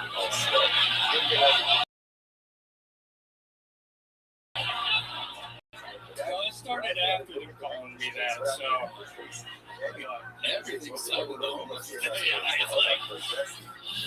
Have you ever taken one down to the Rainy Street Bridge, perhaps? I don't know yet. You guys gotta find out. But that was good. Good riff by me. That's a good riff. No, it's just, late at night trying to sleep. I'm close to it. They're walking by. They piss me off sometimes. So. How do they piss you off? Just walking by? Calling me a faggot. They just, even as if they're and poorly. I've never said that word that much in my life. So. And now 2 million people are going to see this and my mom. So. Oh, frick. And your priest back home in Wisconsin. Yeah, it's going to be cool. It's going to be awesome. Yeah, no doubt about it. So, we've seen the light, we've seen the dark side of room. What about that 22-year-old love life? Prove to us you're not a faggot. Tell us something. I can't. I wish I could, but I just go out and do stand-up every night, so I'm not even like thinking of ladies. Do the apps or anything like that? I do, but then I just go on there and I just start criticizing profiles and stuff. I'm not a good person. What app are you on? What are you on? Plenty of Faggots? No, I'll download Hinge and be like, why do we pick this picture and stuff? It's been on a single date in Austin. Yeah, I've been on a couple. Where did you meet those girls at? I was doing an open mic at friends when she was cute, so I was like guaranteed to get a number this time. How did that work out? What did you do with that girl? We went and got food a couple times. I guess this famous food place on their side of the road by Park or whatever. Burger place, but nothing too special. Did you land a kiss or anything like that on the back of her PT Cruiser? No, the front of it. But no, not with her. I guess some other chicks, but that was, yeah. It's not that interesting. Who's the kid that chick that you did that? Some random girl. Yeah. Where'd you meet her at? On 6th Street. It was just walking down the street. Yeah, we made eye contact and she just kept it. I was like, well, I guess she's interested. I'll try to get number. Same thing. I fucking feel like we're looking at the future still. Yeah. I wish that was the first time someone told me that. I really do. Because it's a nice facade, and there's some real darkness in there. No, everyone thinks I'm such an innocent person, and then I show them like my TikTok reels, and it's just people dying all the time. Yeah. Whoa. Yeah, there it is. Yeah, there it is, dude. And the problem is, it's not that it's them dying, it's me laughing. That's the good stuff. Keep talking. Keep talking. Yeah. I was walking around with my dad. That's a fucking real knee slapper, right? I know. My dad one day Normandy and shit. Well, what really got me is, I don't know if everyone watches the background, but one guy lost his arm and was just casually looking for it. Yeah. That's funny. That's funny. Yeah, like no one. And I was like, that's hilarious. And I was laughing a little too hard. Just don't forget how fucking dark you really are, okay? All this nice fucking Madison boy bullshit that you start with, let it go, because you are a sick, demented person. Yeah, and that's what you gotta lean into. You're a dark individual. It is great advice. I completely agree. There's two sides of this. It's fucked up, man. Well, the thing is, I know that, but everyone just looks at me like, he's approachable. I'm just like, homeless people keep calling me a faggot when I'm choking and unconscious. You got a big joke book last time you were on, correct? Correct. And there you go. Roman ladies and gentlemen has done it again. You're not going to fight into your little show? Wow, look at you playing hard to get over there. Hello there. This podcast is sponsored by Simply Safe. Have you ever felt the sense of unease when you leave your program and be simply right. It wasn't until a friend of mine got his house broken into that I realized how urgently I needed a security system. And I knew my family deserved the best.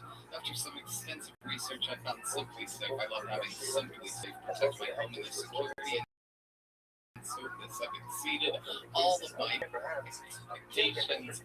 Oh, Simply Safe is awesome. I just got a whole bunch of them. It makes me feel safe and secure when we're on tour. I disarm my system before bed and when I leave for a trip, and it gives me an incredible peace of mind. I also love that I can check my camera recordings to make sure all my valuables are safe while I'm gone. That's right, Red Man. With fast protect monitoring and line guard protection, Simply Safe agents can act within 5 seconds of receiving your alarm and can even see and speak to intruders to stop them right in their tracks. You'll never be locked into a long-term contract, so you can cancel anytime. Pricing is transparent, affordable, and less than $1 per day. With no hidden fees ever, Simply Safe has been named Best Home Security Systems by U.S. News and World Report for 5 years running and offers the best customer service and in-home security, according to Newsweek.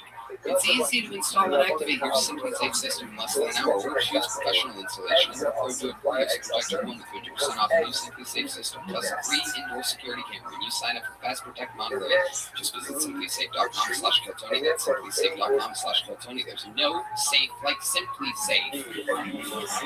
Ladies and gentlemen, it must be that time. One of the most esteemed regulars in the show's history. I present to you the force of nature that is Cam Ladders.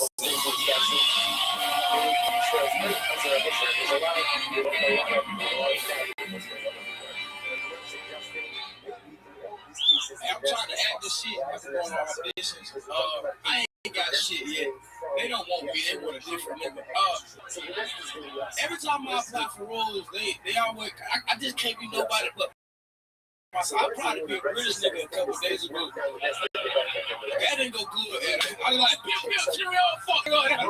Like, don't do that. 10 his pussy. It wasn't a good time. I also don't make good decisions. I recently told you I bought a 2003 Acura, and that was a dumbass choice. I should have did that. I do like my car, though. My car better. I like it a lot. My car is pretty cool. My car like a thug. You know what I'm saying? Like old cars are thugs in my mind. My car did with 2 parts. Got shit. It's shit like shit. New cars is pussy. Real shit, like a 2024 car, pussy as hell, bro. If you get like in a Tesla, it probably beats a lot until you put your seatbelt on. Please, put your seatbelt on when you gon' die. And that 03 Acura, if I don't put the seatbelt on, fuck you gonna die. Let's die, brother. I've been trying to die a long time. Let's go, nigga. There he is. Done it again. It is true. Everything you said is true. Cars is pussy. Take notes here. They be beeping. They beeping shit. They be beeping. My car don't beep for shit. Don't even tell me when the gas get low. You see the sign, nigga. You see the needle, bitch. I want to eat. Pussy feed me. You don't tell me nothing. I like that. I like it a lot. It just broke down a couple days ago, trying to piss me off. But I gotta start that bitch with a screwdriver now. I'm having a good time. Wow. Yeah, I like it. Is it stolen? No. It's steal it. It was I bought the car. It might be stolen from somebody else. That's true. But it's my car. I love it. It's a newer car. No, it's an 03 Acura. Same one. Totally is an 03 Acura. Yeah, niggas think I'm playing. It's real shit. Wow. They think I be playing with that. I bought 03 Acura. You stay true to your roots, and by roots, I mean the movie. If y'all don't know, that's a slave movie. White people, if y'all even watch it. Y'all didn't laugh. That was pretty funny. If y'all was like, oh, what's going on here? Who is a slave movie? You understand that, Tyler? Yeah, this is good. That's a Tyler right there. That's definitely a Tyler. It's a damn sure Tyler. I know a Tyler when I see one for sure. Yeah. And that's Armando right there. That is Armando. Yeah. Hey, you're close. What is your actual name, sir? Oh, shit. What's your name? Clemente. Oh, shit. Rodriguez? Garcia. They tried to hide that shit in the beginning, but you can't hide that shit for long, brother. You messing with my nigga. Yeah. Hey, hold on. Hey, good Chris. Let me think I'm saying. That whole switch was real, dude. I think that's probably the reason why you need a screwdriver in your car. Old Clemente Garcia in there trying to get it started. I love it. That's, I mean, have you really been going on auditions? You have to send them in on tape out here? Yeah. I've been trying to do it. But I just sound like what? I just sound like me. So I can't. It's hard. It's tough. I mean, I don't know, nigga. This is crazy. What we doing, bro? We're gonna talk after. We like, baby, do this shit. I say this. I gotta be a waiter. Like, what's up? Bring your food. You want the cheese wedge? Nigga, here you go, son. You are a superstar. They shouldn't have you auditioning. I don't be knowing. They should be writing rules around you or nothing at all. You shouldn't be wasting your time for these fucking Hollywood nerds. We need a urban character looking for a young Kevin Hart type. It's just crazy. Our fucking manager has you doing stupid shit like that. It's unbelievable. Here's a little behind the scenes for you guys. It's fucking a draw. You can sell tickets at any point, any city, at any time. So these managers and agents, they fucking cling on. They go, I can help you. I can make you a super deal. Just give me 10 consent. So I got you. And then they are exhausting themselves sending it to video recording this, which you run on your couch. Well, do you have? I got a top audition. So you're doing it yourself. Yeah, I was reading with you. Oh, what's on everybody's ticket, bro? That's on there. That's on there. Very cool. What's like is it mostly just that? Is it like, what are the characters doing in your reading? One of them was trying to bring in the show. Yeah. I couldn't do a Bruce voice. It was like for an animated. Yeah. Oh, good. Yeah. I mean, I like the fucking yeah. That would make me a booster there. I don't know. Tyler Perry's out there with crazy shit. Tyler Perry goes to Hamburg. Hey, what up, bitch? Cosby, people didn't share me. I could really be like a raw I feel that shit. Yeah. Okay. Yeah. Let's go do some lines or something. Yeah, let's do the scene. Let's do the scene. What the fuck was that, Ray, man? Is that Law and Order, nigga? This is a Hollywood detective. Let me be a doctor. You want to be a doctor? I'm a doctor. You guys got any doctor music over there? You might know the patient. Yeah, you patient. Okay. Oh man, I've just been waiting for this doctor. Why do they always take so long? It seems like some kind of scam or something. Hey, what's up? Are you turning again? Oh, you gotta be fucking kidding. Oh shit. No way you're the doctor. Yeah, medical school for this, man. It's been a long time coming. Where did you go to medical school, sir? Bethune-Cookman University. I will die before you talk to me any longer, doctor. Wait, hold on, wait. I got your results back. Oh, okay. Now you got cancer for me. Oh, shit. Well, Dr. Dre, thank you so much.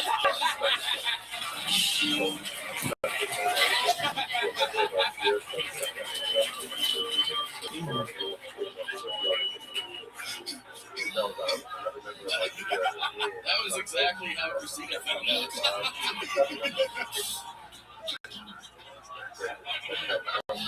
Look, babe, yeah, bad news. I just got back from the doctor. I have cancer in the pancreatitis node.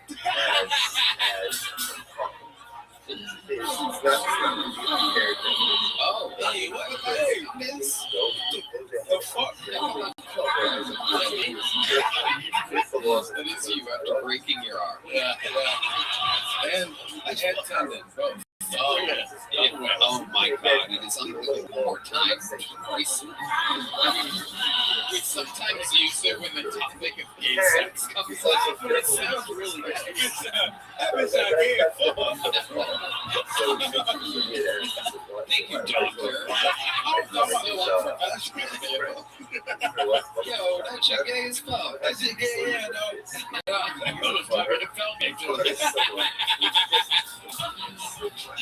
Cam, you are unbelievable. Week after fucking week after week, your energy, your sense of humor, it's off the fucking charts. One more time for Cam Slattery.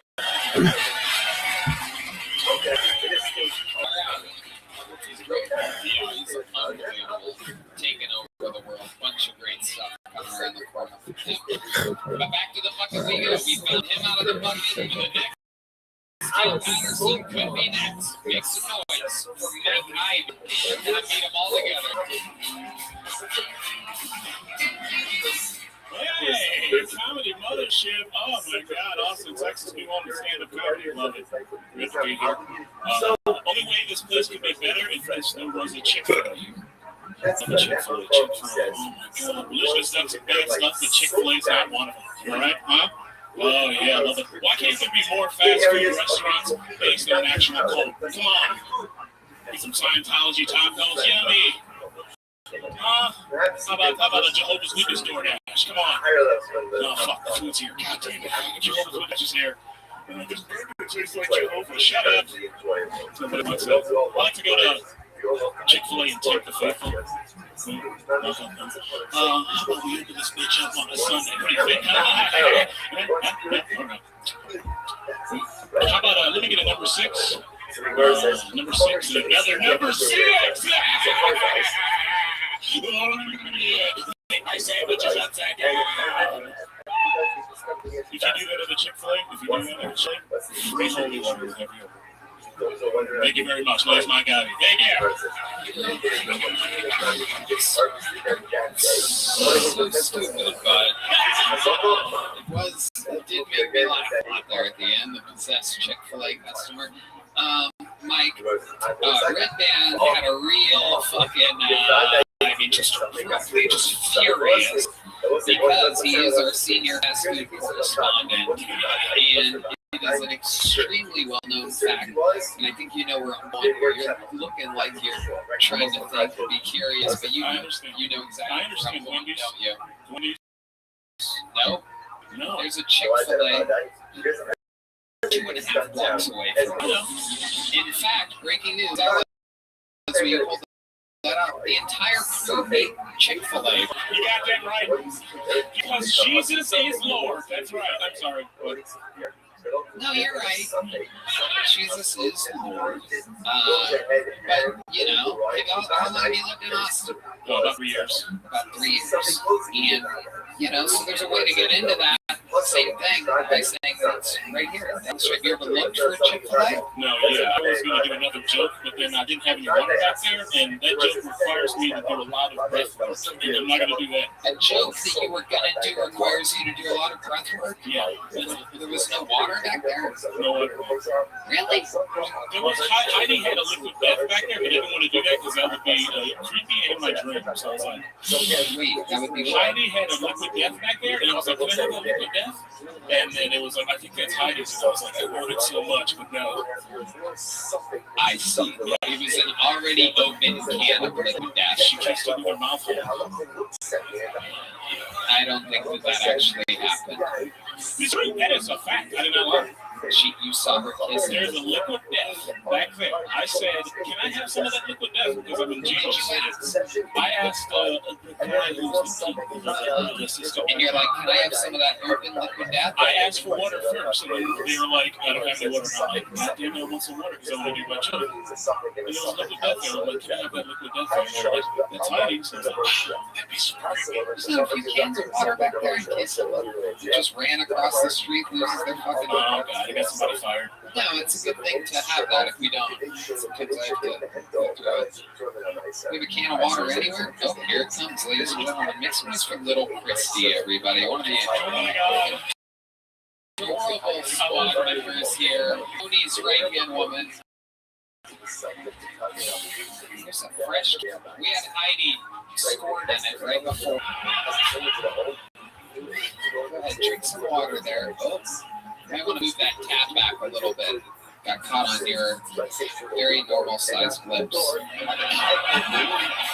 Totally normal. Nothing different about those lips. Oh my god. Redman, you pounded us. Okay. So wait, are you saying, I'm trying to figure this out here, you're saying that you did know that there are Chick-fil-A people? I couldn't think of it at the time. I was like, I changed my joke last second. Okay, the Chick-fil-A joke has been doing well, so I was like, I'll do the Chick-fil-A joke, whatever.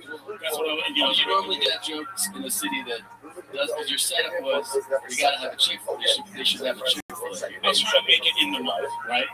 So I was like, oh, hey, it's good to be here. Because it is good to be here. And it'll take a second for me to get used to my fucking cadence because I'm a fucking weirdo. You don't need that. Okay. You said you did the Chick-fil-A joke because you were doing that? No, I did the Chick-fil-A joke because it's my backup joke. I called a Peyton Manning audible. I was like, Omaha.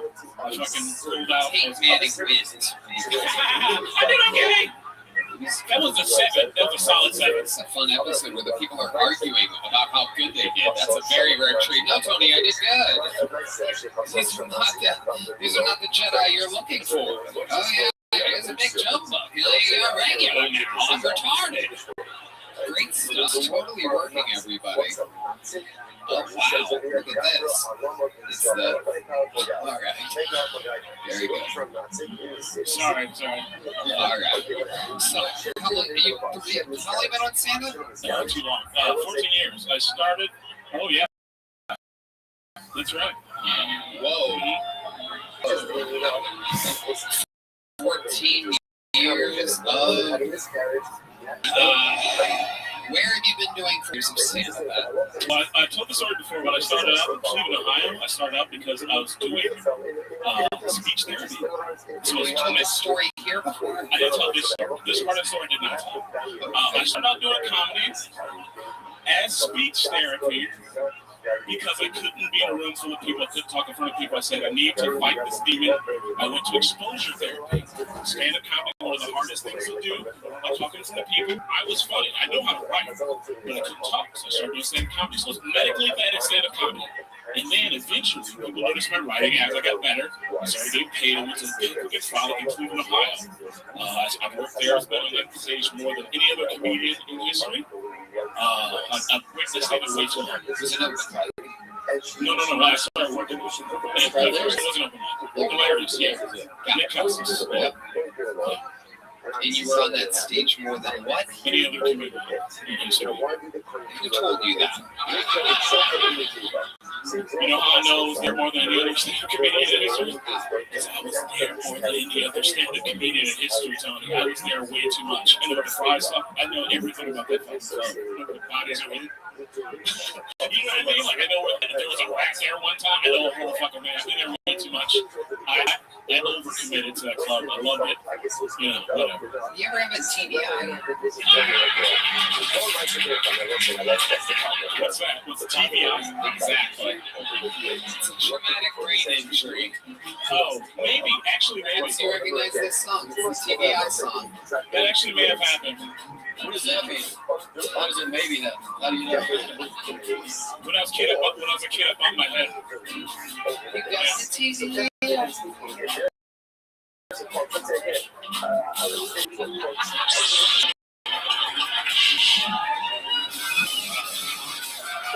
best damn band in the life. How did you two just do that at the same time like that? It's like wrote that? Holy shit. Goodness gracious. This place fucking rules, by the way. We know, we're here every Monday. This is what we do. Goddamn right. You might be at a Chick-fil-A next week going, man, I just wish I was in a city where there was a Kill Tony taping. Mike, before I let you go, anything else crazy about your life? Something surprising? You ever do anything nuts? Do you have any special skills or talents other than being the most comedian and hilarities in Cleveland ever? Which is very highly up for debate, but we're going to let you have it. It existed for decades before you were ever there. I need a black comedian that can cross over. It's very interesting. Politics for not here. Please like me. Oh my God, please. Okay. Yeah, I didn't get a little jump one. Can I get a little one? You don't get to ask for it, but you know what? Since you asked, we're going to give you an extra tiny one. Oh, there he goes. There it is. Mike Ivy, ladies and gentlemen. He did indeed put it in his mouth. I saw it. I'm just not going to give him the unbelievable attention that he proves. One more time for Mike, everybody. Ooh la la. Heidi's trying to get me liquored up over here. We got another fucking call, ladies and gentlemen. Make some noise for Patrick Cassidy, everybody. Patrick Cassidy. Here we go. Here's Patrick. Oh shit, what is up? So happy to be here. Anybody else ever walking on their parents having sex weird? 17. It's awkward after 45. Kind of my fault the first time. They asked me what I wanted for my birthday. And I was like, I want to watch. Never wanted a bike. Speaking of awkward birthdays, I just turned 50. 19 months ago. Turning 50 is not so bad though. There's this thing called FFBs. You guys on this? 50-year-old fat boys? No? Nobody? Fuck, I'm trying to get this going for 19 months. Actually, here's some bad news, guys. My dad died recently. I've been having a hard time trying to talk about it with my black friends. Because I don't want to think I'm a great culture and not having a black father. I'm just kidding. I don't have any black friends. That's what time, guys. Thanks a lot. Patrick Cassidy. Welcome to the show, Patrick. Thank you. How long have you been doing stand-up? This is my 20th time. 20th time. 3 months. 3 months. 20 times in 3 months. What made you want to start now? 51? 51 years old. Yeah. Now. It's all the real stories. I don't want to cry though. If you just make you cry, it'll make the whole audience fall in love with you. Great, trust me. Just look out there to the people. Don't just turn towards me. Lift up your hat a little bit, Patrick. There you go. Now tell us why you should see. My dad had a stroke right after the vaccine. Oh. And I've been taking care of him for the last 3 years, 24/7. And he made me promise. We always watch Kid Tony together. It's one of the things that we did every Monday. A lot of stand-up comedy. Just wouldn't want to cry, I wanted to laugh. So he made me promise when he passed that I'd come out here and I'd do this. And he passed in April. So I bought a RV and a truck and I towed it out here about 2 months ago. And I've been signing up ever since. Wow. That's an amazing fucking story. Wow. Yes, I mean, unbelievable. You fucking changed your life. Wow, dude. Yeah, I'm actually, I'm leaving on the tip to go back to Sacramento and sell my house, and then I'm moving back out here. Wow. So, I have a couple questions here. How soon after you got this totally trust the science vaccine? 1 week afterwards, coincidentally, as safe as it was. Lost his ability to walk in a 24/7 wheelchair. Isn't it funny how we hear stories like that all the time on this show, but you never hear from the mainstream media at all, with real human beings, with real lives. We hear it here. All the time. Interesting. What an anomaly. Bill Tony draws people that draws a certain type of people that talk about injuries from a vaccine that many of these government things make mandatory for humans to get. How crazy is that? Yeah, I can get that. So, nanobots. Right. So 1 week later, your dad has a stroke. You said that. He said, when I die, you'll do Bill Tony. I watched Bill Tony every week and I'm like, oh, Austin's a place for comedy, man. I get up. Do you think that that's because he didn't want to see you stand up? That he would request that when he only after he's been watching my stand up since I was 6 years old, so he's a big fan. Yeah. So he's been watching you be a funny guy for a long time. You have brothers and sisters? A bunch of steps, but nothing about a half brother in Canada. A bunch of steps. That's Red Man's worst nightmare. So you bought an RV specifically to come to Austin, Texas. Tell us about this RV. Describe it. What did you give us? Sacramento. So you buy the RV in Sacramento and you drove it all the way here. I bought it back in my dad's name because I got a better interest rate. Oh yeah, definitely. Talk about your crimes. It's fine. I'm giving it back as soon as I get back to Sacramento. They understand. Put it in your dad's name. That's a stroke of genius. Way better interest rate. Way better interest rate. Stroke of genius. No, I just got that. Okay. Tell us more about the RV. Does it have any special features or weird things about it? No, it's pretty standard. I got an RV. I'll just come out here right now and tell her something. So my dog's chilling back in the RV. Do you leave the air conditioning on? It seems like a terrible place to do a dog. It's 71 degrees in the RV right now. Wow.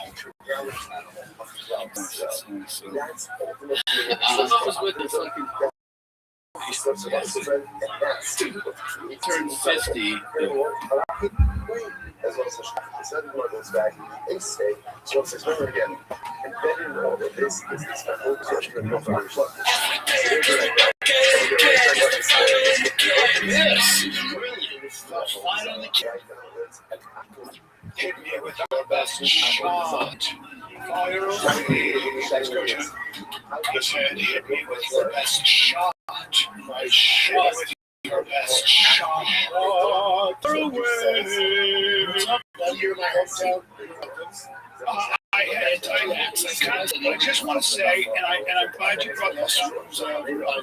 I want to say this about Denver Comedy Works. That room on a Saturday night, on a Friday night when it's sold out. I'm telling you, like, I'm 59. My 2 shows on Saturday might be the best I've ever done. They might be the show I'm doing now. I was like, well, it's the best I've ever done. Like, it was so crazy. It was so electric. That room will make you feel that way. That room will make you feel that way. It makes you feel like you're Kevin Hart. I'm just back to being silly goose guy. Nick said he was like, it's almost unfair. Oh my God. And your brother was there, right on the stage. I came out, and I was on the side. They had the seat on the side. I was like, yeah, hi, Anthony. And that was awesome, and it just was incredible. Denver snowed one day, 70 degrees the next day. Okay? And, downtown Denver. The prices, by the way. The restaurants. Hey, Denver, who the fuck do you think you are charging $93 for steak? Well, I go to my favorite restaurant there. My favorite restaurant that I'll hold up against anybody is Mercantile. Brought our boy Brian Shaw there. So I'm walking at the trail 400 because he's arm wrestling. Did you go to that cherry cricket at all? I didn't go anywhere because here's the thing. Cherry cricket. I went to rent a car and I forgot that I don't have a driver's license, although I do now. I lost my wallet. That's fine. That's a good wallet, right? Oh, and I had the Ridge tracker. The tracker your wallet. Hey, didn't work. You gotta charge it. Do I? I don't want I shouldn't have the charger. Shouldn't have to be charged. You know what I'm saying? I need where is it? Where's my wallet? That drove me crazy. Oh, and I think I might have left it in the rental car. Try calling Thrifty and seeing if they can check your wallet. Dude, Thrifty. We're not gonna get on the case. Yeah, I called Uber. They didn't call me back. I got nothing. Can you do, pal? What can you do? I was filming this. I'm filming this new show. I was filming this show. I heard your Calvin. Motorsports. So, you like fast cars. You get sad when you can't buy it. This is too much for me. What? It's the fastest car I've ever been in. It had 2,600 horsepower. What? These Vipers at insane speeds. They took me on a ride for 1 hour. You know what? It's too much. I said, come on, Mike, it's too much. It's too much. He wanted you to buy it. He wanted you to No, I was shooting a shot, right? Yeah, I'm not going to buy it. I know about 600 there. Oh, okay. I think that's a very good answer when you say it's too much. That's how I went up. That's it. It's just hold the slipper, okay? So now let me tell you this video. Chain around the city. We get up to 185 in about 3 seconds. We get to 185 and I go, oh, that's cool. I said, I said to him, you ever crashed? He was, I have. And then he said, this video. I can't fucking find it. Maybe it's on their page. It's just where it is. No, that would be a fun one. This one's not fun. So it was going so fast and crashed. Oh, buddy. Oh, here. And he walked around the skate. Now, the only thing is, showed me a picture. He looked like a panda. He looked like a panda. I go, why were both guys there? Yeah, because he was going 240 miles an hour, and something broke on the back tire, something, and he started flipping, and his eyeballs wanted to go out of his skull, because the G-force, his eyeballs went, you know what, we want to take a little break, the eyeballs went, let us get out of here. Oh my God, so the eyeballs are trying to get out. I said inertia. I said, you used only for eyes. The G-force was flipping the eyeballs wanted to exit my body. Do you know, I told you when a plane crashes, whenever they find you wrap the bones on. Yeah, they'll find shoes, the toe part. The body goes through your shoes. This is my boy Cowboy. It was basically the Charles Shelby of Vipers. What's Cowboy gonna do? She got 2 Yeah, we'll give you the gift for look at this one. Oh my God. Flipping. He was at the bar that night. Now look at this. Something tired on the back tire goes, you know what? This is too fast for you. You're pushing it a little too fast. You know what? We're just going to give up. Yeah. 200 miles an hour. Can't have that. See what happens? The tire goes, I'm going to fold in a little bit, and then we tell you for the ride. That's a washing machine. Your gloves are clean after that, by the way. My eyeballs go, you know what? We got a little break. Eyeballs. My eyeballs are going to, I'm going to say, our eyeballs are going to stay here, but the skull's going to go there. Charlie gets now. Remember, he survived the day. Besides his leg. Besides his leg. All kids, right? Okay, yeah. Not a jerk, nothing. Look at that. Now this word stings. I go, damn, that was your car. I got that from a client, and he has to leave. Yeah. Well, and that probably cost them, that's what, $500,000 down payment? More than that. That thing's by $700,000. That's kind of insane. That clientele's big. Yeah, it's not a big number for that. No. Yeah. Those top clients are the ones who are all the data centers. Okay. Well, it sounds like he has a really good way to talk about this. Okay. So hopefully, really knows what he's doing. He's a Carol Shelby.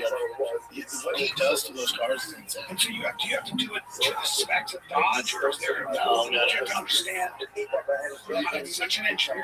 Oh my God, they pull everything in transmission. So those cars go so fast when they race. There's 3 speeds. First, second, third. They hit over 9,000 RPM, which is Vipers insane. They over 9,000 RPM. Every time they do a pull, the transmission shot. So much power, the transmission wrecked. It's all new. What? transmission for you. That's how he I know it is, but I'm like, you really, you ever notice that when somebody said, Ryan, here's a quiz, and you have to tell us what a transmission is, I'd be like, it's the air, it's the, I don't know what I thought, it's like the main engine. I know I thought about switching on this, right? It's a big network. I'm just the talent, just thank God. I'm not really, I show up and play. I like the cars, I get on them. But I find myself doing, especially with the cars, like he, is black belt, ninja build. So when he's talking about something, after the day, so, oh yeah, you know, and I go, oh, I know, I don't know. Yeah, I do that. I go, oh, no, I go, hold on, can you explain that? And they'll be like, really? Like, yeah. I don't know what you're referring to. I have an idea, but I don't know for a fact. Well, so we might edit up the episode, but we stop learning. So next time I'll have to bring it up. When I was 56, my millionaire friend was doing finance, and I said, what is that? And you guys, I said, I don't know what that is. You don't know what, I can't remember what I wow. That's how it goes. Also, I know. So I don't know. Yeah, and now I do it all the time. I don't know what that is. You're talking about. Yeah. That's what I shot all the way Saturday, Boston had football. Tiger had 2 games, and then Sunday had 2 games. Tiger balls out on Saturday, right? Balls out. And then we drive on this floors up the truck. Don't get a bag, flu. I've been on the road, so I don't know what we get going. I thought we eat a bunch of sugars and shit. You know, that morning throws up.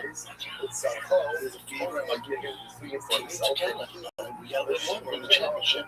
It was really everything that good. I played to my best because what you said. People like this. Let's get going, man. There's some orange juice. Figure it out. Just not. It's just bad. Just didn't see anything. It's not doing well. Don't get right for you. I know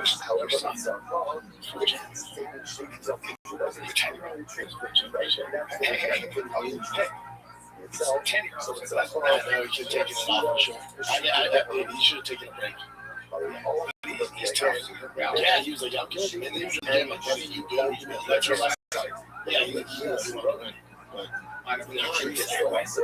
Yeah, we lost. Boys played well, though. Boys played well. Boys played well. No, he's all right now. He's all right. It's going around. My little ones are just going to snot bombs all the time. So you're going to get sick. Did you watch any of the fights? Watched all the fights. I'm glad you brought it up. Watched all the fights. Well, they're going to go through which one you want to go to. I just Charles. It's just Charles. BMF. That's why it's getting flat. That's why it's getting this correlates to the White House. Now, if Charles and Max, let's say it's just a main event, Bell on the line, and they fought, we're all doing some draws. Dude, what a performance. The issue is, when you say this for the BMF title, we assume BMF is Josh to win. That motherfucker, you're taking a loss, it's stand up. It's going to be a slugfest. So, Charles, it's a no. I don't know who his wrestling coach is, but he's different. Like, his wrestling's unbelievable. Like, I mean, he's working with somebody he'll say that's great crap. Like, it's always good, but yeah, he's the same team. I just think he changed his game plan. Right, but this shows you how good he is. Because he tried to get out earlier down there. He did have a prayer. So it just shows you how good he is. So that's why, people are saying, this BMF, if they take BMF out of it, you got to have one performance by Charles. So I think what they do, I think Charles, he's doing it for everything. He's not new. That's his guy. But then at the what I would do is I would do Charles versus Armin rematch for 5 rounds. And tell me what hiccup because I think Armin got tired.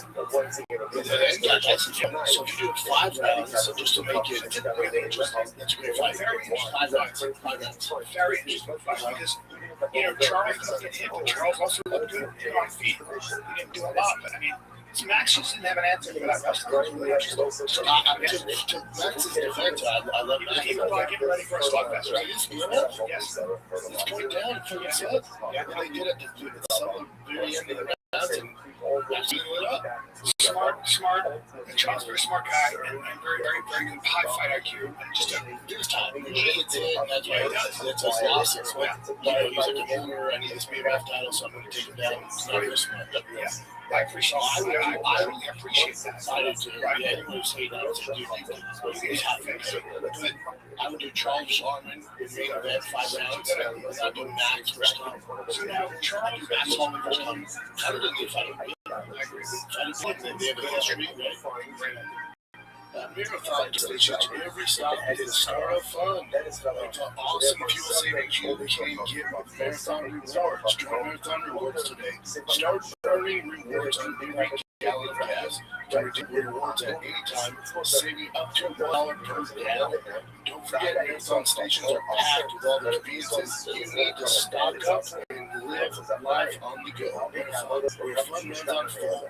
Available at participating Marathon locations. Terms and conditions apply. See MarathonRewards.com for details. That's a great idea. Now, let me ask you this. That's a great idea. Max Holloway is a great fight for Conor. And because they would slug it out and it'd be so fun. Let's say you're like, all right, Charles wants to fight Conor. That's you just miss that. It's going to be a great fight. That's entertainment. That's correct. That's what we need. Very good idea. Okay. And so I love that idea. I'm very intrigued with the Cherokee fight because when he obviously is a great wrestler, but I think Charles is a big problem for him. Now, right? Well, they really didn't fight that long ago. I know, but you got to look at, I guess, if anybody could rehearse the looks that he's going to get from Cherokee. It's an interesting fight because 5 rounds. If you watch the last fight, you're like, the first 2 rounds he's over. But they're running tired. Charles was starting to come back, having some submissions, like that goes 2 more rounds. So that's why I like that to make it very clear. I don't think I'm seeing a top fight in that soon, just to make that very good fight. I'm in. Yeah, I'm in 70s. Did you see the White House? Yeah. Did you see Michael Dover fight with Drew Dover Johnson? Yes. Yeah. And Drew Dover seemed to be getting lit up most of it. It's this thing. Just I was Nebraska, we came up with that Empire Series. And our Ross kids did some great wrestling wise because you watch there, but it's still 5 security punches. All right, so let's see where the White House goes. This is the top of the town. Here's the issue. We were told it was going to look like UFC Noches on steroids. We were told, I didn't make this up. I'll tell you guys this. I didn't tell you this. Rabbi Rothschild. The man himself, goes, this is going to be the best card you've ever seen. So the expectations were so insane. We waited a year for this, right? We're like, come on, man, let's see what we got here. We're taking that. Is it John? Is it Connor? And so that's why they released this movie. On paper, the first 2 that come in it, those are good fights. You got great. You got 2 of the best. You got 2 players, and you fucking take my fucking money. The issue is we are told it's the best ever. And I just think Dana is just like, because they're trying to do Islam Makhachev, Islam going that but Islam's the one that turned it down. So then just in case you found out, I think Thursday night this week, and then Dana said that we were never going to have John the Card negotiation. That's a lot. It's not like it's on. They said there was reports of some sort of hand injury. Yeah, or injury or something. And then John was like, he said, he erased all of it. But I was like, we're never going to negotiate that. Yeah, of course. So what's scary is, as a UFC fan, is Dana UFC brass, they just can't pull off big fights. That shit's scary. Those days are over. You know why? They're after you. Back in the day, when there's competition, when there's Strikeforce, there's Pride, there's Bellator, there's other organizations, they want to stake their claim. Like, look, we pulled it off. We got the big dogs. Now they're like, why didn't I thought see Connor? Connor's on the international fight weekend because same reason you see Connor in the pandemic. They can't make money off Connor. Because Connor's a big ticket. You can't make money off Connor. There's 2,000 tickets to the league. Okay. You've seen Django? Now the Captain's watching us two dog guys fight. That's the one. That's what we got here. Look at them guys. Yeah, that's me. Well, chill on. Yeah, that's right. Why else? From long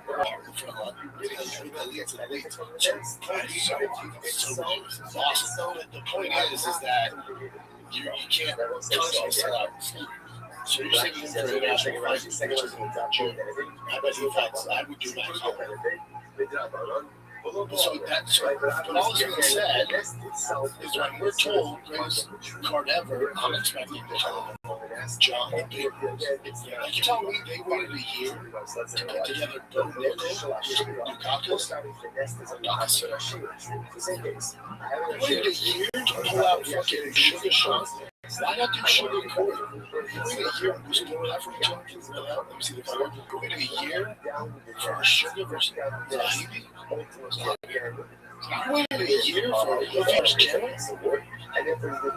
Wait, this is the other thing that I was going to get on the show here. Quit trying to force Ghana on us and Diego Lopez. They're cool. They're cool. Shogun's fifth fucking title fight. Hey, quit trying to make fetch happen, dude. I think they're not into it. Neither is he. I think they have my thing where we're like Shogun is. I think who you five opportunities to failed on a lot of hours. It should be I'm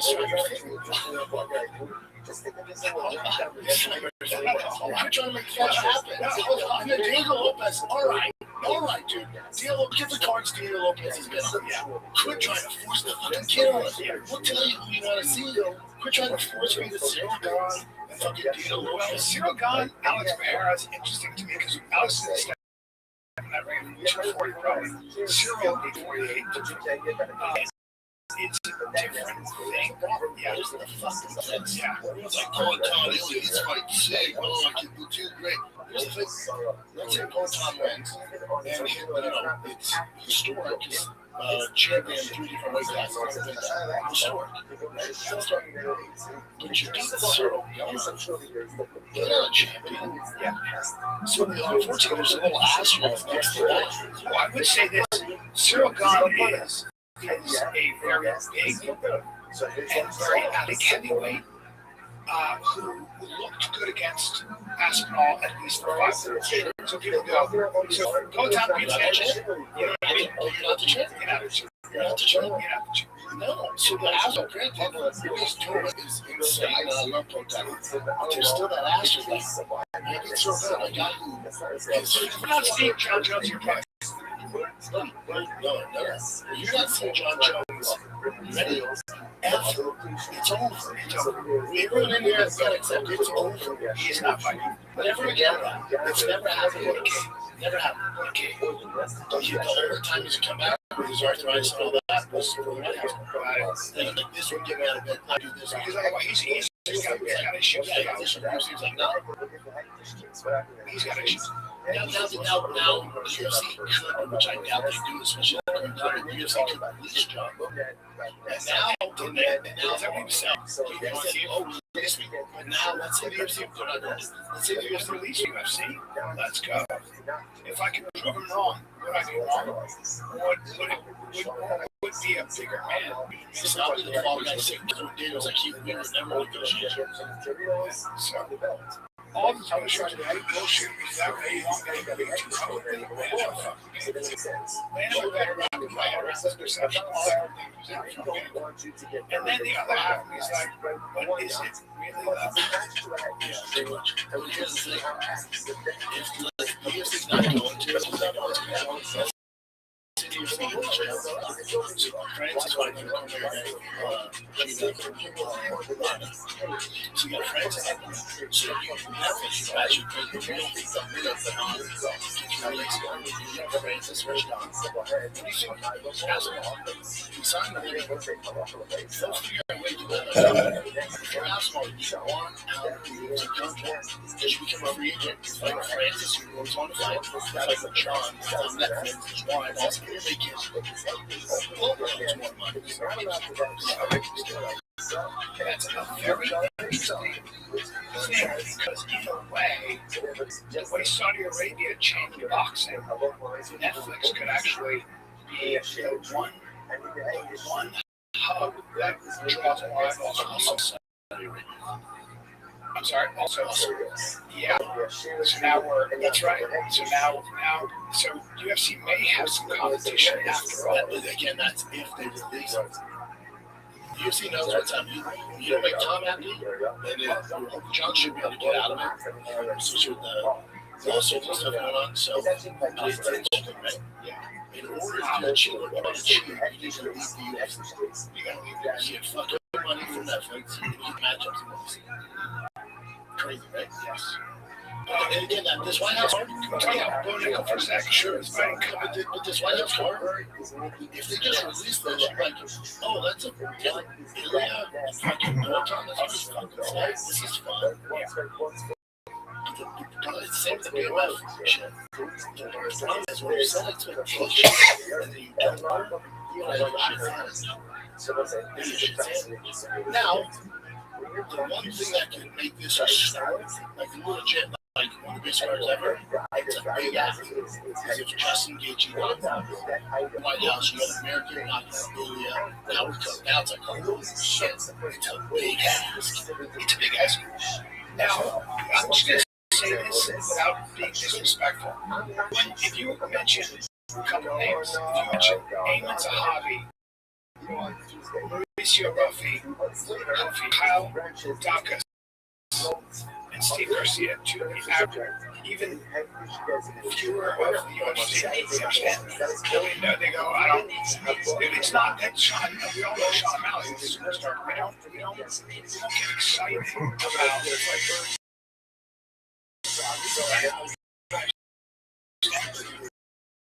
it's like.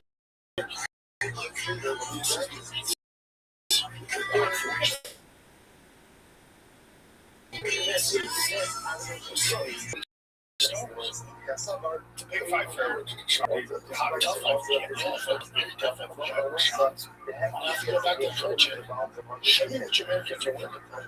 Which ones? Because Trump can be front row next to Elon fucking Zuckerberg, so who's we do? Which American is going to take Bo out? Y'all want to see that money? What the fuck is happening in Chandler versus That's a terrible fight. So let me get this straight. You see, you have Chandler wait all this time and then these rewards and show in the White House and there's fucking it's a fucking nightmare. Guys, let's take a little break. Talking about Shopify. Shopify is the commerce platform behind millions of businesses around the world. 10% of all e-commerce in the U.S. from household names like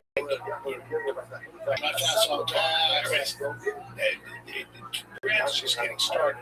You got your household brands, you got your brands just getting started. You can start your own design studio with hundreds of ready-to-use templates. Shopify helps you build a uniform store that matches your brand style. Have you ever used it? Yes, you can. Shopify is freaking great. Accelerate your efficiency, whether you're uploading new products or trying to improve existing ones. Get a marketing team behind you. Easy to create email, social media campaigns, whatever your customers are scrolling. Best yet, Shopify is your commerce expert with a world-class expertise in everything from managing inventory to international shipping. It's fantastic. 24/7 customer support, by the way, that's important. Yeah, we got the shop pay button, which is used by millions of businesses around the world, which makes it extremely convert at checkout. It's also the best on the planet as far as boost conversion, bringing less cards from abandoned and more sales for you. It's time to turn those what ifs into cha-ching. Shop today. Sign up for the $1 per month at Shopify.com/TFTK. That's go to Shopify.com, all lowercase TFTK. That's Shopify.com/TFTK. Cha-ching.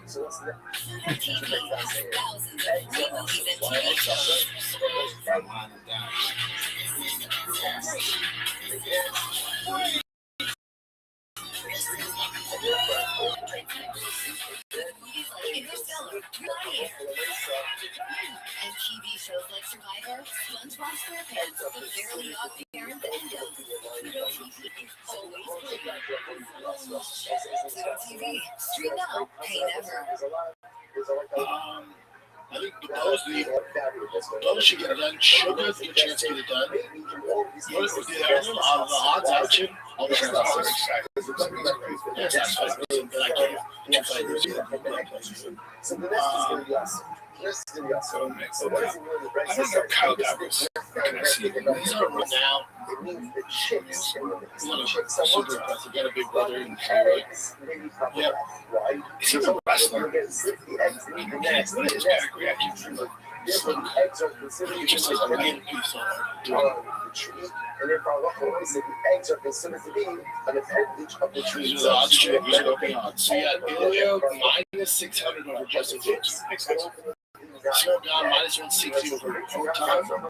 Yeah, I mean, Sugar Show -350.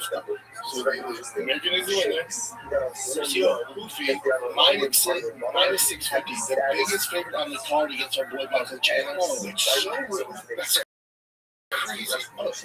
You heard about it? You did it. You heard about it? And the Roman is -240. So you're going to advance -135. We're trying to push them on us. We'll tell you your life.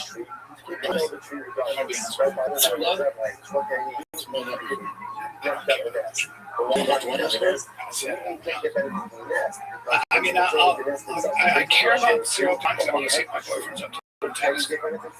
Independent chicks, right? And I got Sean from Alex because that's my boy.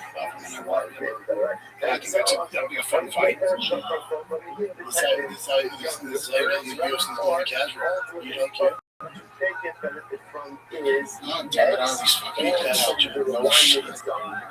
This is from DraftKings. It's a little bit different. Still not as crazy. Still not so crazy. Like, There could be other. What do you mean? Matchups.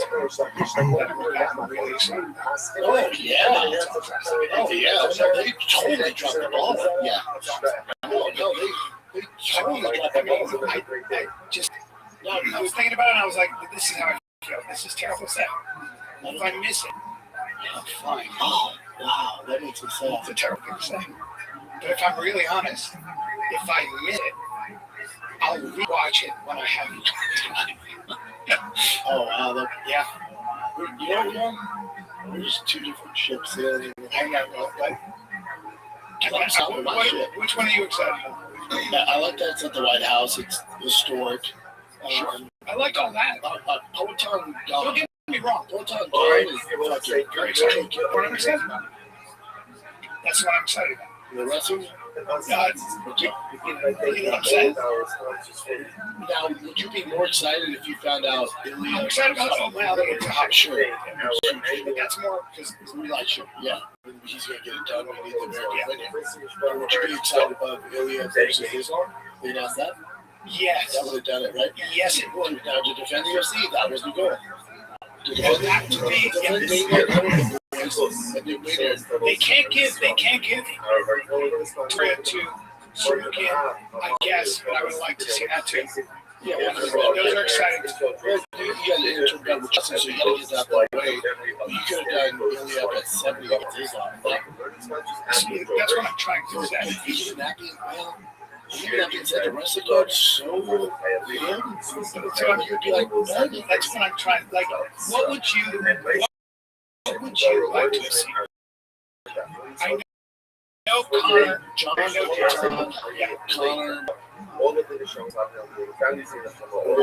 Connor Chandler, Nate Diaz, like, you got the big boys, the big guys. Now, here's the thing, when Ronda said they're great, they refuse you to beat theirs, she's right now. Yeah, now you're right. Yeah, before I wanted to argue about it, yeah, you're right. Yeah, they're going to blow this out the water. Yeah, blow it out the water. Who do you have on the Ronda show? She's a minus 3,000 pounds. Everything's mismatched. People are too. Yeah, several dominant Proton is like the marquee fight on this side. Yeah, should have been John though. John has actually made this card. John, you know, your body gives out. Yeah, she wanted to do it. He's down to do it. You're fine. Yeah. So he was ready, it sounds like, from his tweets. Yeah. Or what happened? You say you want him?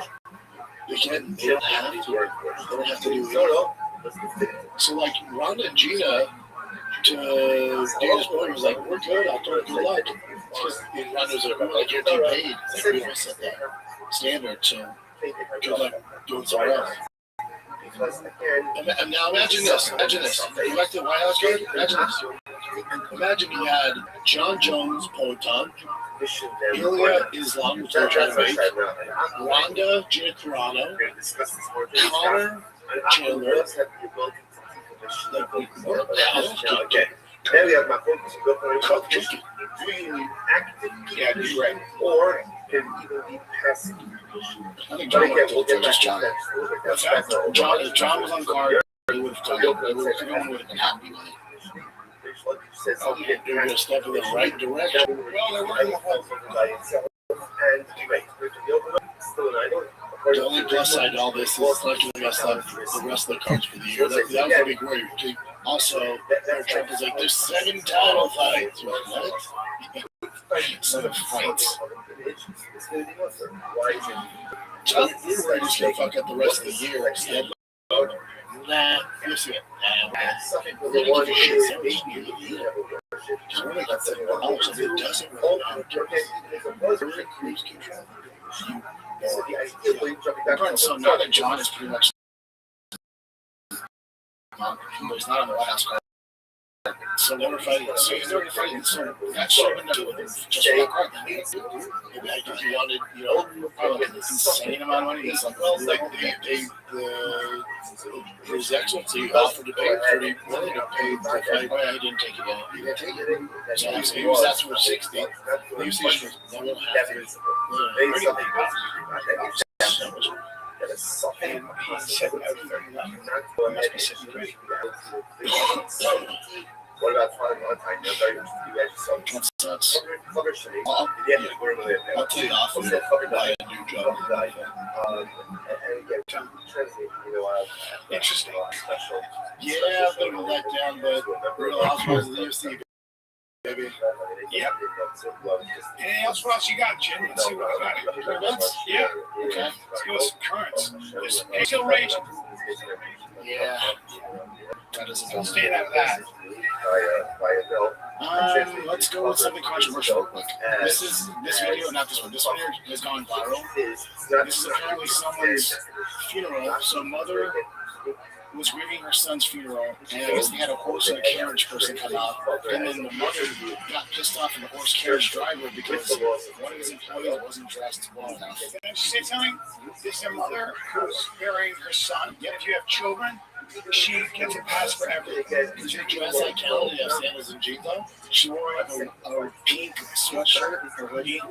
Because she's the one that has to do like the guiding the horse here and there, but the actual guy that drove the horse, that guy was perfectly dressed in his outfit. It makes me Is she involved or she just set up the horse that you do now? She's literally just tending up for the horse. You know, because they always take dumps and everything. And like, her mother was like, she was bad.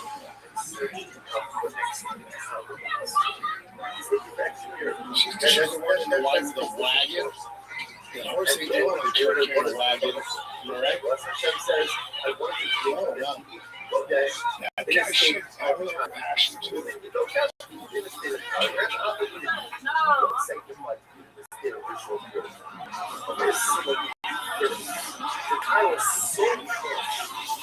It's all disaster. Oh, well, they're hitting the guys. You can tell me, what's the guy after? It's a disaster. The guy has nothing to do with it. I guess that's one of his employees, and that's the girl now. She's going to send the horse up and get out of there. It looks like it. It looks like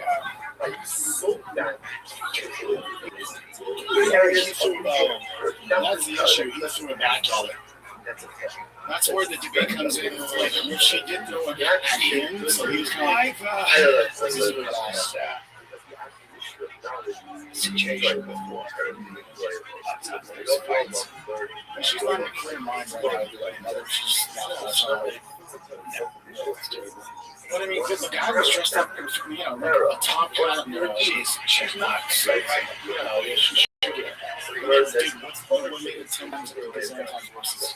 His own thing for worse, and I think he did kind of like, do a little action like that. And sure, he's not racial. No, they're done at it. Of course, it's just him like, get away with it. It's not bad. It's a disaster. That's it. Other than that water bottle, but that's why you got that community, that demographic is has done a lot of loss of those sort of things that we're not doing. It's kind of a weird negative thing, but people in the comments, because they're very, you can imagine that most black people on the other side, most everyone else is on the carriage driver's side. But you've seen like those guys with t-shirts, just airbrush. Because that's like a cultural thing, there's airbrushed, the name of the person that passed away, showing the t-shirts, yeah, like shorts and stuff like that. So she went off on that girl. She was scared of it. Did you guys see ex-president Bill Clinton? Okay, so his lawyer was like, yeah, that's in the J-room.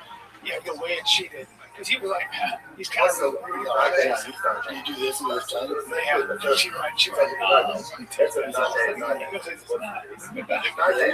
So during the case, yeah, he was looking at everything from the old days, and then this is his reaction. He was trying to talk about it. Oh shit, I didn't even like it. Yeah, I liked it, Jim, that's right.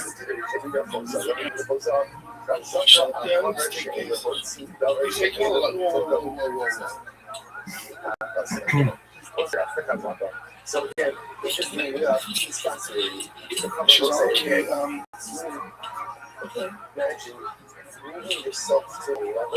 This person, we have 5 minutes for the get to that level. He's an old pro. Also, he's gotten away with everything. I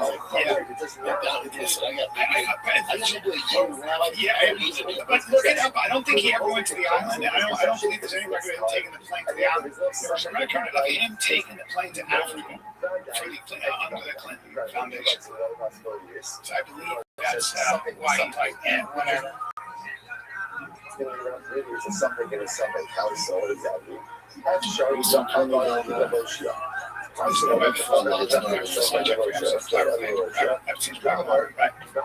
So he's like, well, yeah, I used it to go to 26 times since private jets to Africa. I've seen accuser Virginia Roberts claiming 2011 have met Africa on the island. However, in 2025 new release the U.S. from 2011 protesting himself as soon as he was never on the island. That's why this woman, Virginia, Gregory, committed suicide. That's why she made a lot of claims that the FBI could not. They just were wildly inconsistent. What's your just say about the hot tub with the girls and stuff? Yeah, that's what we really? Yeah, he's in a hot tub, but he's not they asked him and he said it wasn't on the island, he said it was in forget where, somewhere else. Whatever subject It's not really. Why? Because it's possible that it's legal loophole of bringing it into the window. And do you recall the details of this whole journal? No, I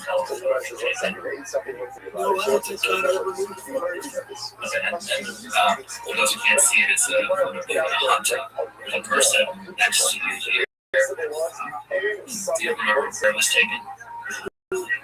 Where was it taken? Well, no, I heard that this taken, I think it was a Jason photograph that you don't have.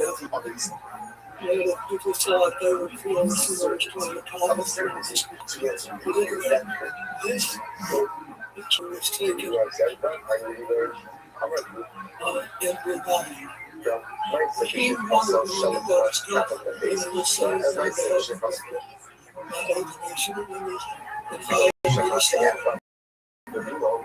he said, I want you to stand at your hotel, and I hope you're aware. So I did. And then I got up, went to bed, exhausted. So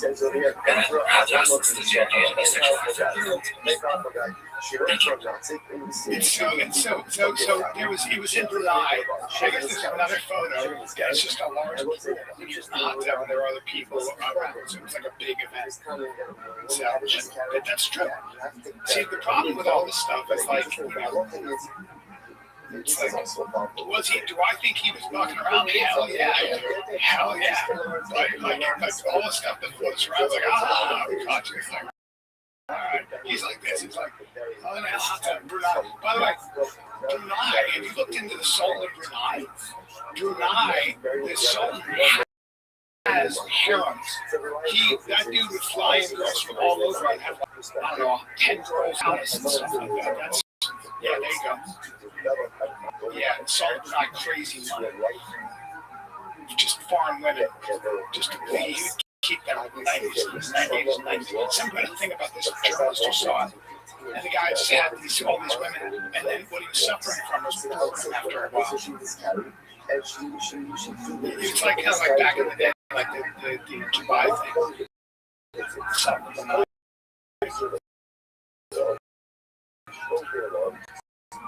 So it's like, for whatever reason, I just wondered if someone would say, anything says, because I've heard nothing. Nothing. They're gone, right? Like, Nancy does that. They're missing. Did anything happen?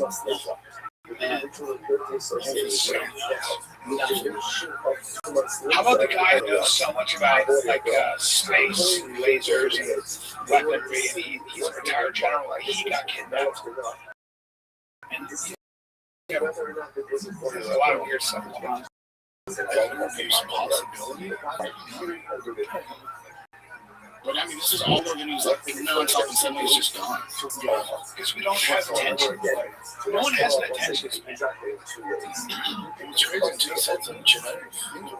So that's why I saw something. I told her 34 days, she's 83, she never met. It's not like that.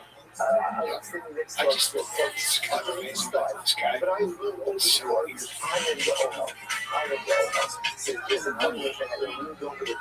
This is them at that one place. Was it in Dubai or in Russia? Oh, never mind. It was Russia. And this is them talking about the whole week thing too. John Jones and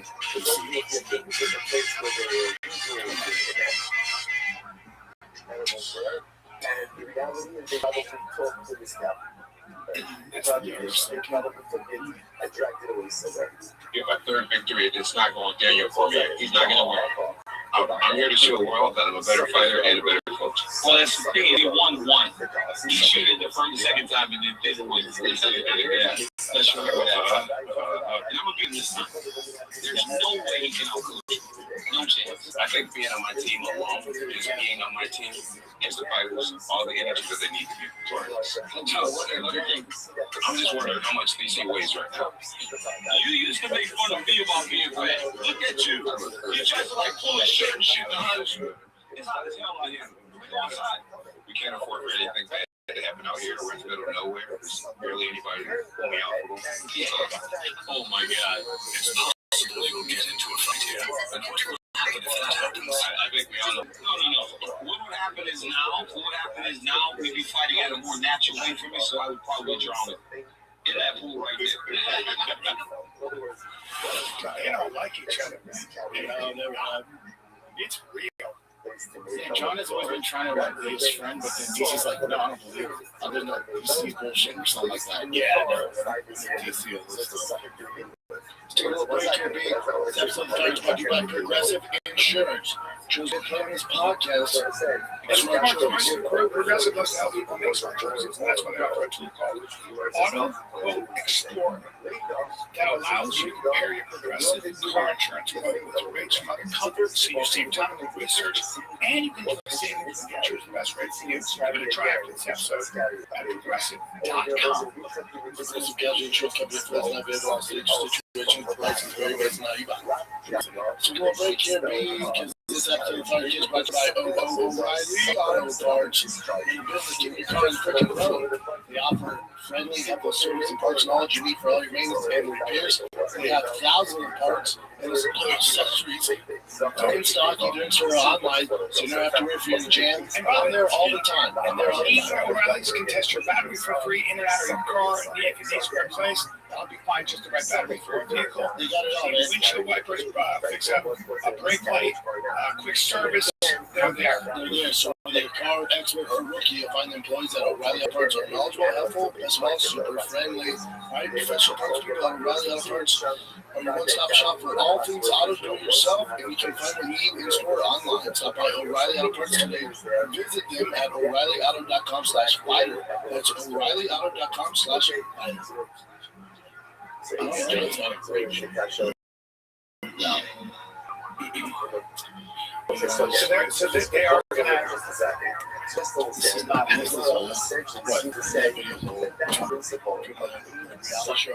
No, they just never came out. Yeah, that recently just came out. They just did that month. So check out this story. This is all. It's a good ending. So just that's it. I just saw this. It says the caption is terrified moment, top bunk collapsed on the sleeping brother. Days after mom built it from Amazon. Yeah. And she said she did all the instructions correctly. You never know. One is a Sunday and one is a Friday. The Friday piece of information determines the reality, and the Sunday piece of information does not undermine that reality. That's why once again, just kind of reorienting ourselves a little bit. That's why how do we get into this? I love a piece of building out of the song. Right side, thank God those spikes missed them. idolatry. Can I find a piece? Where is it? Where is it?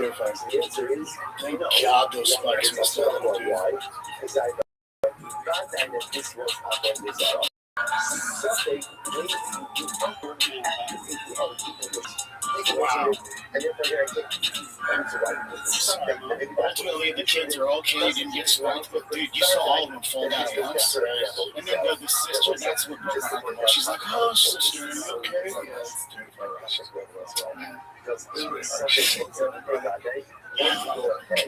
So this video came out. This is from a guy that's selling, cars at Honda dealership. And then he just became this like crazy viral sensation. So it was posted earlier.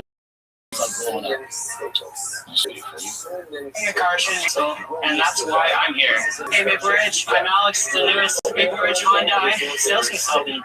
My goal here is to make your car journey the simplest, the easiest, the most understanding of any car dealership you ever go to. And that's why I am starting in this position of sales.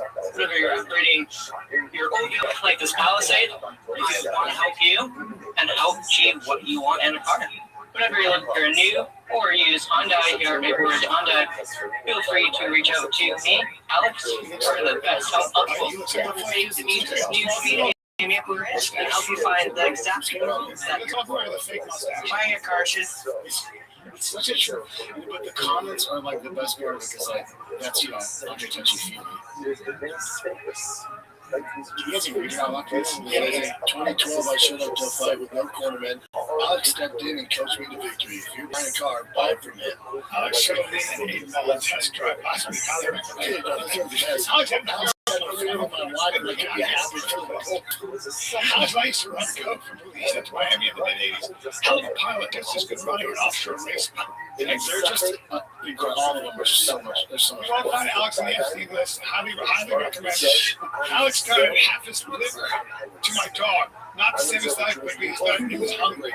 And he was hungry for a fantastic deal at Maple Ridge. Alex delivered my babies on the side. Thanks, Alex. Yeah, just constant. Thank you, everyone, for supporting Alex. He sold his first deal of Real Closer celebration update. True Cars, sales factory. Says Alex picked me up on our date in a Hyundai. He wasn't interested in me, but now I know that kind of man and cars out there. People love him. Watch this video. My heart is full of Alex pockets. This guy goes, Alex got me a great deal off the wood, and I'm stuck in my private deep. Alex and I were married for a short period of time in the 90s. I just couldn't go back to Maple Ridge, and that's where his heart belonged. Amazing lover, and even Alex and I were on a two-man, and he slept with the most abhorrent creatures, so I could seal the deal with my now wife. Literally fuck anything to help him. I recommended purchasing a Hyundai from him. Just Alex delivered twin babies at the truck stop in Twitter.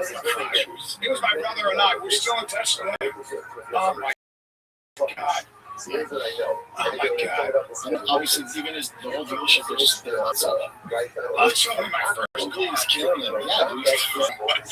So he has like that awkward kind of, thing going on. So people just like, yeah, he's got a mustache that grows in a strange way. That's another thing. He's killing it. Yeah.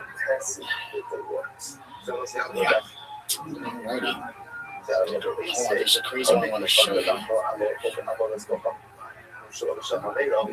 This guy's fucking insane. So obviously, if you guys seen this clip, this I saw, yeah, and this is out of this. I thought he was just gonna be some crazy weirdo, but then this guy was like, you'll see him. Hey, watch this. This week, he's doing some stuff I can't actually believe. Yeah, he toasted himself. Look at that.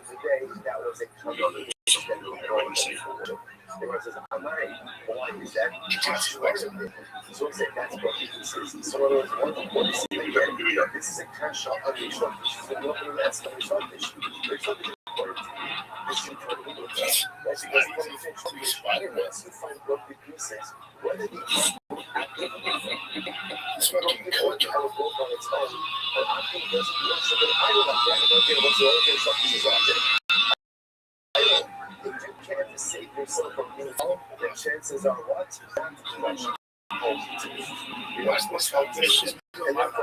So what's oh my God.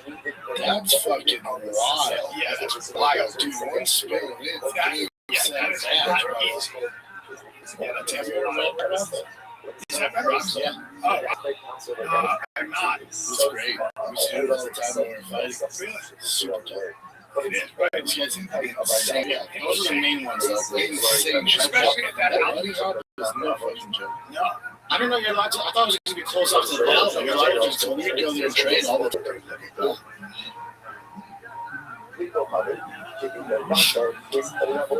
Yeah, he's a phenomenal shit.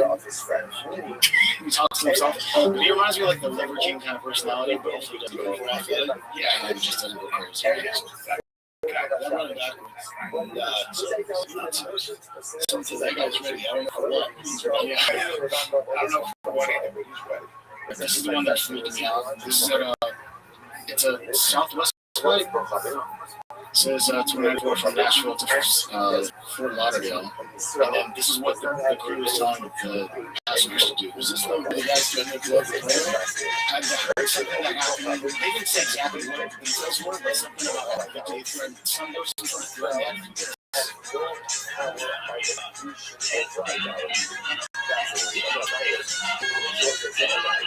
Oh, everybody stop what the fuck you're doing. Everybody.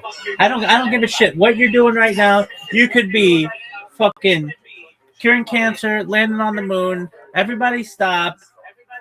Look who the fuck shows up.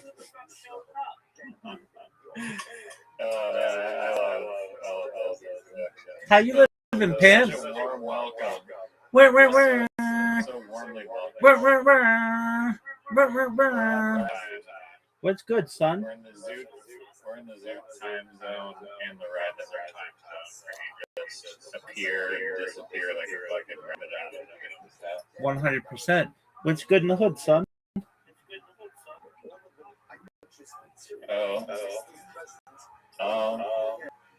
Living life. We're alive. LIVIN? Is that Oh, are you serious? Did you guys plan this? I pinged him on Telegram. Oh, that's tight. Zoot, are you ready to get an invitation and leave after being down 0 holes to 3?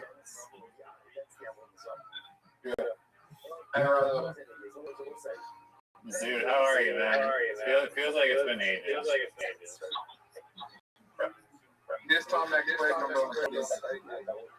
Okay. Have the people heard you before?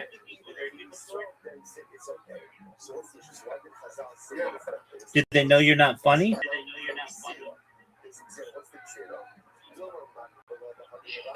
You know, the scale is different in Australia. Right, dog. Look at this high IQ play, bro.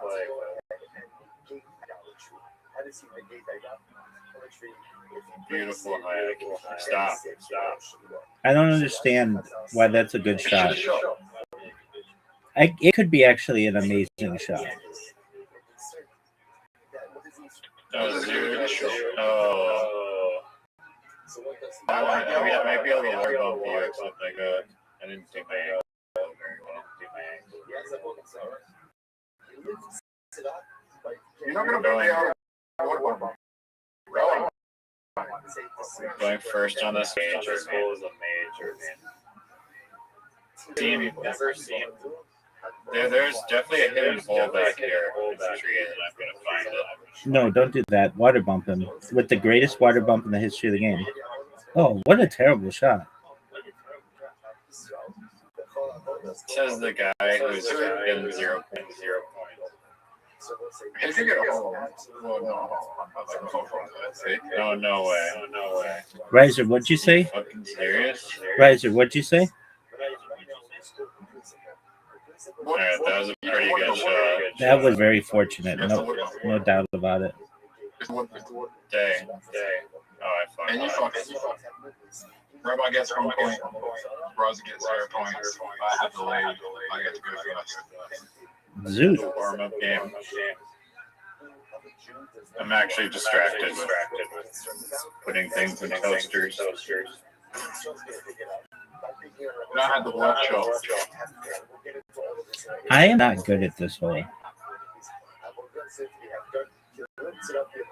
Except I have the most amazing shot. I mean, you had a better shot than I did.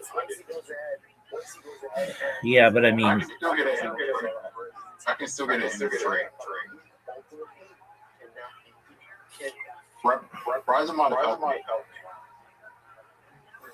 I love when Zoot is like very confident about like who helped him and who didn't. I just love it. Now this could be one of the greatest shots we've ever seen. It was not. I don't know the greatest shot. I said could have been. I said it was a shot. It was a shot. It wasn't terrible. Do you think Zoot could make this shot? No. Zoot, you're done, son. No. I'm still on you.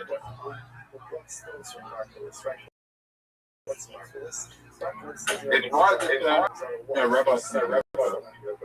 Going first, do you promise to like answer this question truthfully, like hand on the Bible, the stand, truth stand? Fuck, are you serious? Good question. All right, what was that job that you claimed to have? It's like you're working in like an office building as like a investment dude or something. Finance. Security. What was your job title that you said you were? Chief Security Officer. Yeah, not. No, it wasn't security. It was like some finance. Maybe sitting in my bedroom trying to make one. Okay, so you never actually worked for a company. As like a financial person. No. Okay. What company would hire suits? Well, I don't know. He was like recorded himself saying that like a million times. Yeah, I've come to the conclusion that Zoot just sometimes likes to lie. You got to live with that. You got to be Zoot's friend. You got to put up with a lot of bullshit. He's gonna call you names and then blame it on things that you've told him to like get checked out. He's gonna say he'll just randomly come in and just call you the R word or the N word, and then you'll be like, "You just called me the N word." He'll be, "It was my Tourette's," and he'll be like, "Dog, that doesn't necessarily mean that it's right." And I know you can control some shit because you don't always just randomly do that. Look at this. Oh no. No, I think he possibly. I don't know. And then he'll come in and be like, "Hey, I met this chick." Be like, "Oh, really?" He's like, "Yeah, I met her. Originally met her in high school, and we were friends, and she liked me. And then I got her number, and she's gonna come see me do stand up." And be like, "Oh, dude, that's great. I think you're gonna fall in love with this girl." And then 2 days later, I'll be like, "So how did things go with that girl?" And he'll be like, "Oh, I made her up." Really? So every story, everything we know about A lot of it. But that's why. Oh, are you fucking serious? That stupid ass tree. Zoot, hit my ball, baby. But that's in order to be Zoot's friend, you got to put up with that bullshit. You also have to put up with them just randomly leaving. Oh yeah, that's the most annoying part. I could deal with the constant lies, but it's just what a fucking shot. One of the greatest shots we've ever seen. That was dirty. Riser, did you see that?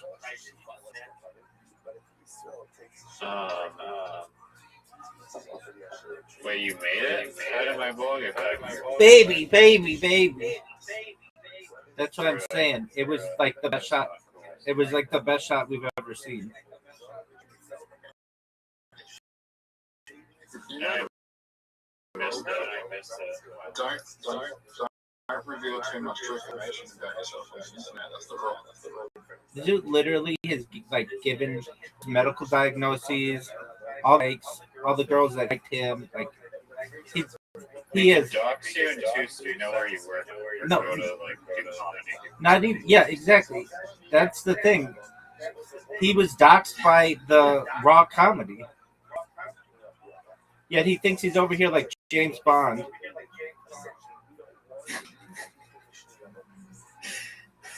I don't think you guys. I mean, Rabbi's the most dogs, probably. I think I'm the least dogs here in this little group of three. What do you mean, probably?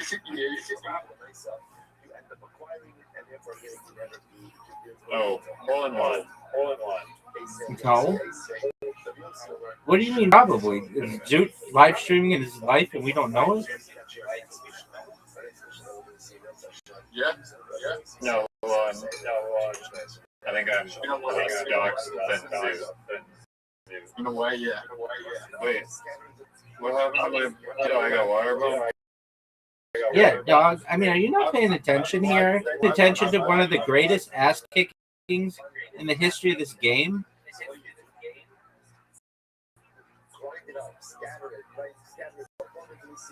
Water bumping is for people too afraid to actually face their opponents. It's actually a cowardly move. Did you watch? Which I'd expect nothing more. Did you watch William Montgomery on this week's Kill Tony?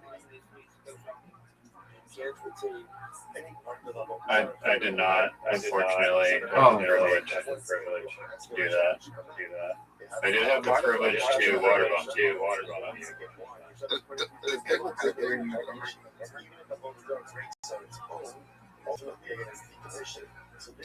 No.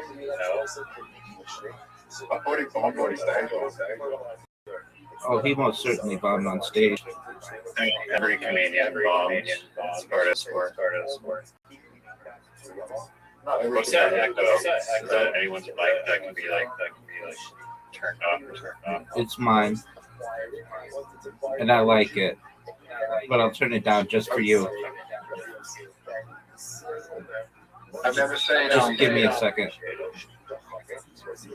Are you fucking serious?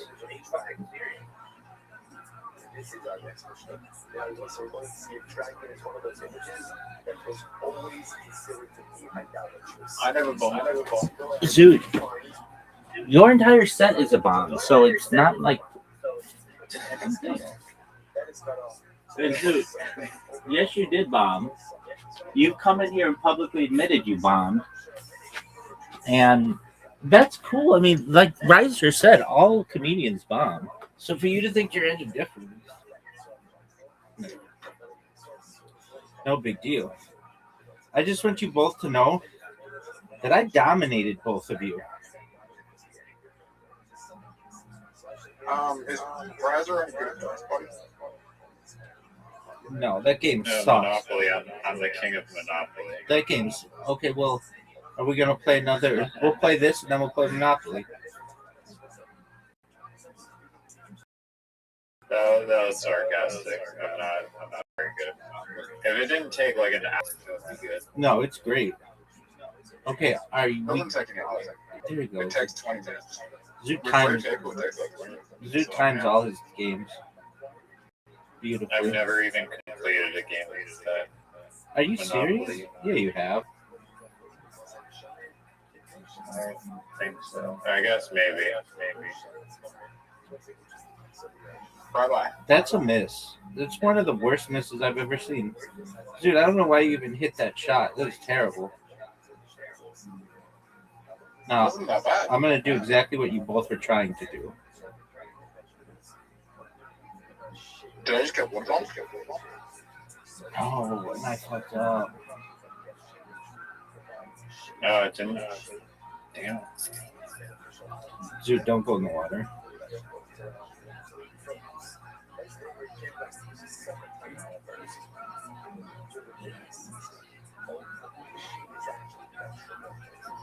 I don't know why that shot took so long for you to like consider.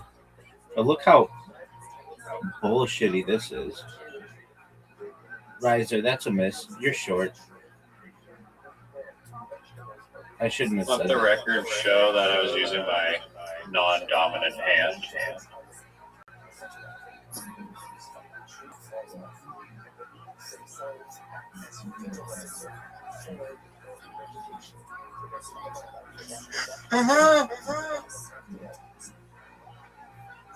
Fuck you.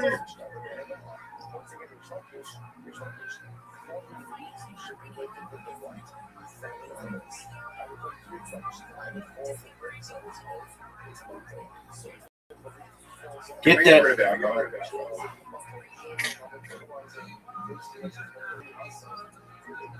Why? Reiser, everybody's waiting on you. Just don't consume it. Less unable, less sexual assault. Fucking it's the ablest drug I've ever seen.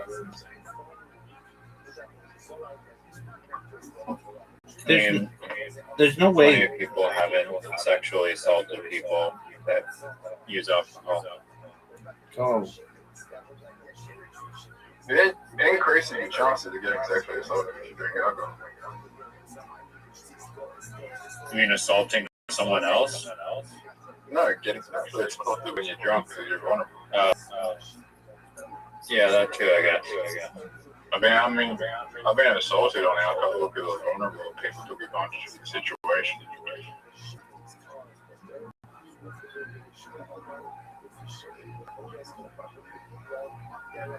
Horrible shot. All I had to do is put it in.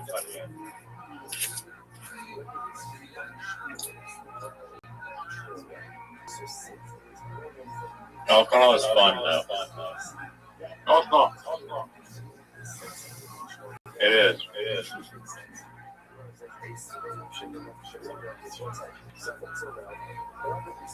There are elements of it that are not fun. There's about 15% of it that is really fun. Like there's this nice high you get, but it tastes like shit. It makes you feel really badly afterward. There are a lot of advantages to it.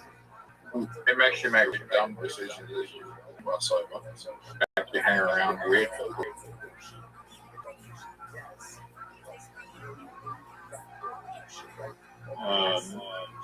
Regarding the taste, yes, tequila is disgusting. But like beer isn't bad tasting, wine isn't bad tasting. So I think They're all bad tasting. There are 25% of the population that does not find alcohol at all to be enjoyable, and I am part of that. Unless it has like full sugar. Not even wine. It's the alcohol taste is very powerful to me, and I don't enjoy it. People were in my area because of alcohol, you'd be like, shit.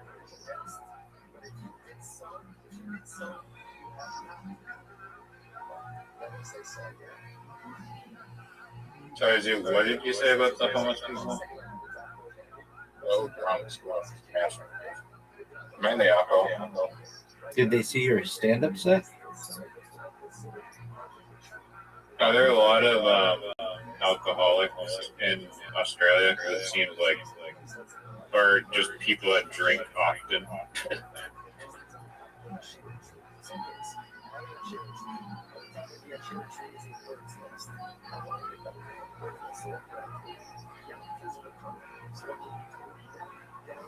I can't name anything.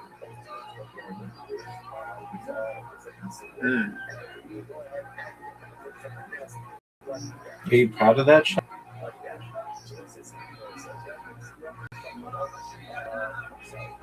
You're the one talking. Your ball's further back than mine.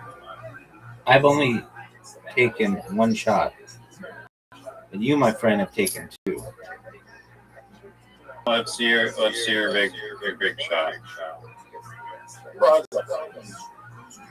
That was a phenomenal shot. For Zoo, anyways. That is correct. Rabbi. What up, baby? Oh, I know. You put me in the way by significant, eh? And I suck at this. Actually, Zoot's the first person I've ever seen to get a hole-in-one on it.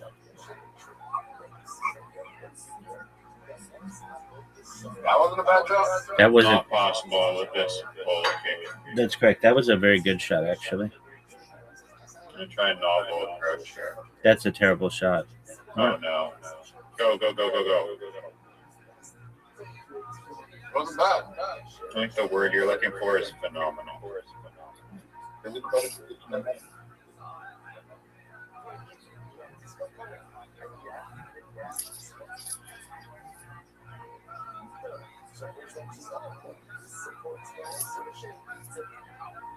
Bravo wasn't in the way. I think it was go for 81 bump.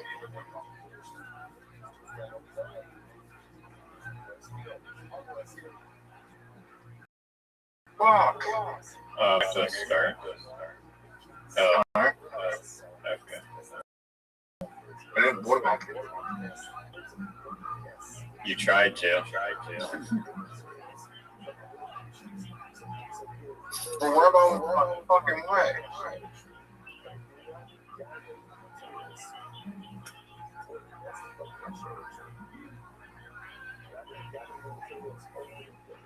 Fuck, man.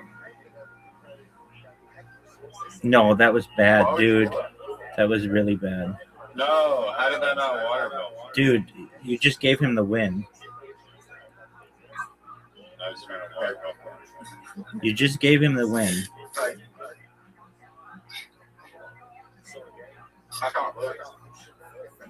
You could resign, son. You could tie.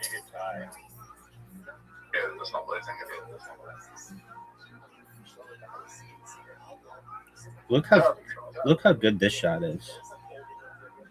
Look at this. Also a terrible shot. Not necessarily.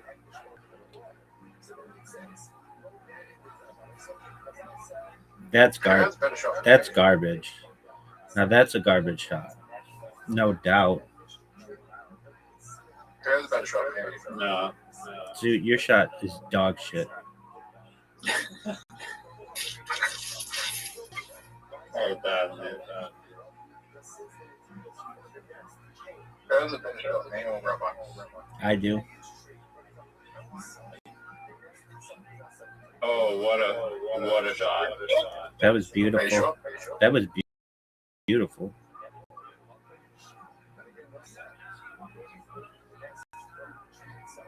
Brand shot out of 10. 0.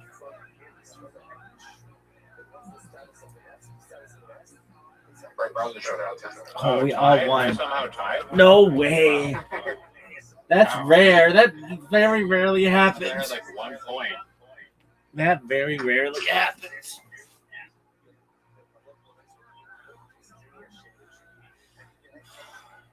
Bro, let's go. Hey, go what?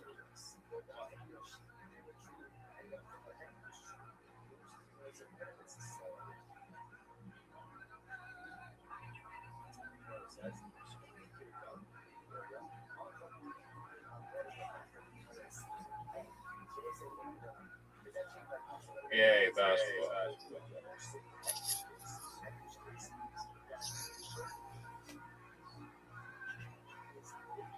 No, this is a game that takes true athleticism. That's a miss. That's a miss. That's a miss. That's a miss. That's a miss. That's a miss. That's a make. That's a make. That's a make. You made more than I actually said. 4 points. Riser. Ready to just suck a big ass dong. That's a make. Oh, that's what do you call it? A swish. 2 swishes. 3 swishes. Got big points. No. Big points. Riser, I dedicate this performance to your comedy career. Wifey thing is max sensitive. Oh, cheating. What is this ball? Backroom ball? What?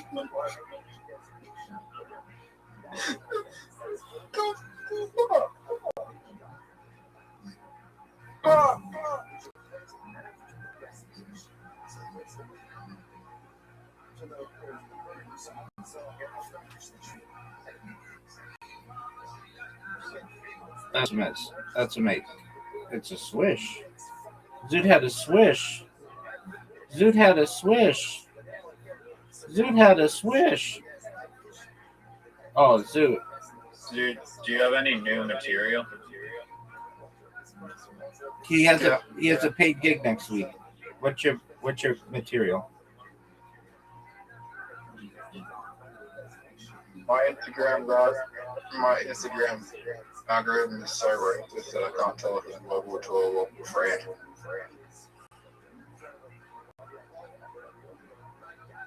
Not a bad joke.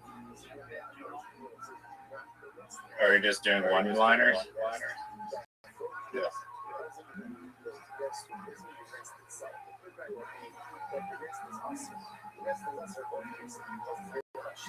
Dude, that might be the best joke I've ever heard you say. Like Instagram. Because my Instagram algorithm is very fucking racist and anti-Semitic.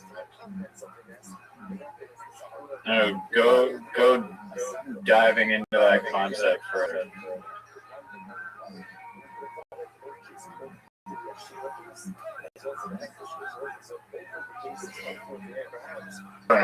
Depressed right now. Is it because you're not funny or because you suck dick at mini golf? Oh, because I just don't have any friends. Well, you have Riser, and I'm your friend. I don't know. I just had shit friends gone. And I'm gonna go. Talk about it. Never to return. I'm just chilling. Zoot, I bet sex with Zoot is so lame. It's just like he just pops and then fucking leaves.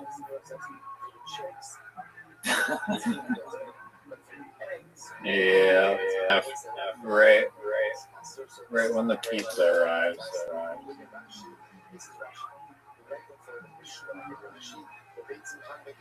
That was probably the saddest Zoot outro though. Oh, bullshit.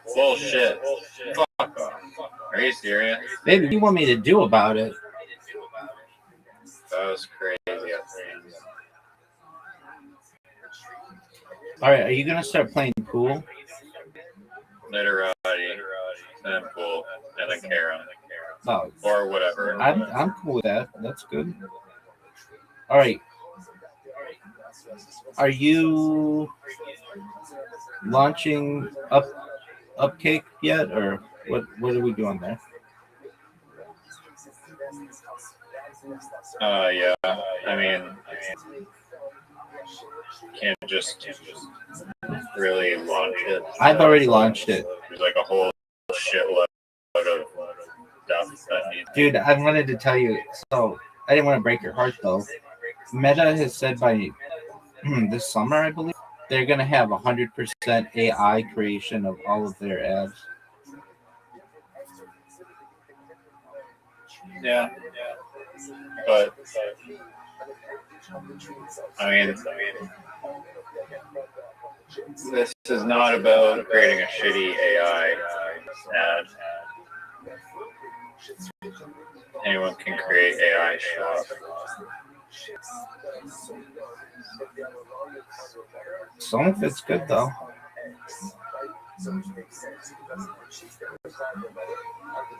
Made? What the fuck is made?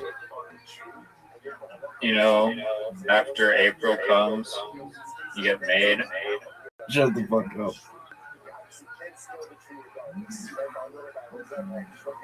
Made like the person that cleans up stuff. That's not how it's spelled. That's spelled M-A-I-D. No, I beg to differ.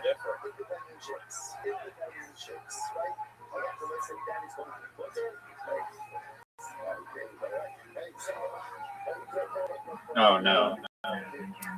Are you ready for your daily double? Your daily update on Brendan Schaub? Yeah, weren't you saying you like quit?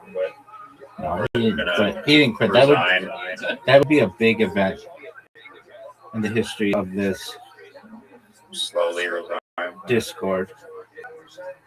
No, okay, so this is actually really hilarious. When you played when? Yeah, dog. Jed? Yeah. Jed and Wend. All right. Oh, completely, absolutely. All right, so Brendan Schaub had this employee named Mark Harley who worked for him from like April of 2023 until January of 2024. Mark Harley, after getting fired by Brendan Schaub, went on to be on at least 2 Super Bowl commercials in separate years and was on Saturday Night Live. Not as a star, but he was in an A$AP Rock video and he performed on Saturday Night Live, which is a really big deal. All right. Mark Harley is contesting is stating that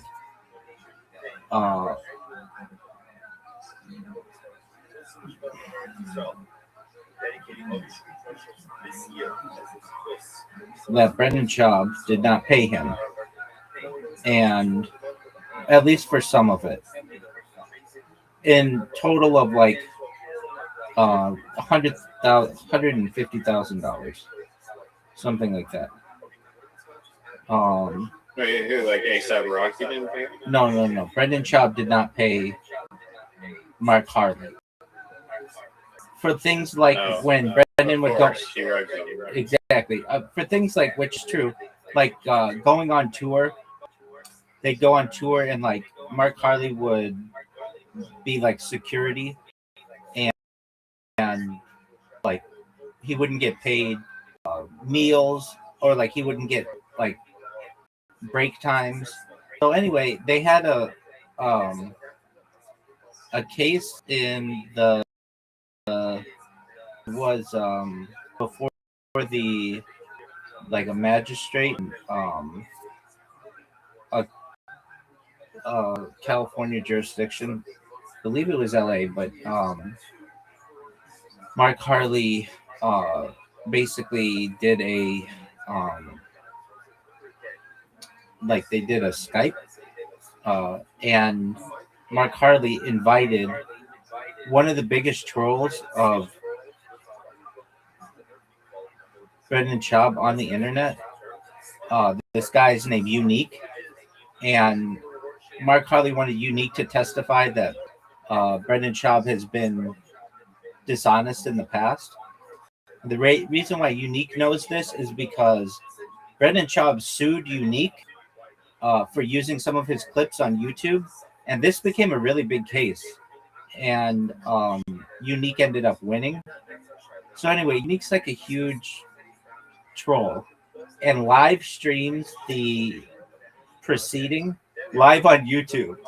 This was yesterday, and all these people are on YouTube, like watching this, going crazy, like thinking this is so hilarious. And then halfway through it, they had to cancel, or not cancel, but like reschedule, because the magistrate found out that they were being streamed on YouTube, and that's like not allowed. But I just find this to be absolutely hilarious.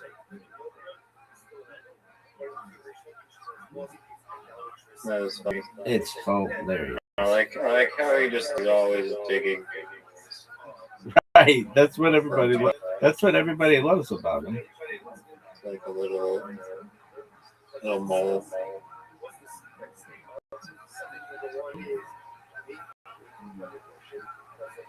Chewy? Yeah.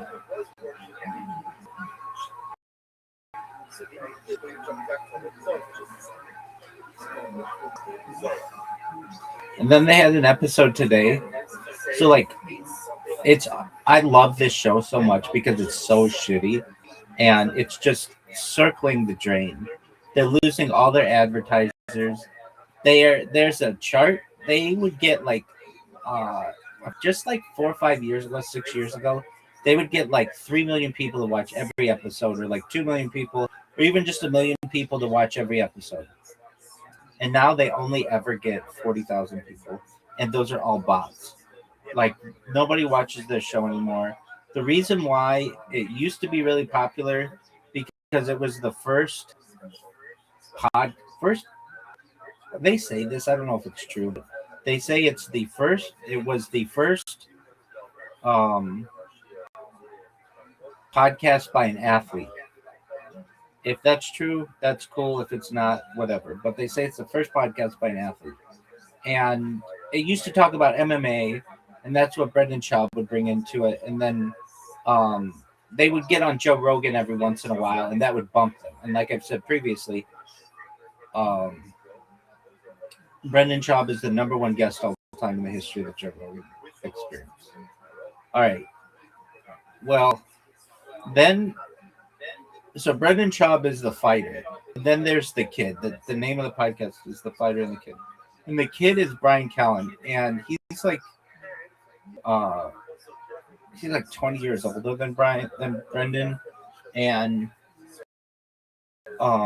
he was accused by Los Angeles Times, good one, of rape by like multiple women, which absolutely his career.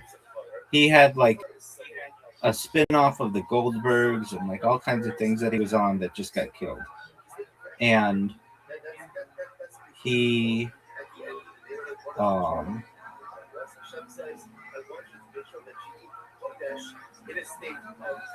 he just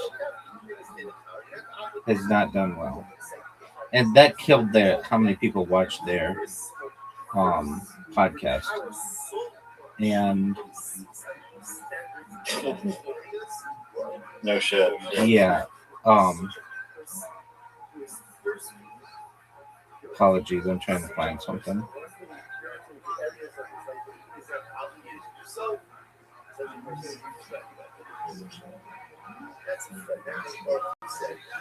So. No, man, are you serious? Yeah. So that absolutely killed how many people watched the podcast. It also meant they couldn't get guests, which is, really big for the podcast. So nobody watches it anymore. So Joe Rogan, of course, during the pandemic, moves to Austin and tells Brian Callen, look, basically your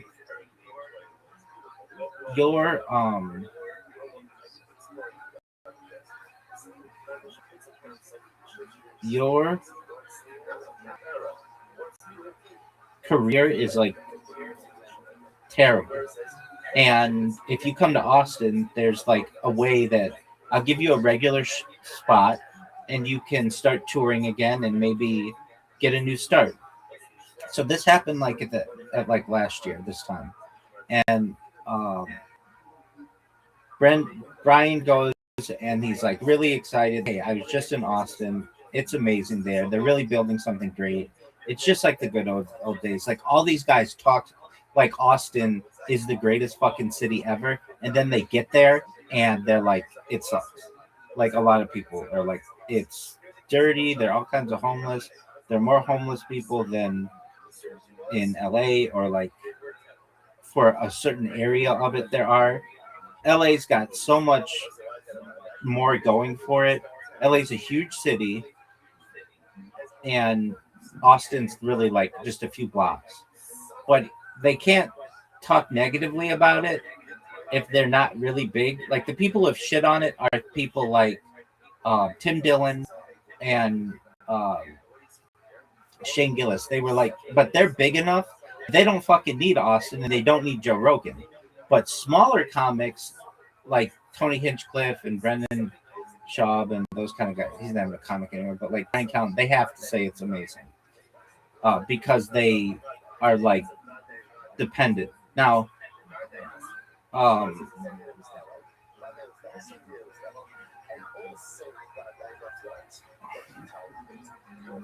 that isn't to say that Kill Tony isn't big enough now that maybe they could be without Joe Rogan, but they're kind of tied at the hip now. All right, so, and if you're like, what is this story? I'm just giving you an update. Like, there's nothing super great, but I want you to know what's going on in the comedy world in Austin. All right, so Brian Callen is like, I need to move. I need to be where the comedy is, and it's not in LA anymore. I'm gonna move to Austin. And Brendan Schaub's like, oh, the fires like last year, that I need to move as well. So I'm gonna just so happen to move to Austin as well. So we'll continue doing the podcast. And it was almost like Brian was like, darn it, like I was trying to get out of this. Now Brian makes, I think, $25,000 a month. Good move, dude. Doing this podcast, which is nothing to sneeze at, but they're quickly running out of sponsors, and whenever they get a sponsor, they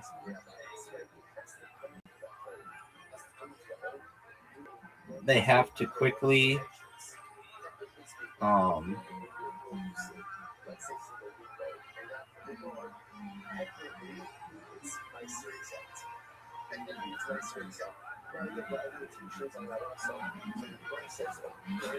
the sponsor only lasts for a little while, because then the sponsor gets all kinds of like hate mail and stuff like, why are you sponsoring a rapist and like this doofus and all this other stuff. So they used to have like a really nice podcast studio in Calabasas, which is like north of LA, and actually it's technically like north. It's technically like northwest of LA. But this is where like the Kardashians are, and they used to have like a really nice studio, but they had to give all that up because they moved to Austin, and their podcast studio in Austin is just like a storage unit that has all sound, issues with sound. It's like a big open area, which is not conducive to like good podcasting. It's near train tracks, and there's like a mechanic who's like in the storage unit next to them that makes all kinds of noise, and they're always having to like complain about. Wow, Gabe! Wow, that was big. Oh, jeez. Man, I almost played a valuable letter there and like would have had a million points.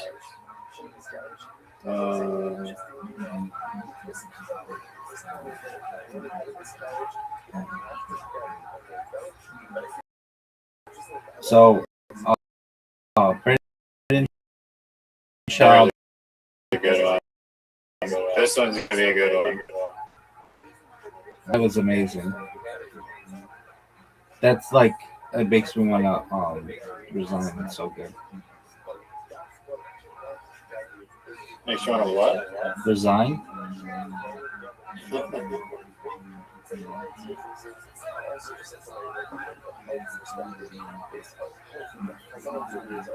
And you can piggyback off of that. You get free. No, I'm done. This bitch is over.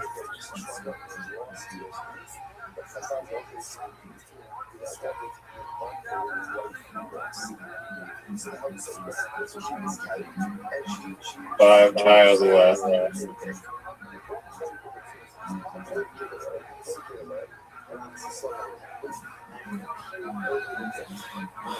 That was amazing.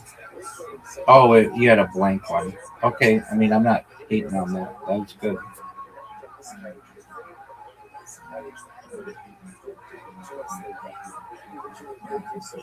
So anyway, Brendan Schaub and Brian Callen are podcasting for the last year out of this storage unit, and they can't get any good guests because it's like they have this bad reputation and nobody likes them. Now, there's also been this rumor that Joe Rogan said to Brendan Schaub, "You're not funny, and you can't perform at my club." It's more been a rumor, but in the last year, Brendan Schaub has been to the club one time, and it wasn't for to do stand up; it was to do Story Wars. So it's like not even Getting the William Montgomery. Why do you say it's the William Montgomery thing? You're not welcome here. I don't understand. They're just poking at me, William. Okay. Because you're saying that Kill Tony is downgrading. Yeah. Oh, I see what you're saying. No, I got you. Yeah. Well, they just did a recent podcast with Chin, the producer of The Fighter and the Kid, and he was like, well, this is like a compendium of a bunch of like several podcasts, but the highlights were like, we hate this studio, we can't stand it, we need to move studios. We found another studio that it needs a lot of fixer upping. It's like a barn, but at least hopefully it will be like it will be like quieter there. And they say that like they're just not able to like they used to hit triple and home runs with their podcasts, but now those days are gone. Like that's an exact quote. Those days are gone and they're not coming back. That's an exact quote. Like basically it's like, hey dude, guys, like end this thing. Like, I mean, I disagree if they actually had intriguing guests and kept building up a podcast, like with better guests every episode, and they apologize and make reconciliation or whatever. But it's hard to apologize for. There's too stigmatized. Yeah, and it's hard to apologize for rape. Well, that was one guy. That guy can just like get pumped out and not ruin everything. Well, so one day we need to watch the Gringo Poppy. It is the lowest ranked anything, but especially comedy special on IMDb. And I've watched it so much. I've watched guys do 24-hour watches of it. Like, that's how obsessed with it I am. And I don't know the whole thing word for word, but I know all the jokes. Like, and if you're like, wow, you're really obsessed with this, dude, there is a podcast team that literally spent 24 hours watching this and did what they could to memorize it. And I watched those people. So, but it's not that bad, actually. Like, it's kind of racist, but like, it's not the worst. So Brian Callen goes and, you know, Joe Rogan was like, hey, come move to Austin. It'll change your career. That's an exact quote of Joe Rogan, allegedly. And so Brian Callen moves, and Brian Callen does a comedy special at the Comedy Mothership and bombs. Like, it's not everybody says it's really bad. I've watched it. I think it stinks. It's just kind of like I don't know. I just don't really like his humor that much. And Brian Callen is the son of an international banker and has like friends who are billionaires, but he's not. And you can just hear in his jokes like how badly he wants to be a billionaire, how badly he wants to be rich, and he's not. Aren't there only like billionaires in the world? Yeah, and he's friends with one of them. And so he tells stories that are like about billionaires. But get this, his audience, all people, and don't give a fuck about having $1,000 million. Like, they don't care about that. I mean, doesn't he like tell stories about these crazy billionaire experiences or whatever? Like, I could see why that would be entertaining.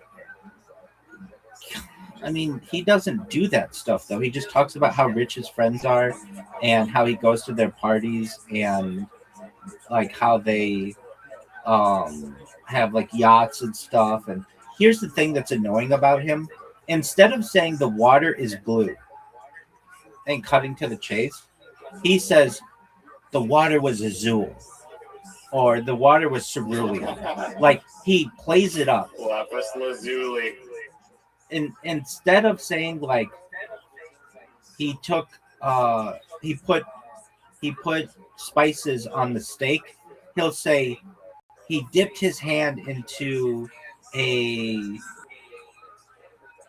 sack filled with roasted paprika. How do you even roast paprika? Like, that's what he says in this thing. Like he'll say like into a parchment sack or something like that. Like, he's just way too descriptive, and it kind of takes away from his comedy. So, I like it personally when people get absurd descriptions. I haven't heard this guy, so I don't know how annoying it is, but I like throwing in unnecessary details. I find it funny. It's not even unnecessary. Oh no, there's a new. I could have played new there. It's not even unnecessary details. I get that. I get when the details can be unnecessary, but he's using words sometimes that he knows that his audience doesn't know. And so it's very pompous. And he also tries to be like a philosopher. I don't know what pompous means. Oh, you don't know what pompous So means? you just did it to me. Oh, okay. I thought. No, I Okay. Arrogant, exactly. Yeah, and pompous is not like a word that's like if I say the Azul waters, not everyone know, or azure waters. He'll say the azure waters. Like no one, a lot of people don't know the word azure means blue, and so he'll be like, I was watching something on Instagram the other day, and it was just of a man with many extremely beautiful women who could grace the magazine covers of all of the finest publications in the world, and he handed his device to one of these model-esque women and dove into the azure waters of the Mediterranean. And I just thought, wow, what a life this guy must be leading as I ate my Hot Pocket while sitting on the toilet. Like, that's his fucking, like, even that's like a fucking better joke than this guy's. And so he just, anyway, he did this special. He released it on YouTube, which is usually not a good sign, and it didn't do very well. And so he has started a bunch of different podcasts. He started, like, I don't know. Both he and Brendan Schaub have both started a bunch of things, and they don't really go anywhere. And I mean, it's hard to start a podcast. It's not if you've been on the Joe Rogan experience over 100 times. Then it's not hard. Then nobody knew about the Joe Rogan experience. It wasn't like mainstream. I mean, he was on the Joe Rogan experience. Like I'd say like 99% of the Joe Rogan, like recent people that discovered him, and like whatever, like beyond episode 500, have never scrolled down to like the early shitty audio quality version of the podcast. Okay. You said you wanted to play Literati. Excellent job, my friend. It was rigged. We all know it was rigged. We all know it was rigged. The titles were rigged, yeah. Yeah, they were rigged. Okay, and then what? What did you say you wanted? Karam, I remember, but there's something else. Mancala? I'm glad we can agree on that. The titles are rigged. Yeah, in your favor. Record that, actually. Well, the tiles are rigged in your favor this time. Not when I win. Then it's fair. Fair and square. Okay, so I am going to play that back just so I have it on tape that tiles are rigged, quote, Rabbi. I said the tiles were rigged that one time. But why do you acknowledge that fact? Well, I mean, you got the Q and you got the Z. And the J. Yeah, the J sucks, though. You could have the J. I hate the J. Yeah, J. Yeah, no, J's the one, too.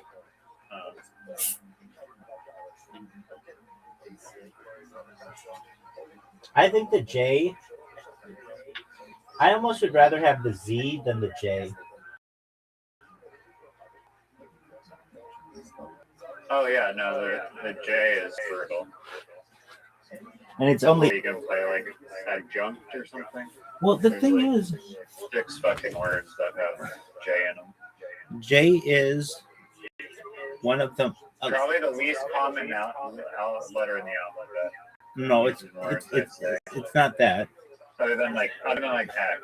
But it is even X probably has more. It is arguably the newest, because like the Romans didn't use it; they used like I. So I think what letter is used less in the English language other than J? Q. No, Q's around. J actually is used a lot, but J is used a lot in proper nouns and names and stuff. No, we're talking about like words, not names. Names are words. Well, not in literati. Oh, you're saying literati words. You can't play. I could play. You could play Maid, Mayed, but you can't play the word June.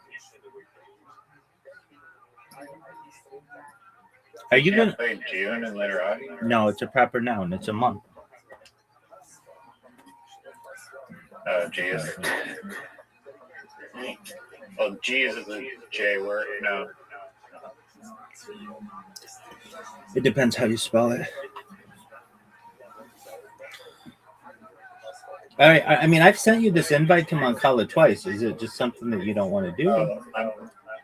I'm outside of yellow. Okay, great. So I can tell you more about Brendan Shaw. So these guys are just not, and when they do the podcast, they don't even like each other. They interrupt each other constantly. And Brendan Shaw, all he does is talk about kids' sports. Yet he says, I hate people who talk about the kids' sports. Yet he gives us an update every single episode. All he talks about is, but he doesn't have the budget anymore to have like a bunch of really nice cars. And his house that he just bought in Austin is up for sale. It's too big, it's too expensive. And I never want to see someone lose their house. But this just, they were too big for their britch, basically.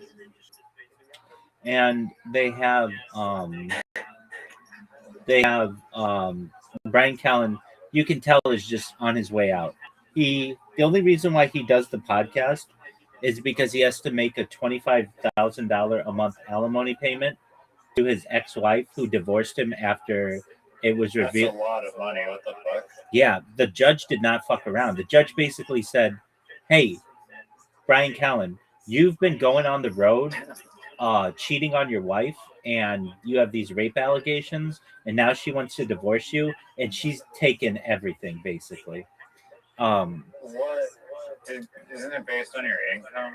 Like, was this guy making $25K a month or something? Yeah, he was the star of a show on ABC. Okay, but now he probably makes like less than that. Way less. It's just destroyed him. And you would, like, if at any point you're like, well, I don't want these guys to like be homeless. They both come from very well-off families. Brendan Schaub's dad developed some kind of software for email encryption in the 90s and owns his own business and is worth easily a millionaire. And Brian Callen's dad is perhaps a multi-millionaire, maybe 100 millionaire, because he was in international finance. So like these guys are going to be made in the shade once their parents die. But for the time being, the audience absolutely loves seeing them struggle because they don't like doing the podcast together. And the one that aired today, Brendan Schaub was like, yeah. So he named his kids, like, normally I wouldn't like dox kids, but he talks about them a lot. They're like characters. Their names are Tiger, Boston, and Billy, but Billy's a girl. So these are names that are like, make you like a target on the playground. You better be an amazing person if your name is Tiger or shit all over you. And basically Tiger, Brendan Schaub has put all of his eggs in one basket with hoping that his kids are going to go pro. And he even says, like, once they go pro, they've got to pay me back for all this shit. All of the tournament, all the travel ball, all the time I've invested. So they've talked about how, like, Tiger had a... It's like your own child. That's exactly right. And the odds in the United States of your kid going pro in any of the major four sports are so very, very small. And the thing is... Baseball. What'd you say? Baseball, especially. Yeah, exactly, and that's what his exactly, and that's what his kids play. And so Brendan is like, I've given them the DNA. I've set them up with like the athletic ability. Now they just have to use it. And he like talks about himself like he's some kind of like Like, he was one of the greatest athletes of all time. He was an MMA fighter who got his ass kicked in like half of his fights, and he didn't make the NFL, and he played like 5 plays in college. He's not a very good athlete, but yet. Do you want kids, or have you considered kids, Rabbi? Oh, I'm gonna have tons of children, God willing.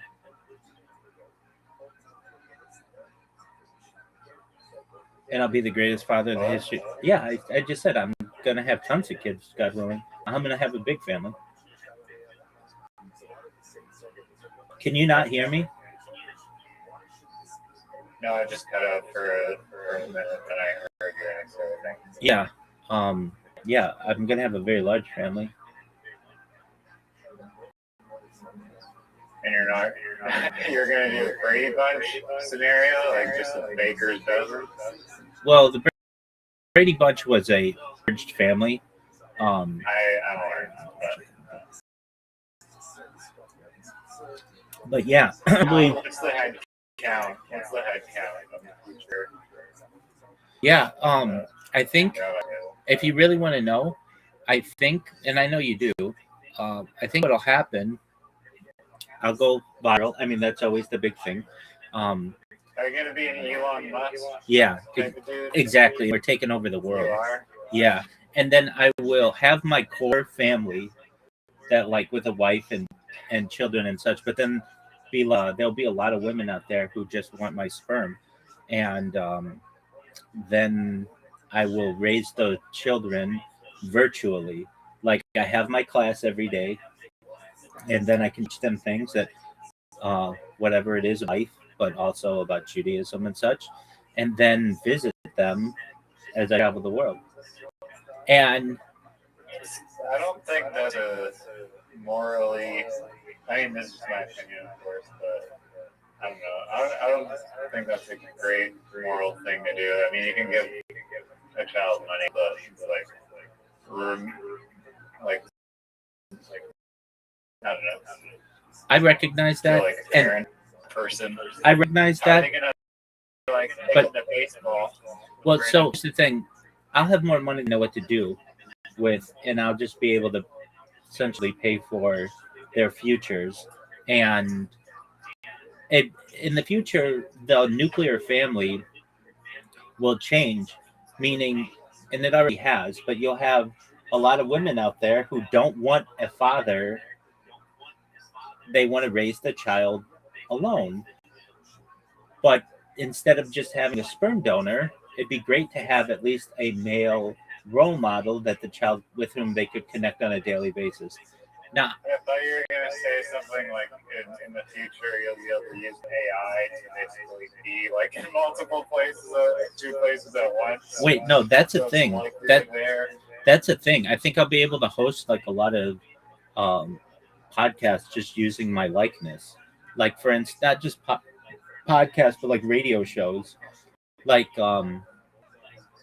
for instance, Mother Radio Today is already pre-recorded or broadcast, and I could just like have a radio show. I was already doing that, and I could go do my own thing. And also just I think people would be okay.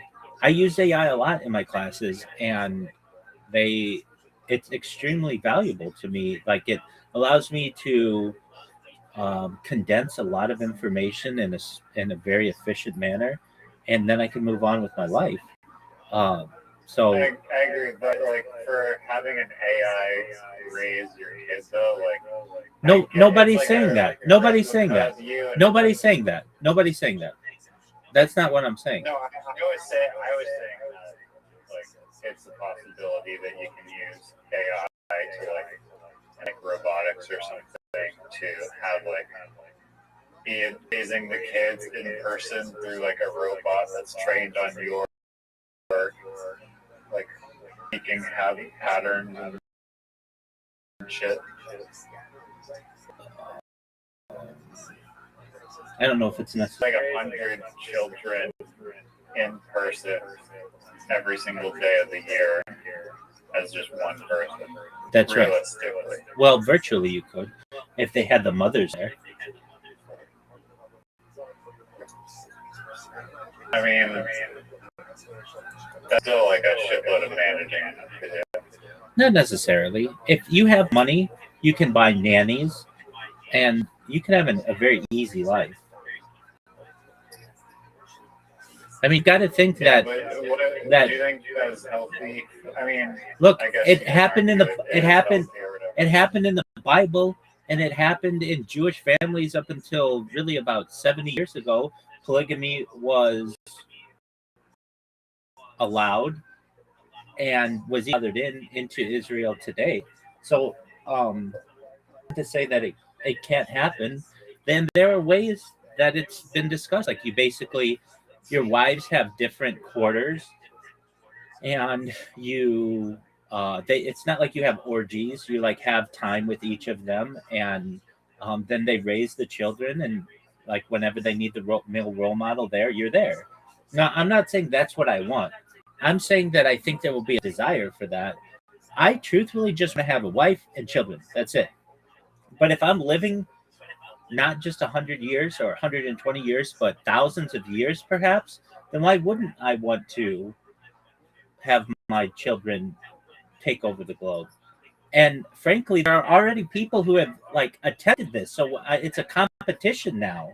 Elon Musk has 18 children. The guy from Telegram has over 100 children. There's a doctor who Canon has like a batch of them. Yeah. I know there's like the doctor that like was working on exactly. the Yeah. insemination place. Exactly. So I consider it to be a battle of like I have to beat that guy. I mean, I don't know if that's the greatest basis. I would explain it like either like there's a great race out there, and if you don't win it, your children will not succeed. Meaning they can the progeny of that one guy down together and like have a serious effect on world politics and world genetics and science and all these other things. I mean, even Jeffrey Epstein was coming up with this superior race idea and like impregnating all these girls. If that is out there, I just have like 3 kids, they have a chance to be really great, but there's also a chance that they're going to get taken over. So why not try to beat all those other people?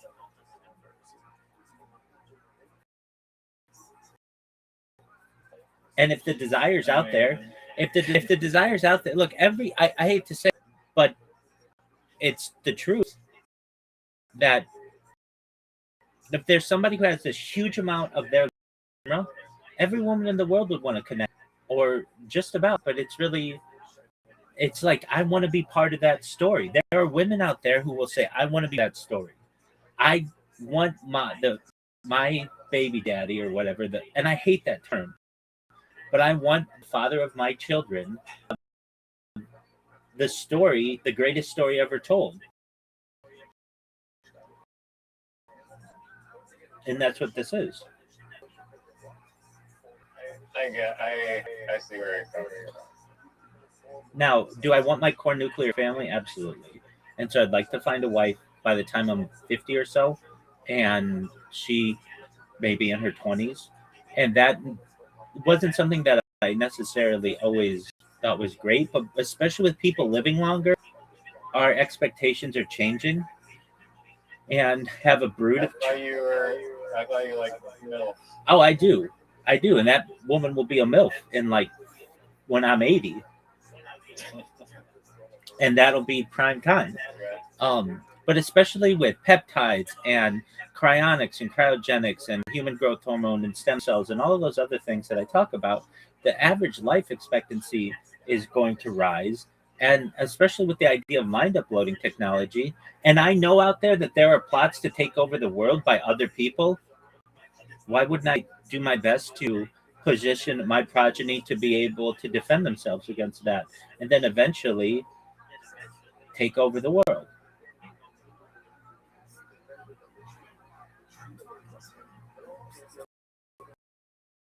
It's survival. It's not necessarily like, well, that seems like really like uh tyranny, or almost like you're a conqueror. I don't want that. But there's already a plan to do that.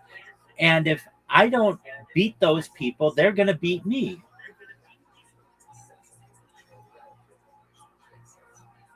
Can you, instead of just doing it with your bloodline, like kind of like the world's greatest crypto, just form alliances between different families and then grow to a size bigger than a single bloodline could, while still having a pack that is oriented toward the same goal? Pact at any time can be broken. Blood cannot. That's not true. There's plenty of siblings that hate each other, have falling outs, and never talk to each other again. That's true, but their grandchildren eventually can say, "Hey, let's bury the hatchet. We haven't, we're blood. We're cousins." I mean, just look at. It just doesn't automatically equate. I mean, I'd say there's better chances of that happening, but probably on a big enough scale, like if you had 1,000 people in the same family, probably at least 900 would probably get along, and who knows about the other 100. That's true. Maybe that's optimistic. No, that's true. And this is not like my grand plan, dude. Queen Victoria is the matriarch of like all Europe. Like they all connect to Queen Victoria, and so this is not like my idea. I just know that this is already in place for centuries. If my progeny don't, isn't it like possible to like jump into that royal bloodline? Like, how do you just take over the world with 1,000? I mean, 1,000 family members. That bloodline isn't powerful in the big scheme of things. It comes like the banking dynasties, but pretty easily you just find one of the women from one of those families and reproduce with her. Many times she already has connections to all those other families. It just really can mean impregnating one woman.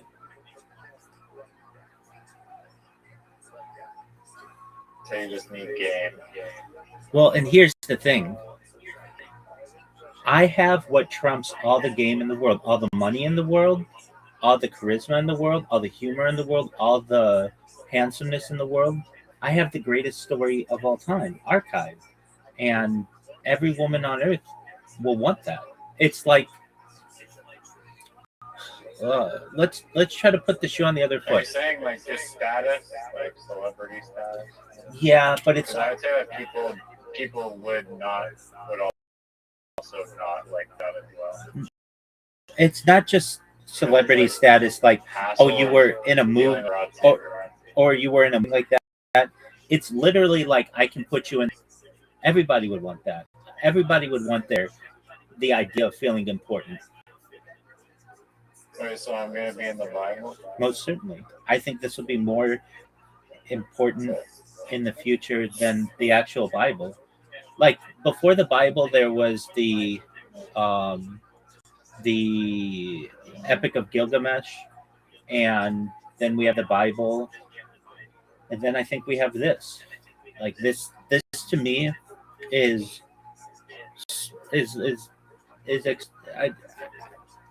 more important. It's on video. The amount of information that we can study from a biological perspective of what I produce on a daily basis will be so key in the development of the human race in the future in terms of behavior and functionality of the human body. There's just an aging to be able to study. I mean, I'm closing in on 5 years of video footage that I've been doing. There's a lot that we can learn about the human body just from an aging perspective.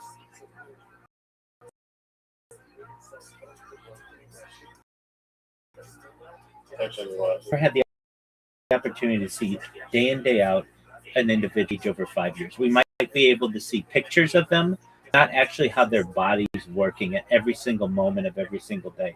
Essentially, I mean, 99.9% of my life for the last 4.5 years has been on camera. Humanity's never had that before. And that's a huge amount of information to be able to study from just a biological standpoint. Also, the role of AI. AI right now doesn't have really good models on which to build or examples on which to build its models. It has basically movies and television, but it doesn't have long form content like huge amounts of it that have audio and video and are readily available and on just one individual. You might say, well, there are like street cams of people that are airing, but that information isn't always archived and it's not just on one individual. And I never consider that, but there's got to be like CCTV footage that's been streaming for like a very long time. Well, it's not technically streaming, but it's recording for a very long time. Well, that's the thing. A lot of it isn't recorded. They wipe the hard drives after a given amount of time and then just restart it because it's so expensive. See, this was only available to people in the last years or so when computer servers became available to humans. People who would previously try to do this would end up either going broke by just creating so many VHS tapes or losing them in storage. I mean, there's just it's a very difficult thing to do, and especially because I'm live on so many different cameras, that's really important. So you don't have just my life from one angle, you have it from 360 degrees. People are going to literally take virtual vacations and live out, and it's a very comfortable life. It's a fun life.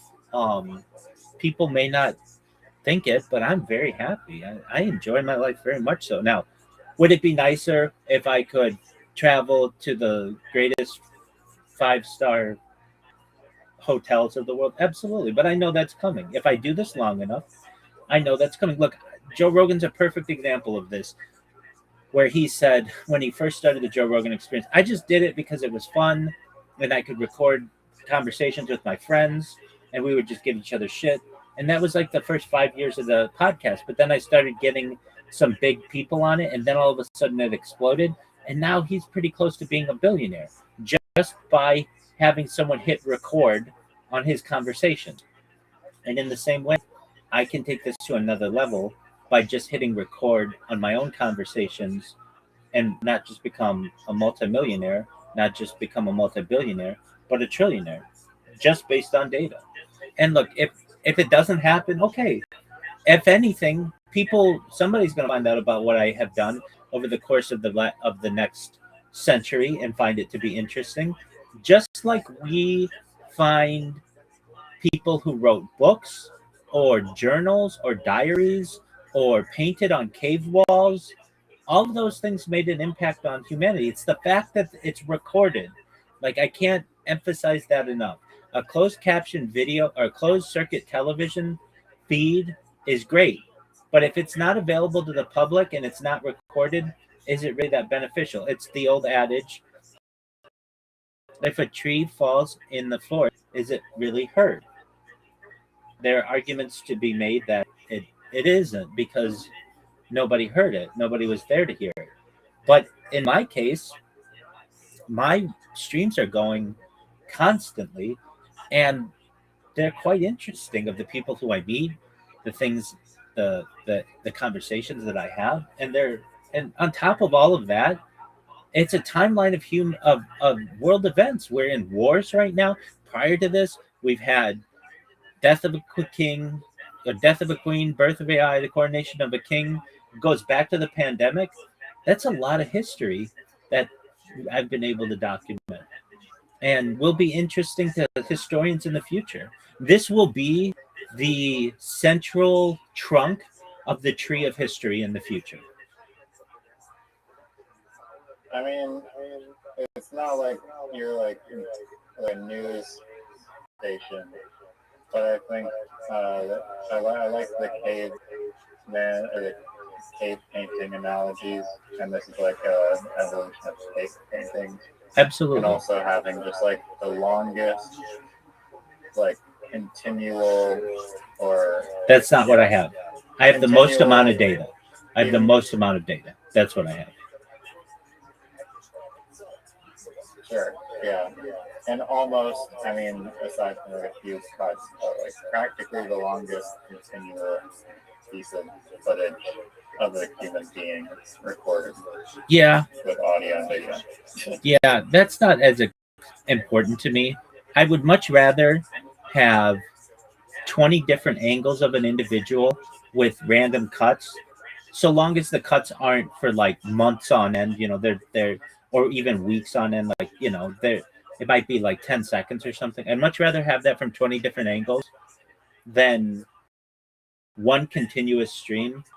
The reason why is one stream isn't going to be archived, not in the traditional sense. That's what makes these people who do the Twitch streams 24/7, in my opinion, did they really do it? Because you can't go back and watch their streams. The reason why I cut my streams so often, and what makes my project more important than what they do, is because you can go back and watch what I did last week, last month, last year, 4 years ago. That's really important.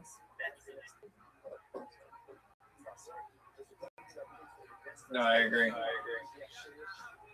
And is it perfectly archived and labeled and everything? No. Have I lost channels before? Absolutely. But I have backups. And when I become big enough, I'll be able to say to Google and YouTube, hey, give me my back. I'll have lawyers. All 4,000 of them. Exactly. I'll have lawyers who can make the argument that, this is a newsworthy event, and I should be able to get that. Like, even still, like, what do you consider spam? Like, I've lost channels due to spam, but your spam policy isn't very clear, and so we'd be able to perhaps. I just know that I'll be able to get it back. Not a big Supreme Court will rule in favor. I think you just go to. I think we'd go to arbitration. But when do you think robots and AI will make it into Congress and like political, like these high-level decision-making positions, or being CEOs or whatever? CEOs Why not just have an AI CEO? CEO has already been done. There's some company that's already done that, and I think Congress and such, just to protect themselves, will make some kind of law that says that if you're running for political office in the United States, you have to be a real person. But aside from that, if there were someone who said they were an AI whatever being and they were running for, I don't know, Congress in California, we would elect them tomorrow, because it's something different.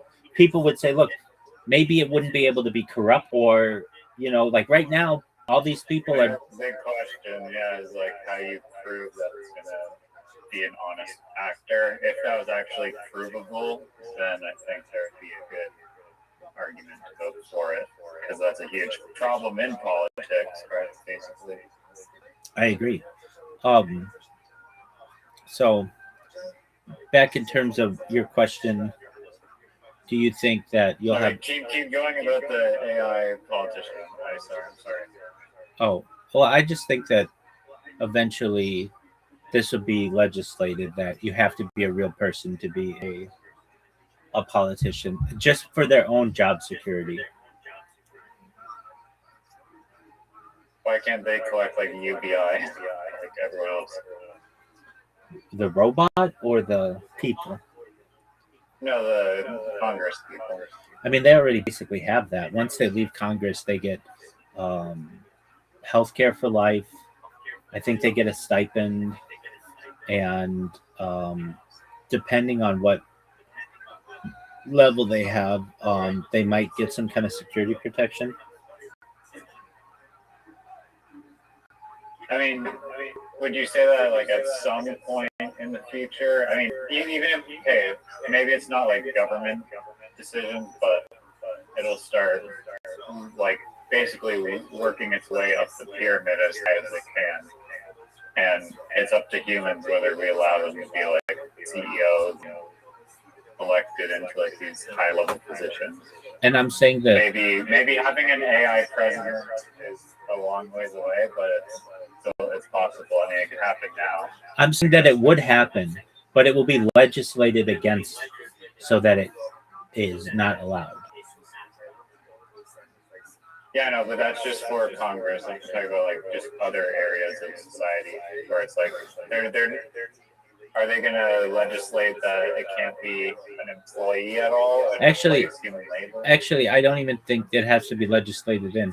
Right now, to be a congressperson, you have to be, I think, at least 25 years old or something. To be president, you have to be 35 years old. Like to be president, you have to be born in the United States. So there are arguments to be made that an AI does not qualify for these types of requirements. However,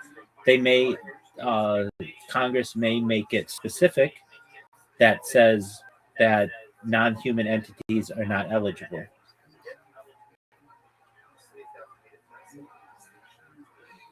Yeah, no, I got that. I was talking about other jobs in society, like working at a auto manufacturing plant or something. All that's going to be automated. Already has been for a lot of it. And this is why unions fought so hard in like the 1980s and 1990s, because there were all of a sudden these machines that were able to do their jobs more efficiently, and they recognized that, hey, we're going to be replaced by these robots if we don't band together. So then a lot of the car manufacturing went overseas to countries that didn't have to worry about the union, especially places like Mexico and Japan. And what would happen is the car would be manufactured like 90% there, and just the finishing touches would be made in the United States, or all of the parts would be made overseas and then just be assembled in the United States and still considered an American vehicle, and to avoid lots of tariffs and things like that. This is already done, or like unions already fought against it. Yeah, true. But in terms of, I think that you'll see legitimate AI CEOs? Yeah, I do. But I also think that you'll new kind of CEO that emerges that is just like a figurehead, who would be like a former NBA player. And I mean this, like what? There is an issue that arises. LeBron James. Well, I mean, you already see him, like he's been involved in movie making, and he owns part of like Chronic Tacos, and like he's very well invested in quite a few different industries. But just like, you got to think that these guys are tall, they're usually pretty handsome, they're athletic, they look good in suits, everyone looks up to them. People would really be interested in like their stories and what that's like. That's a really good case for a CEO. Like, or some guy who went to Harvard Business School. Okay, that's cool, but we've had that for 100 years. This guy played in Game 7 of the NBA Finals. Like, what have you done? You just fucking studied for a test. This guy was on international television. He's a household name everywhere in the world. That gives you a really great opportunity to be basically like two levels of. There'll be a CEO, which is like almost like a prime minister, but like almost like just a figurehead, and then you'll have a managing director, basically somebody who actually is behind the scenes, who did go to Harvard and all these other things and has the MBA or whatever, and they help to run the board of directors and such. And this way, there's a lot more plausible deniability on things. So like, let's say there's, I don't know, a petroleum explosion for BP Amoco, whatever, just like they had the Deepwater Horizon thing in whatever, in the Gulf of Mexico or whatever. somebody could be like, hey, we're going to put the whoever the CEO of BP was at that time, we're going to put their head on a chopping block. Instead, you're going to be like, hey, this is like Shaquille O'Neal. Like, we know this person, and we know that they didn't have a direct control over this, and they're just a figurehead. They're just speaking, and it gives the company a lot more flexibility in what they want to, how they want to direct their leadership. Like what is LeBron James going to say in response to the BP oil spill? Well, so that's the thing. He would just be reading. He would just be reading whatever some press release would be, but he's much more connected to the society and the audience and just the people than some random white middle-aged man who went to Yale. Like that guy, his head goes on the chop. Basically like a mask. Exactly. Thank you. Yes, that's exactly what I'm saying. That's exactly what I'm saying. An excellent analogy. It's the same way that that like you.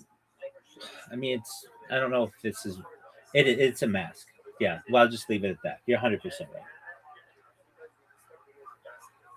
But I mean, don't you realize that if a company has that PR mask, how valuable that can be? Like if they just had a CEO who's just a really hot chick. I mean, they already do this, but and they do. They like I'll give the example. The Attorney General right now of the United States, Pam Bondi. It's a hot little blonde, and she's taken all kinds of shit for protecting the administration or whatever, but she's Donald Trump's smart, and he knows that he can put her on the front page of every newspaper in the United States, and people will say, this woman may be evil, but she's pretty hot. Or the Homeland Security lady, she just resigned, but basically she is like they say that she has Mar-a-Lago face or whatever, but she's like a really pretty lady, and she could be the face of this deportation ring.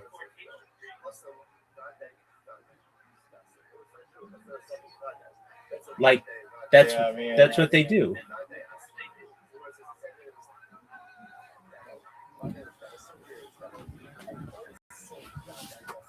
So I'm saying that it can be done. I'm saying that it's a really good investment of a company. Do this. Like, why pay